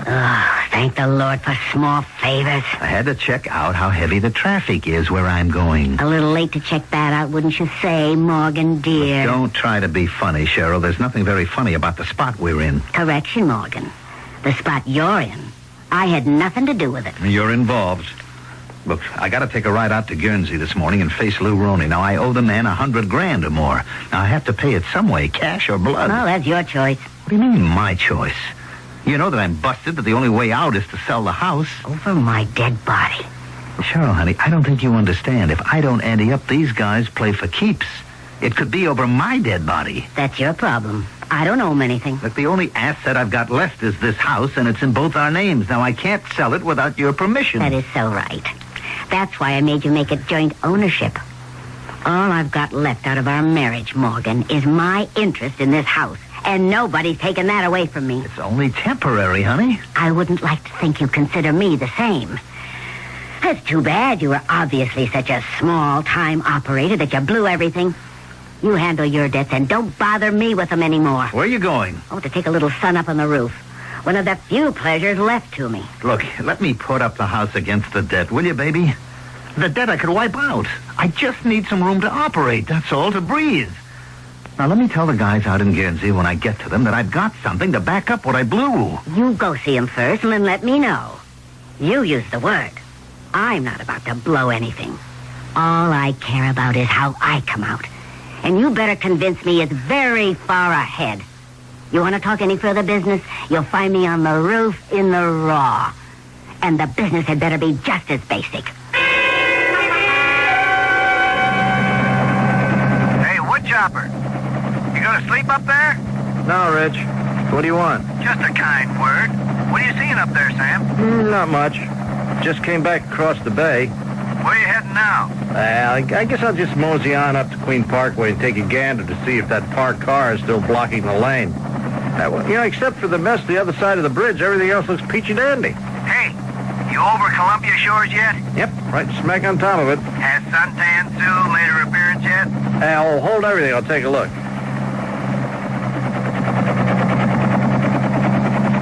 Oh, yes, sir. Just came up on the roof. Large as life and twice as natural. You mean she's really in the buff? Unless it's a plastic bikini. Oh, you ought to be ashamed of yourself. No, she was mine. She just waved at me. How do you like that? At 800 feet, who can be sure, huh? I think you're putting me on, Tiger. Not me. I don't think this dame exists. But sure she does. You go ring the doorbell of the fourth house from the corner of Avenue B on Gardner Avenue. I bet she opens the door. Oh, come on. How would you know her address? Ed, I've been flying the city for 5 years in the traffic beat. You name me a street I don't know. So that's your address, huh? Next thing you'll be telling me is you know her phone number. Oh, there's a limit to my encyclopedic knowledge.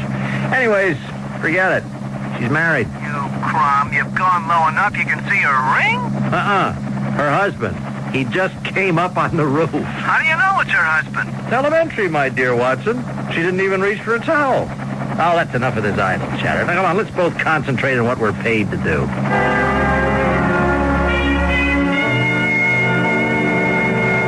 What is it, Morgan? I have to leave now to go see Lou Roney, Cheryl. Don't leave. You know I don't like to be disturbed when I'm sunbathing. I know, honey, but about the house. No. Nothing about the house. Nil. Zero. Now get off the roof and leave me alone. Cheryl, I've got to tell him something. How am I going to pay him what I owe him? Well, maybe if you have a nice little boy chat, he'll do you a favor as an old customer and wipe out the debt. 100,000? Are you kidding? Oh, he's taken you for more than that in the past. I ought to know. I'm the one who's always had the pleasure of paying your gambling debt. Look, I spent plenty on you when I was riding high. Oh, sure, Morgan. All that lovely jewelry and furs. I enjoyed them. The brief time I had them, before we had to pawn them to pay last year's tab at your favorite horse parlor. Well, I still have the tickets. We'll get them back. Oh, yeah? How? Look, once I clear my credit through Lou, I got a big hit coming. I feel it in my bones. And what would you use to bet with? Now, look, Cheryl, I figure we get at least $250 for the house, okay? Now, the mortgage is only $75, and say the agent's fee and the lawyers and taxes and everything eat up maybe $25 more. That leaves us with $150. Now, look, I don't take any flyers. I play chalk, just bet favorites, and in no time at all, honey. That's it. What? No time. No time at all. What are you talking about? That's what I have for you. No time. Or for any of your big ideas. Cheryl, honey, listen to me. Lou Roney doesn't call anyone on the carpet like this for nothing. If I can't satisfy him that I can raise the cash to pay him off, he could have me rubbed out. Now, honey, I promise I don't want your promises. I just want you out of my life. How can you talk that way? Look, I've made mistakes, but you know how I love you. Don't touch me. I'll tell you a way out of your problems, Morgan. What? Why don't you go buy a bushel basket and take it around town to all the fancy women you've clothed and supported? Let them save your bacon this time. Take up a collection. Look, honey, I never cheated on you. One good thing in my life. You're the only one I ever loved. You're my whole life. I count on you. If you let me down now, I don't know what... Oh, save the act for whoever you're involved with now. If you want a shoulder to cry on, make it hers. The only shoulder you're getting from me is stone cold.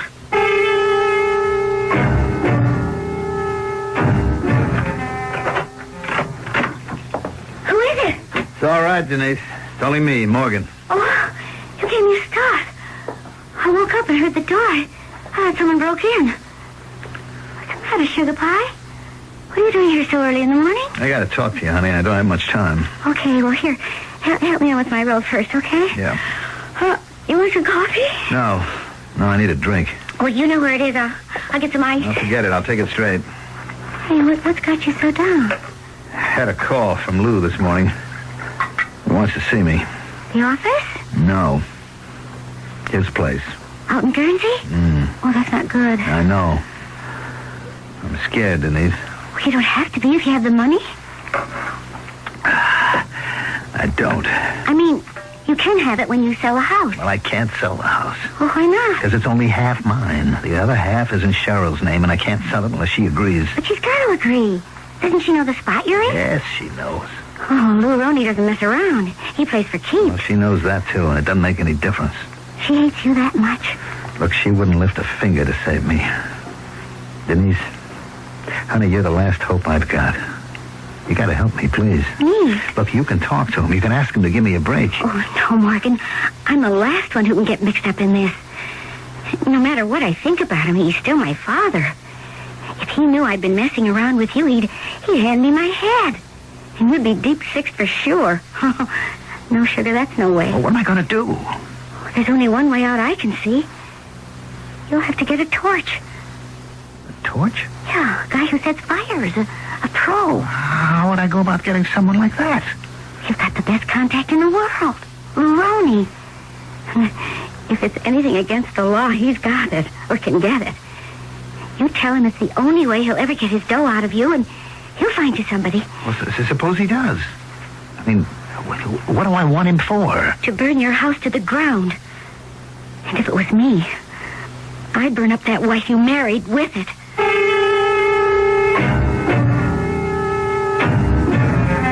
What do we really know about anyone? How much do we sense or understand of what drives and motivates them? Even our closest friends. We don't see them under a magnifying glass, but rather at the wrong end of a telescope, removed from us, as a helicopter pilot might see them. Inanimate dolls that move and live a distant life that never will cross his. That's the rule. This is the exception, as you will begin to see when you return for Act 2.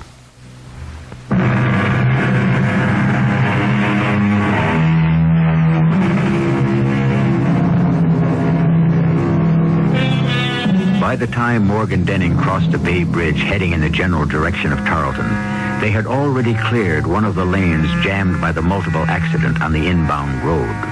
Outbound traffic, of course, was unimpeded, and he was able to approach the interview he dreaded faster than he would have wanted. He was as totally unconscious of the traffic helicopter overhead as Sam Bendix was of him, except for their accidental and totally objective contact through Sam's voice on the radio. Braking crews have already cleared one lane inbound to the city, and within the next 5 minutes should have the second lane open. Traffic, which had been bottled up, has already been able to spill out some, and there's relatively steady movement towards the city. Delays should run from 15 minutes to half an hour. Well, this is your eye in the sky, Sam Bendix, hoping you have a good day and... Real easy to be bubbly about disaster, isn't it?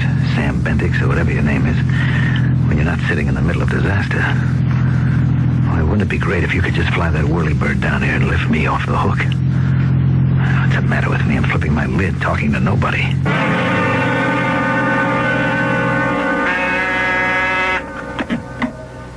Yeah? Who? Oh, yeah, Morgan Denning. All right, I'll see him right away. Come. Well, hello, Morgan. Come on in. Hello, Lou. Close the door behind you. Sure. I hope I'm not late. No. I heard about the accident near the bridge. No trouble on your side. No, it was just a little slowdown. Good. I hope there won't be any trouble about your return. No, I think they got it all cleared up. Here, cigar? No, thanks. Drink? Yeah, little early in the day for that. We all have our habits, bad or good. I'll pass on the drink. Fine. Now, suppose we get down to business. Huh? Did you bring me some money? Lou, I have to explain about that. Well, if you have to, you have to. It had better be good. I don't have the cash. Get it? No, I intend to. But I need a little help from you. I don't peddle help, just odds and the opportunity to lay a bet on anything you want. Now, if my judgment is wrong, I pay off. If my bettor screws up, that's his problem. I know that, Lou. I know that. All I'm asking for is a break, that's all. All you ask for every time you bet is the same thing. Sometimes the breaks don't go your way, and I let you get in a lot deeper than I usually do. It's $100,000. Now, I waited. I want to collect. As of now. I haven't got it. Answer one to question one. Now, next question. How do you get it, and how soon? Real soon. If you'll give me a hand. What does that mean? Now, look, I'm sitting on some prime property on Columbia Shores. It's worth $250,000. Less the $70,000 mortgage. Now, that should be security enough for what I owe you. You say. But I'm not interested in real estate. Sell it and pay me off. I can't. Why not? Because it's a joint property. It's in my wife's name and my name, and she don't want to sell. Well, then it looks like you're the real bind. Well, it would be, except that... there is a way out of it if I can get your help. What? Well, we carry top dollar insurance. If that house should happen to just go on fire, and burn down, if it should be a total loss, we'd realize at least $200,000, plus whatever we could sell the land for. Now, you split it 2 ways, and I have enough to pay you off. That's if the house burned up. Now, are you thinking of setting fire to it yourself? No, I wouldn't know how to. To be sure that... I thought maybe you could tell me how. Yeah, if I could, it'd cost you. How much? Figure 10%, $25,000. Well, I wouldn't have it and be able to pay you until, after we sold the land. I don't think I'd want to ride with that. Lou, what do you want from me? There's no blood in a stone. That isn't my problem. Well, it isn't mine anymore either. My hands are tied. Not quite. Your wife would have the dough. No way.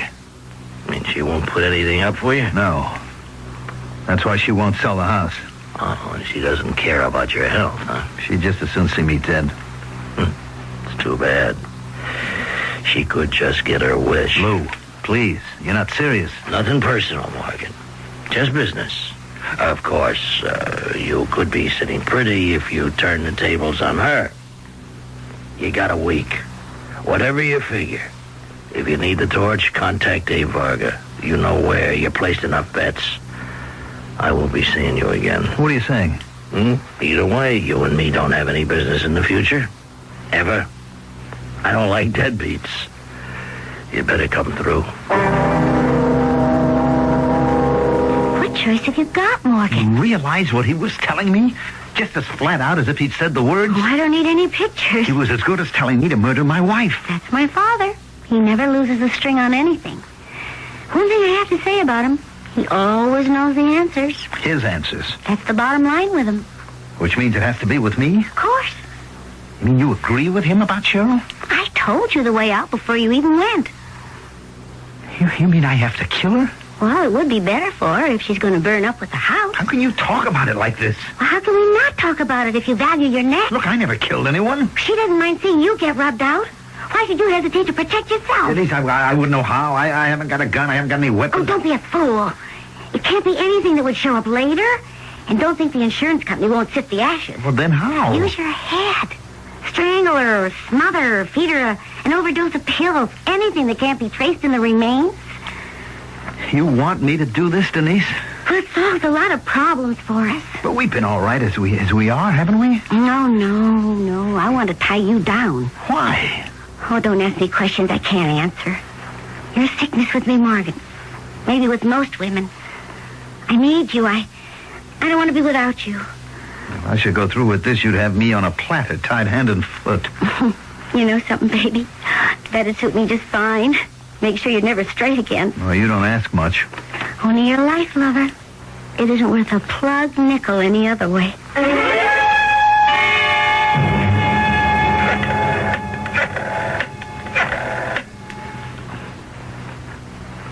Abe? Oh, no, this Morgan Denning. Give me Abe, will you? Yeah, hold on. Hello, Abe. It's Morgan Denning. Look, Abe, I want to get a message to Lou. And he said to go through you. Yeah, the message? Just that it's okay. I bought the deal. Now, how do I contact the guy and when is the big event? And tell him that he doesn't have to worry, that I can make good all the way. What? Tonight? Well, I don't know if I... Yeah, okay. Yeah, I understand. I'll get out of town on business. My wife? I'll make sure the insurance company can't blame her any more than me.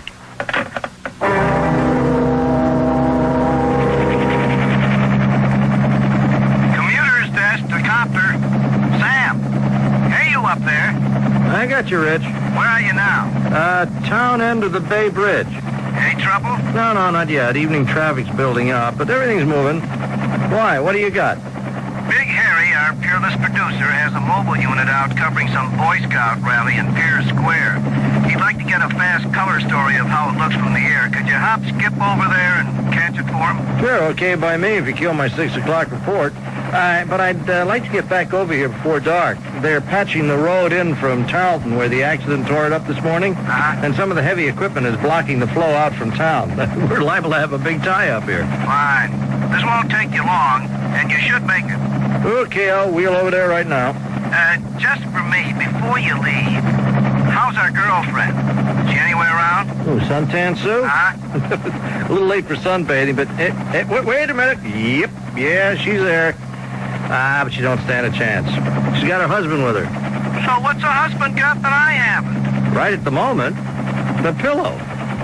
He's bringing it to put under her head. Forget her, Rich. She's got all the loving she'll ever need.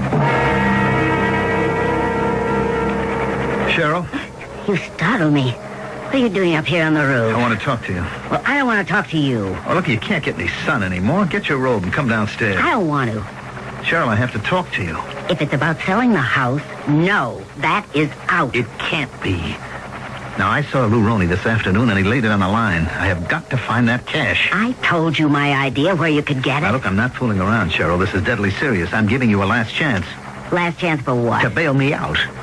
Oh, no, never again. You've exhausted your credit. Now, Cheryl, I'm begging you to listen to me before... For what? What are you doing with that pillow? I don't have any use for it. I hope I won't have it. Now, one last time, Cheryl, are you going to help me sell the house and save my neck? How many times am I going to have to tell you no? Even if it costs me my life? I wish to heaven it would, and that you were out of mine. I never want to see you again. You're such a rotten nothing. Oh, you fixed it for me, so life isn't worth living. All right, if that's the way you feel, I'll fix it so you don't have to. I told you I don't want that pillow. Hey, Morgan, what are you... You're making me, Cheryl. I don't want to do this. There's no other way. It's the only way I can save my own neck. The only way I can be safe.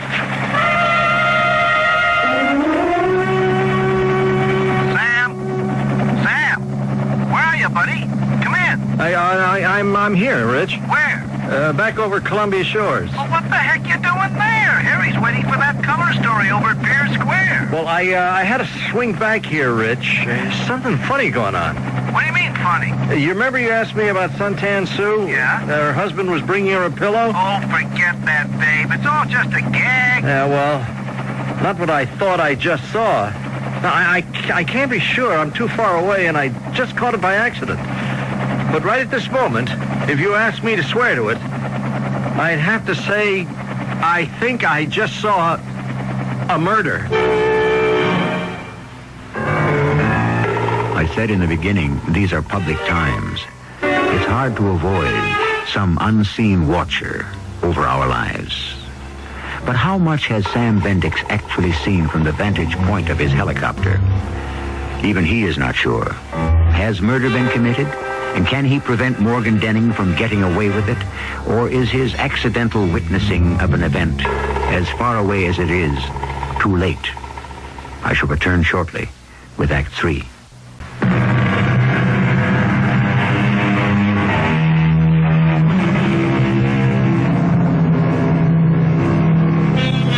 After he lands his helicopter, even Sam tends to think he was building something out of nothing. But after sleeping on it overnight, Sam has gone to the police anyway and made a statement. All the rest of the morning, he has felt some embarrassment about stirring up a kind of visual rumor, till in the afternoon, he is called back to see a Captain Fuchs. Why did you report this last night, Mr. Bendix? Well, I asked the news show to phone it into you, Captain, but I guess the powers decided that we didn't have enough evidence to go on. Yeah, according to this affidavit the precinct took from you this morning, there wasn't. Yes, I realize that. Yeah. Thinking back on it all, I realized I was taking a heck of a lot for granted. What did you see exactly? Suppose you tell me. Well, this dame is a running gag. See, I always tell Rich and the boys in the news show below that she's in the, you know. But that's just kidding around. What does she wear? I don't know. Bikini, two-piece. I'm too high up to see that much detail. But like I said, it's just a gag. But you know, we keep it up just to relieve the monotony. And last night, she was on the roof? Check. What time? Around 6. And just exactly what did you see? Well, it was overcast, and I was just wheeling west to check a possible traffic tie-up, and I passed over the house. At what height? 6, maybe 700 feet. And you saw her on the roof? Yeah. How big would she be at that height? Oh, I'm not much bigger than half of your small finger. But like I said, so small you couldn't tell what she was wearing or wasn't. And you saw this man come up carrying a pillow? Yeah, that's what it looked like. And then? Well, I'd started on course to my next checkpoint, and something made me turn back. And I banked and went into descent because I don't know why, really. Just a sort of instinct that something was wrong. Wrong like what? Well, I had the notion that instead of bringing the pillow up to put under her, he had it over her. over her face. Smothering her? No, I couldn't actually see that. But as I zoomed down, I could see the guy pick her up and sling her over his shoulder and carry her off the roof. Were you close enough by then to recognize him? Oh, no, heck, no. All I could see was the top of his head. Mm-hmm. And the woman, was she fighting him or what? Well, I just couldn't tell that. She didn't seem to be. So you didn't really see very much, Mr. Bendix, did you? Oh, I guess not. What made you think it might have been a murder? Well, it was just a hunch. Oh, don't apologize for it. A cop like me lives on them. I think your hunch could have been right. Well, I wish the radio station could have phoned the police right away. It wouldn't have made any difference. There wasn't enough evidence for us to take any action. And by my book, it would have already been too late to stop a murder, that is. Now, the fire is something else again. The fire? I didn't give you my full title when we met. I'm Captain Tim Fuchs of the Arson Squad. Arson? That's right. Now, the house we're talking about belonged to a Morgan Denning and his wife, Cheryl. Last night, it went up like a torch and burned to the ground. You mean he set fire to it? Not Mr. Denning. We checked him out. He was in Atlanta on business last night. Well, what about his wife? Well, from what we gather from the bereaved husband, she was in the house at the time. The ashes are just getting cold enough for us to sift for her remains.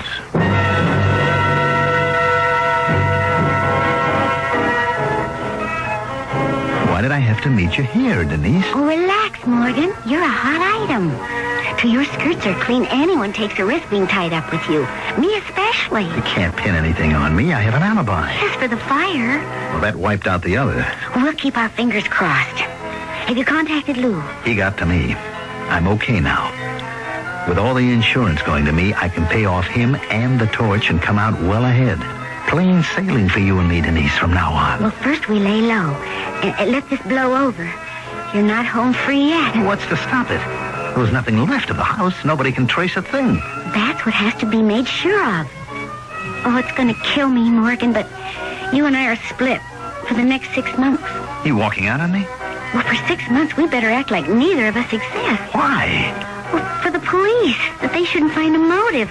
For my father and the organization. Oh, heaven help us if they knew you and I had anything going. I'm going on a cruise. Now, you wait a minute. You can't run out on me. I'm not running out on you. I'll be back when the heat's off.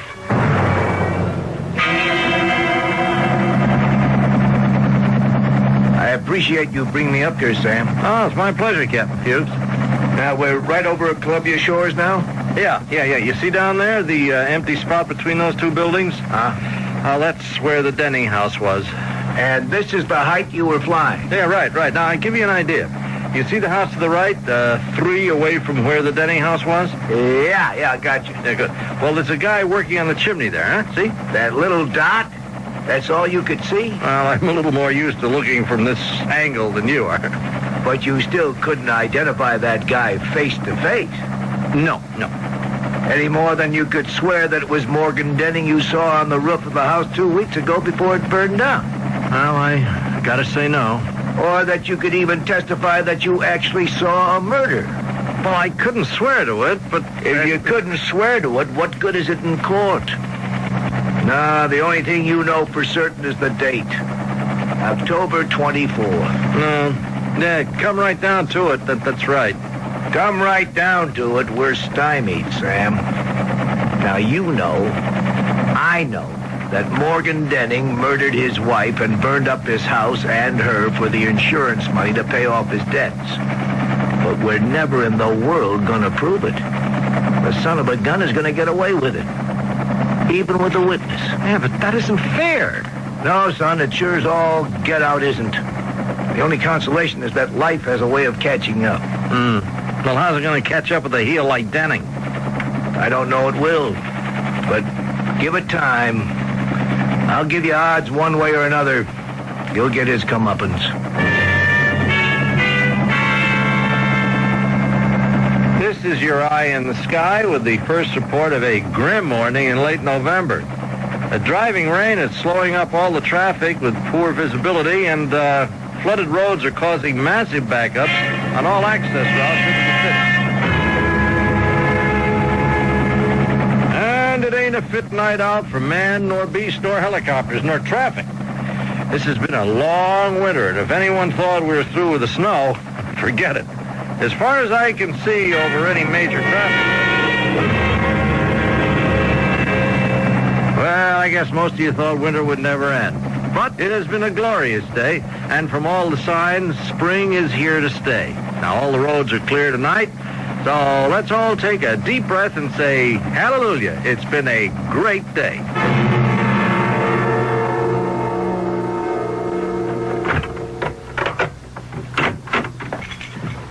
Hello, Denise, baby. Welcome home. What are you doing here, Morgan? Well, I figured you would due back from the cruise. The timing's just great. What makes you think so? The insurance came through. Your father's paid off, so is the little man with the lucky match. We're free to start howling, kid. Oh, and that is one beautiful tan. Does that go all over? You'll never know. What's that mean? Well, I did a lot of thinking in the months while I was away. About the future. Yeah, I've been doing the same thing, honey. And as soon as it looks good, you and me, we're going to get married. No way, Morgan. Hmm? I've made up my mind. I'm not interested in you anymore. That way. Oh, come on, honey. Denise, give me a chance to make up to you for all I haven't been able to do yet. Oh, I'll give you the chance for that. Now you're talking. How much did you clear on the whole deal? Hmm? How much did you net after you paid off Lou and the torch? No, I don't know. Maybe 75 grand? I'll settle for that. What are you talking about? I mean, it's a start, but just give me a chance to run it up, and then you and I... Not you, Morgan. Me. The thrill is gone. I don't get you. I'll spell it out for you. We're through. Huh? Finished. You can't walk out on me. It's a new experience for you, Morgan. You always ditched the girls, didn't you? This time it's different. Mm-hmm. If that's the way you want it. Just the way I want it. Well, it's a free country. Not for you, Morgan. This one's going to cost you. Like, say, the $75,000 you just mentioned. I don't get you. That's all right. You don't get me. And I take the cash. You think I'm going to hand the $75,000 over to you? I think you'd better, Morgan. Otherwise, I blow the whistle on you. Blow the whistle? Don't get too big for your boots, baby. What could you say to the cops without involving yourself? I wasn't thinking of the cops, stupid. All I have to do is to tell Lou about you and me when you're long gone. Now, do you want to hand over the dough? Rotten, two-timing little... Look, I haven't gone through all I have in the last 6 months to let you take it away from me. I'm calling you a bluff. Okay. Let's lay it right on the line. Who are you calling? Lou, just like I told you. You threatened me. You hurt my hand. Now, don't you ever touch me again. I'll do better than that. I'll shut you up once and for all. Get your hands off me. Are you crazy? Your wife was one thing, but you can't think you can get away with murdering me. Shut up. Shut up, do you hear me? Don't you say it. Don't you say that word. Let me go. You're crazy. 6 months, I've sweated it out. Nobody's going to take that away from me. Nobody. Please. Please. Denise? Denise? She's still breathing. What do I do now? What do I do now?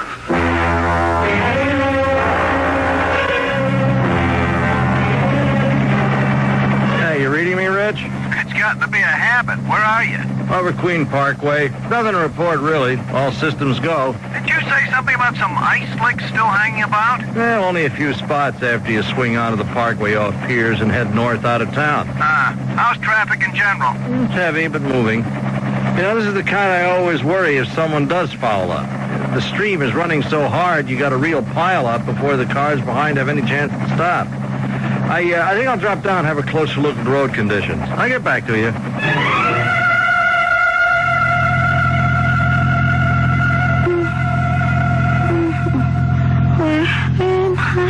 You'd be better off if you never woke up, Denise. My hands. It's tight. My feet. Stay asleep, Denise. Sleep. It won't hurt as much. What are you doing?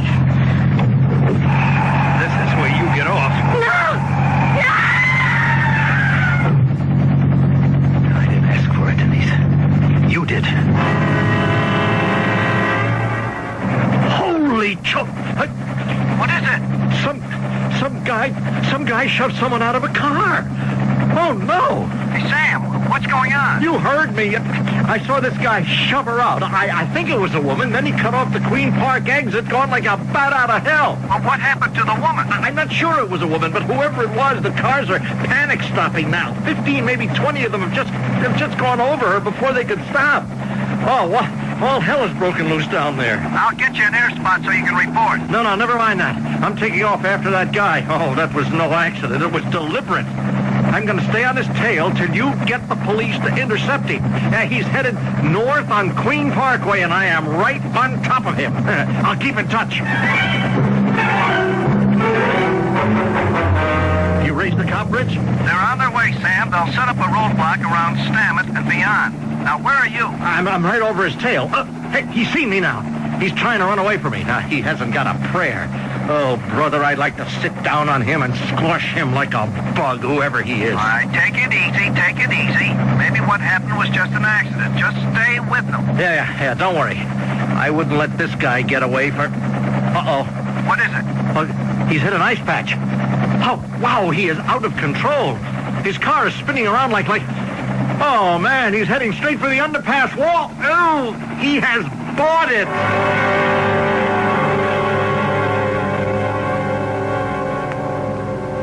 Just because sometimes life pays off even, I figured I'd buy you a beer, Mr. Bendix. Well, I appreciate it, Captain Fuchs, but it was nothing special. Now, I thought perhaps maybe you'd think it was. You know who the guy was you trailed in your copter before he crashed? No. It happened to be a guy named Morgan Denning. The guy who beat that murder rap last summer? Yep. Didn't do him much good, did it? Less than 6 months later, he totaled himself. It's like I tried to say to you. Give it time. These guys always cop it in the end.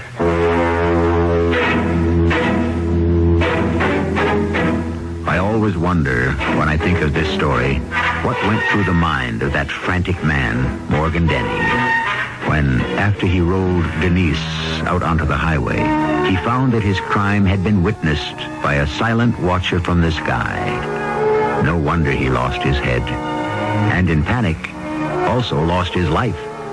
A fact that no one will mourn. I'll be back shortly.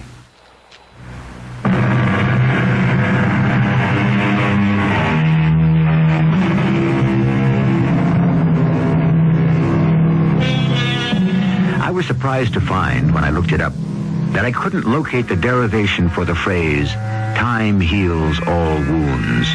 Is it Shakespeare, the Bible, or someone much more obscure? What I had expected not to find is the marvelous switch that someone more contemporary has made with the phrase, time wounds all heals. I mention all this obviously because that's what our story was about. Does anyone know whose quotations each of these is? Our cast included Mandel Kramer, Earl Hammond, Sam Gray, and E.V. Juster. The entire production was under the direction of Hyman Brown. This is E.G. Marshall inviting you to return to our Mystery Theater for another adventure in the macabre.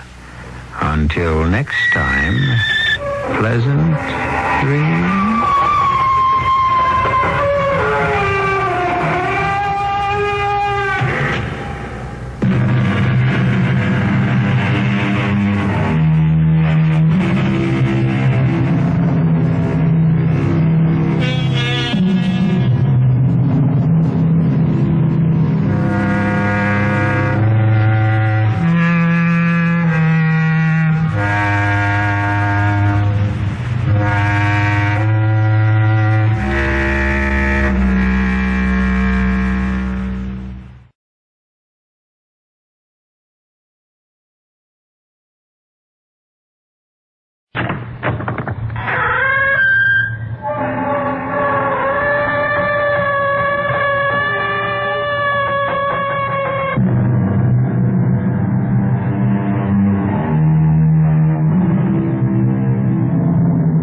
Come in. Welcome. I'm E.G. Marshall. I'm always delighted when I come across a new Gothic tale. but never more so than when it happens to be written by someone unlikely. Say, for example, Captain Frederick Marryat, who was popular in his day with young readers for his tales of sea adventure, such as Midshipman Ready. This one, however, is a savage, bloody, haunting tale of another color, or to be precise, a wolf.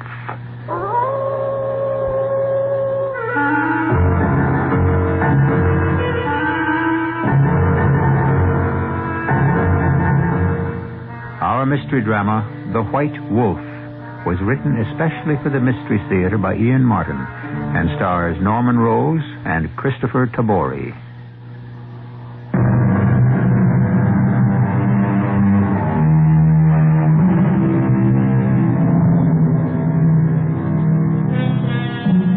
The legends of lycanthropy must be as old as man himself. And believe it or not, the werewolf, or wolfman, is still a valid phenomenon today in certain parts of the world. But that is a pathological phenomenon, a psychiatric descent into cannibalism and bestiality, which has little to do with legend. That's what this story is about, the terrible, spine-chilling transformation of man to ravening beast. The legendary spirits that haunt the Harz Mountains of Germany, and the blood-curdling phantom with the snarling mouth and flesh-destroying claws, the lips bared to reveal the great knives of the canine teeth, in the travesty of a smile that means death. The werewolf. That damned wolf, why doesn't he be quiet? They are incredible, Wilhelm. Somehow they smell blood. How? The animal must be a league away. What are you? Medical doctor or witch doctor, Franz Baum? The first, I hope. But I have also lived my life in the shadow of these mountains. How's the boy? We can let Herman answer that for himself. You feel better from the bleeding? I don't know, Herr Doctor. I feel weak as a kitten still. Of course. But I think the fever has abated, yes. Yes, give me a fresh, damp cloth, Wilhelm. The water is all but gone. I'll have Marcella bring some. First, let us rid ourselves of this basin of blood. No sight for a young girl. I'll throw it in the midden. No. You dare not do that. That wolf out there, whatever he is, don't do anything to attract him to your house. I will rid you of the blood I have let. How? I have some containers. I'll take it back to Coburg. With me, I can use it for my experiments. Sleep, my boy, and wake refreshed. I'm afraid that's just what I'm going to do. Doctor, is he all right? Of course. I gave him a draught to help him rest. I must get my gun. Time enough. Let me get away. It grows dark. You are sure Herman will recover? I have every hope. But really, Wilhelm, I must protest again. This lost woodsman's cottage on the edge of nowhere is not a place to bind your children to. Franz, let us not argue it again. You know why I hide here like a criminal. Why do I say like a criminal? I am one in the eyes of the law. I thought you said Herman was asleep. I hope. But you're speaking loud enough for Marcel and your little boy Caesar to hear. Sounds carry in such a small cabin. From outside as well as in, it seems. Damned wolf. Papa, come quickly. Caesar's terrified. He's hiding below the bed and won't come out. No, hush, darling. I am just going to get my gun. Better I leave, Wilhelm. Once I am gone, your wolf will not trouble you, I think. I carry away in my bag the scent which tempted him here. I don't care what tempted him here. I'll put a bullet in him. Oh, Herr Dr. Baum, why do we stay here hidden in the forest? It is your father's will, dear Marcella. How is Herman?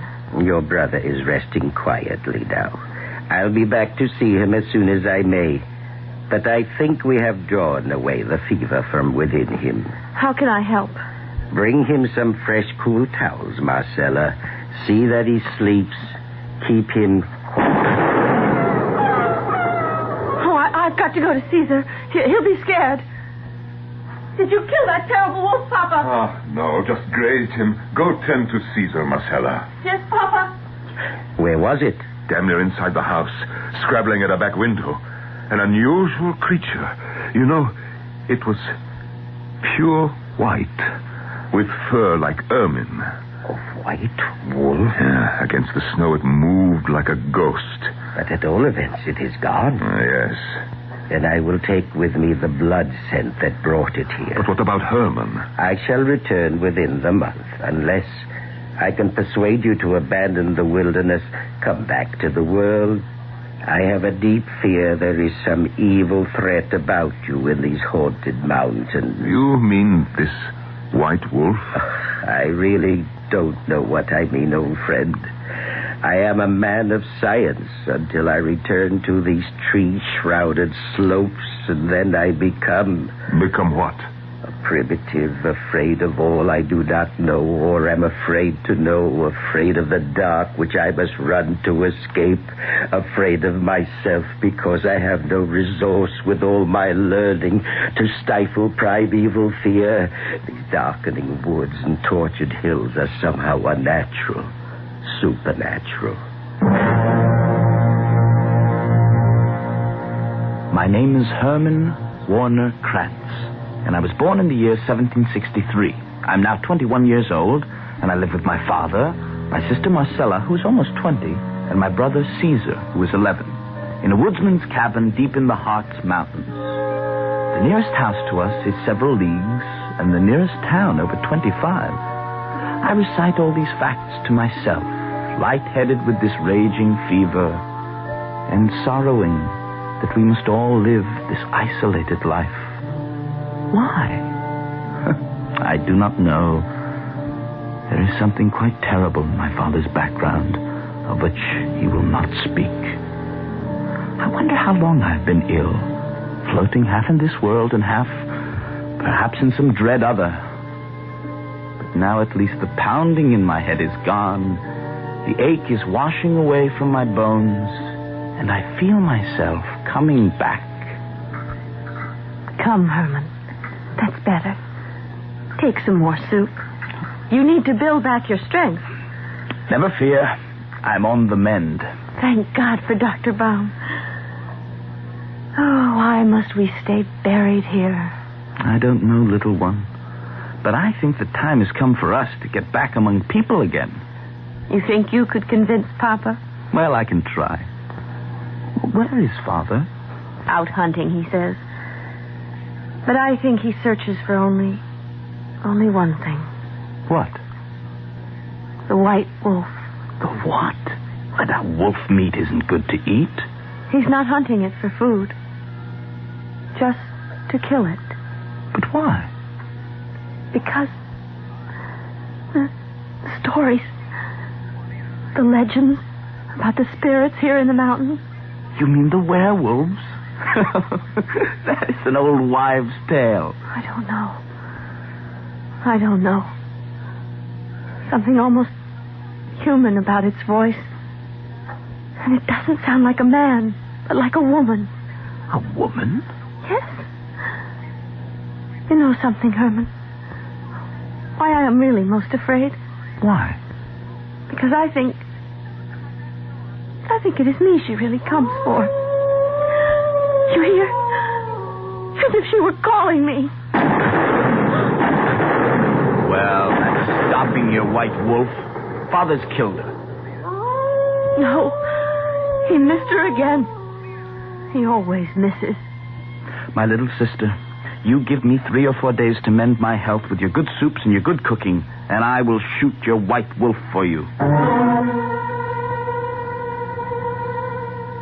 In the days after my sister had told me of the white wolf, my dreams had been haunted by visions of the animal's shape, twisting and coiling into a pillar of steam, which gradually congealed in the cold winter air into the body of a woman, with corded arms like the feet of some prehensile bird and huge talons built to rip and tear. Within the week, I felt myself again, so much myself, that one morning when we heard... Well, this time I resolved that I should go along with my father. It is bitter cold. The snow makes heavy going, Herman. Are you sure you are up to this? I'm fine now, Father. And I want at least one glimpse of this white wolf of yours. Not mine till I put a bullet through its head. Father, why must we stay buried in this wilderness? Why don't we forget the wolf and this rough life and go back to Coburg? It is not the first time you have asked the question. Nor the last. Very well. You are old enough to know. Let us get out of the wind and under the protection of the trees. And while we build a fire to warm the soup Marcella sent with us, I will tell you the truth at last. I have tried to bury the secret, but you are of age. You have a right to know. You already remember that this is not our home, that we are from Transylvania. I remember the long journey here after our mother died. She did not die, son. She was killed. I killed her. What? In those happier days, I was steward to the Margrave. I was my lord's most trusted servant, successful and happy, and in return he had all my faith and loyalty. Until that terrible night when I returned unexpectedly from a mission he had sent me on to find him with your mother, who was so beautiful and I thought so innocent. My reaction was immediate. Before I knew it, my gun had resounded twice, and both of them were dead. No use to try to tell authorities the provocation. To murder such an eminent man had no justification in their eyes, nor in the laws of that feudal state. I gathered all my money and the 3 of you children and fled to this retreat where we live now. Herman, that is the way of it. Blame me or not as you will. I carry the burden of it on my shoulders, sure that Almighty God will visit me someday with the punishment I have tried so hard to avoid. But what is that? There. Through the trees, just beyond the turn that comes into this clearing. The white wolf. My gun. No. I have a bead on it already. I may have better luck than you, Father. Shh. Don't move. Wait till you see it clear. And make sure. I have her right in my sight. Her? Marcella thinks the wolf is a female. And now... No! Why did you knock the gun in the air? Herman, don't you see? It is not a wolf who comes to us. It is a woman. And a beautiful one at that. How fortunate that young Herman did not kill this lovely woman who had materialized as though out of nowhere. Or would it have been, in hindsight, so terrible a thing? Let's wait for the woman to declare herself first before we judge. I shall be back shortly with Act 2.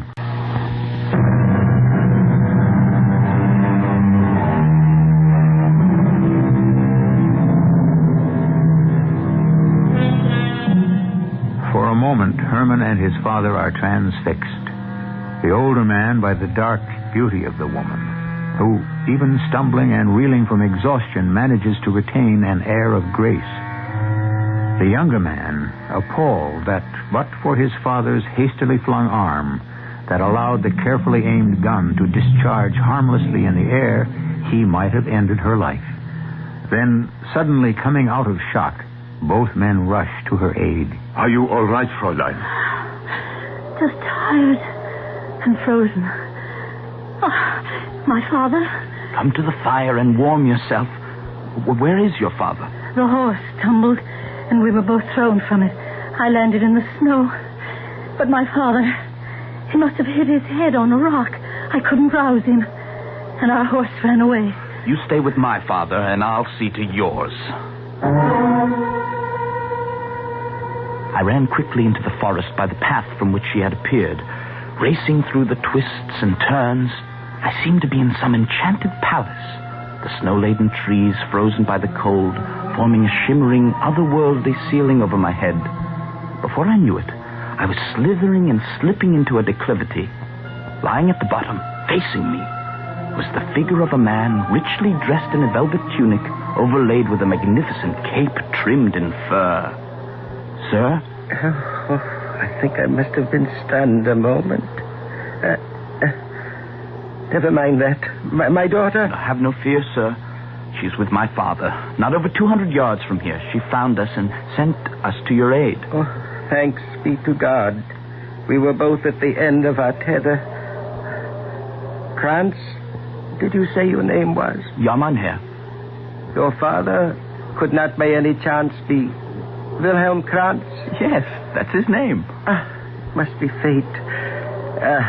Help me to my feet, boy, and onto my horse. Then lead me to my daughter and your father.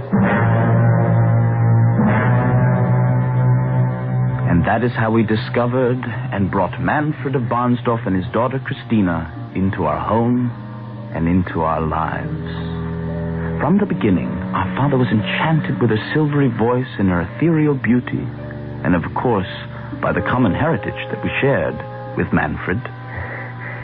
It is fortunate we found you hunting. I was only lured outside in pursuit of a large white wolf which has been haunting our premises of late. Ah, yes.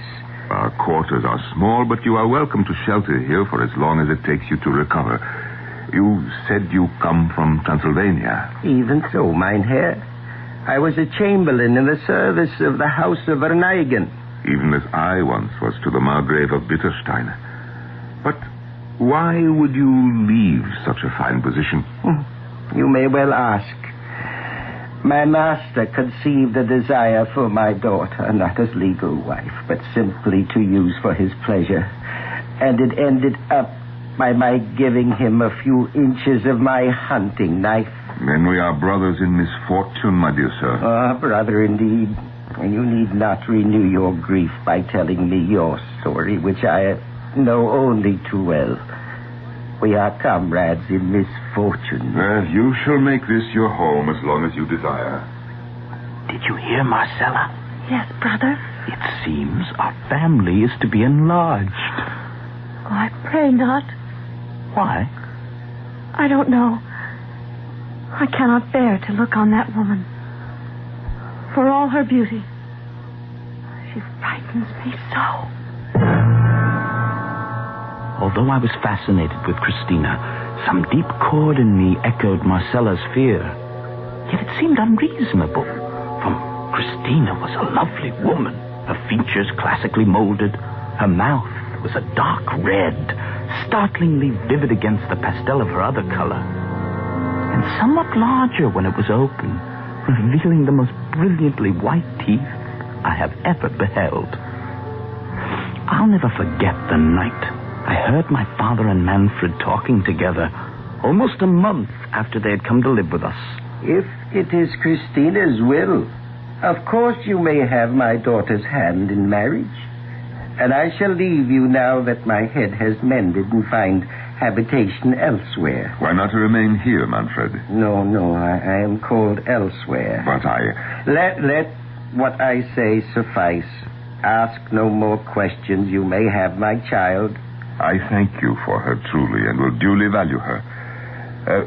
There is, however, one difficulty. I can guess what you would say. There is no priest here in this wild country, nor is there law to bind. Still, there must pass between you some ceremony to satisfy your father. Of course. But what? Will you consent to marry her after my fashion? Yes, I will. Then I shall marry you directly. Christina! Yes, Father? I wish you in here directly. Coming. I will get my children. No need. This is amongst us elders. What is your wish, Father? Less my wish than yours. You wish to marry Wilhelm? If it is his wish, it is my dearest one. Then come. Take hands. What is that? Your wedding march. You have her hand? Yes. Then swear by all the spirits of the Harz Mountain. I swear, but why not by heaven? Because it is not my humor. If I prefer an oath less binding, will you deny me? Do you want me to swear by what I do not believe? Will you be married, or shall I take my daughter away with me? What will you have me swear? Swear by all the spirits of the Harz Mountains, by all their power for good and evil, that you take Christina to be your lawful wedded wife, that you will protect her, cherish her, and love her, that your hand shall never be raised against her to harm her. I do solemnly swear. And swear that if you fail in this vow, may all the vengeance of the spirits fall upon you and your children. May their flesh be torn from their limbs and their bones blanch in the wilderness, and that to this oath you pledge their blood. Swear. I swear.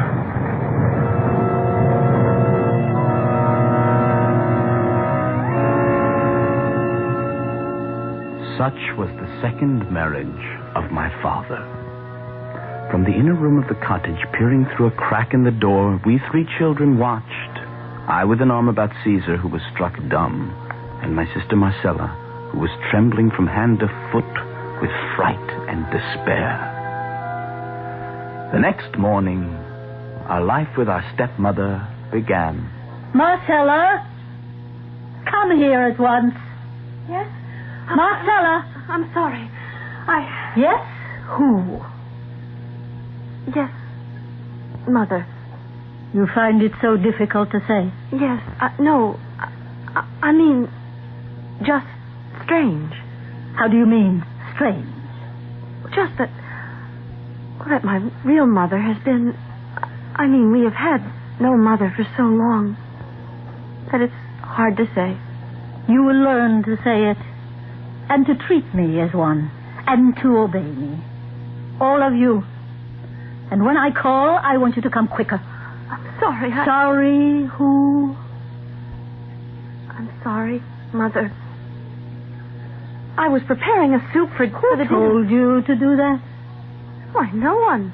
But I always From now on, I will be in charge of what we eat. You will cook and clean and wash the dishes and do the household chores.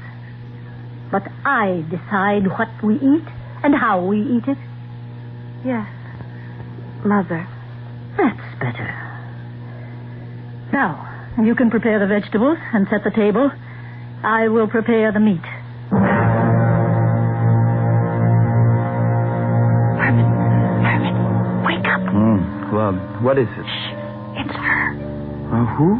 The stepmother. She's gone out. Gone out? Yes. Gone out the door and in her nightclothes.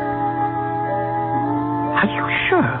In this winter weather, not dressed, with snow on the ground? Good Lord. There's a wolf. She'll be torn to pieces. But apparently, she bore a charmed life.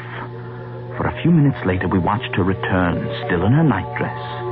She went to a pail of water, washed her hands and face carefully, and returned to bed. All this, I may say, I watched as in a dream, for my fever was coming back on me. So much so, I had to take to my bed again, and through the days was able to watch how cruel and demanding my stepmother was to Marcella and Caesar, and to learn that every night, the moon now being full, she stole outside in her nightdress to roam. Herman, wake up. Oh, wake up. Yes, I'm awake. I'm awake. Forgive me for bothering you when you were sick, but I'm almost out of my mind. But what is it, dear sister? Her again. She's out prowling the night, and it's bitter cold with the snow coming down. It's not human. Listen to that. I'm almost ready to pray the wolves might get her. They'll never get her. It isn't wolves. Only one. I looked out of the window. The moon is full and high. It's that special one. The white wolf. Who fired that shot? Oh, it must have been Caesar. Caesar? Yes.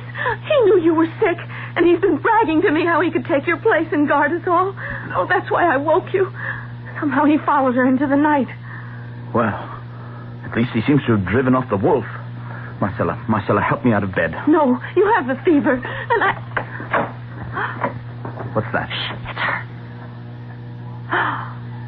Her dress all bloody, and she's alone. But where? Oh, dear sweet God. Where is our little brother?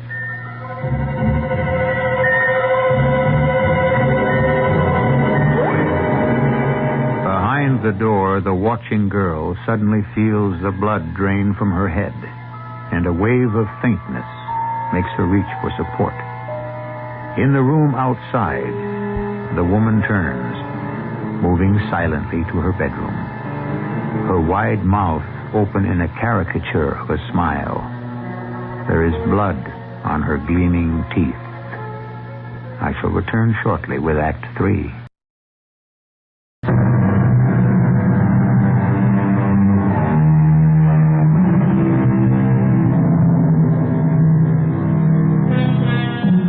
The moon is now obscured by dark clouds heavy with snow.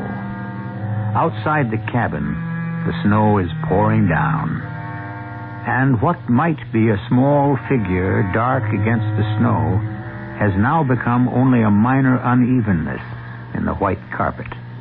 Inside the cottage, Marcella, noticing her brother's weakness, has gone to his aid. Herman, brother, let me help you lie down. No. I'm all right. You watch her. What is she doing now? She's going into their bedroom. Shh. Wait. Who is it?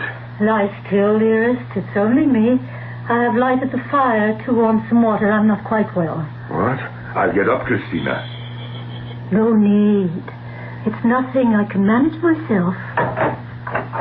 Tell me, what is she doing now? Stirring up the fire. And now she is changing her linen and... her right leg is bleeding. As if... Wait. Let me see. For myself. As I watched in horror, half supported by my little sister, I saw the wound in her leg. There was no mistaking that a bullet had grazed her. I fought back the red mist that was beginning to swim before my eyes long enough to see her remove those parts of clothing that were stained with blood and burn them in the fire after bandaging her leg.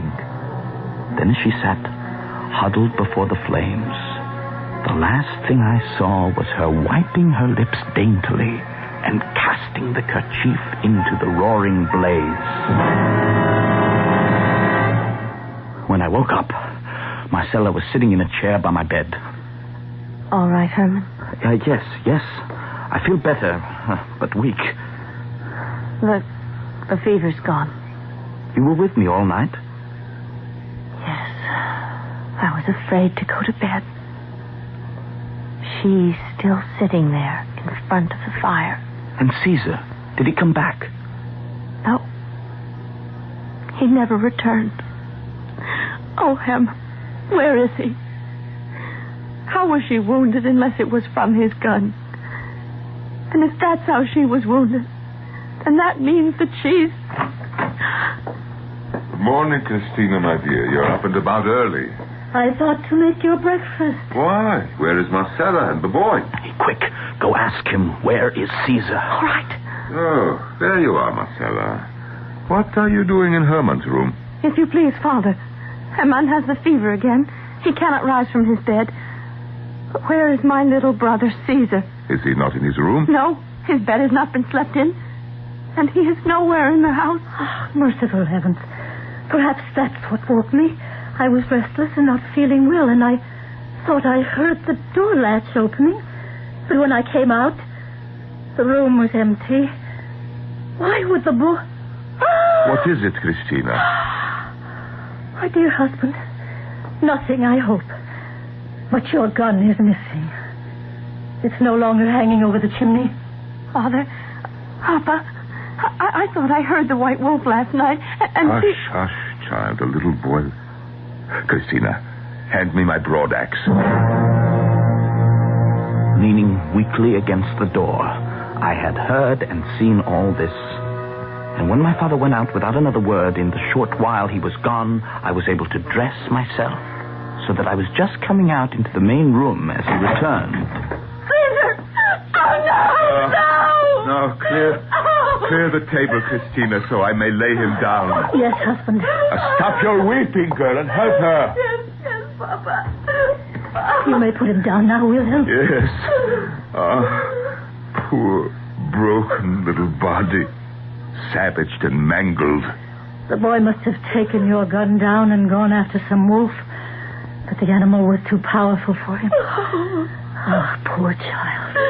A dear price to pay for such rashness.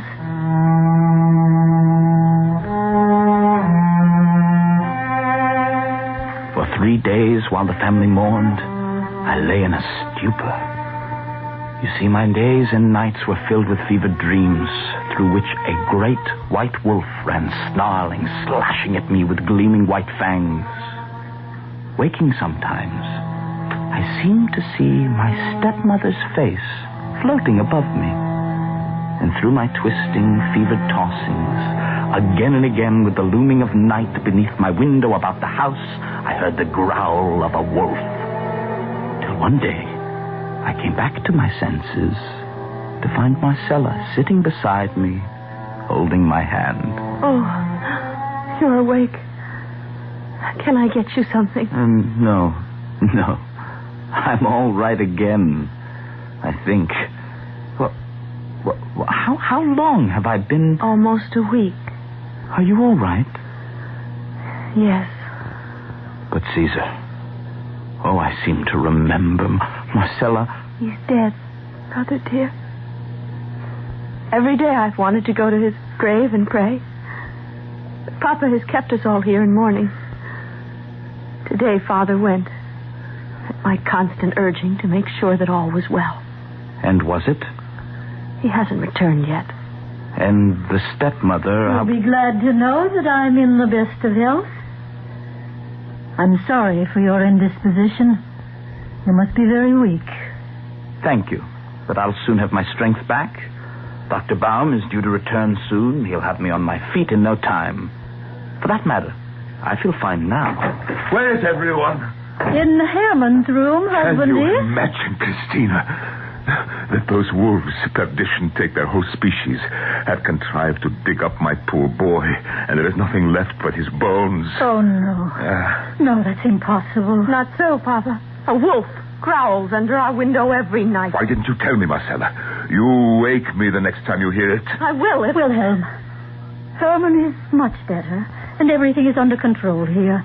But you, poor husband, you had such a shock. Come away with me. Let me soothe you in your grief. But how could they have moved those stones? What were you going to say to Father? I was going to say that all this week while you lay in fever and Father mourned, every night without fail, she left after midnight and was gone till early morning hours. Where do you think she went? I shudder to imagine. But one thing I do know, you or I could be next. We must get away from here. It cannot be too soon for me. The moment you are strong enough. Yes, I agree. Until then, we must stay together, always. Except when Papa is in the house. We're safe with him. But he could be in danger, too. Well, it's a danger he'll have to face. Perhaps this is his retribution for killing our mother. Remember, I told you. Yes. But first, we must think of you. And then when the time comes, we will do what has to be done. When the time comes. How bitterly I blame myself for not moving immediately, as I should have.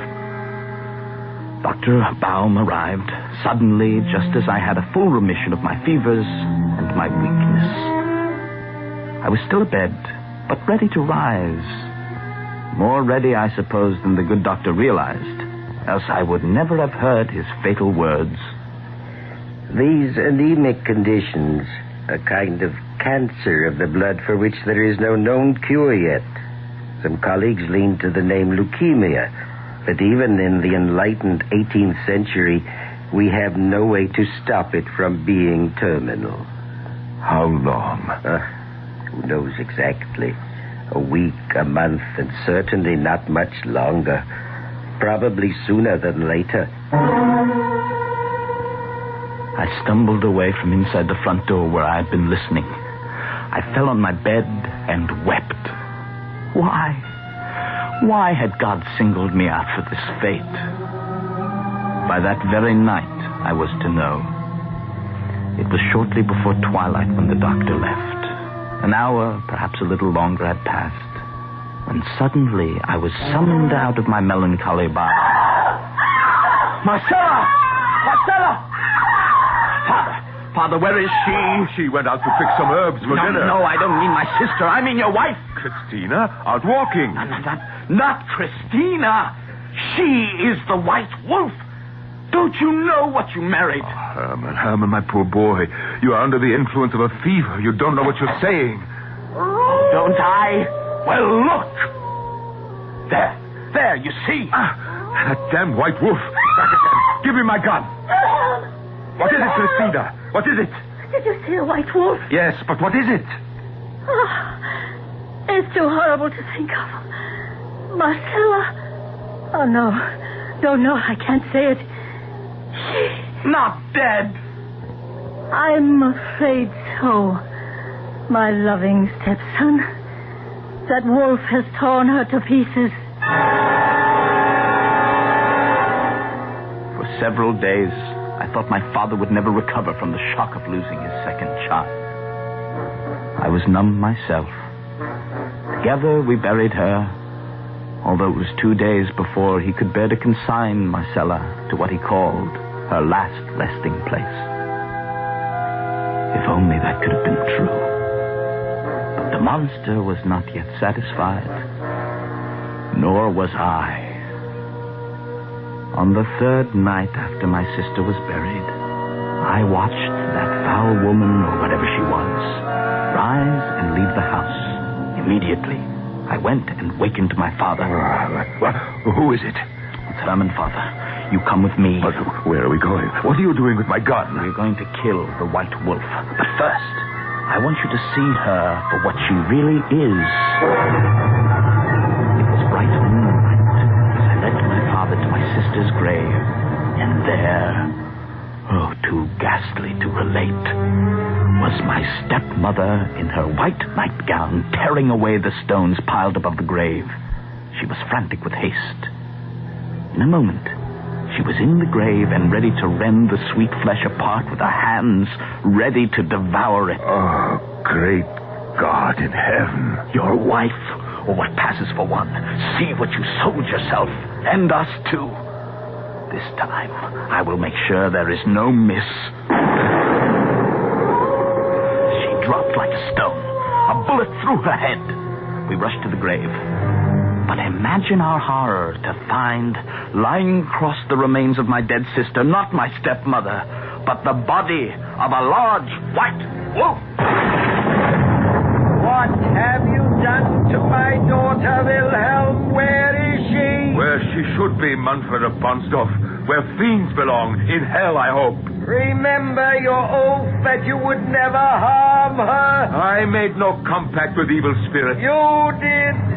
And if you failed in your vow, your children were to meet the vengeance of the spirits, to perish and their bones blanch in the wilderness as yours shall do for what you have done to my daughter. A bullet for a bullet.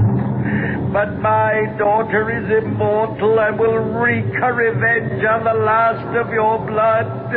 Up, Christina, up! Upon me again, and I watched transfixed as in a flare of lightning the body of the wolf twitched and then dissolved in a blinding white light, out of which Christina appeared. Taking her father's hands, she leapt up behind him on the horse, her voice carrying on the wind as they disappeared. I will be back for you, Herman. Never fear. I will be back.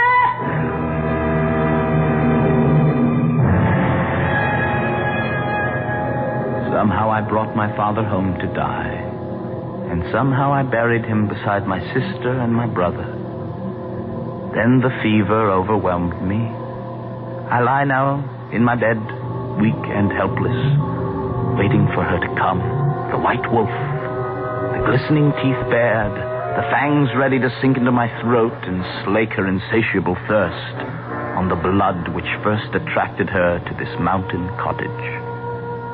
I wait, in eager anticipation.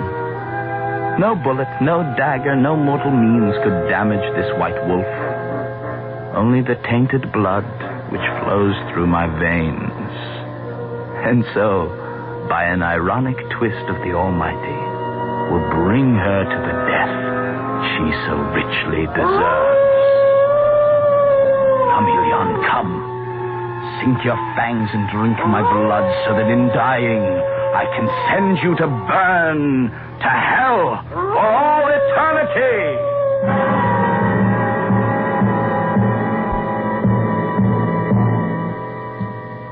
Do you feel a shudder run through you? An icy wave of distaste chill the spine? The chance you take, you know, when I open that door and invite you in. I promise you a gripping tale. Not always a nice one. But if you've listened to this late at night, sleep easy. The white wolf is dead. I shall be back shortly.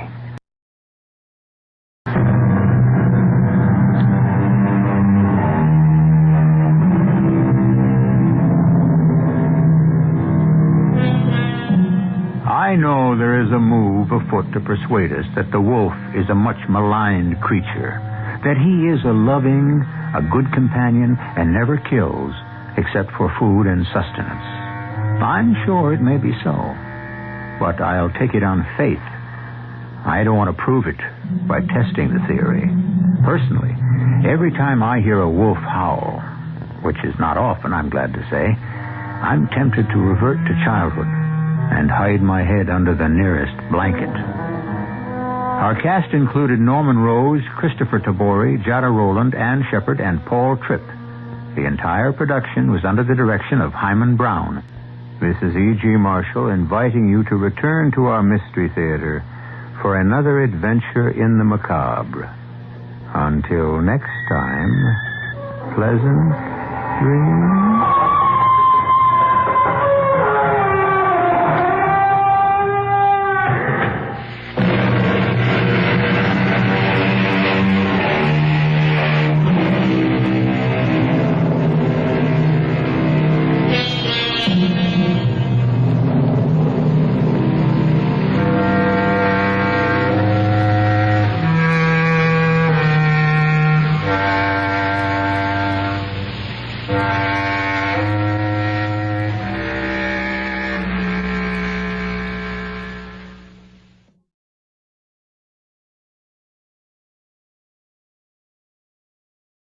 The CBS Radio Mystery Theater presents...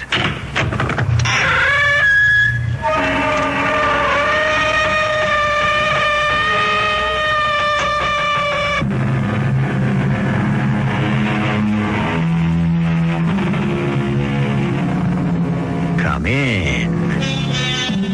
Welcome. I'm E.G. Marshall. Slander, whose edge is sharper than the sword, and whose tongue outvenoms all the worms of the Nile.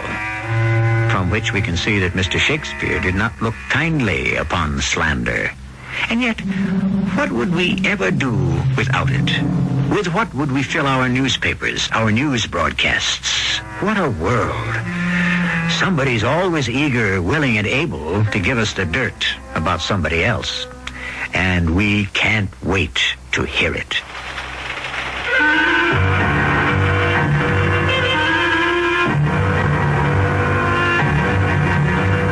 Our mystery drama, Waste Paper, was written especially for the Mystery Theater by Sam Dan and stars Kim Hunter. I'll be back shortly with Act One.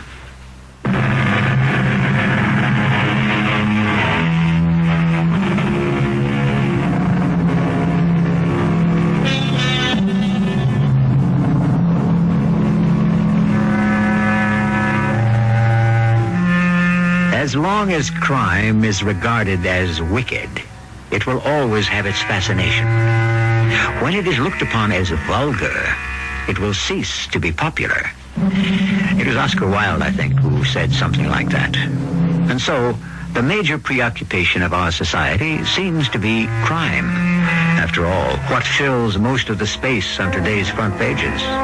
So let us proceed with our story, which begins in the office of Roger Williams, a captain of detectives. Send Melrose in here. Captain Williams here. No, nothing.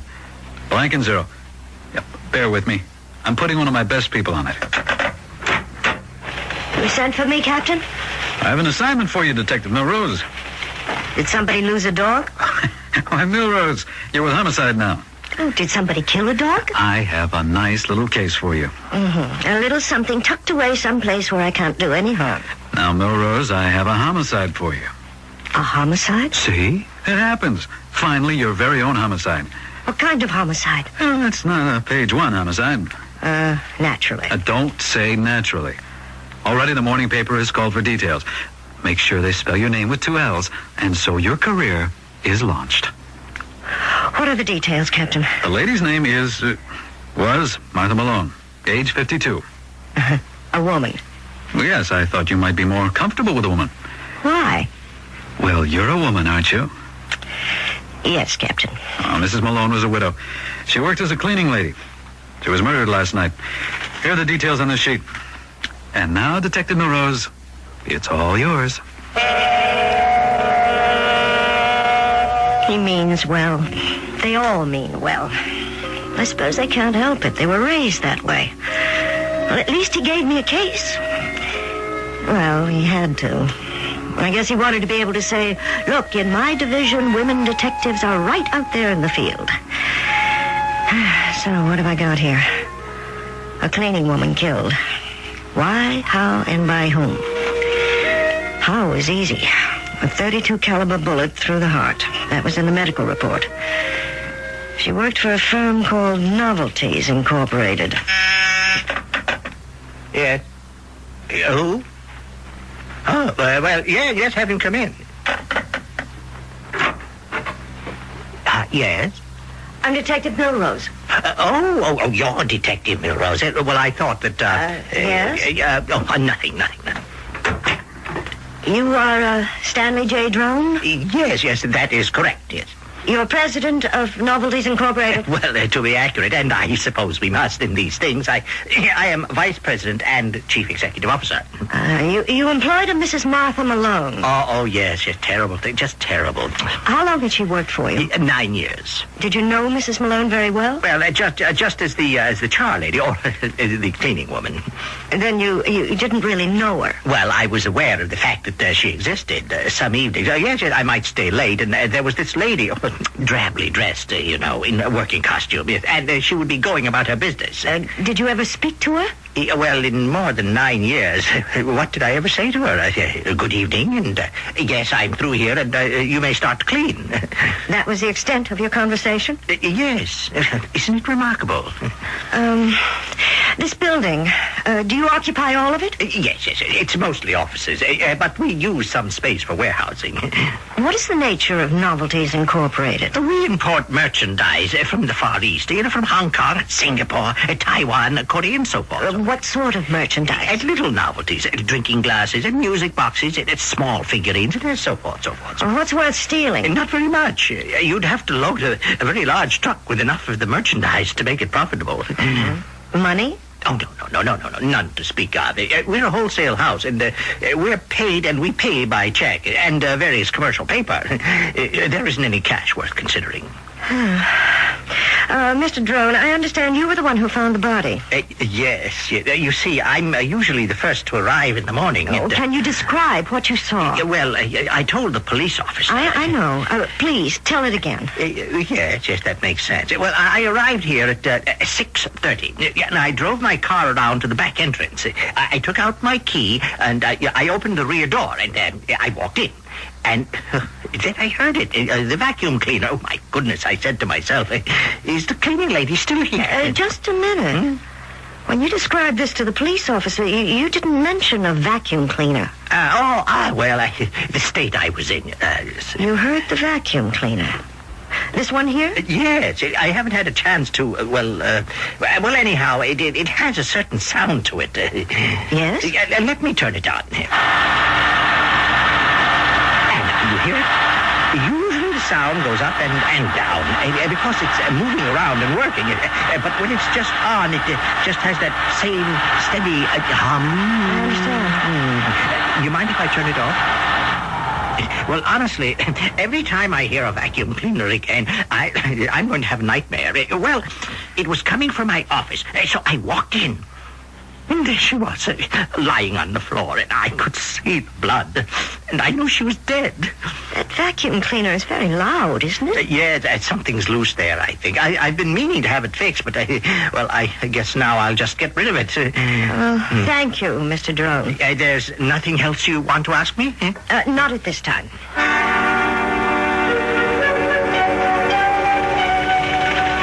Yep, you ready to type it up? I haven't even begun, Captain. Well, what have you been doing all morning, Milrose? I spoke to Mr. Drone, her employer. And what could he tell you? Well? He's not a witness. You understand that, don't you? Oh, yes. All he did was find the body. There are no witnesses. Yes, but... Milrose, all we've got is a dead old lady. She was only 52. And we've got the bullet that killed her. And that's all. We've got no place to go. But why was she killed? We may never know. That's what happens so much of the time. These things just fade away. You haven't answered my question. Why was she killed? Somebody came to burglarize the place. Mr. Drone says there was nothing of value to be stolen. Okay, but the thief doesn't know that. He's just freelancing along. He blunders into the poor cleaning lady. Maybe she screams. Maybe he panics. And he shoots her. I don't think so. You don't? He didn't blunder into her. Well, how do you know? The vacuum cleaner.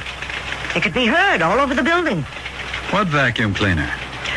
Drone says when he opened up, he heard the vacuum cleaner.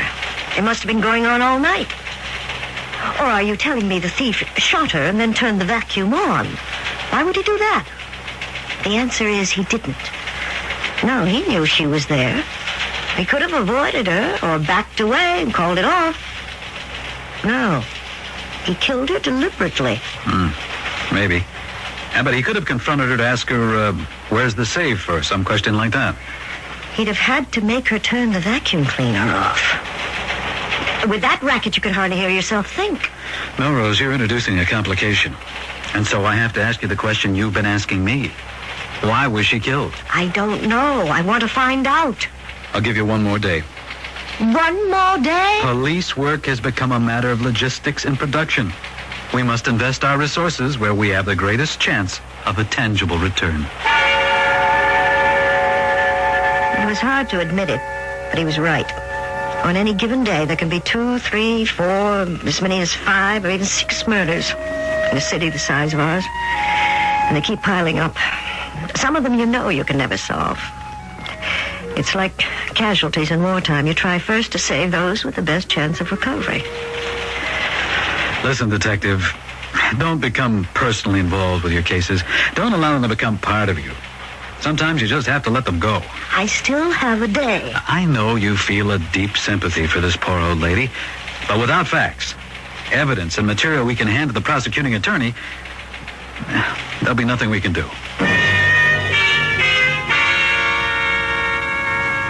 May I help you, Detective Milrose?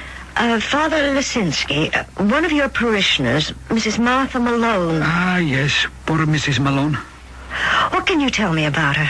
Detective, we are talking about a saint. A saint? Of course, she was one of the many millions of charitable, warm-hearted people to whom religion was a vital, dynamic, and living thing. Do you know of any reason why anyone should wish to kill her? Kill her? Oh, no, never. Not deliberately. You say she was a good woman? She lived to do charity. Charity? Yes, the most wonderful of all charity. That charity which is done quietly, without ostentation, without thought of reward or approval. Oh, can you tell me about this charity, Father? While she lived, she imposed silence upon me. But now that she has gone, the world should know who she was. Who was she? A soul of kindness and generosity. She donated thousands of dollars each year. Thousands? How many thousands of dollars, Father? Oh, she would give 6, 7, sometimes 10,000. I see. She would bring me the money at intervals during the year, and she would say, Father, Use this as you see fit. Pay a poor family's rent. See that the poor youngster may have tuition for college. And 1 year she actually gave you $10,000? Yes. Actually, it was last year. $10,000? And it did so much good. So much good. Yes, I'm sure of it. Sorry to bother you again, Mr. Drone. No, please. Anything I can do. How much did you pay Mrs. Malone? I have the figures right here. Her take-home pay was, well, it would average $113.09 a week. Would you know if she had another source of income? Well, I would assume that if she had another source of income, she wouldn't work as charwoman. Or perhaps, yes, I have no right to make that assumption. How did you pay, cash or check? Oh, a payroll check. Our policy is to have very little cash on hand. And then she would have to go someplace to cash the check. Yes, I have one here. It was canceled by the Citizens National. I see. Thank you very much, Mr. Drone. Captain, she was taking home $113.09 a week. That's $5,880.68 a year. And do you follow this? Where's it going? She paid $122.40 a month for rent. That's over $1,400 a year. Well, why is it important to know this? And then there were food, clothes, medical bills, car fare, and all the rest. So? So you would think she could barely make it through the year. Maybe not at all. All right. So last year, where did she get $10,000 to donate to charity?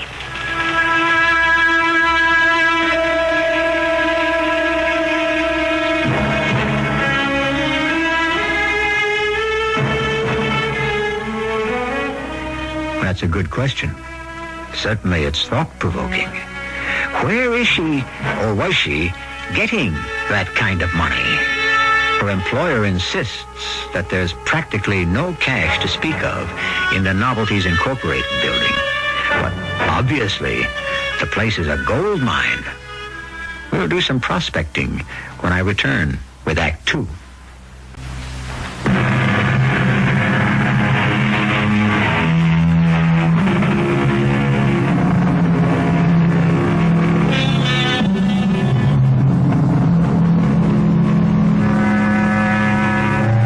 Annual income, £20.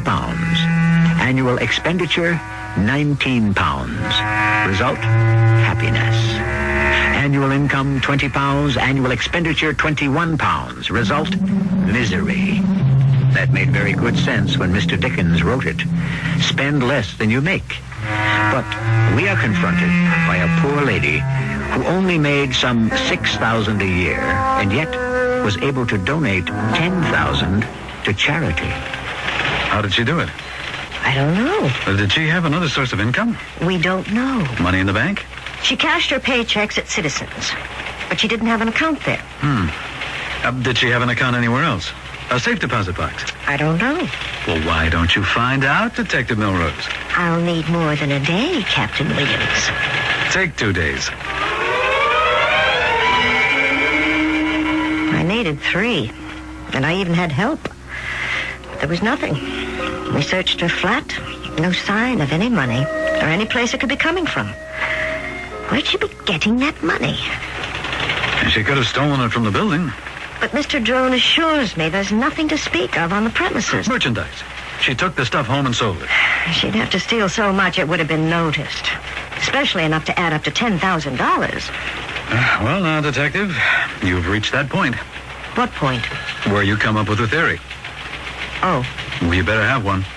You see, I assigned you originally because I figured it was a day's work and into the files. But you came up with that vacuum cleaner. So that knocked out the surprise sneak thief angle. Now we find out she was a lady of means. So, A, why was she working as a cleaning woman?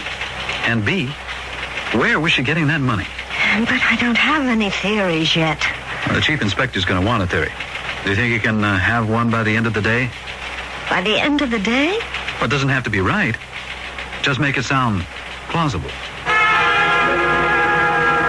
Theory. Whoever came into the building that night came to see Mrs. Martha Malone, and not to rob the place. Whoever it was, he or they didn't come to discuss anything at all with her because he or they didn't bother to shut off the noisy vacuum cleaner. So she was marked for death.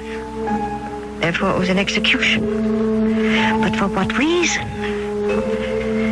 I had to talk to Mr. Drone again. Sorry to bother you, Mr. Drone. Oh, no, Detective Milrose. Is that the proper way to address you as a detective? Yes, Detective Milrose. As far as we know, you were the last one who saw Mrs. Martha Malone alive. Yes, I believe you could say that. Yes. Except for the killer. Oh, well, naturally, yes. You worked late that night? Yes, until about 9 p.m. We have so much paperwork, even with computers. It was absolutely staggering. You say you worked till 9 p.m., and Mrs. Martha Malone arrived while you were still there? Yes, I could hear her at work, yes. Then when you left, you said goodnight to her? Oh, yes, certainly. There was no one else in the building? No one who had any legitimate business here. You didn't see or hear anyone? No one. Uh-huh. How did you leave the building? How?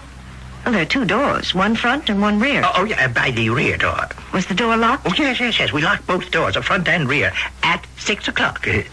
And the front door, when you left, was that locked also? Yes, I always check it before leaving. It's a reflex action, you might say. So you opened the rear door and locked it after you left? Yes. So then, as far as you know, Mrs. Martha Malone was all by herself in a locked building? You could say that, yes. Who carries a key to the building? I do. Anyone else? Mrs. Malone did, yes. And no one else? No. When Mrs. Malone came to work, I assume she filled out an application. Oh, yes, I have it here. Whom did she list as next of kin? Or a person to be notified? Well, let me see. Nobody. No one at all? Oh, yeah, you can see the space. Yeah, it's empty. Do all your employees have insurance policies? Oh, yes. You'd be surprised what I have to pay in the so-called fringe. Did Mrs. Malone have one? Oh, absolutely. Whom did she list as beneficiary? One moment. Yes, here it is. Father Stephen Lisinski of St. Mary's Church. Thank you, Mr. Drone.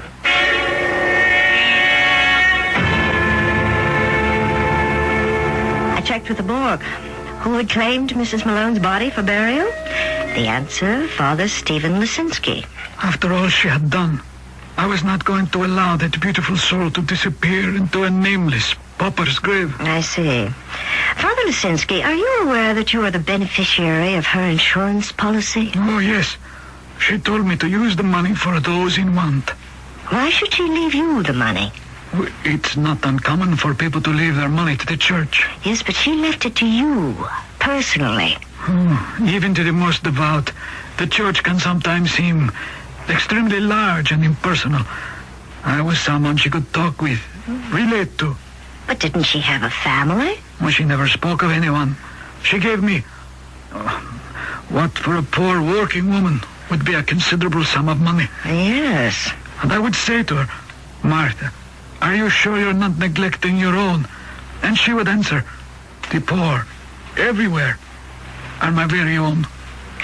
Did she have any friends? She kept her own counsel. We have many activities in the church here, social affairs. I did want her to become involved, but she would always answer, I am not a mixer.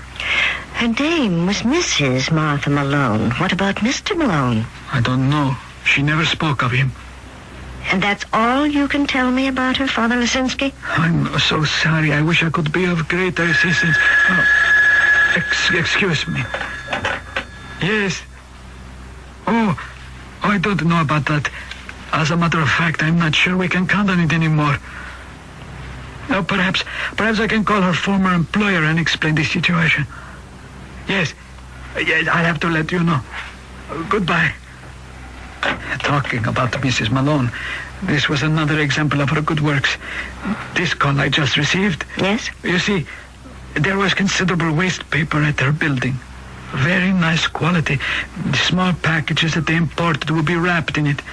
At the end of the day, she would gather all these wrappings and bring them here. Why? It would be part of our scrap drive, and it would be worth some money when we disposed of it. Over the years, he demounted to a respectable sum. I must call her employer to see if he'll permit us to continue. Well, thank you very much, Father.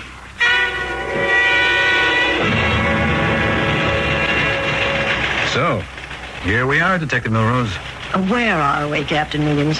At that point where we must face the files. You mean this case is about to be closed? I'm afraid so. No. Why not? This woman was murdered. But so were 9 other people since her body was discovered. But obviously somebody was out to kill her. I've already bought that. How can we just drop it? We're not dropping it. We're merely concentrating our resources in areas which may be more productive of results. Look, no matter how you slice it, Captain. Okay, I know. It sounds like a great case. An ordinary cleaning woman dispenses large sums of money to her church charities. Where does she get it? That's number 1. And that's not all. She's deliberately murdered. Why? That's a very good question. Furthermore, this woman is absolutely alone in the world. No friends, no family, no criminal record. There's too much in this case to just drop it. Give me an angle to let you follow. Open up a lead. Right now, knowing all you do, fired up as you are, where are you going to go? What's the next thing you're going to do? I don't know. Well, this is the critical moment, Detective Milrose. All right, you need a break. Something has to happen, some kind of insight, some kind of clue. You simply have to get lucky. I know that. All right, let me see if I can help you. Give me Jerry Marks of the Journal-Herald. Yeah, hold on. I could use a break. I don't want to let it go. I know. But a couple of more important people have been killed this week. More important? Well, more noteworthy, more newsworthy, of more interest to the community at large. Oh, yeah, Jerry. Look, that old cleaning woman that was killed last week. She wasn't old. Yeah. Well, could you run a picture of her? There's a good shot from the morgue. Yeah, sure. I know that nobody cares. Yeah, I know it was last week's murder. Look, let me put it this way. Why don't you do it? Because I'm asking you to. Are you Detective Milrose? Yes. My name is Poster. James Poster, Jr. Yes, Mr. Poster. You're the person in charge of the Malone murder thing? Yes. Well, it said in the paper if anyone had any information. Do you have any information, Mr. Poster? Well, I saw the picture in the paper and I recognized it at once. I couldn't be mistaken. It was Martha. She was 10 years older, but the face, that beautiful face. Did you know her? Did I know her? My life hasn't been the same since. Oh, all right, Mr. Poster. What can you tell me? Oh, I think it's the same Martha Malone. Martha Malone, who had to be the world's greatest account supervisor. Account supervisor? Yes, at Poster and Pine. We only happen to be the 14th largest advertising agency in America, which for all practical purposes means the world. And she was an account supervisor? Could she ever turn and twist a client like a lump of inert putty? And that's what she did. She was in advertising. My dear detective, she was not in advertising. She was advertising. And she made money. Money? My goodness. Well, why did she leave? Why did she become a cleaning woman? Well, I didn't know she'd become a cleaning woman. I only know she dropped out of sight completely. Why? Well, it happened after Walter had been killed. Walter? Yes, her husband. It's just one of those terrible, unfortunate things. Yes? Well, one of her accounts was a company that made small sporting airplanes, and her husband was an enthusiastic amateur pilot. He was killed while he was flying one. Oh? Yes, and unhappily, there had been talk of some defective components in the manufacture. Yes? Well, you see, she insisted in all her copy that the planes were perfectly safe. Oh, I understand. Yes, and the day after he died, she said to me, I have been punished. I've led a life filled with falsehood, and now I shall do penance for the rest of my days. She was a very dramatic person. Did she say anything else? Yes, she said, from now on, I'll devote my life to hard labor and to charity. I'll give up everything I used to live for, all the vanities of the world. And next day, she was gone. Just like that? She vanished without a trace. Emptied her bank accounts. Sold everything. I never saw her again. She was a wealthy woman? Well, aside from her salary, she must have had several $100,000. And she gave it all up to become a cleaning woman. But why was she murdered? What did poor, wonderful Martha Malone ever do to anyone?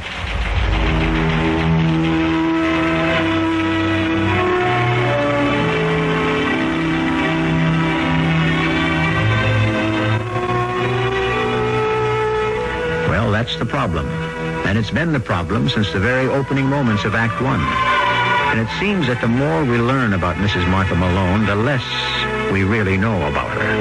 Well, all we can do now is wait for the third act.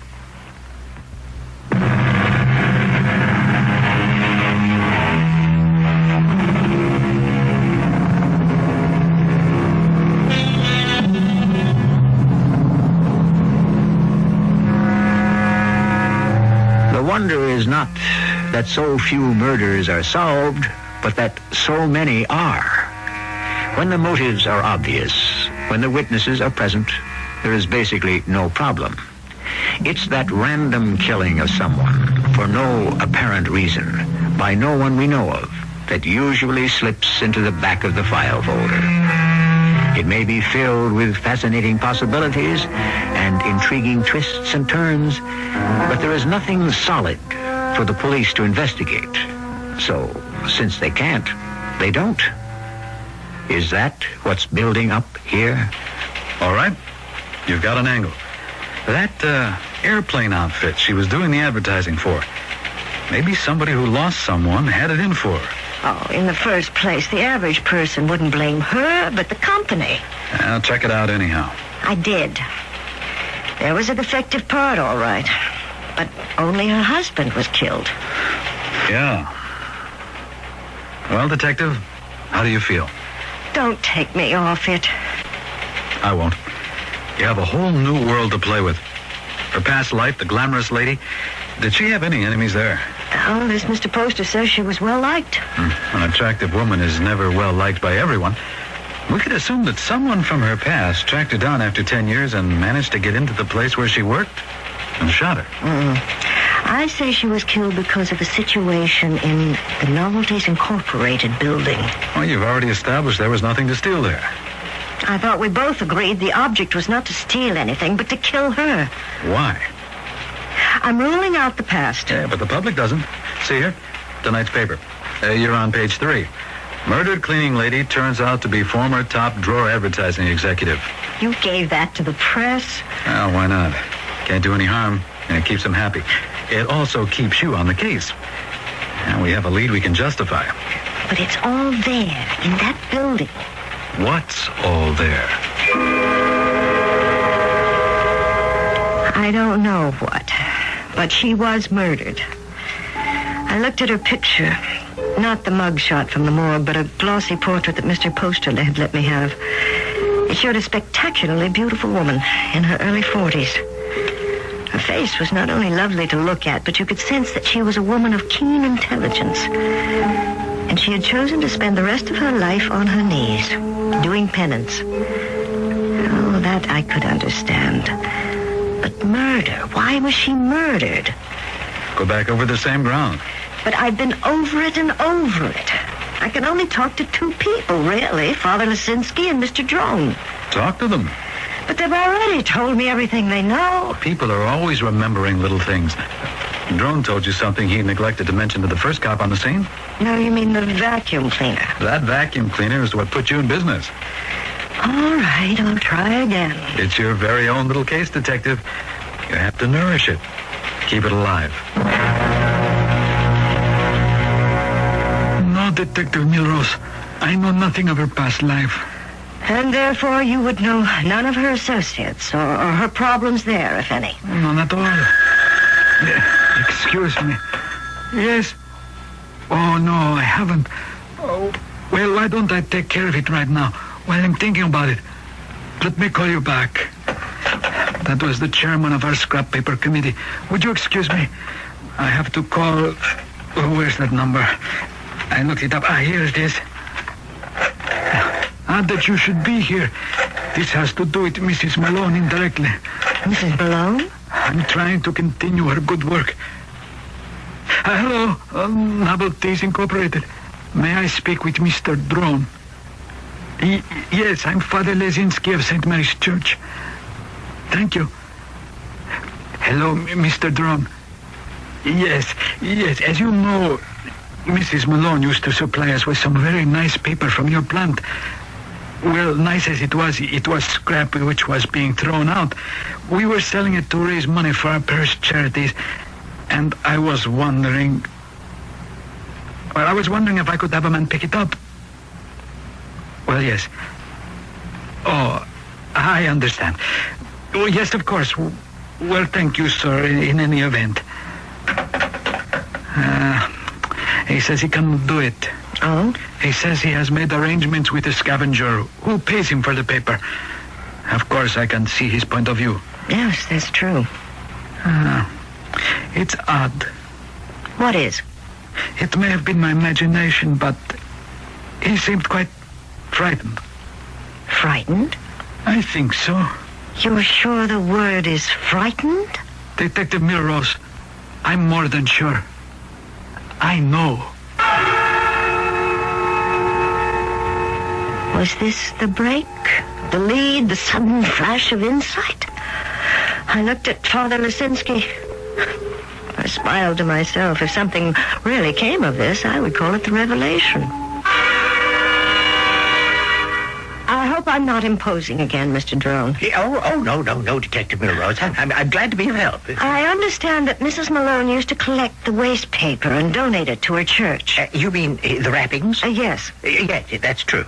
I understand that since her death, you've made other arrangements to dispose of them. Yes. I now sell them to a private scavenger. I see. A fellow comes by with a van at the end of the day. Who is he? Well, I believe I told you he's a private scavenger. What made you choose him? Did you go looking for a scavenger? No. As a matter of fact, he was, I would assume, going about soliciting business. He came in off the street, you might say. Well, then it was rather something of a coincidence. What was? That right after Mrs. Malone died, he should call on you. Oh, no. It wasn't really. He called on me before. Oh. Yes, several times this past year. Well, why didn't you sell him the paper then? Well, I was going to. It certainly made sense, don't you know? It would be the same as throwing money away. Well, so why didn't you? Well, I had called Mrs. Malone into my office to tell her that she could no longer have the waste paper. And what did Mrs. Malone say? Nothing. You see, and I couldn't tell her. You couldn't? Why not? Well, every time I was about to, there was a look on her face. What sort of look? Well, I don't know, but I was afraid of that look. Why? Because it was the kind of look that seemed to go right through you. As if it could read every secret in your head, don't you know? Oh. So the next time this scavenger came around to solicit the business, I just told him I'd made other arrangements. That my cleaning woman was donating the waste paper to her church drive. Well, what did he say? Well, he didn't say anything. When did this discussion take place? Well, I'm not sure. It must have been 2 or 3 weeks ago, yes. What is this scavenger's name? It is A.J. Scoop, carting service. Thank you very much, Mr. Drummond. Oh, yeah, if I can ever be of any more help, Detective. Oh, here, in your wastebasket here. This is some of the wrapping paper. May I have a few pieces? Oh, why, of course. Thank you again, Mr. Drone. Well, what have you got? Well, I thought I might have something. This paper. Well? He imports little novelties and knickknacks from the Far East. This is what they're wrapped in. Everywhere I turn in this case, I come up against waste paper. She was collecting it. Somebody else wants to collect it. So I had the paper sent to the lab. Why? Well, suppose they're smuggling drugs. There might be some traces. Were there? No. Well, there might be an espionage angle. Photos, messages in invisible ink of some sort. Man. No. You want some help? Sure. Feel the paper. Smooth it out. Okay. And now crackle it in your fingers. Well? I should have known. I should have known. It's okay. You're entitled to a little help in your very first case. Hey, look. We would have never gotten here without you.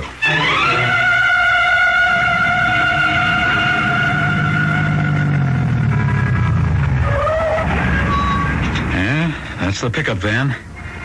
And here's the address. A.J. Scoop Carting. Carting, we know what they're doing, Captain. Oh, there seems to be quite a few people there now. Yeah, we're probably able to bag everyone.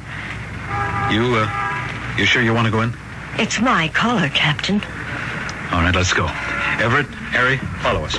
Joe and Max, take the back and sides. You know what you ought to do now, don't you? You got to get a warrant, so you're entitled to do it. What? The cops do this all in the movies. Kick in the door. I'm wearing high heels. You want me to do it? It'll still be your collar. Go ahead. Police officers, stay where you are.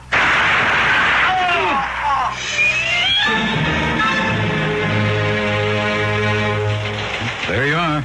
Page 1, the Herald. Page 2, the Record. Your first story. Detective Gertrude Milrose was responsible for the line of investigation that led to the arrest of a major counterfeiting ring. I had a great deal of help, Captain. The case was broken when Detective Milrose discovered that the paper used to wrap the novelties, which was imported from the Far East, is a very distinctive grade of Chinese rice paper, which is ideal for use in counterfeit bills. It is, by sheer coincidence, the closest match to the genuine paper used by the Treasury and is almost impossible to obtain. And that was why she was killed. Waste paper. Just because of some waste paper.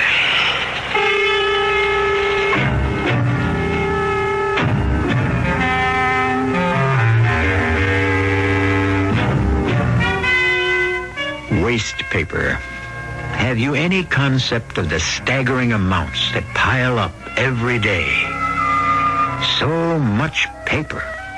Indeed, waste paper may be truly said to be the basic debris of our society. Well, we may waste paper, but not time. So in a little while, I shall be back with you.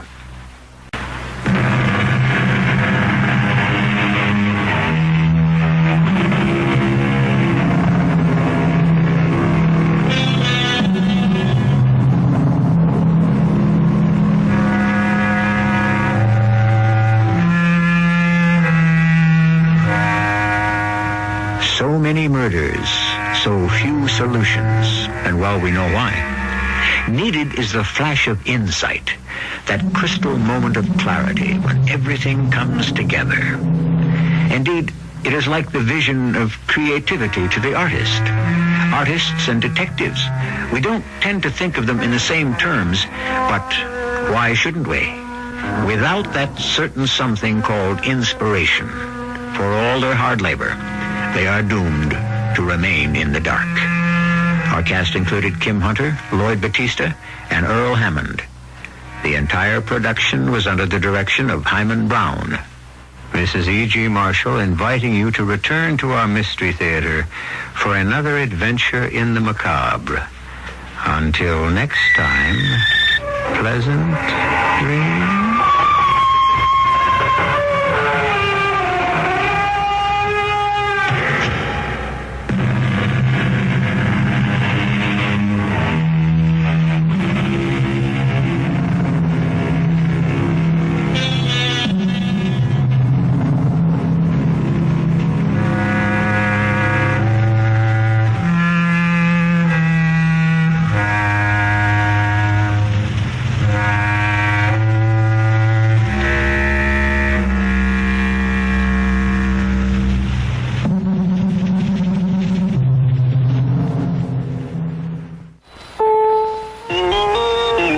CBS News. One radiation leak has been plugged at a nuclear power plant near Harrisburg, Pennsylvania. A second has not, and very low level radiation now detected 16 miles away. I'm David Jackson reporting on the CBS radio network. Officials stress the radiation levels outside the plant are so low there's no immediate threat to health and safety. A federal government official says radiation detected a mile from the plant is about the same as that of a medical X-ray. The plugged leak was at the main reactor building. Correspondent Gary Shepard tells us about the other. A spokesman for Metropolitan Edison Company, which operates the 3 Mile Island nuclear power plant, told CBS News Tonight radiation is still leaking into the atmosphere from the auxiliary building of reactor number 2. Low levels of radioactivity have been detected as far away as 16 miles from the plant, but officials of the Nuclear Regulatory Commission, who have been investigating the nuclear accident for most of the day, say the amount of radiation at that distance is not dangerous. Much higher levels have been measured at the north gate of the plant. Power plant officials confirmed tonight that radiation levels inside reactor number 2's main building are extremely high, that the building has been sealed off, and it will be several days at the earliest before power plant employees will be able to enter it to conduct a complete damage assessment. Gary Shepard, CBS News, Harrisburg, Pennsylvania.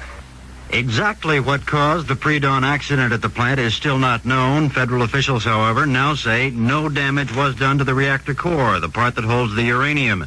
Earlier, there was concern there had been core damage. Power company official Jack Herbine says radiation contamination of plant workers was kept to a minimum. No one's been injured, and that's certainly in the plant cleanup. We don't intend to expose anyone. I'm sure that some of them got some exposure, but I am positive that no one was overexposed. A federal expert on scene says at the reactor site proper there is a serious contamination problem. But that serious problem, he says, is inside the reactor building and not out. The State Department has released 2 letters from Egypt's Prime Minister Khalil, sharply critical of a memorandum of agreement between the U.S. and Israel. That agreement details U.S. obligations to Israel, military and economic, should the new peace treaty collapse.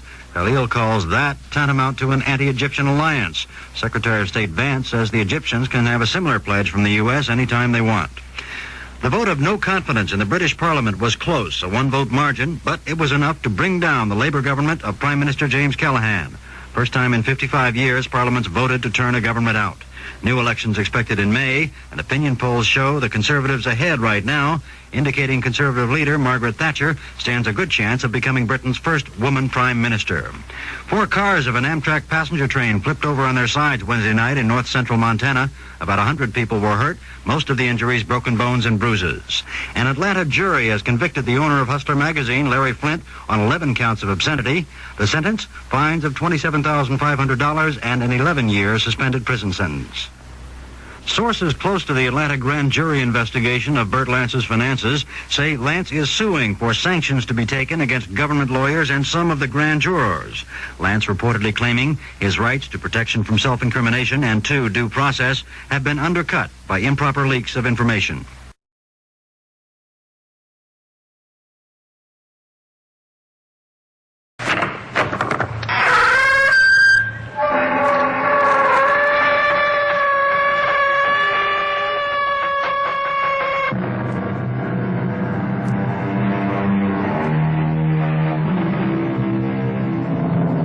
Come in.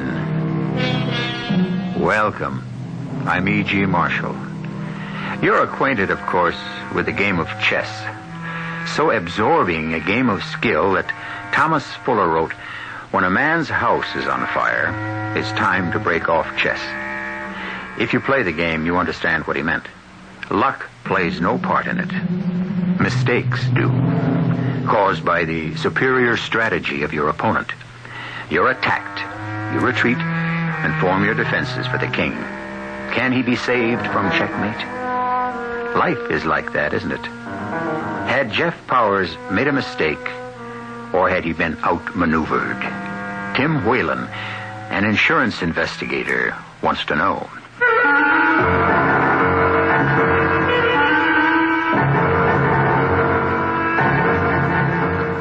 Our mystery story, Your Move, Mr. Ellers, was written especially for Mystery Theater by Roy Windsor and stars Jack Grimes and Bobby Reddick.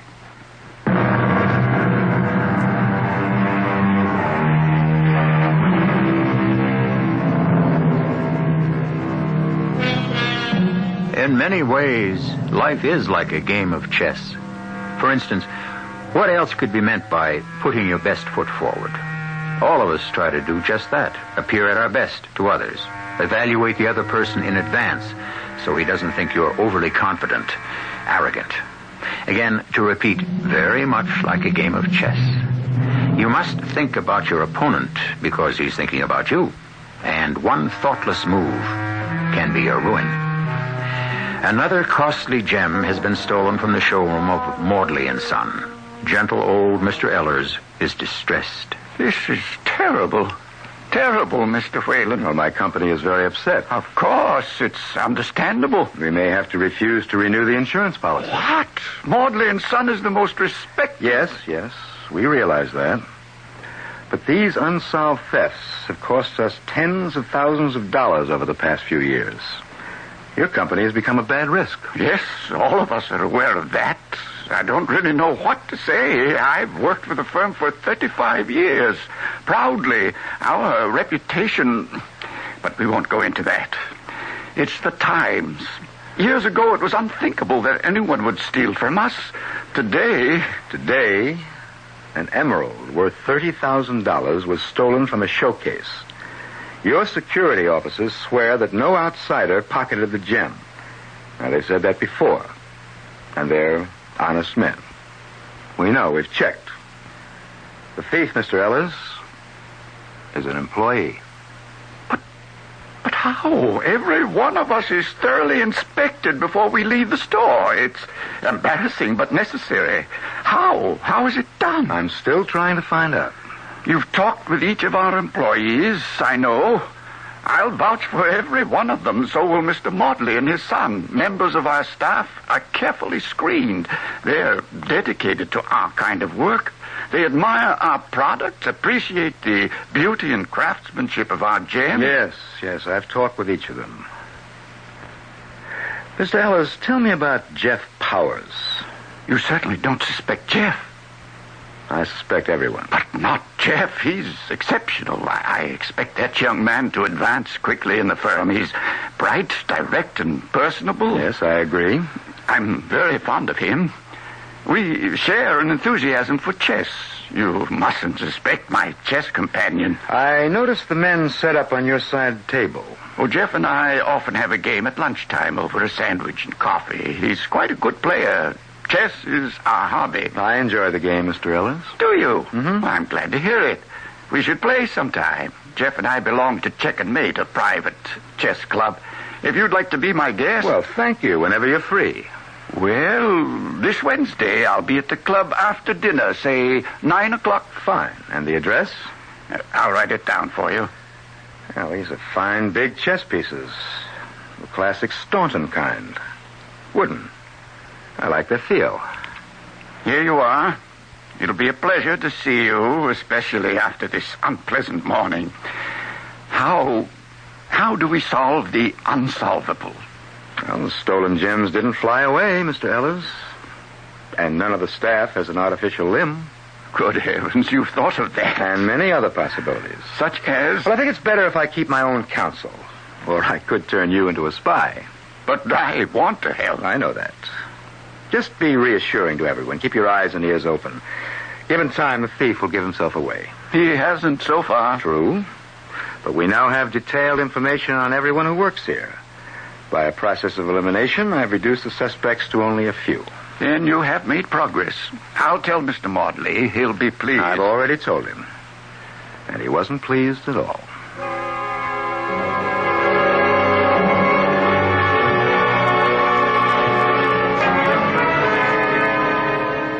Mr. Whalen. Well, hello, Mr. Powers. Well, that was some grilling you gave us this morning at the store. You're the last person I expected to see here. Well, Mr. Ellers invited me to have a game with him at 9. I'm a little early. Are you playing? No, I just finished. Mr. Ellis should be through pretty soon. Mm-hmm. Who's the man he's playing with now? Oh, it's an old pal of his, Will Minton. They're regular opponents. Minton's big on the Queen Gambit Decline opening, but Ellis defends well against anything. He's pretty tough. Well, Ellis and I talked about you and your chess games at lunch. Oh, I see. Nothing else? No, I'm not tailing you, if that's what's got your back up. I'm sorry, but all of us at Maudley's are pretty uptight. Well, so am I. An insurance investigator is supposed to produce results. Yeah, I understand. Where are you, or can't you say? I think I have a clue. Well, can I be of help? Oh, I don't mean spying on the others, but, I don't know, talking about the staff, my impressions. Isn't that kind of thing useful?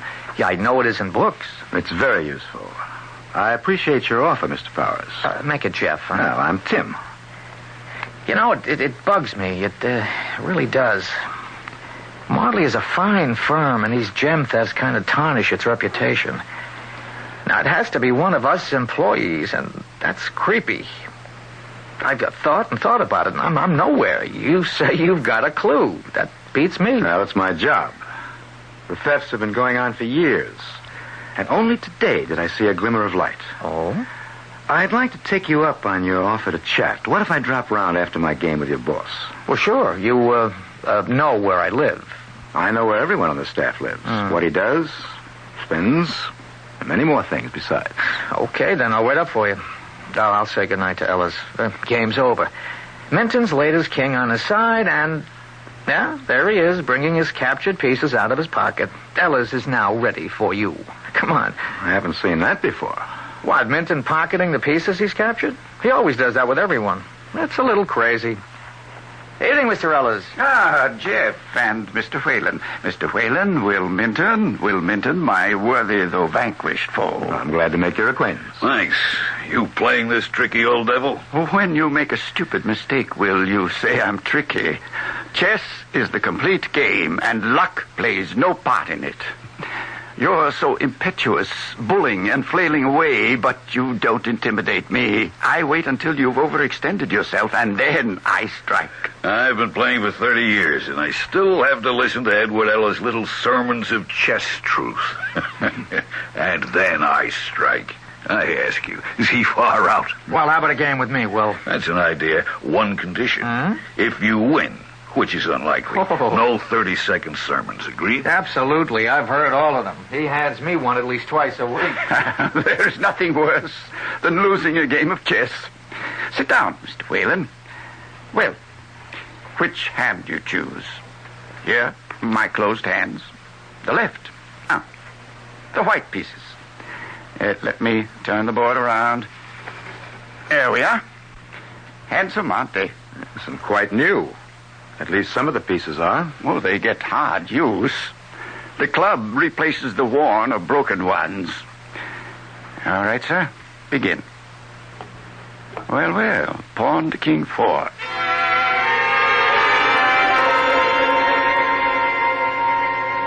One more, Will? Not tonight, young man. Bloodthirsty, aren't you? Lucky. You heard what Ellers said. Except for who picks the white pieces and begins, there's no luck in chess. I played like a dummy. By the way, who's the guy with Ellers? He introduced him as Tim Whalen. Prospective member? Well, I don't know. Maybe. He's an insurance investigator. Did Mr. Ellis tell you about the latest at Maudley's? Yeah. Someone copped an emerald for one of the showcases. Well, it's a big firm. Got to expect a loss now and then. Whalen give you a going over? Oh, boy, me and everyone else. Mr. Ellis told me that our insurance may not be renewed. Kind of a slur on Maudley, and you know how Mr. Ellis feels about the firm. It's his life. What does Whalen say? Does he think he knows who pinched the emerald? Oh, not yet, but he did say he had a clue. He told you that? Yeah, he wouldn't talk about it, naturally. Naturally. Well, we all have our troubles. I'll see you another evening, Jeff. Yeah, sure, and thanks for the game. Good night now. By the way, Jeff, have you any idea who stole the emerald? What? Don't get that expression on your face. I know you didn't swipe it. I should hope not. If I did, I'd report it. That's why I asked the question. Don't. Don't? Now, what's that supposed to mean? Someone has a lot at stake. The thief. If he or she suspects that you or anyone else knows him, you could get wiped out. What? You're not serious, Will. But I am. Rather than risk exposure, the thief might act, so Ignorance is bliss. Hey, you are serious, aren't you? Very. I know you like your job, but would you give up your life for Maudley and Son?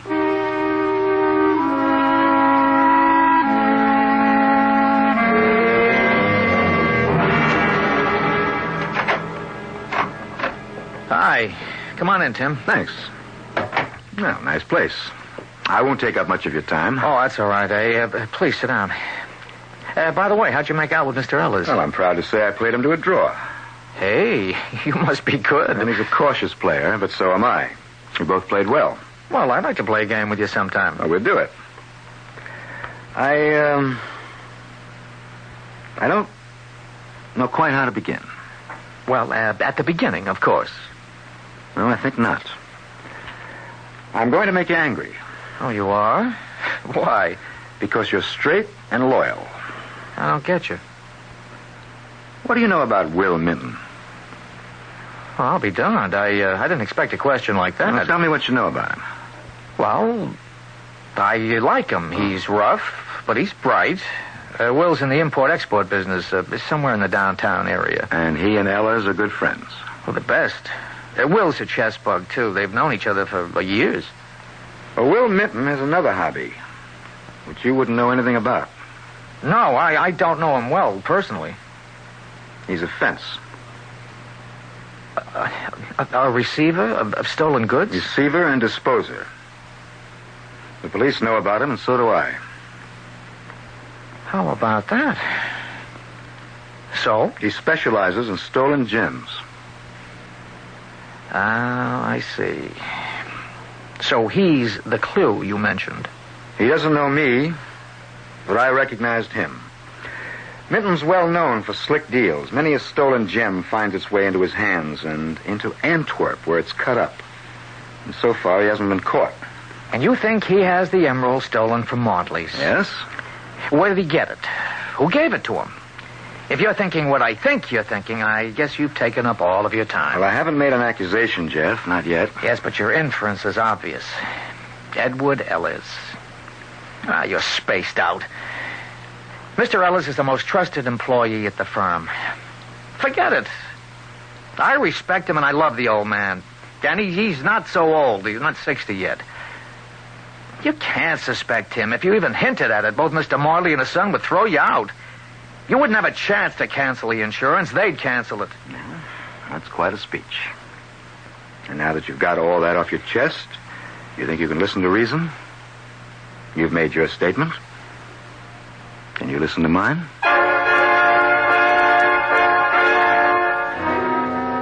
Loyalty is a virtue, but sometimes loyalty, like love, is blind. And if it isn't reciprocal, if a loyal person discovers that he has been deceived, he is stunned, angered, and filled with hatred. He feels diminished. Can we trust anyone? Of course. But each of us, I'm sure, has experienced betrayal. And it's hard to believe, and it makes us angry. More on the subject when I return with Act 2.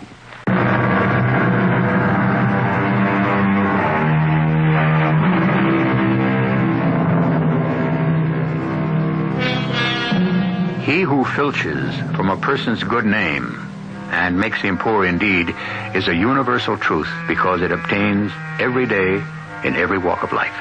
A rumor can ruin a man's business career, and a well-placed hint has destroyed marriages. And this viewpoint applies here. Jeff Powers is loyal to old Edward Ellers. Is that loyalty well-founded? It would seem to be. The insurance investigator, Tim Whalen, has by inference filched from the good name of Mr. Ellers because of his association with a man named Will Minton. Hello. Yeah.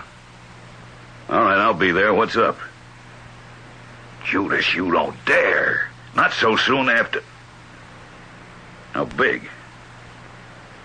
They'll go crazy. Police all over the place. Can't we wait a month or so? Jeff told me last night that Whalen has a clue. Yeah. Any idea what it could be? What? Jeff?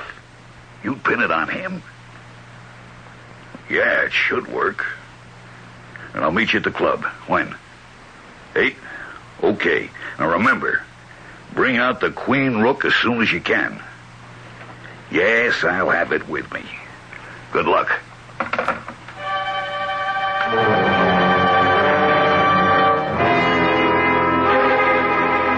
Hi, Jeff. Oh, Mr. Whalen. Can I sell you anything? A string of matched pearls, the newest Swiss watch? Or do you want to hear that Mr. Helm over there across the aisle wears a vest and has been dropping jewels into it every time my back is turned? I have this mirror, you see. Don't waste your sarcasm on me, Jeff. Are you still angry? You're bad news. I suspect you're in for a great big shock, Jeff. I told you I just couldn't spy on Mr. Ellis. He's a friend.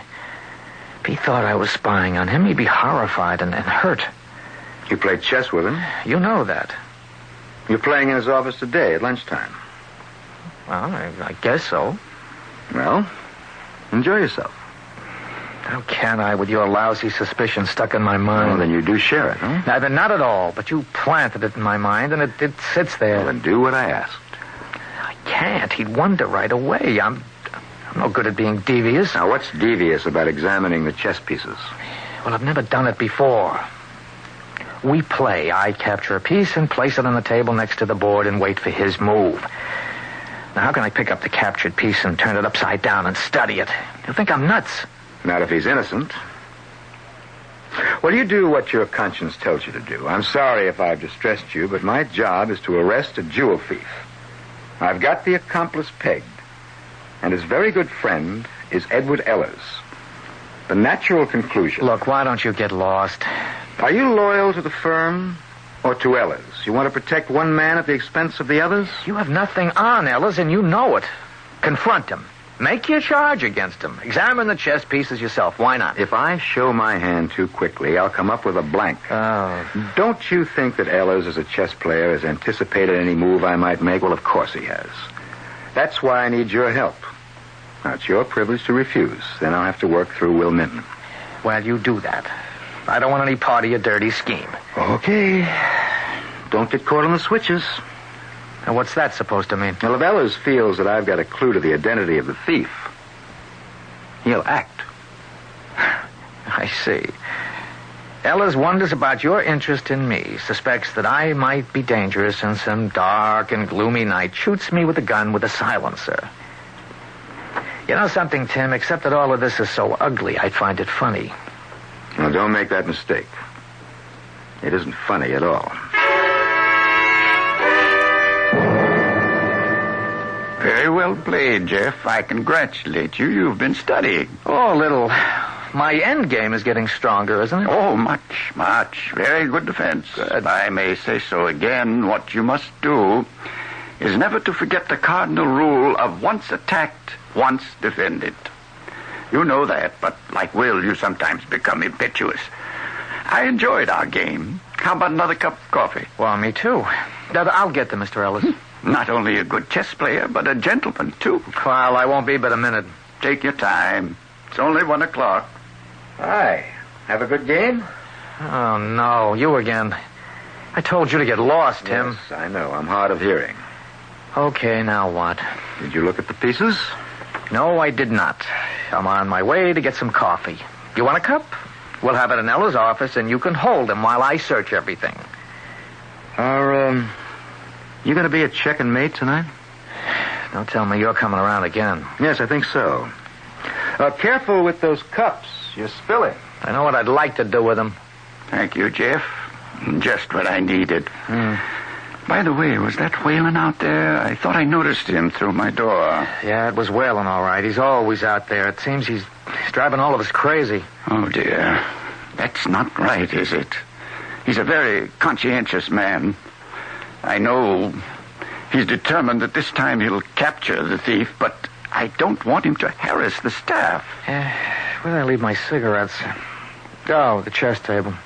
Excuse me, Mr. Ellis. You were saying? I'll speak to Mr. Whalen. He's turned all of us inside out, and he's found nothing. I'll ask him to drop the investigation until he has a lead, and that may be never. Well, he has some kind of clue. Oh? Well, he said so last night at Check and Mate. Is that so? Well, that's encouraging. What is it, Jeff? Do you know? No, sir. Well, you don't say that with much conviction. Well, that's because I think he's talking to his hat. He thinks there's a thief and someone who disposes of what's stolen. A fence? A matter of fact, yes. Do you know about that kind of thing? Fences? Or every knowledgeable jeweler does. Would you believe that at one time Will Minton was such a man? Will? Well, I thought he was in the import-export business. He is, entirely. It was a very long time ago. Will's been my friend for over 25 years. Back in the early 50s, he was out of work.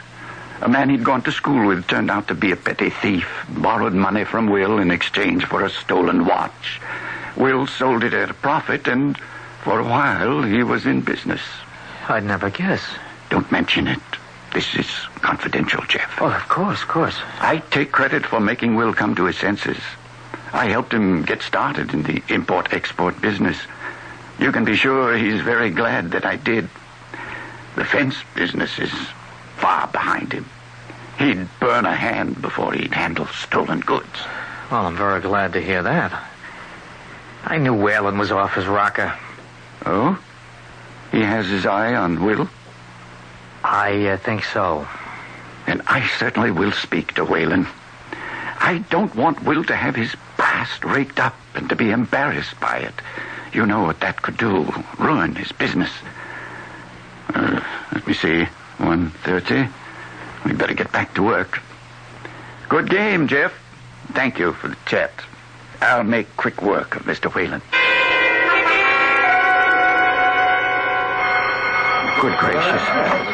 Mr. Ellis, you know what that means? What's gone? Well, security says it's that Indian ruby worth $50,000. It's missing from Mr. Helm's showcase. Helm? It's impossible. He's been framed. All the same, every one of us will have to be searched. This is an outrage. Yeah, well, I sure agree. And only a day after the emerald disappeared. We'll have to go through a lie detector test. Oh, that's humiliating. And think of the devil. What are you doing here? Oh, snooping around. I walked in just as the alarm went off. We're sick and tired of your snooping, Mr. Whalen.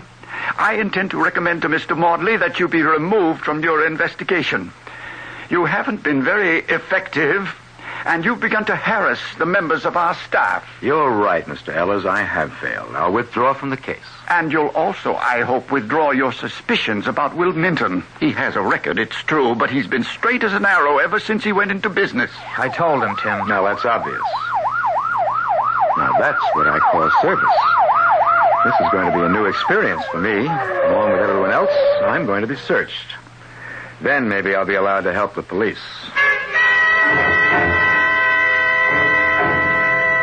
Well, are you satisfied, Mr. Whalen? Completely.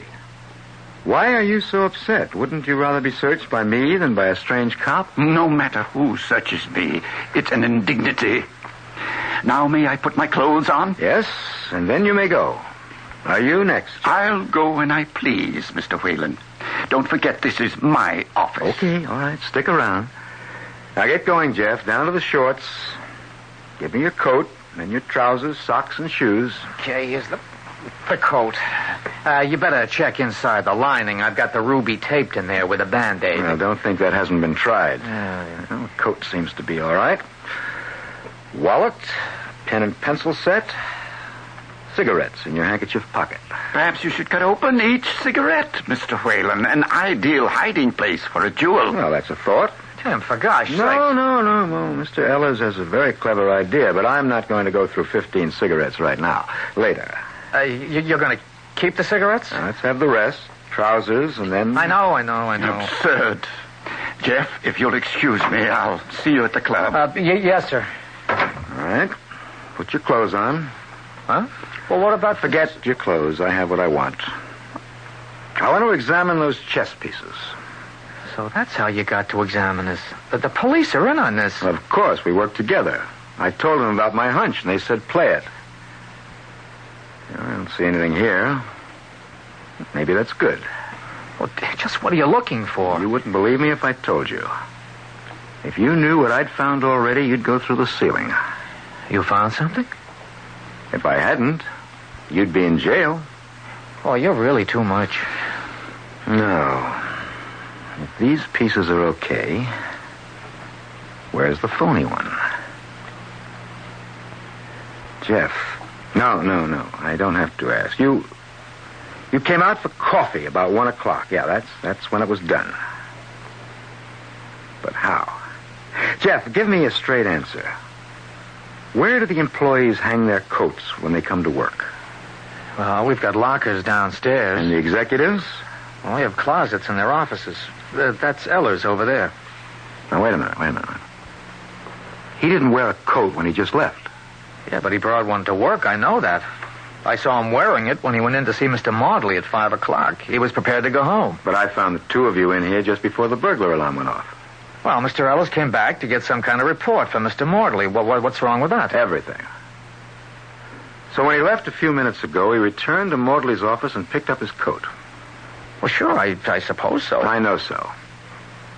And then he just slipped away into the traffic. Well, sure. Now, you still don't see it, do you? No, obviously you don't. When Ellers left the store, that ruby left with him. Will you trust me, Jeff? Go ahead. Invite me to check and mate tonight for a game of chess. Well, okay. I think I know how it's done. But I want to see for myself. And now I'd better alert the police.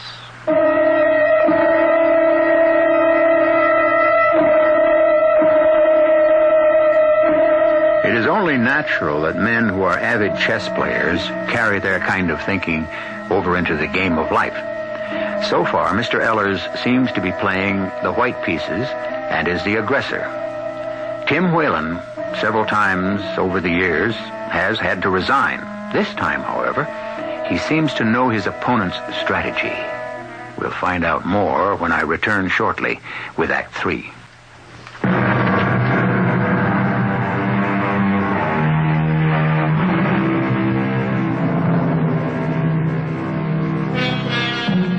There's a 13th century proverb, opportunity makes a thief.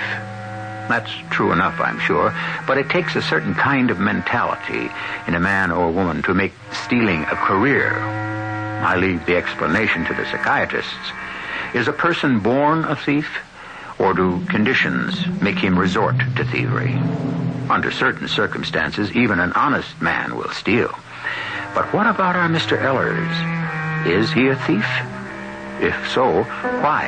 And what about his reformed friend, Will Minton? Why, Jeff. Well, hi. Well, you look as if you'd seen a ghost, Will. What's the matter? Nothing. You surprised me, is all. Oh. I thought you, all of you, would be stuck for hours with the police. Oh, you heard the latest. How'd you find out? Was it on the news? Why, Ellers told me. Called me at home. Said he might be late because of what happened. Oh, is he here? Yeah, in the game room. Just went in. I stopped at the bar here. Is he all right? Why shouldn't he be? Well, he was very upset when he left his office. 2 thefts in 1 week. The police found nothing? No, and they made a thorough search. All of us had to strip, even Mr. Ellers. I'll bet he liked that. Yeah, not much. But he sure was angry with Whalen. The insurance guy? You say, he searched Ellers? And me. He said it was okay with the police. Unusual.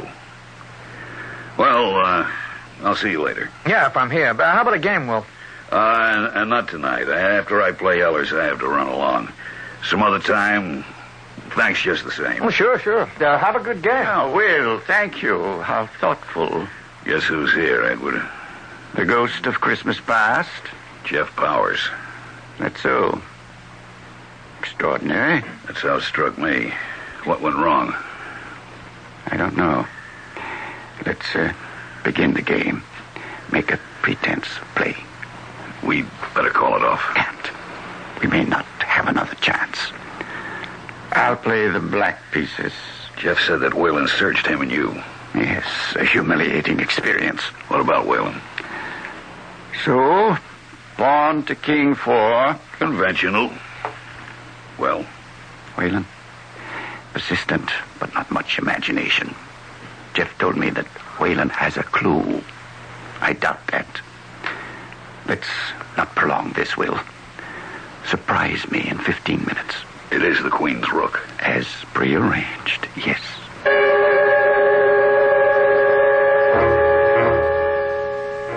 They're playing now? In the game room. Anyone else playing? Well, two guys I haven't seen before. I don't know who they are. Good. That's a funny thing to say, Tim. You know, your cloak and dagger routine gives me a pain. Well, of course it does. The kind of work I do is alien to most persons who essentially are trusting. I'm not, because I can't be. You should be able to understand that. That's a lousy way to make a living. Well, it's not much different than being a doctor. Oh, come off it, Tim. No, I'm serious. Crime is a disease. Without the police or a guy like me, you wouldn't sleep comfortably tonight. Well, I won't anyway. Oh, yes, you will. Because the case will be closed within a very few minutes. You mean you know who's been stealing the gems? Yep, and I intend to prove it. Well, if you know who it is. I want to catch the thief in the act. You came here tonight to make the arrest? No, I don't have the authority to arrest anyone. The police will make the arrest. I came here to watch Ellers and Will Minton play a game of chess. You can't even see them from this bar area. I realize that. I realized that earlier when I knew Ellers suspected I might have found the clue to the thefts. I wish you hadn't told him I'd found a clue. Until then, he thought I was just a bumbling amateur detective. Well, he asked me. It's all right. It's all right. It's all right. No great damage done. Only it did prevent me from watching for myself. And what would you be watching for? The transfer of that ruby from the thief to the fence. Ellers to Minton. Well, how was it done? Do you know? Yes. When a chess player captures a piece, he sets it down behind the chessboard.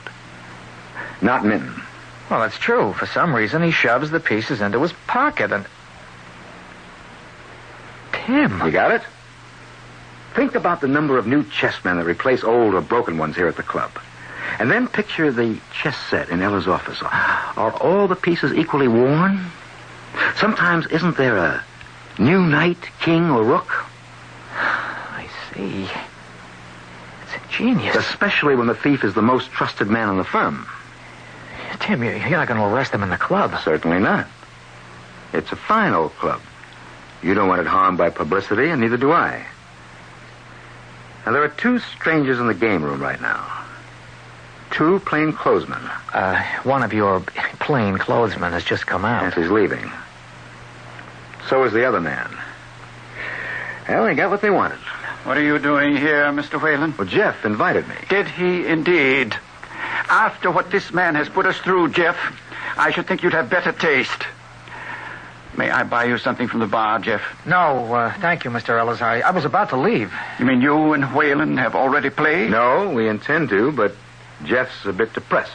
So am I. Edward, I'll say goodnight. Busy day tomorrow. My top coat... I know which one it is, the Chesterfield. That's right. Next to Jeff's reversible. You'll find the book about the end game in my left-hand coat pocket. Thank you, Edward.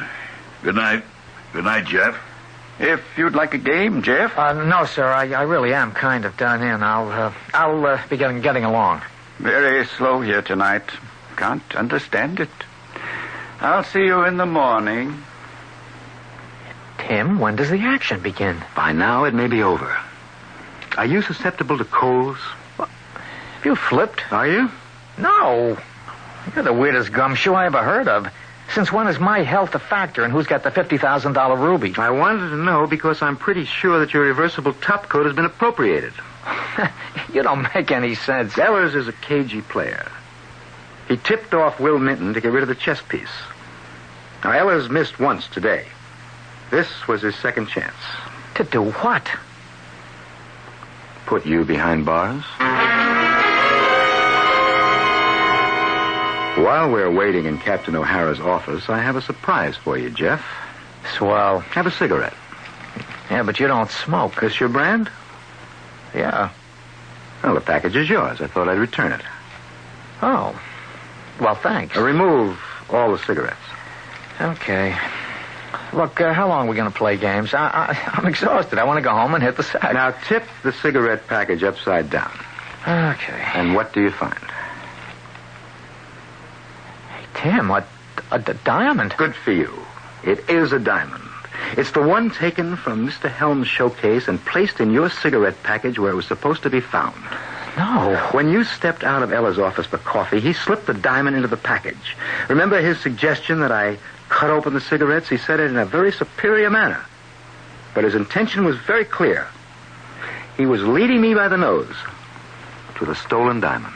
Oh. A diversion. If you had been found with the diamond, you'd also be suspected of having stolen the ruby. And that would have made it much simpler for Ellers to have left with it. Mr. Ellers set out to frame me? What else would you call it? You shocked? Worse than that. Almost as bad as if my father had double-crossed me. Mr. Ellers taught me everything I know about the jewelry business. He's been my friend. Quite a jolt to find out he's got sticky fingers. Hey, you know something, Tim? You've talked pretty big for the last hour. You want proof? Well, the police have it. That's why they let me use this office. I wanted to talk with you alone and uncover this planet evidence. Prepare you for the ugly truth about gentle, clever Mr. Edward Ellers. Now let me show you something else. Here. Examine it. Well, it's a black rook. Where'd you get it? From one of these strangers at your club. The cops? That's right. Now examine the bottom of the chess piece. So? Bring a little pressure on the bottom with your thumb. I'll be darned. Understand? It's hollowed out, and there's cotton in it. And in the cotton was that stolen ruby. It's incredible. It sure is. That's why Ellers and Minton have made a fool of me for years. Yes? Fine, send him in. You mean Mr. Ellers stole gems and hid them in one of the chess pieces? Exactly. Then he'd substitute a new piece for the one with the false bottom. Walk out with a stolen piece and make another exchange at your chess club with Will Minton, a well-known fence. But Mr. Ellers said that Will's been straight for over 20 years. And you believe everything that Ellers says? Am I right? Yes, I do. Come in, Mr. Ellers. Oh, no. Oh, yes. Ellers and I have to finish the game. Don't we, Mr. Ellers? Is this necessary, Mr. Whalen? Don't you think you owe Jeff an apology? He's disappointed in me, I feel certain, because I usually win. Oh, I see what you mean, because I took his reversible coat. Which the police took, and in which they found this. Those two strangers at the club. A move I overlooked. Will cautioned me, but I had to take a chance. One never should. You'd do well to remember that, Jeff. This is unreal, Tim. Just as a matter of curiosity, Mr. Whalen, may I ask what gave you a clue? 2 facts. First, as the firm's oldest and most trusted member, you were not suspect. Second, Will Minton's habit of stuffing captured chess pieces into his pocket. And, of course, the new chess pieces. A new black rook in your office set. A new black one here on the board, where you and Minton played tonight. And then you overextended yourself about Jeff's cigarette package. I underestimated you, I'm afraid. I've denied everything, of course. Well, the police expected that, but you won't get away with it. Will is a known fence. My reputation is sterling. You've recovered the ruby, and I assume Will was seen slipping the black rook into Jeff's reversible coat. So he'll do time in prison. I won't. There's no way you can prove that I had any connection with the theft. What if you've already proven it yourself? Don't speak in riddles, Mr. Whalen. All right, how about this? Remember your conversation with Will before you began to play? Well, the police have that on tape, Mr. Ellers. Have they really? That's right. And we will, of course, check further into your financial status. You seem to be an affluent man. Where's your share of the sales returns? Banked in Antwerp? Probably. Easy to find out. Minton will supply it. Oh, your move, Mr. Ellers. I have none. Checkmate? Checkmate.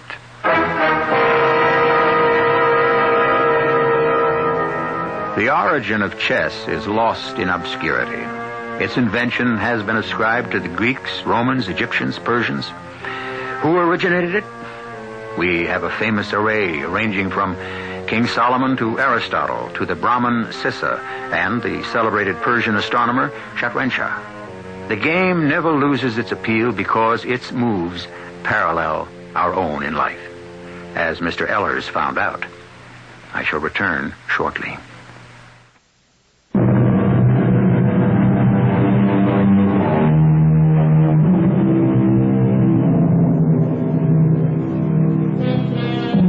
Both Ellers and Minton, of course, were imprisoned for a very long time. Where the former could ponder something Thomas Huxley wrote 100 years ago. He speaks of a chess player's opponent, and he says, "We know that his play is always fair, just, and patient. But also we know, to our cost, that he never overlooks a mistake or makes the smallest allowance for ignorance." And that pretty well describes our persistent insurance investigator, Tim Whalen. So, a small bow to him. Our cast included Jack Grimes, Bobby Reddick, Roger DeKoven, and Jackson Beck. The entire production was under the direction of Hyman Brown. This is E.G. Marshall inviting you to return to our Mystery Theater for another adventure in the macabre. Until next time, pleasant dreams.